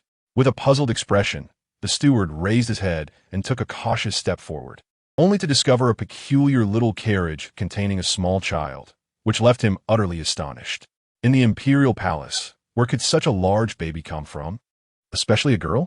However, as he stepped closer, he noticed the crown prince standing behind the carriage and immediately knelt in greeting, "Your Highness." Those standing at a distance, seeing the steward kneel, hurriedly followed suit. Some with keen ears, upon hearing the mention of the crown prince, were filled with surprise and uncertainty. Xie Chun waved his hand, signaling them to rise and to find some cooks skilled in preparing food for infants. Indeed, a baby just my size, one that I can eat," the small voice murmured. If they were to prepare something delicious only to inform her it was unsuitable for her age, she would surely protest. Hearing this request, the steward instinctively glanced at the baby carriage and then inquired, "But what can this young lady eat?" The steward was somewhat troubled, pondering what title to use. They at the imperial kitchen had never dealt with such young children. The crown prince nodded calmly, affirming, "Yes, a baby of her age." After a moment's thought, he added, "Food suitable for infants aged 4 to 6 months." The steward's heart skipped a beat. 4 to 6 months was not beyond their capabilities, but it was uncommon for children of such a young age in affluent households to consume food. Nevertheless, seeing the crown prince's determination and the two palace maids offering no objection, understanding this must have the empress's approval, they agreed to proceed. They hastily summoned several individuals and introduced them to the crown prince, noting that these cooks had extensive experience in preparing food for infants. The crown prince glanced at them, but pointed to one individual, rejecting him. This person did not appear trustworthy and had been scrutinizing him too closely. Most concerning was the crown prince's keen observation of dirt lodged beneath the man's fingernails. The man, taken aback by the sudden dismissal, expressed dissatisfaction, attempting to argue. "Your Highness, I am quite knowledgeable about infant diets. Allow me to assist." The crown prince furrowed his brow and turned to the female official responsible for meals, declaring, "This person neglects cleanliness. Punish him." The two palace maids promptly complied, and several eunuchs seized the man and took him away. Shen Yunshu watched in astonishment. "Wow, Brother Crown Prince is so impressive. He spotted that man so quickly. He is certainly not a good person. He shortchanges others on the meals they order. Even if it's just a medicinal dish or a small portion, he still takes half." The crown prince's brow furrowed deeper, his expression darkening. Being within the imperial palace, he understood its workings profoundly. Although his mother had exerted every effort to ensure the basic needs of the palace staff were met, he could not deny their dynasty lacked the financial means to provide these servants with the food they desired, even if only once or twice a year. In this context, the palace maids sending silver to order food was tacitly permitted by the empress, yet it was shocking to discover someone would exploit her kindness in such a manner. The small voice continued unabated. "Moreover, this man does not practice hygiene. He might have just picked his nose or used the restroom without washing his hands before touching the ingredients." Upon hearing this, Xie Chun nearly retched. Although he is not responsible for the meals of the empress, he must not be allowed to harm the common folk. The steward of the imperial kitchen observed the crown prince's expression darkening, his demeanor shifting dramatically, causing the steward's heart to race, fluctuating between rapid beats and moments of near stillness. Ultimately, as the crown prince's countenance returned to normal, the steward did not dare to relax, hurriedly instructing the cooks to prepare suitable food for the young child. Given the child's tender age, the ingredients available for preparation were limited, ultimately leading to the choice of a safe broth. The imperial palace was rich in variety and quantity of ingredients, which was both a blessing and a limitation. Fortunately, the items suitable for a small child were not particularly scarce, easing the process considerably. Shen Yunshu expressed her discontent. "What should I do? I really want to see how they prepare it, and how I can tell Brother Crown Prince to adjust the backrest of the carriage a bit higher. Hearing the small voices urging, the crown prince paused briefly but then moved directly to the backrest of the carriage, examining it. He instructed the palace maid to raise the backrest. He then commanded another maid to fetch a chair for him, wishing to sit alongside his sister to observe the preparations. Wow, Brother Crown Prince is so remarkable. Does this mean we have a special connection? The small voice chirped, filled with delight at her apparent fortune that day. Xiechan was momentarily taken aback by her words, but felt an overwhelming sense of joy. As the Crown Prince, he had few friends. Though his sister was quite young, she was his first friend. In that moment, as he accepted her as a friend, he was uncertain of her feelings towards him. Hearing her declare their special connection clearly affirmed her recognition of him as a friend, and a radiant smile broke across his face, leaving the steward of the imperial kitchen astounded. Chapter 83. Delightful Moments. Now that he knew his sister considered him a friend, the young crown prince was even more elated, eager to prepare more food for her. However, recalling the Empress's earlier words, he understood that infants of this age could not consume too much. He promptly asked the steward of the imperial kitchen how much food was suitable for a child of this age. The steward, equally troubled, realized that today, as offerings could only be soup, and even that needed to be served cautiously, leading to a bittersweet expression on her face. After some contemplation, she provided a definitive answer.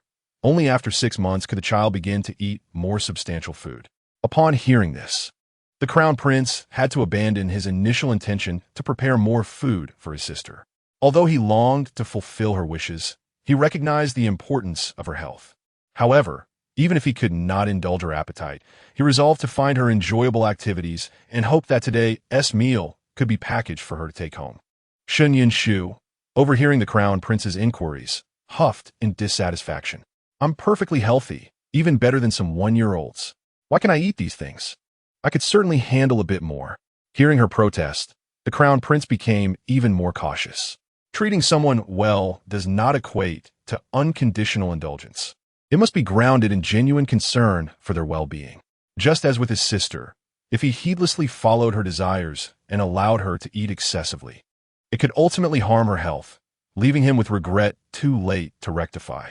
The crown prince, contemplating the idea, found it quite delightful. He suggested that they could directly indicate what food could be eaten at what time, perhaps by embroidering the months on a toy or creating a ceramic ornament.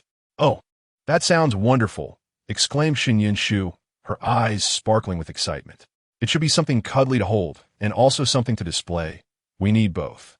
That way, when the baby wants to eat, they can simply bring the toy to mother, and she will know what the baby can have. Otherwise, it would be quite challenging for the baby to express their cravings to mother.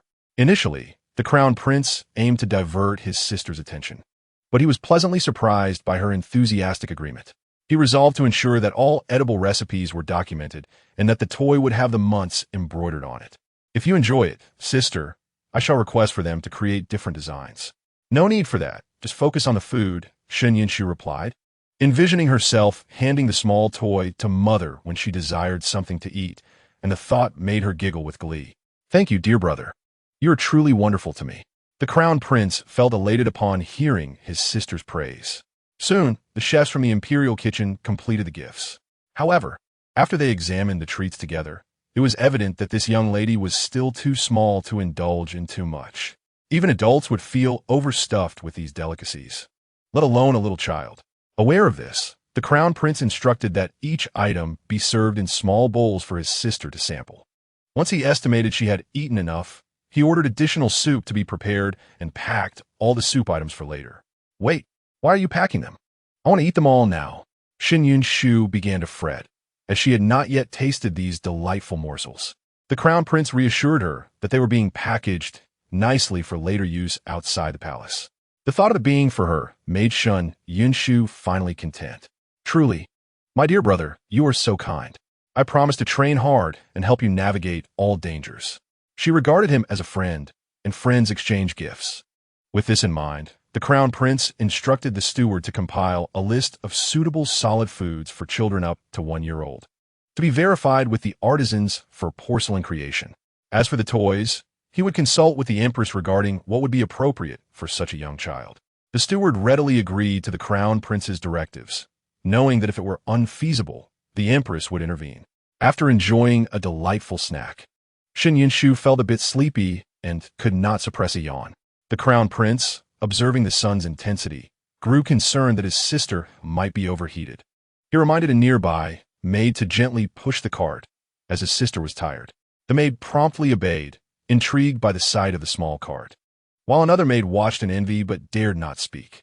Once they had seen off their guests, the steward set about addressing the crown prince's orders and ensuring the kitchen staff remained diligent, despite the crown prince's infrequent visits there.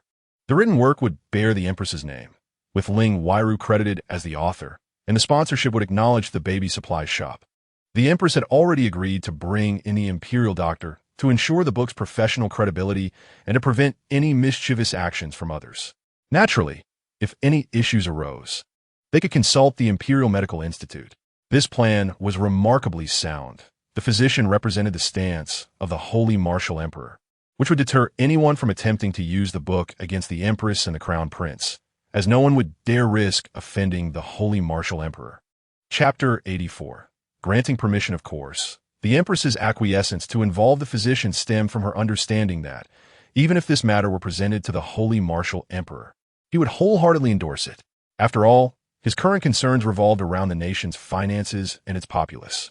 To bolster the population, comprehensive measures must be taken, considering the fundamental aspects of life, such as food, clothing, and shelter. A book that could help reduce infant mortality would certainly please him. The Holy Martial Emperor was also aware that these methods might suit affluent families better, which indicated that arrangements would be made for writing guidelines suitable for commoners. Establishing a balance. This arrangement alleviated a significant burden for both the Empress and Zhou Rulan. When news spread that the Emperor intended to provide funding, Zhou Rulan felt a pang of anxiety. After all, it was the Emperor, and who would dare request money from him? The Empress suggested, "Your Majesty, let us contribute half the funds while the other half comes from the treasury." This way, both parties would be financially invested, ensuring the precise allocation of the baby carriages destined for the frontier. The Holy Martial Emperor, being receptive to counsel, promptly agreed, and he was pleased that it was under their family's name. With the two matters resolved so straightforwardly, the young crown prince, having overheard the adults' discussions, eagerly spoke about taking his sister to enjoy delicious food and sought the Holy Martial Emperor's approval. Zhou Rulan, both grateful for the crown prince's enthusiasm and amused by the situation, considered how her daughter could not read. The Empress, however, concurred that the child could simply assess the ceramic designs to see if they aligned with her desires. Yet, upon reflection, she instructed that the items should be crafted with fine detail and not be overly large, or would be cumbersome for Xiao Yinshu to handle. Zhou Rulan facepalmed, realizing she had been foolishly fixated on her daughter's illiteracy. The Holy Martial Emperor readily consented, as there were no significant concerns regarding the matter. Moreover, the General of the State had contributed significantly to the Kingdom of Yu, which underscored the importance of these initiatives. A baby carriage and a parenting guide may seem trivial, but the Holy Martial Emperor recognized their significance. One could win favor with influential figures, while the other could endear the hearts of soldiers stationed at the borders. Both contributions were offered to the royal family by the General of the State, and despite the Emperor's prior trust in them, he had to acknowledge their worthiness once more, especially with the blessing from the little infant. Seeing that his father had acquiesced, the young crown prince turned to the Empress and inquired if the weaving workshop could produce these toys, ensuring they were made from child-safe materials and bore some resemblance to the dishes. The Empress, taken aback, believed it should be feasible, yet she remained uncertain and instructed a maid to inquire. Delighted by this prospect, the young crown prince urged for a swift completion, eager for his sister to see the toys soon. The sight of the crown prince so joyfully embarking on this endeavor brought happiness to both the Empress and the Holy Martial Emperor. Zhou Rulan expressed her gratitude once more. The Holy Martial Emperor contemplated the matter and found the approach quite commendable. Had just awakened when she heard these words, which instantly filled her with joy. She exclaimed, "If that's the case, we can see so many delicious foods every day. Uncle Emperor is truly a genius." Both parties were unaware that genius would soon transform into a remarkable term. yet everyone was delighted by the compliment. Suddenly, had another thought. Then, can we place a piece of paper below? That way, when I crave something, I can simply move my desired items onto the paper. She joyfully imagined this. However, the Sheng Wu Di suddenly had a realization. If they followed the child's suggestion, they wouldn't need to stick items onto the board anymore. They could simply use magnets. Pondering this idea, Sheng Wu Di looked at the little girl with even greater admiration. The concept of magnets had only recently emerged, and, generally, no one had explored its potential in this manner. Unexpectedly, it was a child who reminded him of it today. Sheng Wu Di had come to the palace specifically for lunch. Ever since full moon celebration, he had frequently joined the Empress and the Crown Prince for meals. After the 100-day feast, he relished coming daily to showcase his robust health, having long since vanquished his previous ailments. During lunch, he prepared a new soup which was different from the previous one. Shen Yinshu felt immensely satisfied, believing that her visit to the palace today was incredibly rewarding. Not only did she enjoy the palace's delicacies, but she also acquired recipes and toys for future meals. In the future, whenever I want to eat something, I can just show the toy to mother. She hummed happily on her way back. Zhou Rulan, upon hearing her daughter's words, was initially taken aback, but then couldn't help but laugh. This child, for the sake of food, could come up with anything. Little did she know that the idea was a collaboration between the Crown Prince and Shen Yinshu. Chapter 85. Gifts from brother and uncle. The Zhou family displayed varied expressions regarding her decision, all tinged with concern. When Zhou Rulan first proposed it, she anticipated her parents might dissuade her. However, she harbored her own thoughts. Shen Wunan had previously dared to act, and she was determined to uncover the extent of his deeds and ensure he faced consequences. Moreover, as long as Zhou Rulan had not thoroughly investigated these matters, there remained a lingering threat, and she would not allow her family to exist under such risks. This time, it was due to the 100-day celebration. She wished to keep the event free from unruly individuals, which was why she had stayed at the National General's residence for so long. If it involved men, her elder brother Zhou Yin would handle it. If it pertained to family matters, the Gu family would not hesitate to bear a bad reputation to support their sister-in-law. Hearing her sister-in-law say this, Zhou Rulan felt deeply moved, while was thrilled. Wow, Annie is so amazing and cool. Why isn't Uncle as straightforward as Annie? Just look at Annie. She's the true daughter of a military family.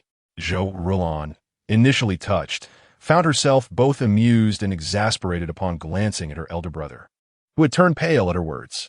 She wondered if he would be angry, but to her surprise, he immediately huffed, "If anyone dares to bully you, just tell me. If I don't make them regret it, then I'm not your real brother." Su Shi playfully smacked Zhou Yan's head, exclaiming, "What do you mean by real brother? Who else are you planning to be a brother to?" Zhou Yan, realizing his words were somewhat misplaced, quickly fell silent and looked at Su Shi with a flattering expression. "Mother, I just misspoke in the heat of the moment. Rest assured, I will always be my sister's real brother." Seeing her husband digging a deeper hole for himself, Gu Shi felt a bit helpless and urged him to fetch the gifts prepared for his sister, and Zhou Rulan felt a surge of curiosity, having heard that they were made by Zhou Junrun, whom she greatly admired for his talent in crafting mechanisms. Speaking of this, Su Shi couldn't help but chuckle. Who would disagree? His Majesty even rewarded him with a visit to the Ministry of Works. After visiting, not only did he observe, but he also offered some suggestions for improvements. You should have seen the expressions on their faces, neither wanting to admit a child was superior to them, nor able to ignore his suggestions. It delighted your father immensely. I have come to realize that if they cannot even create simple things, we should look elsewhere for help in designing weapons. As soon as she finished speaking, she received the same treatment as her son, getting playfully smacked on the head by Su Shi. What are you talking about? Those are military supplies. Can ordinary people design those? Zhou Zhini was aware that his statement was incorrect, but he felt slightly indignant. His words were sincere. Having received such generosity from the National General's residence, they should not neglect military affairs. However, was even more assertive than her grandfather. What can they do? They can only make small toys. Once Junrin grows a bit more, we'll have him design military items for our family. Won't that be splendid? After all, we can initially present it as toys for children. Uncle Emperor is so wise and perceptive. He will surely recognize the potential of these items. The Zhou family was taken aback by her words. They had not considered this approach before, but upon hearing S' suggestion, they realized they had been misguided. Although they had known that Zhou Junren might develop in that direction, they had not dared to harbor high hopes, fearing it might burden the child. Yet, if Junren truly could achieve this, their family would gain significant support and improve. Just contemplating this excited the Zhou family. When asked what was happening, gouges was also puzzled, but understood it must be related to. She exchanged a glance with Zhou Yin, who immediately understood, not asking further, but instead producing the items he had brought along. They were not particularly extraordinary. Rather, they were a simplified version of a small cart. More accurately, a small trailer. It consisted of a wooden board with wheels underneath and a few railings, along with a fabric strap for pulling. If made larger, it could be used to transport items, albeit only on flat surfaces. However, this small trailer was crafted to be quite miniature, appearing very small. The Zhou family looked on in confusion, wondering what it was. Chapter 86. The marvels of the small trailer. Zhou Yin cheerfully approached and picked up his niece, exclaiming, "You all don't understand. This is for our, not for you." He spoke with pride. Yin Shu, lying in the baby carriage and listening to her mother and grandparents, was suddenly picked up by her uncle, feeling a bit surprised. "Hey, why is uncle picking up the baby? The baby hasn't finished listening yet." To her astonishment, Zhou Yin placed Yin Shu into the new small trailer. Once settled in, she fit perfectly within the trailer's confines. Yin Shu was momentarily taken aback. What is this for? Listening to the rare confusion expressed in the sweet, innocent voice, the Zhou family could not help but chuckle, their understanding of their son's intentions becoming clearer. Indeed, Zhou Yin was seen pulling the little cart along, exclaiming, "Father, mother, sister, wife, look, isn't it fun to pull our little Yin Shu like this?" As her uncle tugged her along, Yin Shu spun around the room several times, feeling a bit dizzy. Stop, Big Giorgio, the baby is getting dizzy." Hardly had the words left her mouth when the previously bewildered little girl simply slid down into the cart, alarming the Zhou family. Zhou Yin once again received a swift reprimand from his mother. Su Shi, concerned, scooped up her granddaughter, soothing her with little Yin Shu. "It's all right. Your grandmother will help you deal with your uncle." Hearing her grandmother's words, Yin Shu's spirits lifted, revealing her toothless grin. Observing the absence of teeth, Su Shi, puzzled, turned to her daughter-in-law and asked, "Shouldn't little Yin Shu be getting her teeth soon?" Zhou Rilan, upon hearing her mother and sister-in-law's conversation, became thoughtful as well, recalling that children often experience fevers when teething. Unbeknownst to Yin Shu, her grandmother's sudden shift in topic left her perplexed. "Yes, I'm getting teeth. But do they grow one by one? Is there a way to make them come in faster?" As she pondered, Yin Shu attempted to will her teeth into existence with all her might, only to realize, alas, they grow little by little. Just like babies grow taller gradually. Why should teeth come all at once? As long as they don't hinder my eating, that's fine. The Zhou family found her musings utterly delightful and quickly redirected their attention. Asking Zhou Yin, "Is this the gift you mentioned for your sister and little Yin Shu?" Zhou Rilan, puzzled, looked at her elder brother, thinking this certainly did not resemble a proper gift. Gouges, casting a sidelong glance at her husband, found it hard to believe that this gift had left little Yin Shu in such a daze. Under the scrutinizing gazes of his family, Zhou Yin hastily pleaded for mercy, explaining, "I thought, when little Yin Shu is younger, if she enjoys it, she can lie on it while I pull her around the house. And when she grows a bit older, won't she need to learn to crawl? At that time, she can pull the cart herself. Isn't that good?" As soon as he finished speaking, even Zhou Jini, who had maintained a serious demeanor, could not refrain from giving his son a light slap on the back.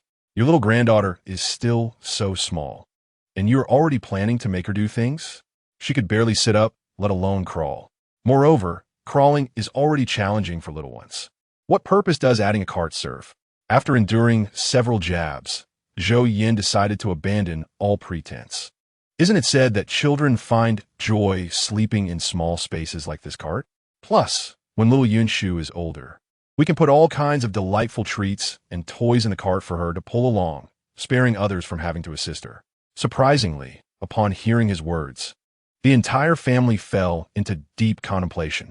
Su Shi was the first to speak, suggesting this could actually work. She promptly received the same treatment as her son. Gouges, being more practical, pointed out that if they wished for little Yunshu to lie in the cart, they would need to smooth the wood and cover it with fabric to prevent any mishaps. Zhou Rulon nodded in agreement with her sister-in-law's suggestion, indicating they would need her brother's assistance in making improvements. Little Yunshu, who had been dizzy moments earlier, now bubbled with excitement. Yay! The toys that my prince brother makes for me can go in there. Wherever I go, I can bring them along. And when I want to eat something, I can just take it out from the cart and have someone prepare it for me. Hearing her enthusiastic chatter, the Zhou family, already aware of the gifts collected by Zhou Rulon from the palace, couldn't help but chuckle. To prevent little Yunshu from truly undertaking such tasks, they quickly shifted her attention once more. When she sees something fun outside, she can put it in there. They were not neglecting little Yunshu. Rather, the recipes curated by her prince brother were royal secrets, fit only for the esteemed households, such as the general's residence. It was unlikely she would encounter such delicacies in the streets. Some recipes had even been brought into the palace by the consorts, and others were common knowledge. Yet, how fortunate would it be for their little treasure to stumble upon them, rather than let her face disappointment later? It was wiser to redirect her focus to using the cart for other purposes. With that in mind, Su Shi remarked, speaking of which, there are many tasty treats outside. When little Yunshu grows a bit older, she can pull this cart to the market, where there are countless delights and fun things to explore. Gouges chimed in, recalling a particular candy that was soft and melted in one's mouth, incredibly fragrant. Some artisans even infuse it with floral aromas, leaving a lingering sweetness long after eating. Wow, is there really such candy? Shin Yunshu's attention was immediately captured. If I eat a piece of that candy before bed, wouldn't my mouth be fragrant all night long? The Zhou family had never considered things from this perspective. Realizing this was far superior to any bland items, Zhou Rulon felt compelled to object. Although the Zhou family served in the military, training female guards was no simple task. It required considerable resources and manpower, and female guards faced many restrictions compared to their male counterparts. Moreover, these women hailed from the border regions and had endured much once they settled down. Their desire for a stable life was paramount. Thus, the Zhou family did not enforce mandatory service. Those who chose to leave were not compelled to remain. Even later, when some no longer wished to serve as guards, they simply needed to continue working for the general's household without the obligation of being a guard. Zhou Rulon understood well the challenges of training female guards. Furthermore, since her mother had initiated the topic, it was undoubtedly of high importance, making it even more precious.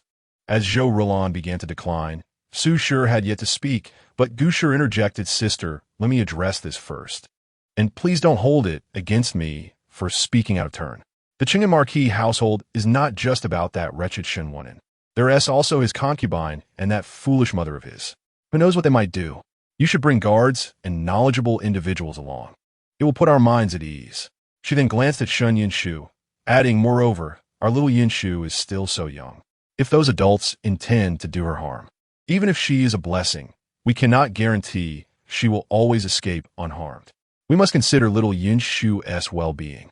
At such a tender age, still growing, if they were to give her something harmful, it could jeopardize her health." As she spoke, noticing Zhou Rulon's expression soften, she delivered her final argument. Children are prone to illness. If little Yunshu were to fall ill, having a trusted female guard would prevent any ill-intentioned doctor from causing her harm. Upon hearing this last statement, Zhou Rulon finally relented. After all, she knew that although her daughter would not suffer from serious illnesses or be harmed, she was still prone to minor ailments. This was not to say that her daughter was unfortunate. Rather, these were experiences that children often encountered. Perhaps the heavens, in their benevolence, allowed her daughter to undergo a complete childhood growth process. Zhou Rulon promptly agreed, expressing her sincere gratitude to her parents and siblings. Upon hearing his sister's politeness, Zhou Yin was the first to speak, reminding her that she was his sister and that Xiao Yunshu was his niece. Thus, there was no need for such formality in helping her. Listening to his son's casual words, Su Shi looked as if she might give him a playful punch. Nevertheless, it must be said that while a mother might find such words slightly awkward, Zhou Rulon was deeply touched. She thanked her elder brother and then turned to tease Shin Yunshu, saying, "Xiao Yunshu, guess what? Your grandfather, grandmother, uncle and aunt have prepared 2 female guards for you. Wow, female guards? Shen Yinshu suddenly became animated. Can they help me jump over the wall? I wonder what it feels like for such a little child to be on a wall. The Zhou family exchanged puzzled and surprised glances, questioning whom this child resembled. After a moment of silent contemplation, they unanimously directed their gaze towards Zhou Yin, concluding that the uncle must have something to do with it.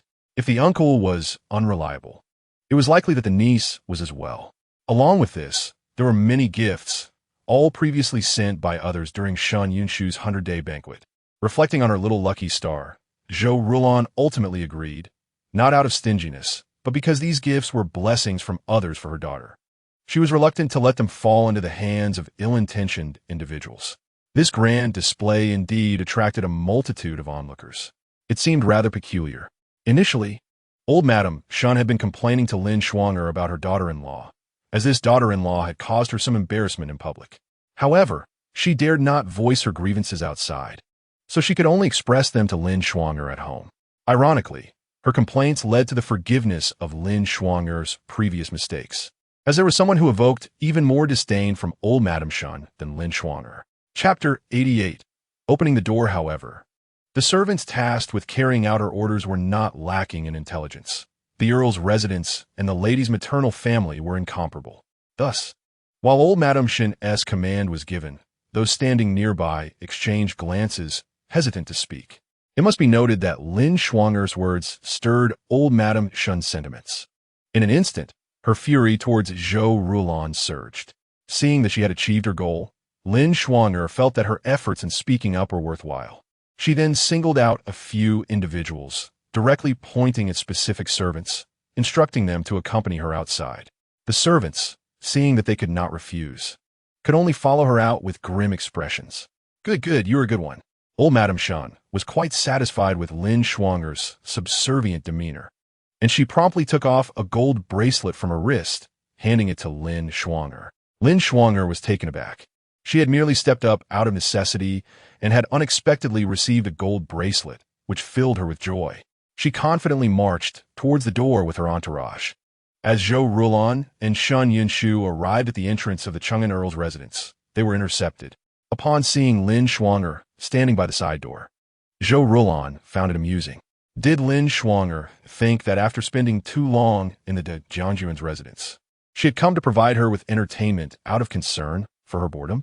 Lin Shuang'er, however, was blocking the side door, having already secured the main entrance to prevent Zhou Rulon from entering.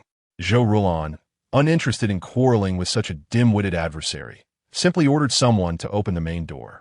Noticing Lin Shuang'er's continued provocation, Zhou Rulon paused and smiled, saying, I have a different preference from Aunt Lin. While you enjoy using the side door, I prefer the main entrance. As Lin Shuang'er attempted to obstruct her, many bystanders observed with curiosity. Hearing Lin Shuang'er's remarks and Zhou Rulon's witty retort, they could not help but burst into laughter. In that moment, the crowd's gaze towards Lin Shuang'er was laden with meaning. Oh, the Chang'an Earl's residence? Zhou Rulon glanced at Lin Shuang'er. I was unaware that you had a stake in this place. It was not Zhou Rulon's intention to bring up Lin Shuang'er's status as a concubine. Lin Shuang'er was not only unashamed of being a concubine, but she also took pride in it. Zhou Rulon had previously considered ignoring Lin Shuang'er, but since she repeatedly used her status to provoke Zhou Rulon, the latter no longer hesitated to use it against her as a means of humiliation. As Zhou Rulon's insinuating words fell upon Lin Shuang'er, the onlookers nearby began to murmur and point, igniting Lin Shuang'er's fury. She shouted at the onlookers, "What are you staring at?" Though those sent out to gather information were merely servants without masters, they were still keenly observant. At that moment, someone from the crowd replied, "Isn't this your Chang'an Earl's residence? We can say whatever we please." This statement, laced with a strong dialect, was clear to all. The crowd erupted in laughter. Lin Shuang'er had not anticipated that her attempt to intimidate Zhou Rulon would instead lead to her humiliation at the hands of these onlookers, igniting her rage. However, she was well aware that she could not genuinely confront each household, so she redirected her ire towards Zhou Rulon, lamenting that the lady had not been at home to attend to her mother-in-law. Zhou Rulon merely cast a disinterested glance at her and said, "Oh, your mother-in-law? I was unaware that a concubine had a mother-in-law. As for the notion of attending to her mother-in-law, that was simply a fantasy. Zhou Rulan was disinclined to engage further with Lin Shuang'er and instead commanded that the door be pushed open, indifferent to any potential damage it might incur. It was evident that someone was deliberately preventing her, the rightful mistress, from entering the residence. Since she was indeed the mistress of the house, did she not possess the authority to manage the doors? Observing their eldest daughter's decisive demeanor, the servants wasted no time. 6 strong men stepped forward and moved towards the main entrance. Lin Shuang'er was taken aback and shouted, "What are you doing? The main door is locked." Yet no one paid her any heed. As the men approached the door, Lin Shuang'er became increasingly alarmed, exclaiming, "This is the Chang'an Earl's main door. If you damage it, it would be an affront to the Earl's residence." Unfortunately, her words fell on deaf ears. "If you take another step forward, I will accuse you of trespassing," Lin Shuang'er suddenly declared. The crowd was momentarily taken aback by this unexpected threat. Trespassing? What was that? Who would think of using such an excuse? Seeing the silence among the crowd, Lin Shuang'er mistakenly believed she had successfully intimidated them, and she smugly continued, "You dare to damage the city's gates without permission. Is that not trespassing?" Zhou Rulan suddenly smiled and instructed the men at the door, "Open the door." As for how to open it, it certainly could not be done with a gentle push. Chapter 89. Turbulence. Lin Shuang'er initially believed she could intercept Zhou Rulan's carriage at the entrance, saving face in front of so many people. After all, she had received orders from old Madame Shun. Any issues could simply be redirected to her. However, she did not anticipate that Zhou Rulan would disregard her obstruction entirely. Without a moment's hesitation, Zhou Rulan stated that it was her mother-in-law who instructed her to use the side entrance. Standing at the foot of the steps, Zhou Rulan cast a casual glance in her direction. This remark did not stir any reaction from Zhou Rulan. Rather, it incited a flurry of discussion among the onlookers. The concubine repeatedly referred to her as mother-in-law. Could it be that this family truly acknowledged her? Who could tell? It seemed bold for her to create trouble for the mistress. Indeed, some were puzzled. Was the old madam of the Shun family in the wrong? Why would she send a concubine to humiliate the head matron? Who knew? The last time the family was demoted from a marquisate to a countship, it was said to be linked to this very concubine. Some servants were quite well informed, quickly revealing such a significant piece of gossip, capturing everyone's attention.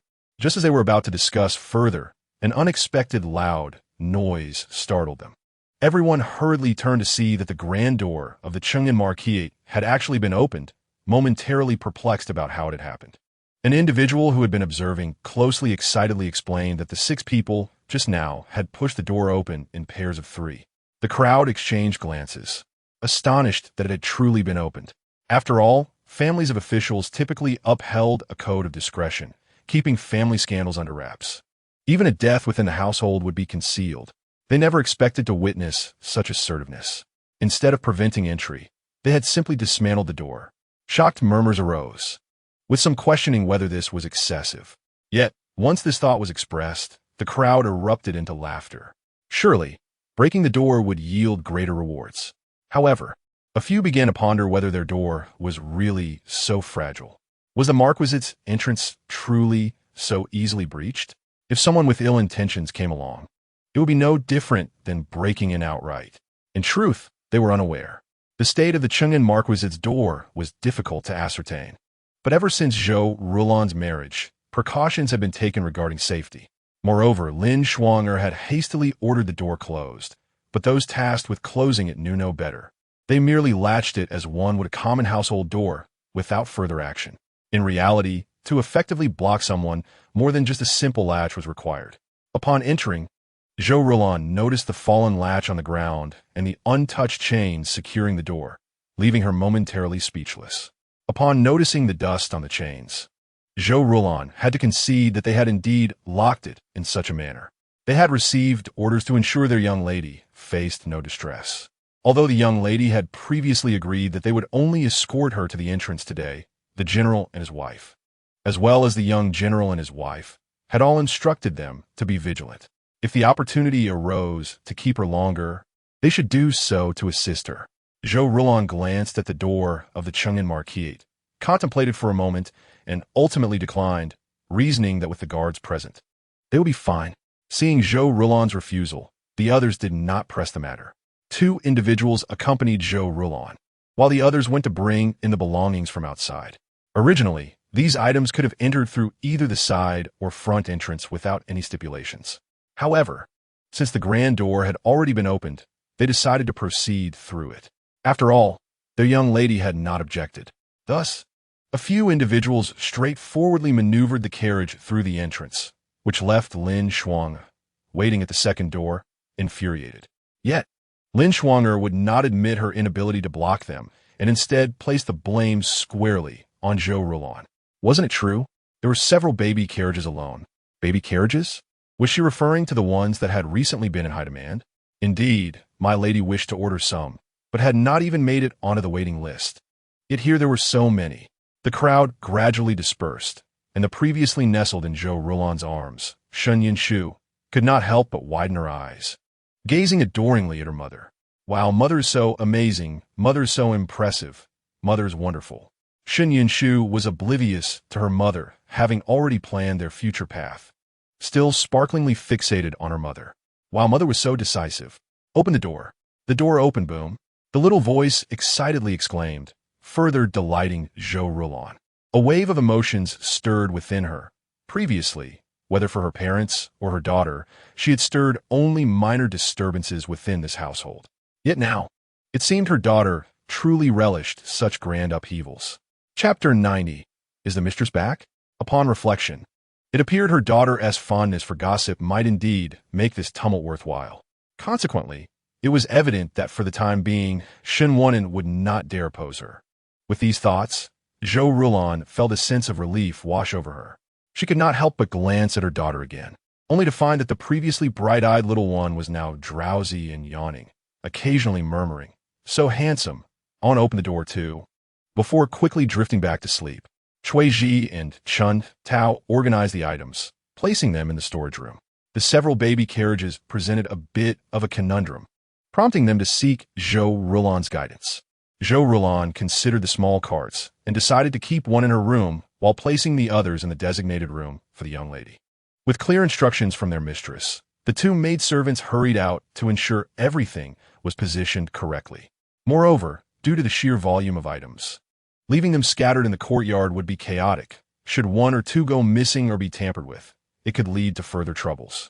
Meanwhile, Lin Shuang had already taken to weeping at old Madame Shun's side. "Old Madam, you have no idea, just because of my status as a concubine, the mistress has continually used that to suppress me, publicly referring to me as a concubine and making a mockery of me before the servants." Lin Shuang sought to poison old Madame Shun's mind against Zhou Rulan while attempting to conceal her own failures. Realizing that her tears were ineffectual, Lin Shuang cursed the old woman in her heart, lamenting that the old woman was so preoccupied with her own grievances that she disregarded Lin Shuang's.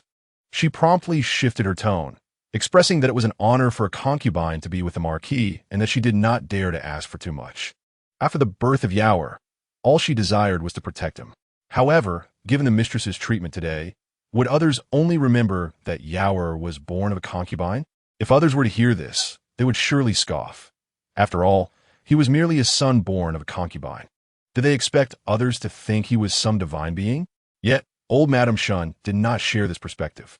She had always harbored dissatisfaction towards this daughter-in-law, particularly since she had been raised as a pampered young lady. Certainly, what she perceived as pampering was, in fact, a misjudgment. None of the children in the Zhen Guoda Jiangjun Fu were indulged.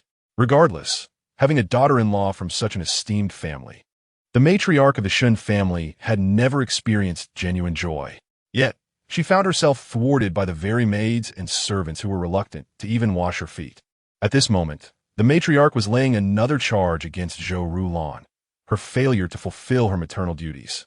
Yaoer, such a fine child, was the sole male heir of the Cheng and Bo Fu, and yet Zhou Rulan could not tolerate him, tarnishing his reputation. Initially, Lin Shuang sought every means to attend gatherings with other ladies, but her mention of the Ho Fu left others perplexed for quite some time, with some even daring to question Shun, one and about when the Cheng and Ho had been elevated to his current status. This incident greatly vexed Shun when in. Little did they know, during what was supposed to be a pleasant gathering of ladies, Lin Shuang, a mere concubine, not only attended but also boasted incessantly about her close relationship with the Chung and Bo, portraying their bond as true love. It was a wonder that any of the ladies would regard her favorably.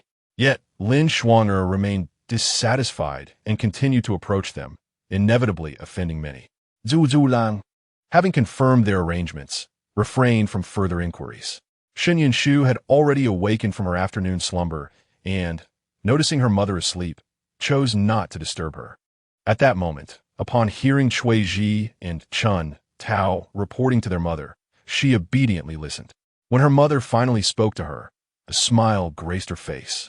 "Mother, what shall we have to eat today?" She earnestly used her big, sincere eyes to convey her hunger to her mother. Zhou Rulan, however, pretended not to understand. The little voice chimed in again. "When will Brother Tai Z send over those little dolls? Then I can just push them towards you, Mother. You are so clever. Surely you will know what I wish to eat." The little voice expressed increasing disappointment, and Zhou Rulan listened with a sense of helplessness. This daughter of hers seemed unusually preoccupied with food. As dinner time approached, Zhou Rulan instructed someone to bring over some food. "Is there anything for the baby to eat?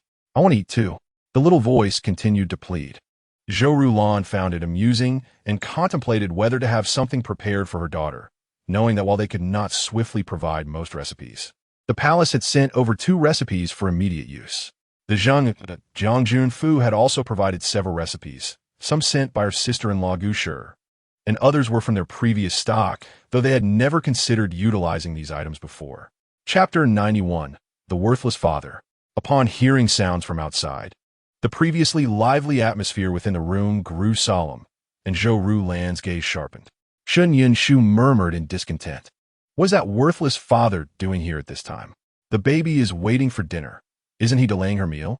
Hearing her daughter's discontented tone and the words she spoke, Zhou Rulan couldn't help but laugh. Affectionately ruffling her daughter's hair before instructing someone to select a recipe and prepare some soup for the little lady, Chun Tao promptly left to fulfill the task, leaving Cui Ji to attend to the room.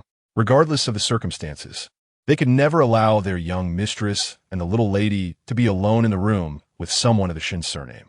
Shen Wenen's cheerful voice drifted in again, inquiring what kind of soup Zhou Rulan desired, as the household had recently acquired a batch of medicinal herbs that could be fetched from a storeroom.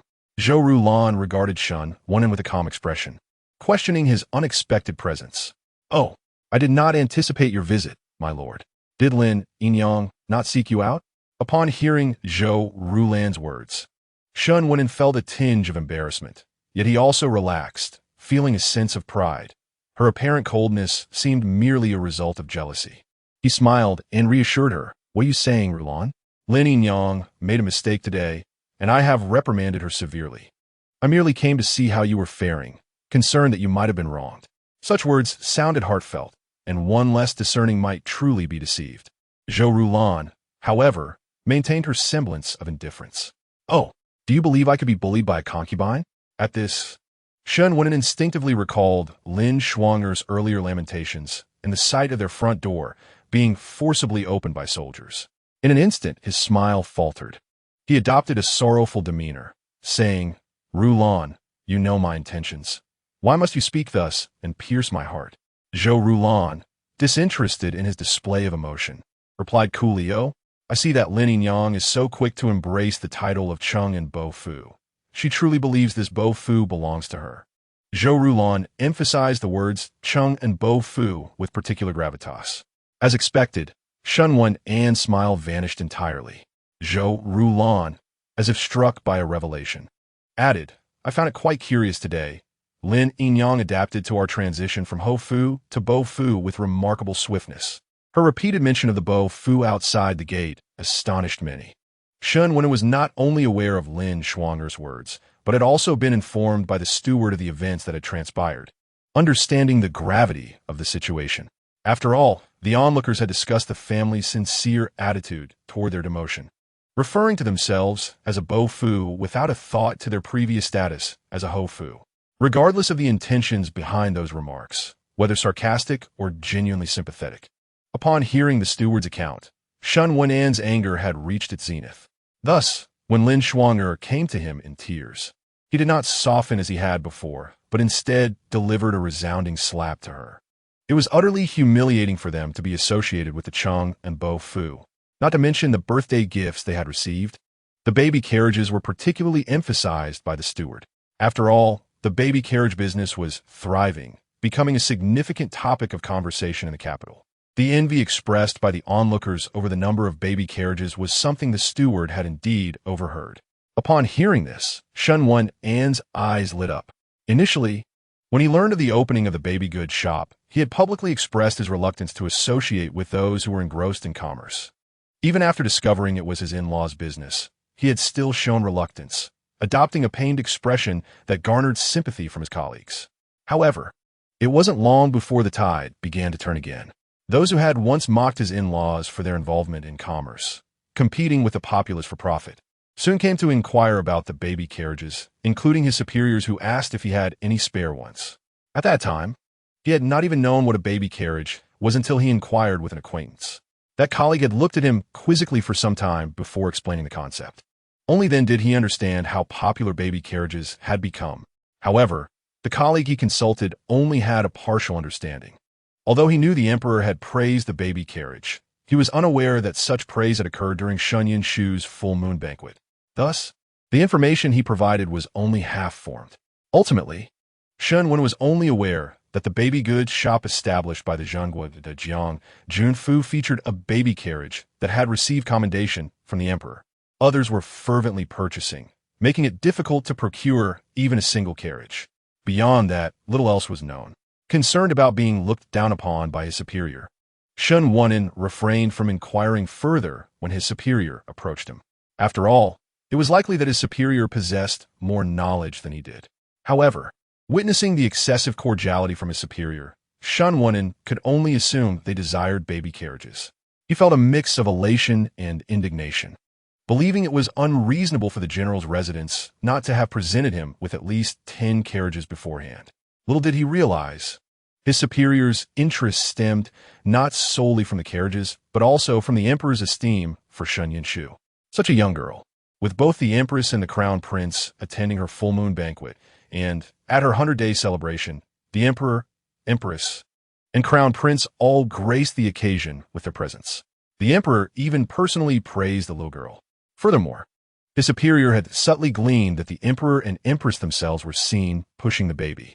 Shun Wen remained oblivious to these details, fixated on acquiring 10 or 8 carriages to expand his social network, hoping to amass wealth, especially since carriages were in high demand. Thus, he approached Zhou Rulon directly.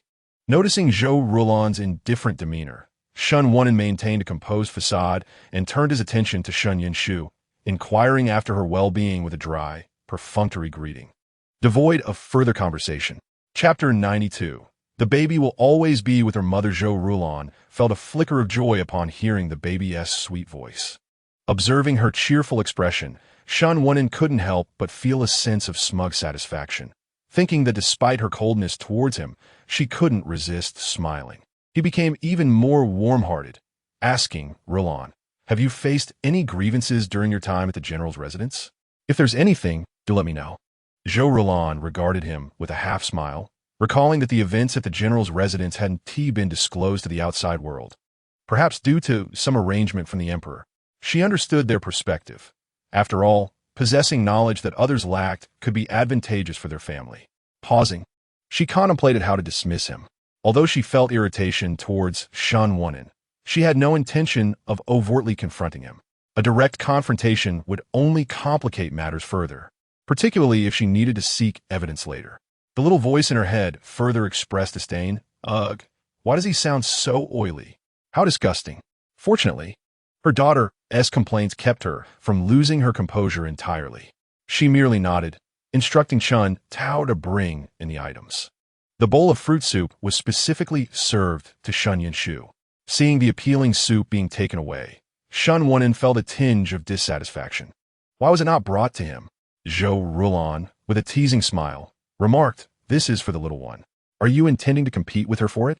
Shun Wen's expression stiffened, irritated by her use of and the implication behind her words. He awkwardly chuckled. I was merely thinking the child is too young to consume so much. Zhou Rulon shot him a glance, but refrained from further comment, knowing well that Shun Yao was also likely indifferent. Otherwise, he would at least be aware that children of such tender age could not partake in soup. During dinner, Shen Wenin attempted to take some for himself, but Zhou Rulon paid him no mind, focusing solely on her own meal. Shen Yunshu lay in her stroller, being fed by Chun Tao while keeping an eye on the surroundings. Realizing that her mother was deliberately ignoring the scoundrel, she felt a sense of satisfaction. Oof. I must help my mother find the evidence quickly to ensure that scoundrel is divorced. Zhou Rulon couldn't suppress her smile. Shen Wenin, seeing her joyful expression, felt elated. After dinner, he hinted to Zhou Rulon that it was getting late, suggesting they rest. Shen Wenin was somewhat displeased but persisted, saying, "It's nothing, I'm not doing anything." "Pa, scoundrel!" The little voice protested, promptly raising her voice. Surprisingly, Zhou Rulon, who had not previously realized how loudly her daughter could cry, now felt a mix of pride and annoyance at her daughter's robust health. Indeed, Shen Wenin couldn't help but cover his ears, recognizing the lack of decorum, but soon lowered his hands, frowning at Zhou Rulon and asking, "Is this child always like this?"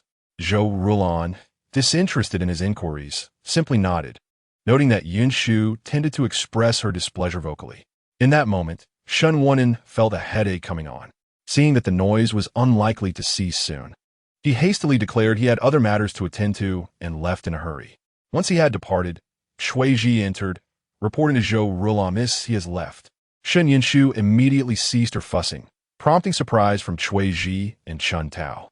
Although they already knew their young mistress was intelligent, they couldn't help but be amazed at her insight. Zhou Rulon chuckled, patting her daughter, "You must be mindful of your voice. Such loud cries aren't good for your throat." Listening to her daughter's thoughts on the soup, Zhou Rulon felt a mix of amusement and warmth, realizing that her daughter was also advocating for her. With that thought, she instinctively pulled her daughter closer. The little voice chimed in cheerfully, "Mother's embrace is truly warm. Rest assured, I will always be with you." Chapter 93. Acquire 10 or 8 carriages as anticipated. The following morning, someone from the residence of the old matriarch Shun came to summon Zhou Rulon. Listening to their complaints, she refrained from saying much. The old matriarch was accustomed to this routine, instructing her maids to awaken Zhou Rulon at dawn, while she herself would sleep soundly until late morning. Even at her advanced age, she would avoid meeting Zhou Rulon, preferring to scheme against her instead. In the past, Zhou Rulon might have lamented over this, but now she understood that, in the eyes of the old matriarch, besides her son and herself, there were no good people. To suffer for such a person truly indicates a lack of intellect. Shen Yunshu awoke early today and was in agreement with the remarks made by her 2 maidservants. Indeed, this old hag is merely causing a ruckus, not fearing that her antics may ultimately shorten her own life. Does she truly believe there are no heavenly consequences for her mischief? Upon hearing the term heavenly consequences, Zhou Rulon instinctively raised her gaze to the sky. To her astonishment, the previously clear blue sky began to gather ominous clouds, which startled her. "Oh, is the heavens now so responsive to my wishes?" The little voice expressed her surprise, waving her tiny hands and feet. No, not yet. Let her act first, then we shall deal with her decisively." Zhou Rulon watched in disbelief as the clouds dissipated at her daughter's command, leaving her utterly astonished. Each time she witnessed her daughter's peculiar abilities, she struggled to contain her astonishment. The little voice, however, remained cheerful. "Heaven treats me so well. Rest assured, I will repay your kindness." Since she began cultivating spiritual energy, Shen Yunshu sensed that her arrival in this world was not coincidental, and that the heavens appeared to have expectations of her. However, she had yet to discern the precise reasons, so she refrained from further discourse with the heavens. Nevertheless, she appreciated the favor shown to her. A child's favor is still favor. The little voice sighed softly, leaving Zhou Rulon both amused and exasperated by her daughter's antics. Yet, the diversion caused by her daughter eased Zhou Rulon's earlier frustrations, prompting her to instruct Suji to prepare breakfast. After all, she did not intend to remain in the Chengyanbo mansion for long. She would follow her own inclinations. Thus, early in the day, the old matriarch summoned Zhou Rulon. emboldened by her son's words. However, after waiting for quite some time without her arrival, her dissatisfaction grew, feeling the servants were becoming increasingly negligent. Ultimately, it was merely a matter of filial piety. As her anger intensified with each passing moment, she could no longer restrain herself and ordered someone to summon Zhou Rulon. Yet, the matron intervened, having been specifically instructed by the master to prevent the old matriarch from engaging in any foolishness. While reprimanding the lady did not constitute foolishness, repeatedly summoning her solely for chastisement certainly did. Unable to dissuade the old matriarch, the servants reluctantly revealed the master's earlier instructions. The old matriarch felt humiliated but could not help but scold. If the master had mentioned it, why did you not inform me sooner?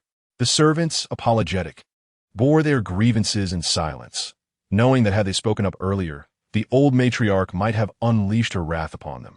They felt that serving in the Chungnambo mansion was truly a trial. The old matriarch calmed her anger, contemplating breakfast. Unfortunately, halfway through her meal, Zhou Rulon arrived. Zhou Rulon had calculated her timing perfectly. Upon seeing the old matriarch preparing to use her usual excuse to make her wait, she promptly stood up, stating that if the old matriarch was still busy, she would attend to her own matters. The old matriarch was about to express her irritation, but was once again halted by the matron, leaving her to feign a smile. Did it truly take so long for her mother-in-law to have a meal? Zhou Rulon was quite surprised by the old matriarch's statement. Was she not concerned that the old matriarch might have matters weighing on her mind that could affect her appetite and health? This was a subtle reminder to the old matriarch that she had summoned her for a purpose today. The old matriarch recalled this, but, despite her desire to further probe Zhou Rulon, was apprehensive. Concerned about her son's affairs, she instructed that breakfast be cleared away. Zhou Rulon smiled, recalling that when the Marquis sought her hand in marriage, he had expressed his willingness to reside continuously at the general's estate with her. It was this declaration, akin to that of a son-in-law, that had moved her. The old matriarch's expression stiffened. She understood her son's motivations well enough, knowing it was merely a ruse to win Zhou Rulon's favor. However, hearing Zhou Rulon articulate it so plainly was quite displeasing, and she chose to divert the conversation. I heard your family has opened a shop. Zhou Rulon responded with a faint smile. It is simply a matter of merchants competing for profit, nothing more than the stench of copper. It would be best if the old matriarch refrained from inquiring further to avoid sullying your ears. These were the very words the old matriarch had once directed at Zhou Rulon, which had caused her much distress. The old matriarch, incensed, exclaimed, You. Zhou Rulon feigned ignorance, asking, What troubles you, old matriarch? Did you not mention this previously? The old matriarch felt her anger swell, ready to erupt once more. The matron, however, hastily restrained her, reminding her that they had yet to fulfill the master's requests. Frustrated, the old matriarch bluntly stated her intent. I heard your family is producing some small carts. Arrange for 10 or 8 to be brought over. Chapter 94. The Brazen Old Hag. One could only say that the old matriarch and Shun Wonin were truly mother and son, always demanding 10 or 8 of everything. Zhou Rulon shot her a bemused glance. 10 or 8. Even families like the British Duke-s, who genuinely consider their children, do not demand such quantities. Moreover, baby carriages are already scarce in the market, and purchases are now limited to just one. The old matriarch, noticing Zhou Rulon's lack of rebuttal, assumed she was still the same easily bullied daughter-in-law from the past, and her spirits soared, tinged with a hint of disdain. Let us start with 10 or 8. We'll see how they fare. If they prove satisfactory, procure more. Hearing the old matriarch speak so nonchalantly, Zhou Rulon let out a cold laugh. Really? The queues outside are already extending into the following month. If the old matriarch desires them, she may certainly join the queue herself. Queue? For what queue? The old matriarch retorted, displeased. Those are from your family. Why would there be a need to queue? Zhou Rulon cast a derisive look at the old matriarch, who was well aware that those items belonged to her family, not the Chungnambo mansion. The old matriarch fumed. What do you mean by that? After all these years of marriage to my son, you have only produced a daughter. Now that the household finally has a use for you, you are still making excuses. Bah, you old hag, how dare you disdain a girl? The little voice chattered indignantly. As if you are not a woman yourself. Zhou Rulan's anger flared as she retorted, "Is that so? Then by that logic, the old matriarch must not be a girl, but a boy. How curious that the old marquis and a boy could produce my husband." This convoluted statement left the old matriarch momentarily bewildered, but she soon grasped its meaning thanks to the matron's hints. The old matriarch's fury ignited further. "How dare you speak to your mother-in-law in such a manner?" Zhou Rulan stood undaunted, responding, "Did you not say it yourself? If you look down upon women so much, then I must not be a woman either. I am merely intrigued to hear that there exists a male who can be a mother-in-law." Madame Shun, upon hearing Zhou Rulan repeatedly assert her identity as a man, was momentarily engulfed by a surge of anger. How dare a daughter-in-law display such disrespect towards her mother-in-law? She threatened, "Believe it or not, I shall go out and report your rudeness." Zhou Rulan, glancing at Madame Shun, suddenly burst into laughter. "Very well, please do go ahead and report me. At that time, I shall also have someone investigate how the Cheng'an Bo residence dares to proclaim a man as the matriarch. Is that not a crime against the emperor?" Seeing Zhou Rulan seize upon this point, Madame Shun felt a twinge of panic and confusion. Ultimately, she lacked the ability to address such matters effectively, and thus found herself at a loss after just a few words from Zhou Rulan. Previously, Madame Shun had been able to suppress Zhou Rulan due to the latter's mindset that this was her mother-in-law, the biological mother of Shun Wunen, and thus refrained from overstepping. Additionally, Shun Wunen had provided support from behind the scenes. However, now that he had been thrust forward as a shield, Madame Shun found herself powerless. In her fury, she dared not bring up the matter any further and could only awkwardly divert the topic. "When will you bring over the carriage?" Zhou Rulan, in a fit of rage, merely retorted, "None." "What do you mean none?" Madame Shun was taken aback, only to meet Zhou Rulan's mocking gaze. Madame Shun's temper flared once more. Or perhaps it had never truly subsided. She had merely suppressed it earlier, knowing she would not gain anything beneficial. Now, however, she had found a reason to unleash her anger over a mere request for a few baby carriages. How could a daughter-in-law be so unhelpful? Madame Shun felt stifled, convinced that her request was reasonable. What daughter-in-law does not bring her belongings to her in-laws? Otherwise, does she merely come to consume and enjoy? Zhou Rulan had long understood that Madame Shun hailed from a humble background and was often unreasonable, yet she had not anticipated such audacity. Thus, she felt a profound sense of incredulity. As she spoke, Zhou Rulan found herself quite amused. "I suppose as the matriarch of the Bo family, your words must resonate with many." Madame Shun, still unaware of the underlying issue, remained self-satisfied. "What, I wonder, did Aunt Lin bring for you from her family?"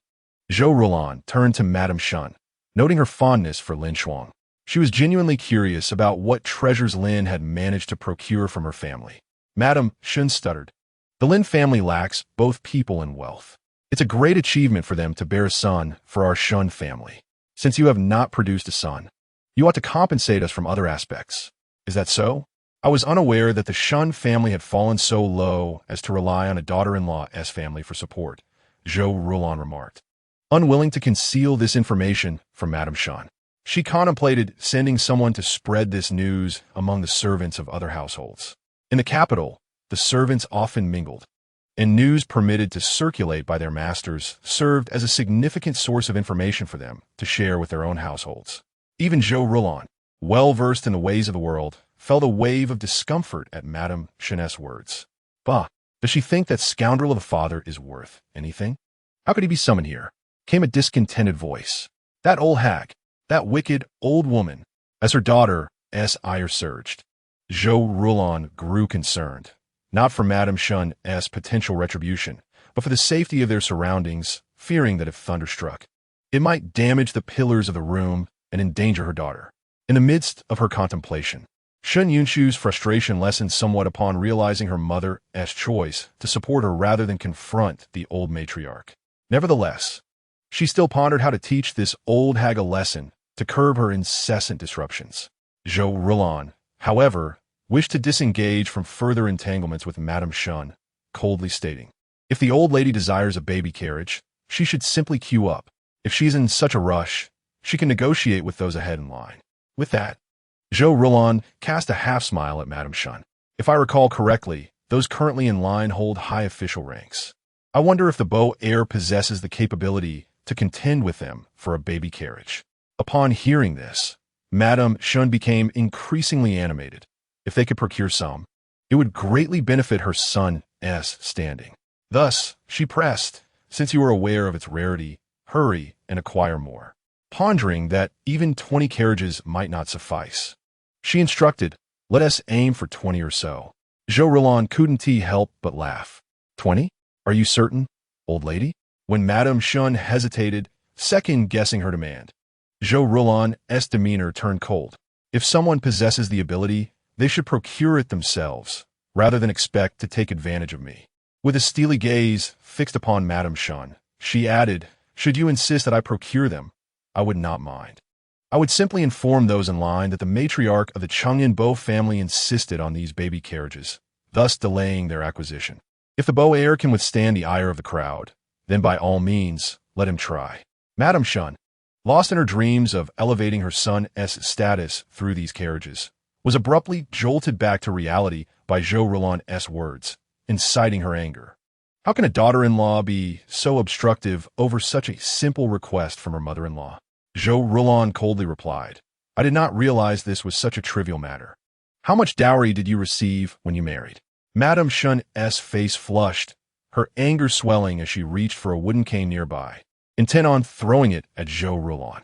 It was well known that Madame Shun's origins were not only humble, but lacked any substantial dowry.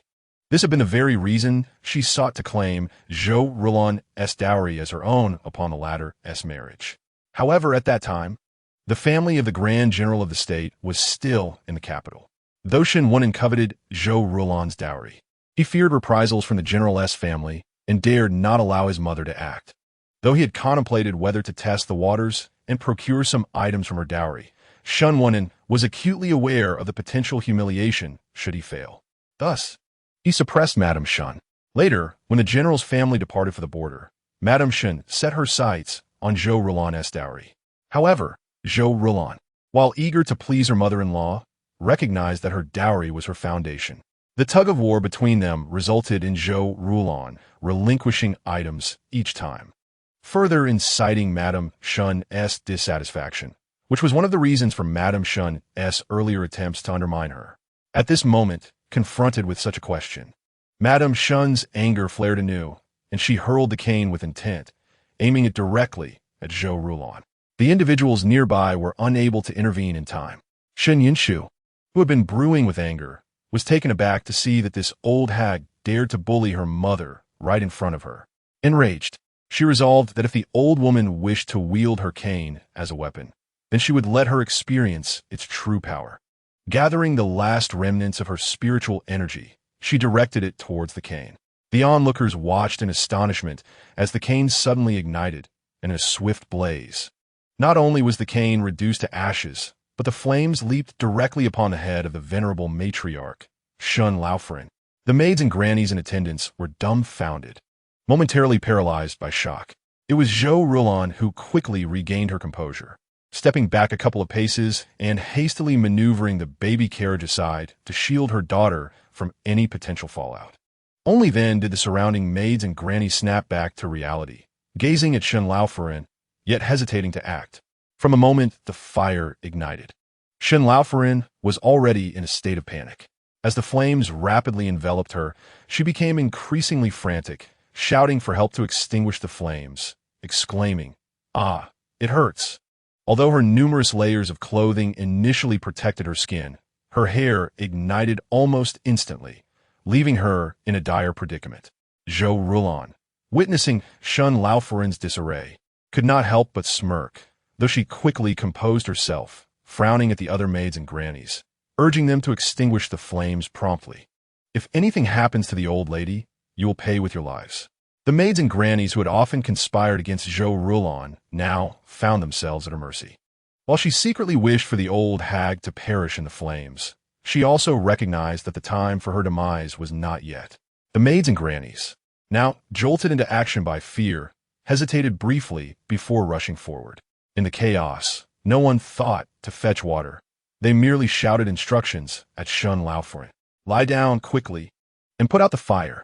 Shun Laofaran, believing they could extinguish the flames, flopped onto the ground, only to hear the frantic calls of the maids urging her to get up. "Get up, old lady. You need a roll to put it out." One maid chimed in. "Yes, get up. My dog once extinguished a fire by rolling." Hearing herself compared to a dog only heightened Zhou Rulan's amusement, though it went unnoticed among the commotion. Then, a small voice piped up, "Oh, how unfair to compare that old lady to a dog." Upon hearing her daughter's innocent remark, Zhou Rulan glanced over, realizing the flame's sudden emergence was undoubtedly connected to her daughter. Recognizing that her daughter acted out of vengeance, a deeper smile crept into Zhou Rulan's eyes. Shen Yinshu mused, "Did my excitement at the spectacle give me away?" Yet, as her thoughts wandered, she quickly returned her focus to the unfolding chaos outside. Wishing her mother would assist in lifting the screen, Zhou Rulan, momentarily tempted, chose to abandon the thought. Any such action now would be too conspicuous, and she did not want her daughter to witness the old hag in such a disgraceful state. Meanwhile, Shun Laofaran, following the maid's frantic commands, was rolling about. Despite her inner fury, the fire instilled such fear that she could only muster the strength to continue rolling. The room was spacious, but Shun Laofaran was closest to the chair, where the flames had already begun to creep. The fire flickered, drawing attention away from her as others focused solely on her plight. In a moment of misfortune, as she rolled, she inadvertently collided with a nearby table, igniting the tassels. The other maids, startled, shouted, "Old lady, turn this way." Shun Laofaran, sensing the flames encroaching, hastily turned. However, the wooden structure of the room, along with its wooden furniture, meant that wherever she turned, she inadvertently ignited more flames. Eventually, Zhou Rulan, perceiving the situation escalating, commanded sternly, "Hurry and fetch some water." This is far too undignified for the old lady. The maids were not oblivious to the need for water. But after watching Shun Laofaran roll on the ground for so long, they feared her wrath and hesitated, knowing that dousing her with water would leave her looking more like a beggar than ever. Upon hearing Zhou Rulan's orders, they quickly sprang into action.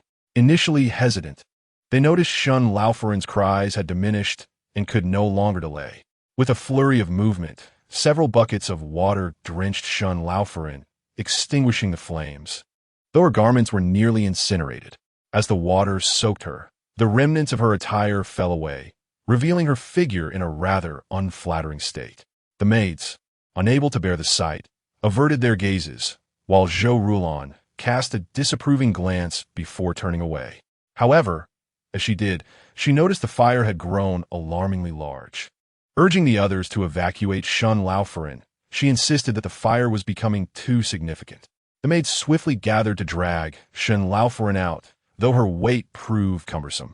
Ultimately, they half-dragged, half-carried her outside. Upon emerging, they discovered smoke billowing from the ceiling, and within moments, the flames intensified. Those outside had begun to notice, rushing in with buckets in hand. Yet, upon entering, they were momentarily stunned by the sight before them. "What is this dead fat pig doing in the old lady's courtyard?" The comment hung in the air, causing a hush to fall over the courtyard. Shun Wunan, arriving last among the group, instinctively furrowed his brow at the remark. However, as he glanced over, he realized that the dead pig was, in fact, not a pig at all. Observing the maids clustered around the figure, an unsettling suspicion arose. Just then, Shun Laofaran, still conscious, spotted Shen Wunan and cried out, "My son." Zhou Rulan regarded the scene with bemusement. "Oh, so she no longer calls him Bei now?" The utterance deepened the silence in the courtyard. The once dignified matriarch, now covered in filth, was revealed to be Shun Laofaran. As they beheld her exposed flesh, a collective shudder rippled through the onlookers. Shun Wunan felt his suspicions confirmed, but found no joy in the revelation, especially as Shun Laofaran succumbed to unconsciousness right after her exclamation. Reluctantly, he stepped forward, only to be met by a wave of heat that sent him reeling. It was only then that I realized the state of this room, which had already succumbed to flames. I hurriedly instructed others to expedite the firefighting efforts. The individuals in the courtyard, who had been cowering like quails, finally sprang into action. Zhou Rulan pushed her daughter aside and took a couple of steps away. Shen Wunan, having lost his composure, rushed to direct the maidservants to move the old matriarch away from the danger. It was imperative that she not remain in this perilous courtyard. One of the elder maidservants inquired, "Master, where should we take the old matriarch?" Shun Wunen instinctively felt a surge of anger, but quickly suppressed it, pondering where he could relocate the old matriarch. In his mind, it was only logical to send her to Zhou Rulon, both to allow her to attend to his mother, and because Zhou Rulon possessed many valuable resources. However, before he could voice this thought, Zhou Rulon casually remarked, "The old matriarch's fate has been rather unfortunate of late. The sudden fire. Were there not other mishaps prior?" She directed her inquiry towards the maidservants attending the old matriarch. Although the maidservants instinctively considered denying it, they quickly changed their tune upon meeting their master's furious gaze, nodding instead. In that brief moment, they understood that if they claimed the old matriarch had indeed been struck by an unexpected fire, they would certainly face dire consequences. It was better to align with their mistress's narrative. One maidservant spoke up, "Master, the old matriarch has been experiencing several mishaps recently, but she has been concerned about your worries and has instructed us not to mention it. We never anticipated it would escalate to such severity today." Another elder maidservant chimed in, "Indeed, the old matriarch has been preoccupied with the thought that you might be distracted by her troubles, and she has refrained from allowing us to speak of them. However, we are genuinely concerned with so many recent tribulations. It would not be surprising if she had encountered something sinister." Chapter 97. Relocated to Lin Shuang's residence, the audacity of these maidservants to speak thus stemmed from their understanding that as long as they placated the old matriarch with a few words of deceit, she would likely attribute the incident to her recent streak of misfortune. As for any fear of implicating Shun Wunen, the old matriarch was adept at maintaining appearances. Even if their claims were false, she would undoubtedly cover for them. Thus, they felt no guilt in weaving their fabrications, minimizing their own accountability. Observing the unfolding scene, Zhou Rulon sighed, recalling that her elder brother had visited Hugui Temple and heard that those who experience misfortune often suffer various ailments and calamities. In severe cases, it could even lead to a loss of life. Shin Wunen instinctively glanced at the old matriarch, who lay on the ground. Indeed, his mother had narrowly escaped death this time. Seeing that he was absorbing her words, Zhou Rulon sighed again, suggesting they might need to find a person of great fortune to alleviate the situation. Yet, the question remained, where could one find such a person in a short span of time? At the mention of a person of great fortune, Shun Wunen's eyes lit up. If one were to speak of the most fortunate, it would undoubtedly be within their own household. He immediately summoned others to carry the old matriarch to Lin Yinyang's quarters, declaring that with Shun Yao, a veritable harbinger of good fortune, present, the old matriarch's tribulations would surely be resolved swiftly. The maidservants, naturally obedient to their master's orders, set about lifting the old matriarch. However, they had already struggled considerably to move her, and the journey had only worsened the condition of her clothing. Shin Wunen, witnessing their inadequate progress, turned away, his voice laced with frustration, demanding they promptly rectify the old matriarch's attire. The maidservants exchanged glances. With the old matriarch's garments having been burned, what could they possibly use?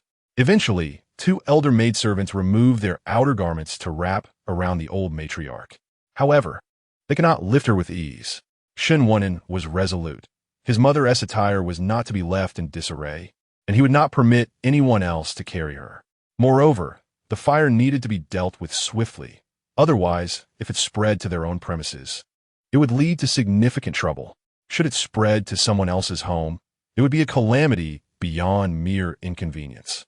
The maidservants, brimming with dissatisfaction, dared not voice their grievances and merely strained to drag the old matriarch toward Lin Yinyang's quarters. Yet, when the courtyard was chosen, Lin Shuang'er had favored it for its spaciousness and proximity to both the old matriarch and Shin Wunen's study. Unbeknownst to them, the other side of the wall was conveniently positioned for neighbors to observe. At this moment, a young servant was peering over, eager to witness the unfolding commotion, and he saw the group of maidservants dragging someone along, wrapped in layers of clothing. His curiosity piqued. He was taken aback when the maidservants, unable to manage their burden, accidentally dropped the old matriarch, causing her garments to come undone and reveal more of her flesh than was appropriate. The young servant quickly covered his eyes, exclaiming that this was indeed a shocking sight. The commotion had reached Lin Shuang'er's ears, and she emerged, irate, demanding to know what the ruckus was about. What is all this noise? The young master has only just fallen asleep. If you do not cease, I will have the master sell you all. The maidservants, already simmering with anger, found her words intolerable. Moreover, if the old matriarch were to reside here, they would inevitably find themselves at odds with Lin Shuang'er. One elder maidservant retorted, "The matriarch has suffered a calamity, and we have been commanded by the master to bring her here. How can Lin Yinyang imply that we are a burden?" She glanced at the exposed figure on the ground, dramatically covering her eyes. "What is this? Such a sight? Cast upon me? How dare you throw such filth in my direction? Do you not fear that I will have the master and the old matriarch punish you for this?" The maidservants regarded Lin Shuang'er with incredulity. One sharp-eyed maidservant had noticed Shun Wunen approaching from outside and quickly signaled to the others. They wrapped the old matriarch securely and lifted her once more. However, Lin Shuang'er continued to screech, "What is this? You dare bring such a thing to me? You have some nerve." Upon hearing Lin Shuang'er's derisive remarks comparing his mother to a thing, Shin Wunen's temper flared. He stepped forward and delivered 2 resounding slaps that sent Lin Shuang'er tumbling to the ground, declaring, "This is my mother." He then ordered that the old matriarch be taken to Lin Shuang'er's room. This room was spacious, and it would not be an imposition for his mother to stay there.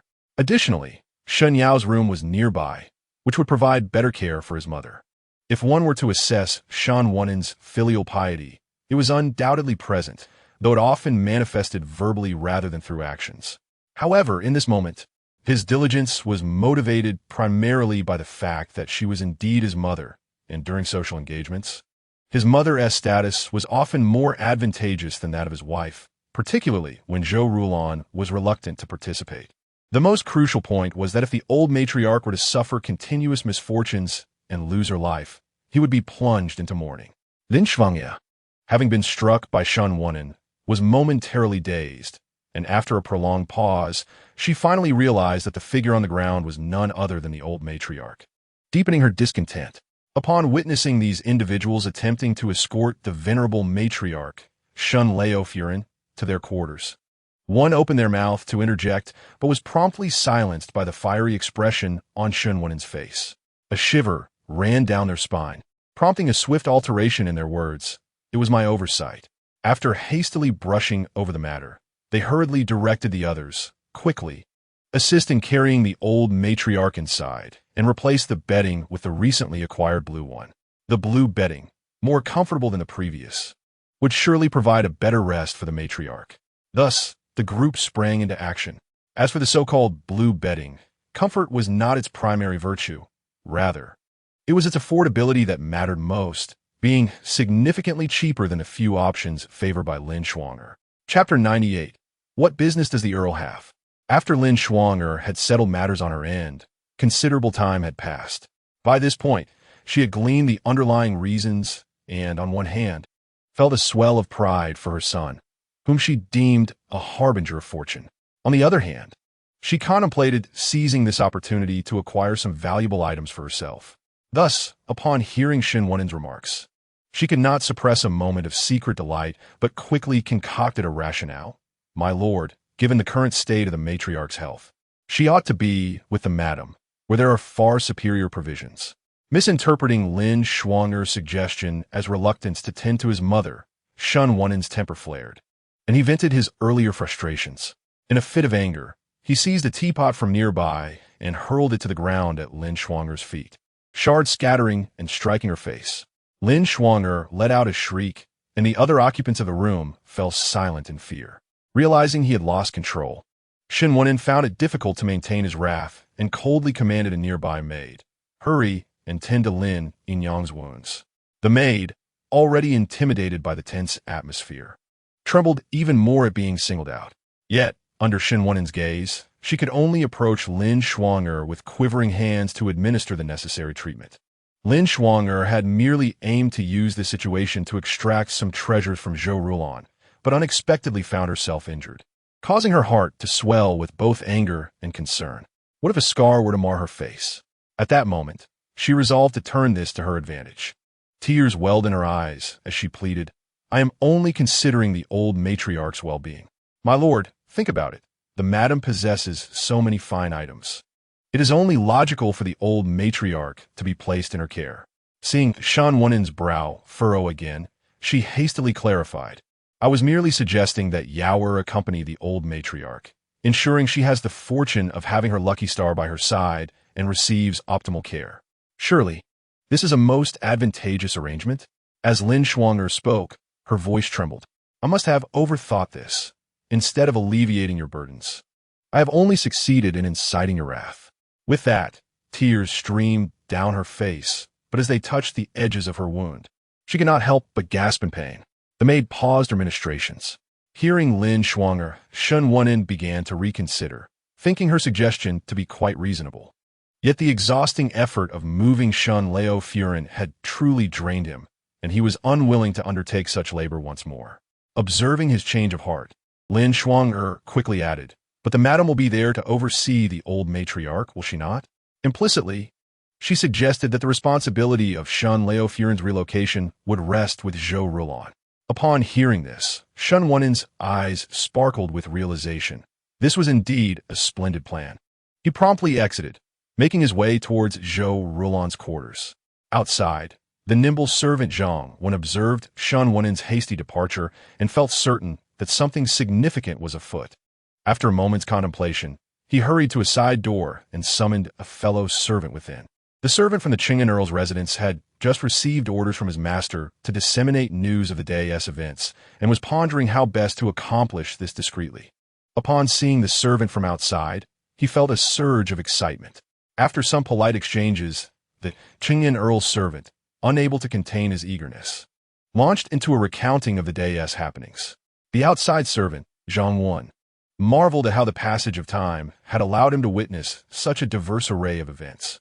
After thoroughly absorbing the details, he clapped the Qingyan Earl's servant on the back. "Good brother, when I receive my reward from the master, I shall invite you for a drink." Zhang Wan was quite the chatterbox. Once he left, he would surely relay the tale to others, thus alleviating his own burden. Unbeknownst to Shen Wunin, who was oblivious to these developments, he hurriedly made his way to Zhou Rulan. Meanwhile, Zhou Rulan was contemplating how to speak with her daughter to prevent her from engaging in such activities in the future. While she felt a sense of joy at her daughter's defense, she was equally apprehensive about the potential dangers it might bring, especially considering the conspicuous nature of such actions. If others were to draw connections, it might lead to unwarranted scrutiny of her daughter. Thus, Zhou Rulan was consumed with anxiety but dared not disclose her worries to her daughter. After much internal conflict, she resolved to create further chaos around the incident to obscure the truth. Once they became aware of the situation, they would know how to manage it. As long as there was enough chatter, few would notice a mere infant resting in a pram. While ruminating on potential remedies, she suddenly heard Shen Wunin's voice from outside, causing her brow to furrow in concern. Upon entering, Shen Wunin feigned concern, gazing intently at Zhou Rulan. "Rulan, you were not harmed earlier, were you?" Zhou Rulan glanced at him and replied coolly, "If you are so worried, perhaps you should be more concerned about our daughter." Only then did Shen Wunin turn his attention to the infant, Shen Yinshu, and said, "Rulan, I know you are a good mother, as long as you are unharmed. It stands to reason that our Yinshu could not have been injured." One cannot deny Shen Wunin's eloquence. Had it not been for his silver tongue, he would not have captured Zhou Rulan's attention, nor been able to marry the daughter of a formidable general as an heir of a dilapidated marquisate. It is worth noting that the status of the general's daughter could rival that of a princess. To maintain appeasement with the general's family, even royal princesses were often compelled to yield. Observing Shen Wunin's demeanor, Zhou Rulan felt a surge of irritation and chastised herself for having previously deemed him a worthy partner for life. "My lord, is there a particular matter that brings you here?" Chapter 99. Seeking Retribution? A fool's dream confronted directly by Zhou Rulan. Shen Wunin's expression soured momentarily before he quickly masked it, responding, "Indeed, Rulan, earlier the matriarch was inadvertently injured, was she not?" Zhou Rulan raised an eyebrow at Shen Wunin. noting that they typically referred to her as mother. It was peculiar to hear him use mother now. While she found it odd, she merely nodded, recalling the shock from the sudden ignition of the cane. Furthermore, the maids and servants attending the old matriarch ought to be properly reprimanded. She was exposed to sparks, and they merely stood frozen, failing to assist. Shun Wunen had only known that there was a fire at Shun Leo Furin's quarters. The reasons behind it had not yet come to his attention. It is indeed perplexing why so many individuals remain unscathed while the venerable matriarch, Shun Laofu Run, finds herself in such dire straits. For a moment, Zhou Rulan's words sparked a realization within Shun Wunen. It must be said that Shun Wunen is not lacking in intellect. He instantly grasped the situation. Numerous maidservants appeared to be in perfectly good health. So why was it that his mother became the one most grievously harmed? He immediately turned his gaze toward Zhou Rulan, inquiring about the events that transpired. Upon hearing Zhou Rulan mention this matter, Shun Wunen furrowed his brow. Previously, the maidservants under the matriarch had lamented to him, claiming that the matriarch looked down upon them, intent on removing them from her service, thereby undermining her authority. At that time, Shun Wunen had believed them, even with Shun Laofu Ren supporting the grievances of those maidservants. As a result, Shun Wunen had reprimanded Zhou Rulan, admonishing her not to meddle in his mother's affairs. Why, amidst the myriad matters within the entire estate, did she fixate on this trivial issue concerning his mother? From that moment on, Zhou Rulan ceased her involvement with Shun Laofu Ren's matters. Moreover, Shun Laofu Ren was not an adept mistress, let alone capable of properly managing those maidservants. Zhou Rulan had already discerned that the maidservants under Shun Laofu Ren would eventually bring trouble. But she had not anticipated that retribution would come so swiftly, nor in such a dramatic fashion. Shun Wunen suppressed his rising anxiety and smiled at Zhou Rulan, saying, "You know well that those servants are prone to deceit, often misleading their masters. If one does not first ascertain the facts, they may be led astray by their falsehoods." Zhou Rulan looked at him incredulously. "Didn't you say that the contracts of those maidservants are kept within the estate? They would surely not dare to lie." This had indeed been Shun Wunen's original assertion when the maidservants had brought their grievances to him. Shun Wunen's expression darkened, momentarily at a loss for words. Just then, Cui Ji entered, prompting Shun Wunen to inquire if she had accompanied the mistress to visit Shun Laofu Ren that day. Upon hearing this, Shun Wunen pressed further. What exactly transpired at Shun Laofu Ren's? How did a fire suddenly break out? With Zhou Rulan's confirmation, Cui Ji leisurely replied, "The matriarch wished for our mistress to procure her several baby carriages, but our mistress refused, stating that those in line for such items were of higher status. And should she acquire them, it would surely cause you trouble in the court." "Wait, what did you just say?" Shun Wunen interrupted Cui Ji. "The cane spontaneously caught fire? Do you understand the consequences of fooling the master?" After a moment's reflection, he added, "All of the maidservants under the matriarch were present in the room, without exception. This was also symptomatic of Shun Laofu Ren's penchant for extravagance. However, as the matriarch of the estate, she could no longer command the same number of attendants as during her time in the Marquis's residence. Consequently, she insisted that these individuals remain by her side, attempting to recreate the illusion of being surrounded by numerous servants. As for whether those maidservants would complain, this incident clearly demonstrated that they harbored grievances." "Continue," Shun Wunen urged, interrupting her once more. "It only took such a brief moment for things to escalate to this extent." Cui Ji raised her gaze, a look of disbelief crossing her face. "Master, there are many intricacies involved. Allow me to explain." Complying with his request, she continued, "Those maidservants compelled the matriarch to lie on the ground." Upon hearing this, Shun Wunen's fists clenched in anger. How dare they mistreat their master? Which family would allow their matriarch to be ordered to the ground? Did those treacherous servants come to her aid? Cui Ji regarded Shun Wunen with sympathy, which only intensified his fury. "They forced the matriarch to roll on the ground." "What?" Shun Wunen exclaimed loudly. "Keep your voice down. Yun Shu is asleep." Zhou Rulan's discontented voice interjected. Shun Wunen could only suppress his rage once more. But the thoughts swirling within him remained unspoken. Cui Ji hastened her explanation, stating that even after the matriarch had been forced to roll on the ground, The flames were not extinguished.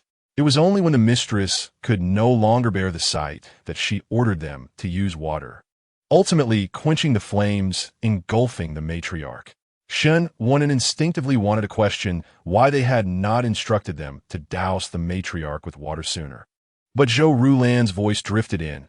I had no authority to speak on behalf of the matriarch. Zhou Rulan clearly possessed the best solution.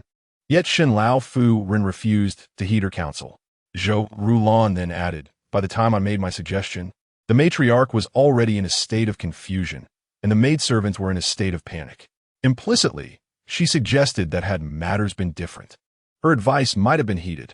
In this 100th chapter, Shen Wen An's expression oscillated between shades of anger and frustration, utterly at a loss for words.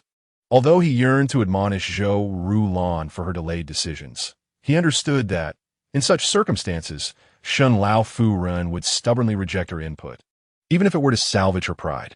After reflecting on this, Shen Wen found himself at a loss for further words. However, after much contemplation, a troubling question arose.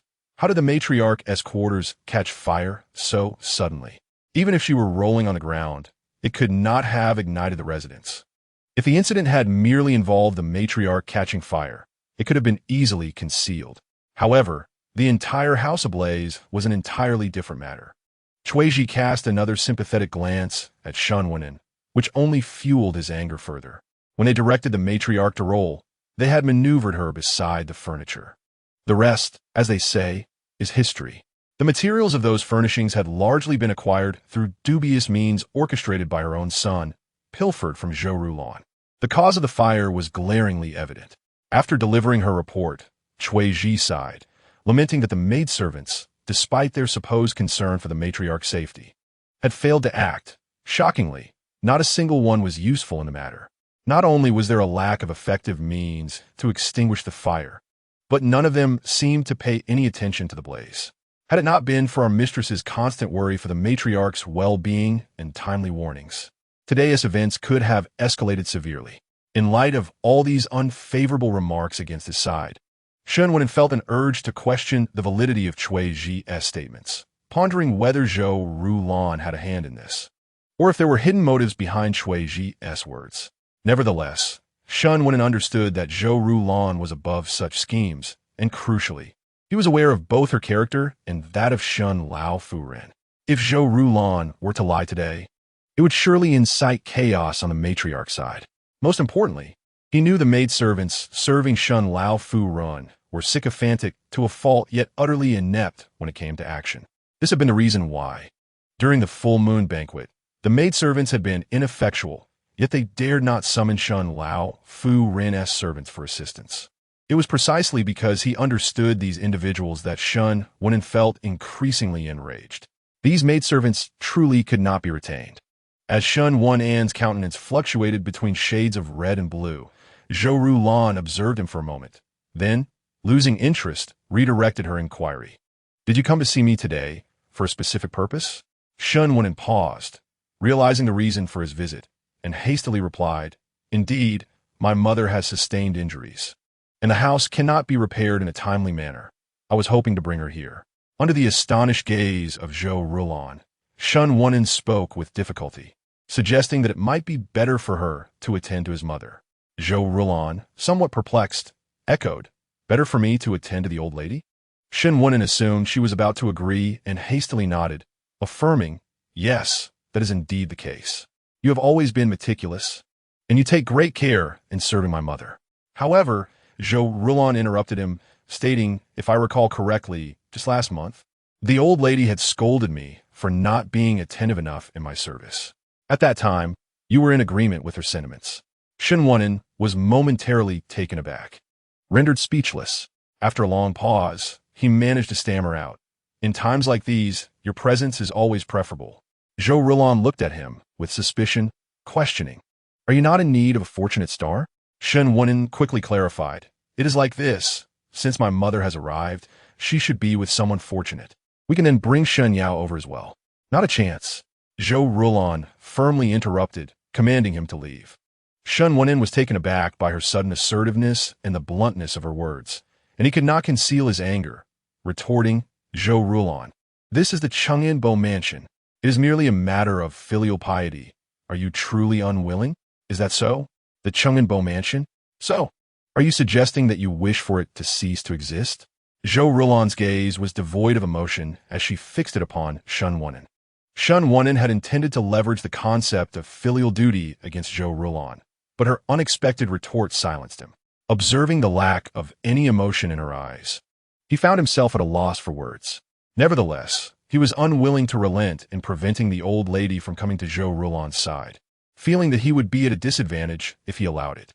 Zhou Rulan offered him no chance, stating firmly, "Either you leave now, or I will have someone escort you out." At this, two female attendants, who had been quietly waiting nearby, stepped forward. Although Shen Wunen did not fully comprehend the situation, he understood that Zhou Rulan's words indicated that these individuals likely possessed the capability to remove him. Realizing he had no means to contend with Zhou Rulan at this moment, he was compelled to retreat hastily. As he departed, he overheard two maidservants conversing behind him. Didn't he, the master, previously say that the concubine served well? Why the sudden need for the lady to serve? To take advantage, of course. Meanwhile, in the vicinity of the Chang'an mansion, several households had already begun to spread the news. The revelations regarding the old lady's demands for her daughter-in-law to contribute to the household were astonishing to many. It is understood that while some may advocate for marrying up in dowries, the notion of a mother-in-law mandating specific contributions from her daughter-in-law is rare and audacious. The very notion of such audacity was already a rarity in the capital, let alone the extravagant demands for items like a baby carriage, which many families could not even aspire to own. Chapter 101. The censure of the censorate. Upon reflection, the nearby households could scarcely contain their envy and resentment. Many had envied Shen Wunen for marrying Zhou Rulan, the daughter of a great general, considering it a remarkable achievement. They viewed the Chang'an mansion as a dilapidated estate. Yet he had managed to marry into the family of a national hero, akin to marrying a princess, if not more liberating. However, the unexpected mockery directed at the Chang'an mansion sparked a wave of excitement. Since the general's family had declined, it became evident that the situation was untenable. This did not prevent them from disseminating this information to other prominent families in line, hoping to gain some advantage while ensuring that the Chang'an mansion would not emerge unscathed. With this in mind, several young servants from different households emerged, clearly tasked with delivering messages. As they exchanged glances, they understood their mission: to spread the news. Indeed, the Chang'an mansion is quite lively today. You have no idea.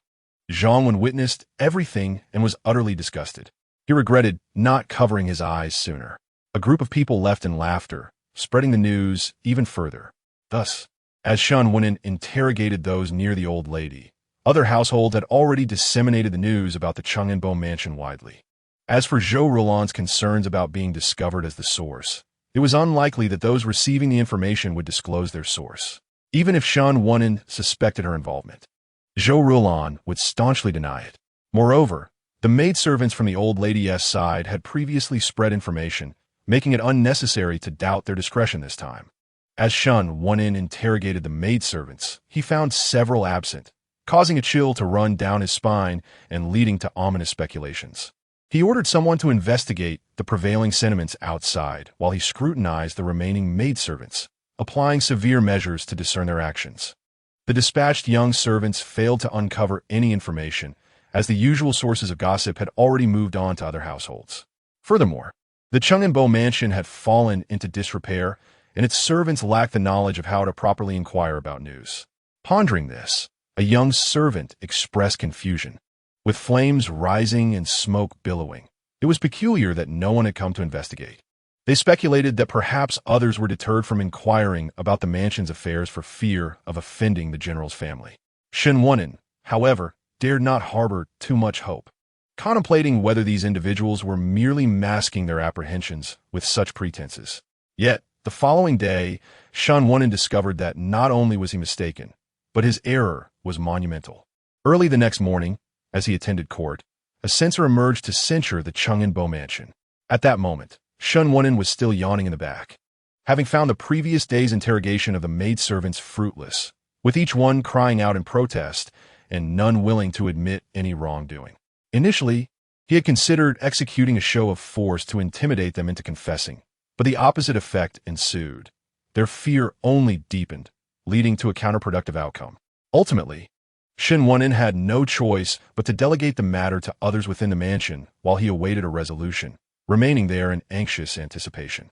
However, these maids and servants were acutely aware that their transgressions this time were grave. If they did not devise a clever plan, they feared for their very lives. Hence, they had already conspired among themselves, awaiting the awakening of the old matriarch so that she might intercede on their behalf. They were confident in their ability to deceive Shen Furen. At this juncture, they paid no heed to who might derive greater benefits from Shen Furen. Rather, they united in a collective decision to ensure their own survival.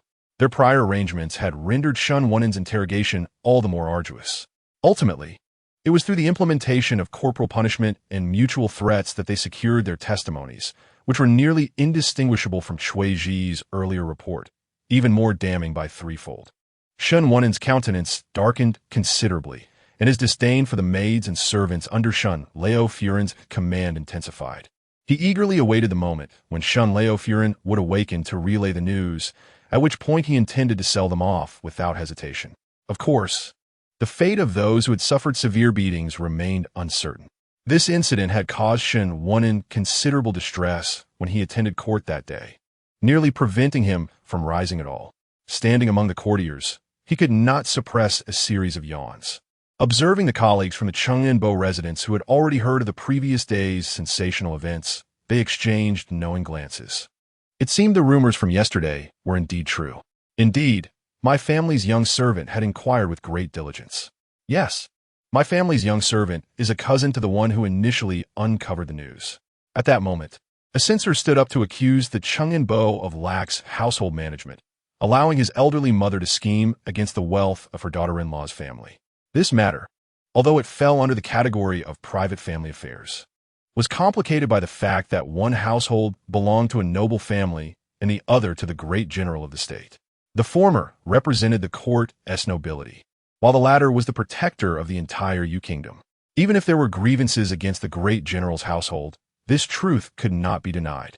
In fact, those harboring resentment towards the great general's household were most eager to have their censors lodge accusations. The reasons for their grievances stemmed from disputes over shared interests. As for the motivation behind the accusations, it was even simpler. Such a denunciation would undoubtedly alter the previously close relationship between the great general's residence and the Cheng'enbo's estate. This would serve to create discord between them, much to the delight of those instigating the situation. Consequently, this morning, regardless of whether they were upright and incorruptible censors or those affiliated with factions, they all put forth tremendous effort to accuse Cheng'enbo, seizing upon any opportunity to prolong their denouncements. Later, the censor deemed the previous accusations dull and covertly altered the charge to accuse the Cheng'enbo's household of failing to manage disaster relief effectively, nearly resulting in significant losses to the capital's assets. Remarkably, this fresh perspective sparked many eyes. It was indeed a novel angle and more likely to result in conviction. After all, arson within the city constituted a grave offense. Instantaneously, the number of accusers multiplied, with families that typically held such matters in high regard expressing their dissatisfaction. Those residing nearby finally recalled their own precarious situations and quickly rallied in support. Shen Wunen did not anticipate that during a moment of drowsiness, upon awakening, he would find the court in an uproar, all voices raised in accusation against him. He had assumed they were denouncing his mother for attempting to usurp the fortune of Zhou Rulon and the great general's household, a matter he had contemplated following his inquiry the previous day. If those present truly sought to accuse him, it was not beyond the realm of possibility. Thus, Shen Wunen directly spoke, "Your Majesty, I am guilty." As for the origin of the fire, it was clear it must have been caused by that young child. The Emperor Shengwu, observing the lively proceedings, felt a sense of involvement. Watching the fervent accusations directed at him, he sensed a profound contrast. While everyone else was embroiled in the chaos, he remained clear-headed. However, unexpectedly, a rather naive individual emerged, disrupting his desire for entertainment, causing him to feel somewhat displeased. Upon closer inspection, he realized it was none other than the central figure of the controversy, Shun Wunen. His expression shifted to one of peculiar bewilderment. What crime had Chungnbo committed? Upon hearing the emperor's remark, Shun Wunen assumed he was not yet incensed with him and felt a surge of delight. It seemed the connection with the great general's household would prove advantageous for him. With this thought, he promptly knelt, performing a respectful bow. Yesterday, my mother acted rashly. She meant well and only sought to advance my future, albeit through misguided means. Those nearby who heard his words wore expressions of incredulity. They had initially believed Chungnbo was confessing, only to find him attempting to exonerate his shameless mother. One individual from a family with daughters scoffed.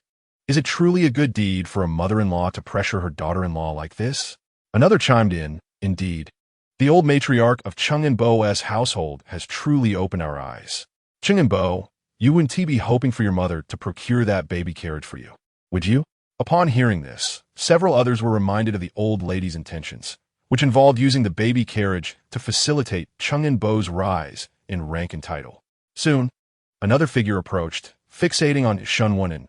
Chungnbo, the second in line, is an old man. Do you harbor any grievances against me, attempting to usurp my baby carriage? This newcomer was a martial general, known for his rough demeanor. Even in the court, he would not hesitate to address injustices with force. Previously, he had notably struck a censor who had spoken impolitely, leaving him with a bruised head. Unlike the great general's household, which guarded the northwestern borders against fierce enemies, this general commanded the southwestern region. Although there were no major nations in that vicinity, there were persistent provocateurs, leading him to adopt a confrontational attitude. At this moment, he directly confronted Shun Wunen. Given his geographical position and accomplishments, this general had been bestowed the title of Fugu General, a reflection of his esteemed status. Shun Wunen had intended to use this opportunity to navigate the matter of Shun Leo Furin, as her reputation was intricately linked to his own. However, he had not anticipated being bombarded with inquiries, leaving him momentarily at a loss for words. This is my mother's fault. I apologize to all of you. At that moment, the disdainful gazes directed at Shun Wunen intensified. He was truly perceived as a spineless failure. Someone muttered from the back. Shun Wunen instinctively turned in anger, only to find it was the Earl of Britain, who had recently been preoccupied with matters concerning his granddaughter. Observing her improved health and appetite, he felt compelled to express gratitude towards the great general's household, thankful for Zhou Rulan's guidance. However, he had also caught wind of the farce surrounding the Chungnbo residence during breakfast that morning. Having already learned from his daughter-in-law about the discord between Zhou Rulan and Chungnbo, he was greatly impressed by Zhou Rulan's efforts for the sake of the children and women. Upon hearing the news, the Duke of England immediately ordered his horses to be saddled and rode straight to the palace to support Zhou Rulan. However, upon entering the palace, he was met with a dismissive remark that left him feeling that the Chungnbo residence had truly fallen into decline. Ever since the passing of the old marquis, the Chungnbo residence had been gradually deteriorating. Otherwise, even in decline, they would have at least managed to retain their noble title. The other courtiers were somewhat astonished. Since the birth of the little girl from the Duke of England's household, all their attention had been devoted to her. Some present had previously contended with the Duke's family over various matters, although they ultimately failed to prevail. At this moment, seeing the Duke of England appear in the court, one of them curiously inquired how he had the time to attend court instead of watching over his granddaughter at home. Upon the mention of his granddaughter, the Duke beamed with pride, oblivious to the implications behind the question, and began to boast, "My little granddaughter has been eating and sleeping well lately, and she seems to have become much more cheerful. Moreover, she has been learning to recite poems. In just 3 days, she has already memorized 5. Chapter 103.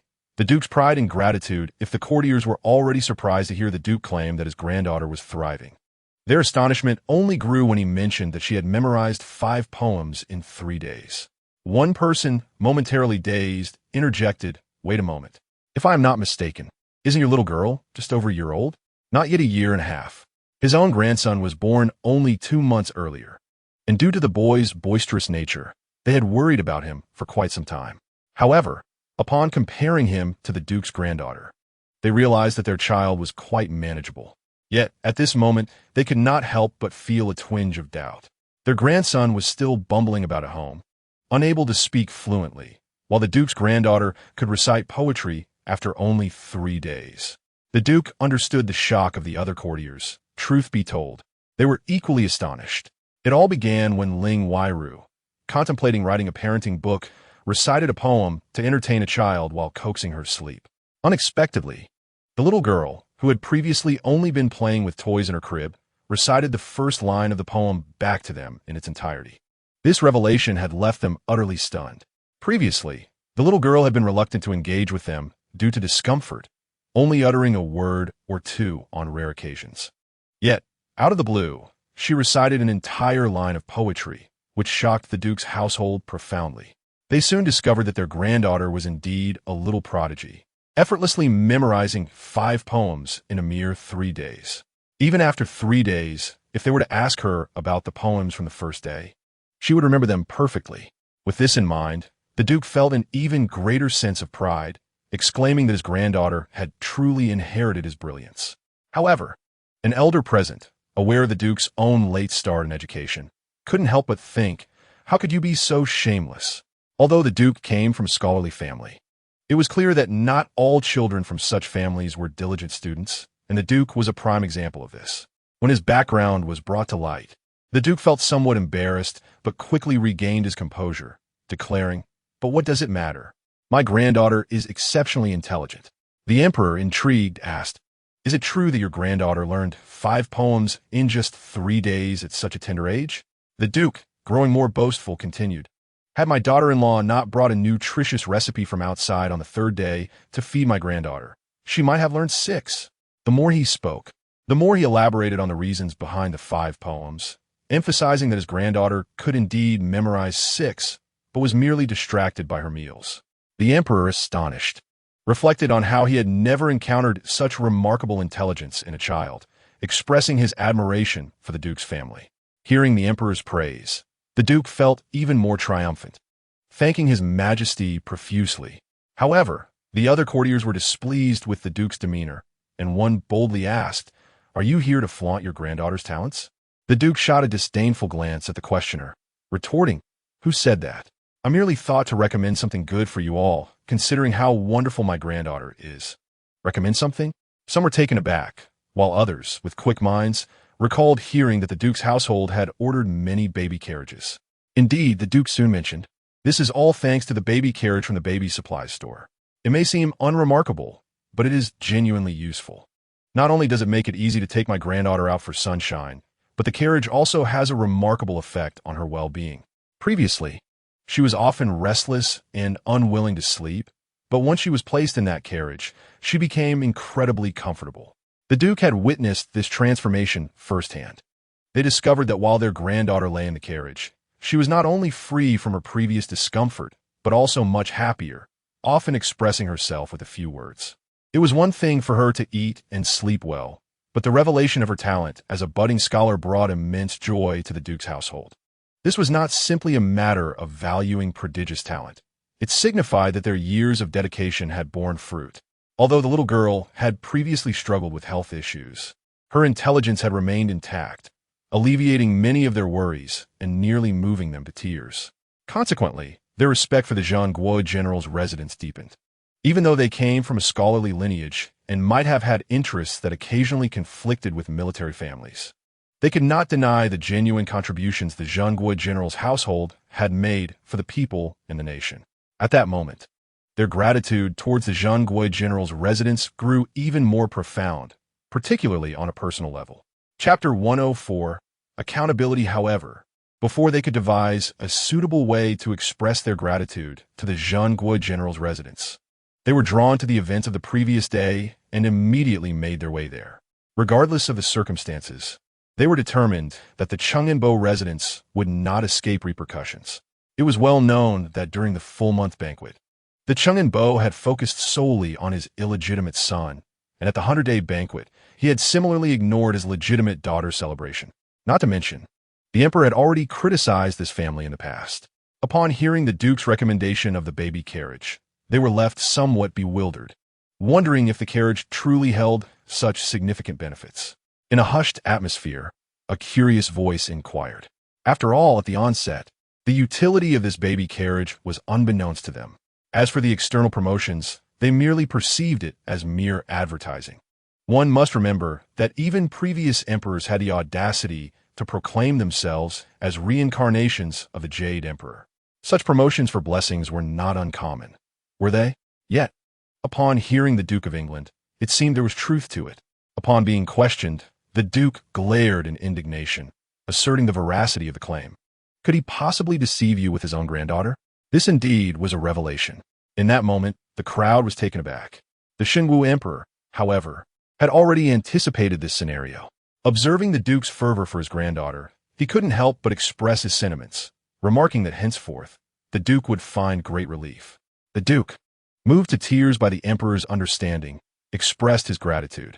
In truth, the Duke had previously offended certain individuals in the capital while striving for his granddaughter's well-being, and they were not oblivious to this. All of this transpired due to the silent backing of the Xingu Emperor and the Empress.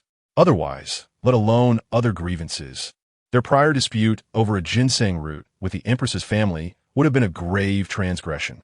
Hearing the Emperor's comforting words, he could no longer contain himself.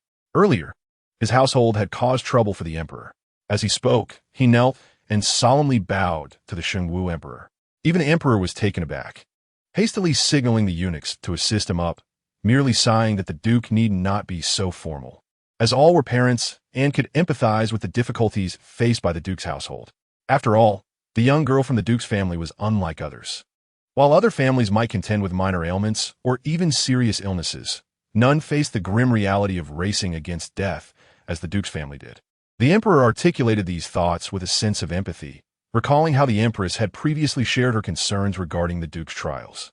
He also hoped that the court officials would extend their understanding towards the Duke's household to prevent further discord in the court. The Duke had already contemplated this matter and, at that moment, felt deeply grateful for the Emperor's benevolence. He promptly bowed again, acknowledging that his household had indeed committed many offenses in their quest to care for his granddaughter. He implicitly recognized the debts owed to those whose belongings had been taken. Upon hearing this, even those who previously harbored resentment towards the Duke's household could not help but sigh. Someone stepped forward, patting the Duke on the shoulder, saying, "Old man, why the worry? We all understand your intentions for your granddaughter. Every family has children." He bowed formally to the assembly. Others, witnessing this, also felt a sense of compassion. The Duke's household had endured immense hardships for the sake of their granddaughter over the years. Their attitude of acknowledgement or repentance was commendable. Consequently, those who had previously been irate began to cool their tempers. Even those who remained somewhat reluctant could adopt a more empathetic perspective. The Duke's household had primarily relied on wealth or manipulation, yet they had never genuinely harmed anyone. In fact, even families facing severe illnesses received efforts from the Duke's household to procure inferior medicinal materials for them. Initially perceived as an insult, upon reflection, it became evident that the Duke's household was truly in a helpless position. Those from less affluent families felt a sense of joy. Normally, it would be exceedingly difficult to align with the Duke's household, yet now, due to a fortunate coincidence, having previously sought the same medicine from the Duke's household, they found themselves in a position of favor. In comparison, the crowd's gaze shifted to the still kneeling Xinwu, who paled in comparison to the Duke. Their attention gradually turned towards Xinwu. Previously, witnessing the Duke's actions, he felt regret for not having seized any opportunity to procure something from the Duke's household to secure a favor. In a moment of joy, he recognized the significance placed on the baby carriage by the Duke's household. Did this not imply that they owed a considerable debt of gratitude to the general of the state? As a son-in-law, surely he could benefit from his connection. When the crowd's gaze fell upon him, he could not conceal his grin. Yet, those who had always disdained him scoffed, stating that the Duke's household was acknowledging the favor owed to the general of the state, which had nothing to do with him. This directly exposed Xinwu's ulterior motives. His expression darkened immediately as he retorted, "What are you implying? I am merely pleased for the Duke's household." Yet, no one paid him any mind. Xinwu continued to express his apologies, claiming his family's affairs had disturbed everyone. He emphasized the word disturb heavily, suggesting lingering resentment. Unexpectedly, someone shot him a glance and remarked, Indeed, it was a disturbance. The fire at the Chang'an Duke's residence was a legitimate cause for our alarm. Fire? Shen Wunen was taken aback, perplexed as to the origin of this accusation. Their household was also a victim. How could they be accused of starting a fire? An irate individual glared at him, stating that what began as a minor fire had escalated to engulf the entire house. If no one had been present, it would have been one matter, but how could it be that many were inside the burning house during the incident? How could so many fail to manage a fire? As the words escalated, the individual cast a stern look at Shen Wunen. It is important to note that during this time, many items were wooden, and households often contained flowers and plants. If the fire had truly spread, it could have resulted in widespread devastation. Even those living far from the scene were likely concerned about being inadvertently affected. Furthermore, if the first family was not held accountable, who could predict the absurdity that might follow? Moreover, those who had received news previously found it astonishing how a cane could spontaneously ignite. Some secretly speculated whether this was a form of divine retribution. After musing on this, the various measures taken by the Chang'an Duke's household left them utterly astonished. When a matriarch caught fire, rather than promptly dousing it with water, though they deemed this unseemly, they could have used any other object to beat out the flames. Instead, they allowed their esteemed matriarch to roll on the ground, which, if it became public knowledge, would surely tarnish the reputation of their family. Most critically, the fire was only discovered after it had already spread. The issues were so numerous that they scarcely knew where to begin, feeling overwhelmed by the multitude of problems. Had it been any other family, such a situation would never have escalated to the complete destruction of their home. Naturally, had it been another family, their cane would not have spontaneously ignited. Furthermore, no family would ever resort to using a cane to strike their own daughter-in-law. No other family would openly covet their daughter-in-law's family assets, demanding that the daughter-in-law use her family's wealth to support theirs. The crowd's gaze towards Shen Wunen grew increasingly laden with meaning. Such events could never occur in any other household, nor would they result in such severe consequences. How could the Chang'an Duke's residence be so utterly absurd? Upon reflection, this family had managed to transform themselves from a marquisate to a dukedom through their outlandish actions. With this realization, it seemed that no further issues were present. Yet, the crowd resumed their scrutiny. Today, Shen Wunen has indeed offended both the British Duke and the General of the State. This can be described as a conflict between civil and military authorities, with prominent court officials on both sides feeling slighted. It seems he has much to answer for in the future. However, it is worth noting that although the Duke of Chang'an has incurred the ire of the General of the State, Shen Wunen's family, the Yu family, is a powerful military household. Nevertheless, there are discerning individuals who hold varying opinions on the matter, leading to no prevailing consensus. The Holy Martial Emperor, after witnessing this debacle, chose to disregard Shen Wunen entirely and instructed that he be punished according to the law. Ordinarily, this would mean a reduction in salary or demotion. However, Shen Wunen holds no official position to be demoted from, and ultimately, he faced a mere fine of several months' salary alongside a stern warning that should any further incidents occur, his noble title would be in jeopardy. After all, while the titles include Duke, Marquis, and Earl, in practice, only the first two are frequently employed, with the latter seldom used. It is evident that the Holy Martial Emperor, discontent with Shen Wunen, deliberately set a trap for him, intending to observe how he would navigate this predicament. The Emperor is well aware that Shen Wunen is likely to face a divorce, as a slow and steady approach can often yield intriguing results. The morning court session commenced with much clamor and fervor, but concluded rather anticlimactically. Ultimately, it became apparent that the Duke of Chang'an's household was mired in chaos, leading others to lose interest in their affairs. Engaging with such a family would be beneath their dignity. However, when it comes to taking advantage of a misfortune, they would not hesitate. Following the court's adjournment, news of this incident spread to a wider audience. Initially, only those well-informed or with vested interests were aware, but by the end of the session, even families with some connections had heard of the situation. In no time, the Duke of Chang'an's intent to utilize his daughter-in-law's family wealth to support his own was common knowledge, even adversely affecting those families contemplating marriage alliances.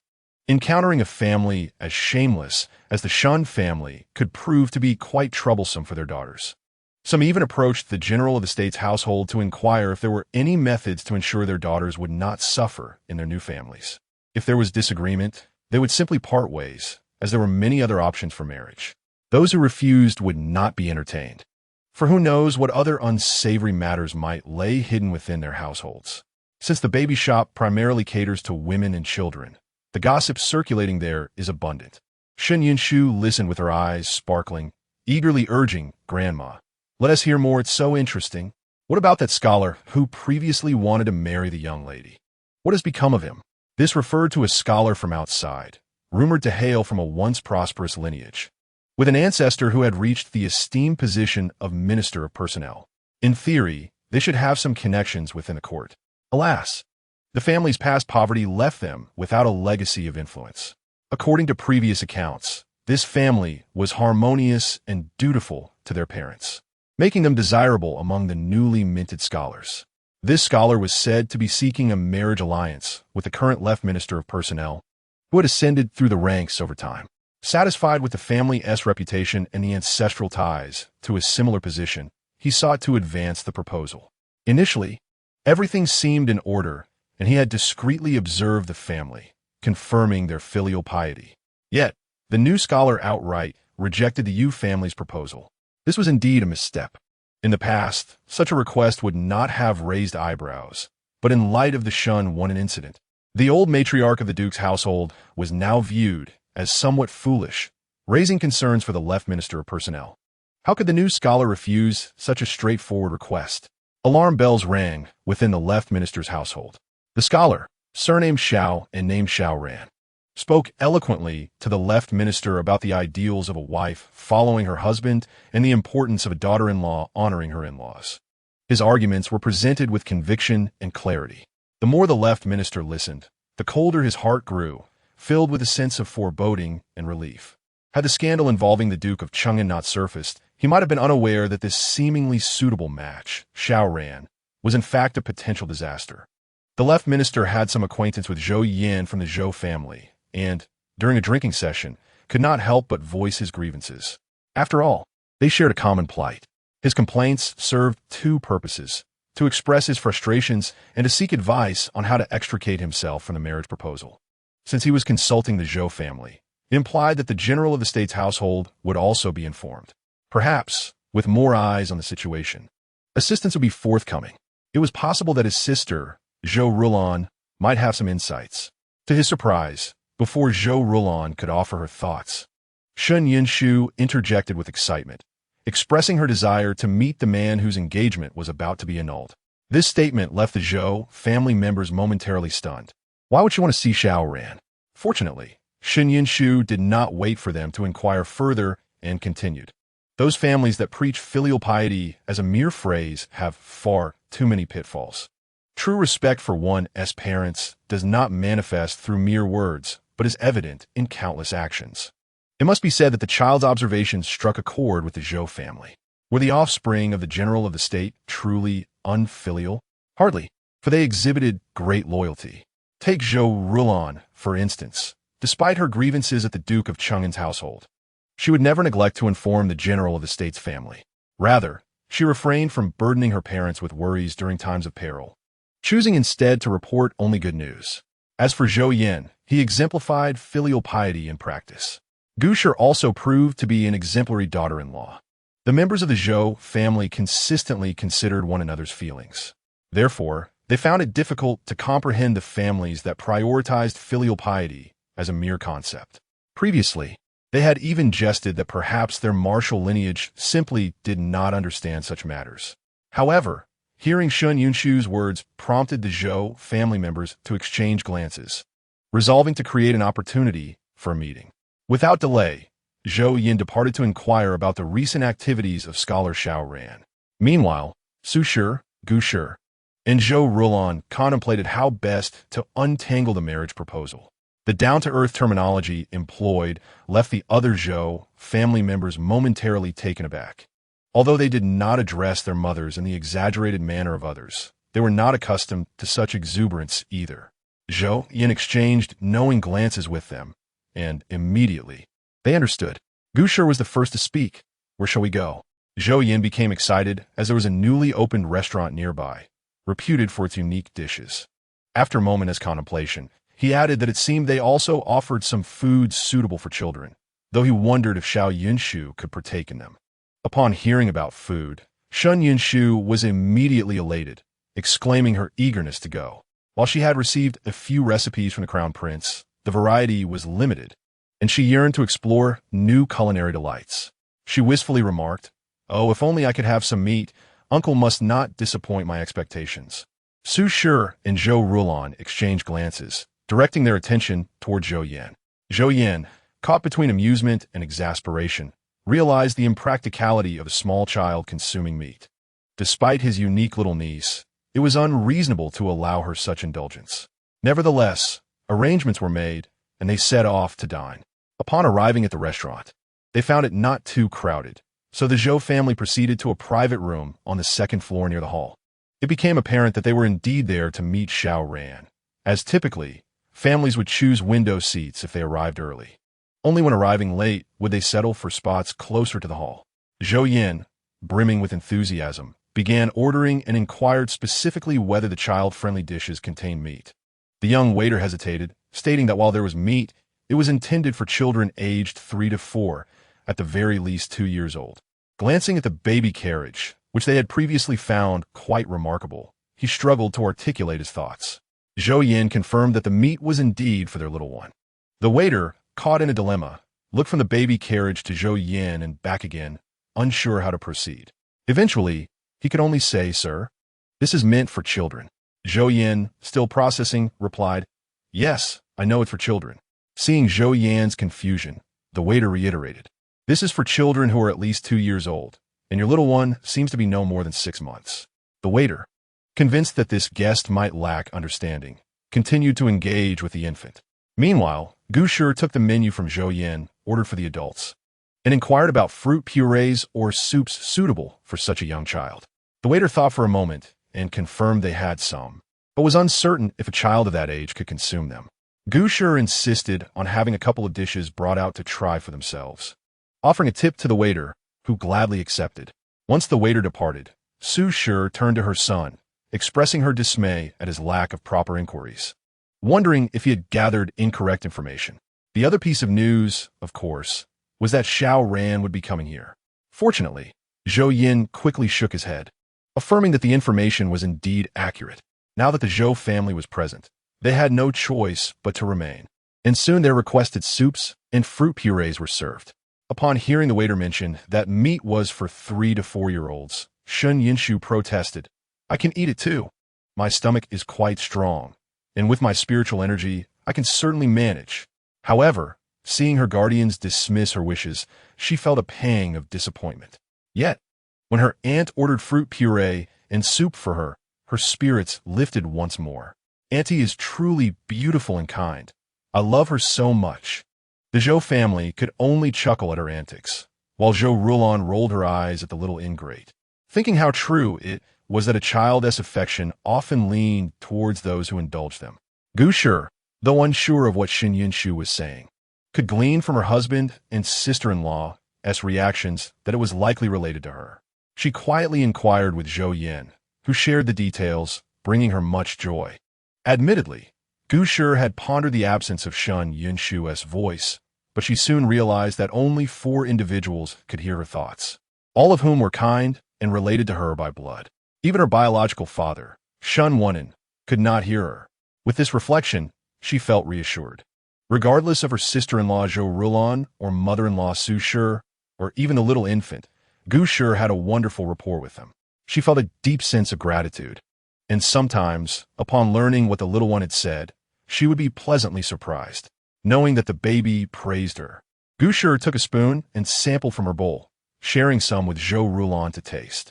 "I believe these two can be given to Xiao Yunshu in moderation." After tasting, she concluded that the flavors were simply those of the fruits and water, with no additives, making it suitable according to Xiao Yunshu's dietary preferences. Zhou Rulan nodded in agreement, remarking, "Auntie, you are indeed more favored by Xiao Yunshu than I am as her mother." While this statement was made in a tone of jest, it was a genuine sentiment, fueled by the affection Shun Yunshu had shown towards Gouges.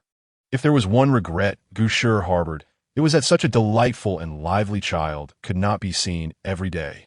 Zhou Rulon cheerfully responded, "Very well. I shall leave her in your care, and I can take some time to rest without her clinging to me."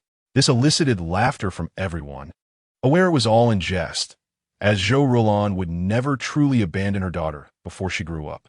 Shen Yunshu's eyes sparkled with excitement. Wow, will there be lots of delicious food then? Yet, after a moment's thought, she felt a twinge of reluctance to part from her mother. "Can't mother eat with the baby? I'll share my food with you, and we can eat and play together, all right?" Previously, Zhou Rulon might have found her daughter's antics amusing, but hearing her heartfelt words now stirred a complex mix of emotions in her. Though young and perhaps still unaware of certain abilities, her daughter's sincere affection was evident. While Zhou Rulon had joked about leaving her daughter with her sister-in-law, she understood that she was the entire world to her daughter, just as her daughter was to her. Gouges could not help but feel envious. "Zhou Rulon, you are so fortunate to have such a lovely daughter." Zhou Rulon comforted her, saying, "Do not worry, she is also your little niece, and you can play with her anytime." If Gouges had previously made such a comment, Zhou Rulon might have playfully suggested, "Then you should have one too," not as a retort but in earnest. However, after enduring the hardships of childbirth, Zhou Rulon suddenly realized that encouraging others to give birth might not be as sincere a gesture as it seems. As the family conversed, Shen Yunshu could hardly contain herself. "Where's the baby's food? Didn't we agree to feed the baby? Why are we still chatting? Hurry up, or we'll get cold. Oh, poor baby. When will you be able to talk?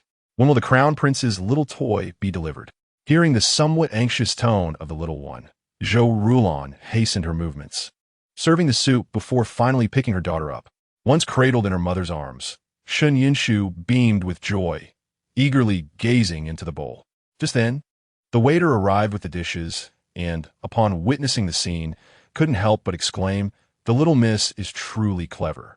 Just look at that bright little gaze."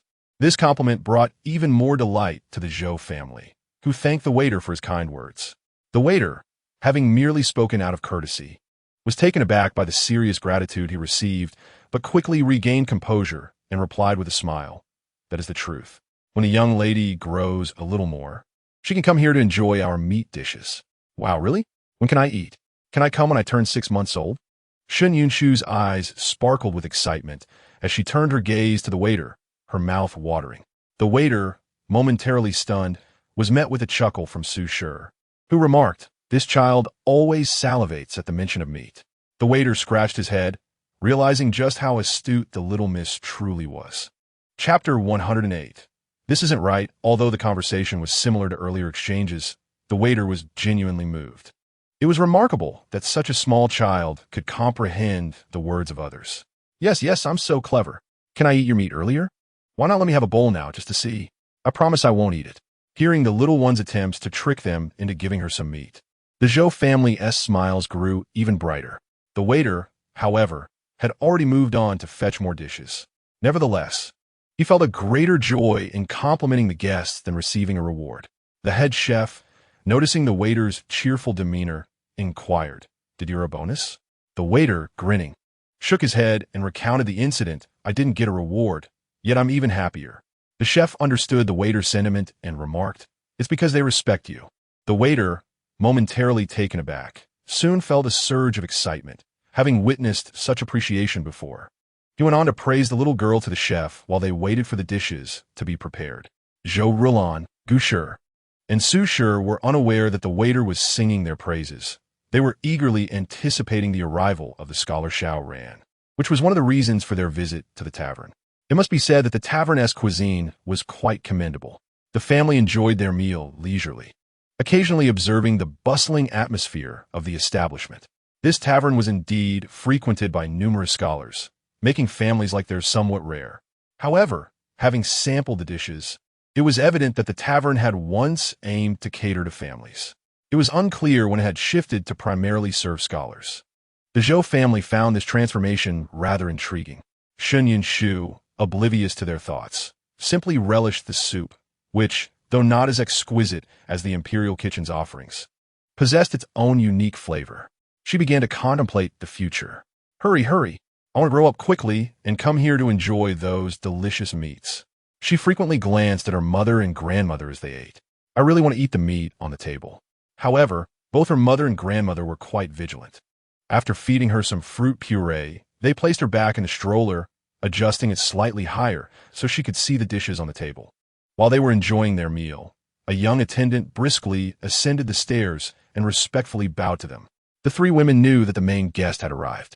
Indeed, the attendant reported, "Old Madam, Miss, the scholar Shao has arrived." Immediately, they turned their attention toward the window. Their table was positioned close to the hall, and the window faced the main area, allowing them a better view of the happenings below. They soon spotted a young man entering, whose appearance was somewhat above average.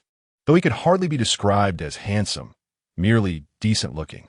Upon entering, he greeted the patrons in the hall, indicating that he was well acquainted with many of them. The attendant explained, "Scholar Shao has visited this tavern multiple times, and many here are familiar with him. So he knows them, huh? He certainly possesses impressive social skills," Shun Yinshu murmured, aware of the reason for their visit today. Zhou Rulon nodded in agreement. After a moment's thought, she decided to hold her daughter again. "Wow, Mother is amazing. How did you know I wanted to see the excitement?" the little one exclaimed, her enthusiasm evident as she looked ready to express her gratitude to her mother if circumstances had allowed. Zhou Rulon adjusted her hold on her daughter, stepping back slightly to ensure both a good view and the safety of her child. Below, Shao Ran engaged in animated discussions with others, interspersing political and familial insights. The so-called family matters consisted of various complaints from fellow scholars about their own households. For instance, grievances about sibling discord, marital disharmony, or parental favoritism. After all, Shao Ran was regarded as a paragon of filial piety, someone who ought to know how to navigate family relationships. He readily offered advice to each person, and surprisingly, his suggestions sounded quite reasonable. However, Su Shi, being wise and experienced, sensed something amiss. Meanwhile, Gu Shi and Zhou Rulon, though less experienced, also sensed a strange intuition and frowned in unison. His assertion that all parents love their children seemed flawed. The idea of favoritism, they thought, could stem from a momentary misjudgment or the shortcomings of a particular child, which led parents to compensate. It sounded logical, yet something felt off. His solutions, striving to showcase one's strengths or feigning weakness, seemed somewhat lacking in depth and left much to be desired. Shun Yinshu, despite her previous unfamiliarity with social nuances, had encountered similar situations during her experiences in the world. She felt that if parents truly favored one child, it could either be a complete bias or a slight preference. In the case of the former, a decisive break was required. In the latter, if one chose to overlook it, then it should be overlooked. If one engaged in comparisons, the response should be equally measured. Yet there was something distinctly unsettling about this person. Wasn't he from a family reputed for its respect and honor? Was this truly how a filial family behaved? "Mother, please move me a bit forward. I want to see what he looks like." Previously, it was possible to catch a glimpse, but engrossed in the performance, I had not taken a closer look at his features. Zhou Rulon merely thought that she was holding her daughter awkwardly and adjusted her hold, inadvertently granting Shun Yinshu a better view. Shun Yinshu immediately became excited. "Wow, this is great. I can see him clearly now." She began to scrutinize the man's countenance, but soon gasped in surprise. "Oh, this isn't right." Chapter 109. The marvelous devotion and affection. Su Shi and Zhou Rulon's gazes inadvertently shifted towards Shun Yinshu, especially Zhou Rulon, who understood deeply that her daughter's reaction indicated something was amiss. It was likely that there was a significant underlying issue. Curiosity piqued. She wondered if there was more to this scholar, Shao Ran. After observing closely, Shun Yinshu couldn't help but burst into laughter with her childish voice. "Ha ha! So this is what filial piety looks like. How amusing!" Chuckling to herself, she attracted the attention of the three others present. Even the young servant nearby glanced over her. Fortunately, the lively discussions downstairs were quite spirited.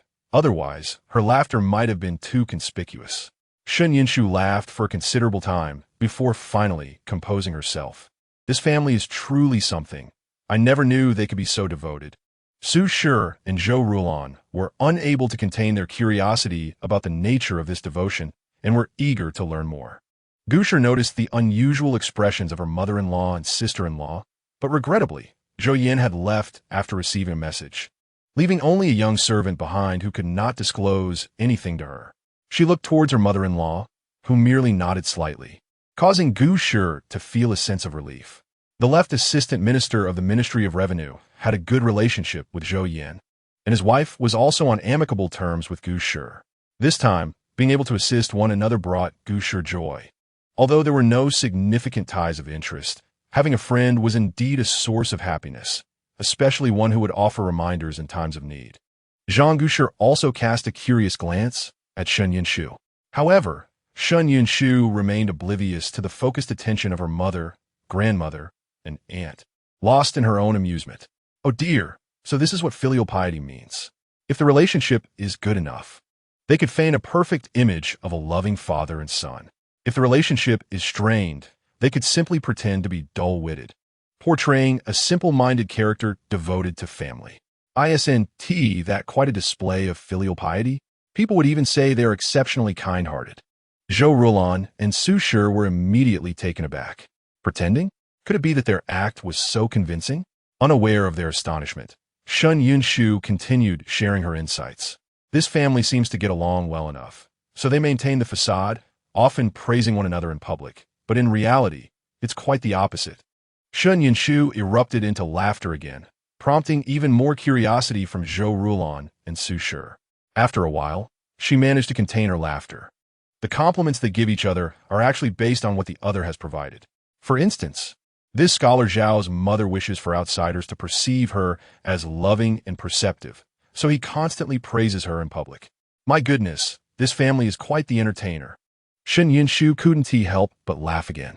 In her previous life, she had heard tales of certain individuals and places resembling miniature worlds, but none quite as theatrical as this family, who had scripted their own play. Zhou Rulan couldn't resist a wry smile. Was it truly possible to tailor such a performance? However, recalling her sister-in-law nearby, she couldn't help but murmur, wondering if the Shao family genuinely practiced the art of filial piety, as surely they must have some true devotion. This thought reminded Shen Yunshu, who once again burst into laughter. There is indeed genuine filial piety and kindness, though perhaps it may not be as appropriately expressed. This statement captured the attention of Zhou Rulan and Su Shi once more. With this last revelation, they could certainly make sense of the day's events. The little girl spoke up. The genuinely devoted one believes that the filiality of others in the family is merely a pretense. So, in expressing their own, they inadvertently undermine everyone else's, resulting in strained relationships throughout the family. The truly devoted one, however, feels that they alone embody devotion, taking it upon themselves to handle everything, to the point of almost following the child to the toilet to assist. Zhou Rulan and Su Shi felt a shiver run down their spines. Who behaves like this, except perhaps when children are very small? Such behavior is usually reserved for the most uncouth of families, where servants might be expected to tend to such matters. In regard to the genuinely kind-hearted individual, it is even more ludicrous. They constantly worry that their child might kick off the blanket at night, so they habitually burst into the child's room to cover them up. Consequently, they have awakened the child multiple times, all the while claiming to be concerned about the cold. They never consider that the child is losing precious sleep, which could result in dire consequences the next day. Eventually, some decided this couldn't continue and locked the door. Yet, this blanket-covering person not only failed to grasp the rejection of their assistance, but perceived the locked door as a dangerous situation that could go unnoticed. They proceeded to gather a crowd of servants and, after an hour, forcibly kicked open the door, creating quite a dramatic scene. Oh, and their attempts to cover the child with a blanket didn't take into account whether the child was asleep or if they were even married. Shen Yunshu noticed she had been relocated and didn't mind, observing as her mother placed her in a baby carriage and gently patted her arm. Hearing her daughter's innocent words, Zhou Rulan felt her spirits lift and smiled back at her daughter. After confirming their preparations, they set out. However, they chose not to exit through the main entrance, but through a side door. The previous waiter approached again, eagerly offering to assist with the carriage. Zhou Rulan accepted without hesitation. This time, Shen Yunshu caught a glimpse of his features. Oh, It turns out the young man has someone in his family who is ill, which is why he has been so busy here. This revelation momentarily stunned Zhou Rulon. She hadn't realized that the cheerful waiter had been preoccupied with a sick family member since their arrival.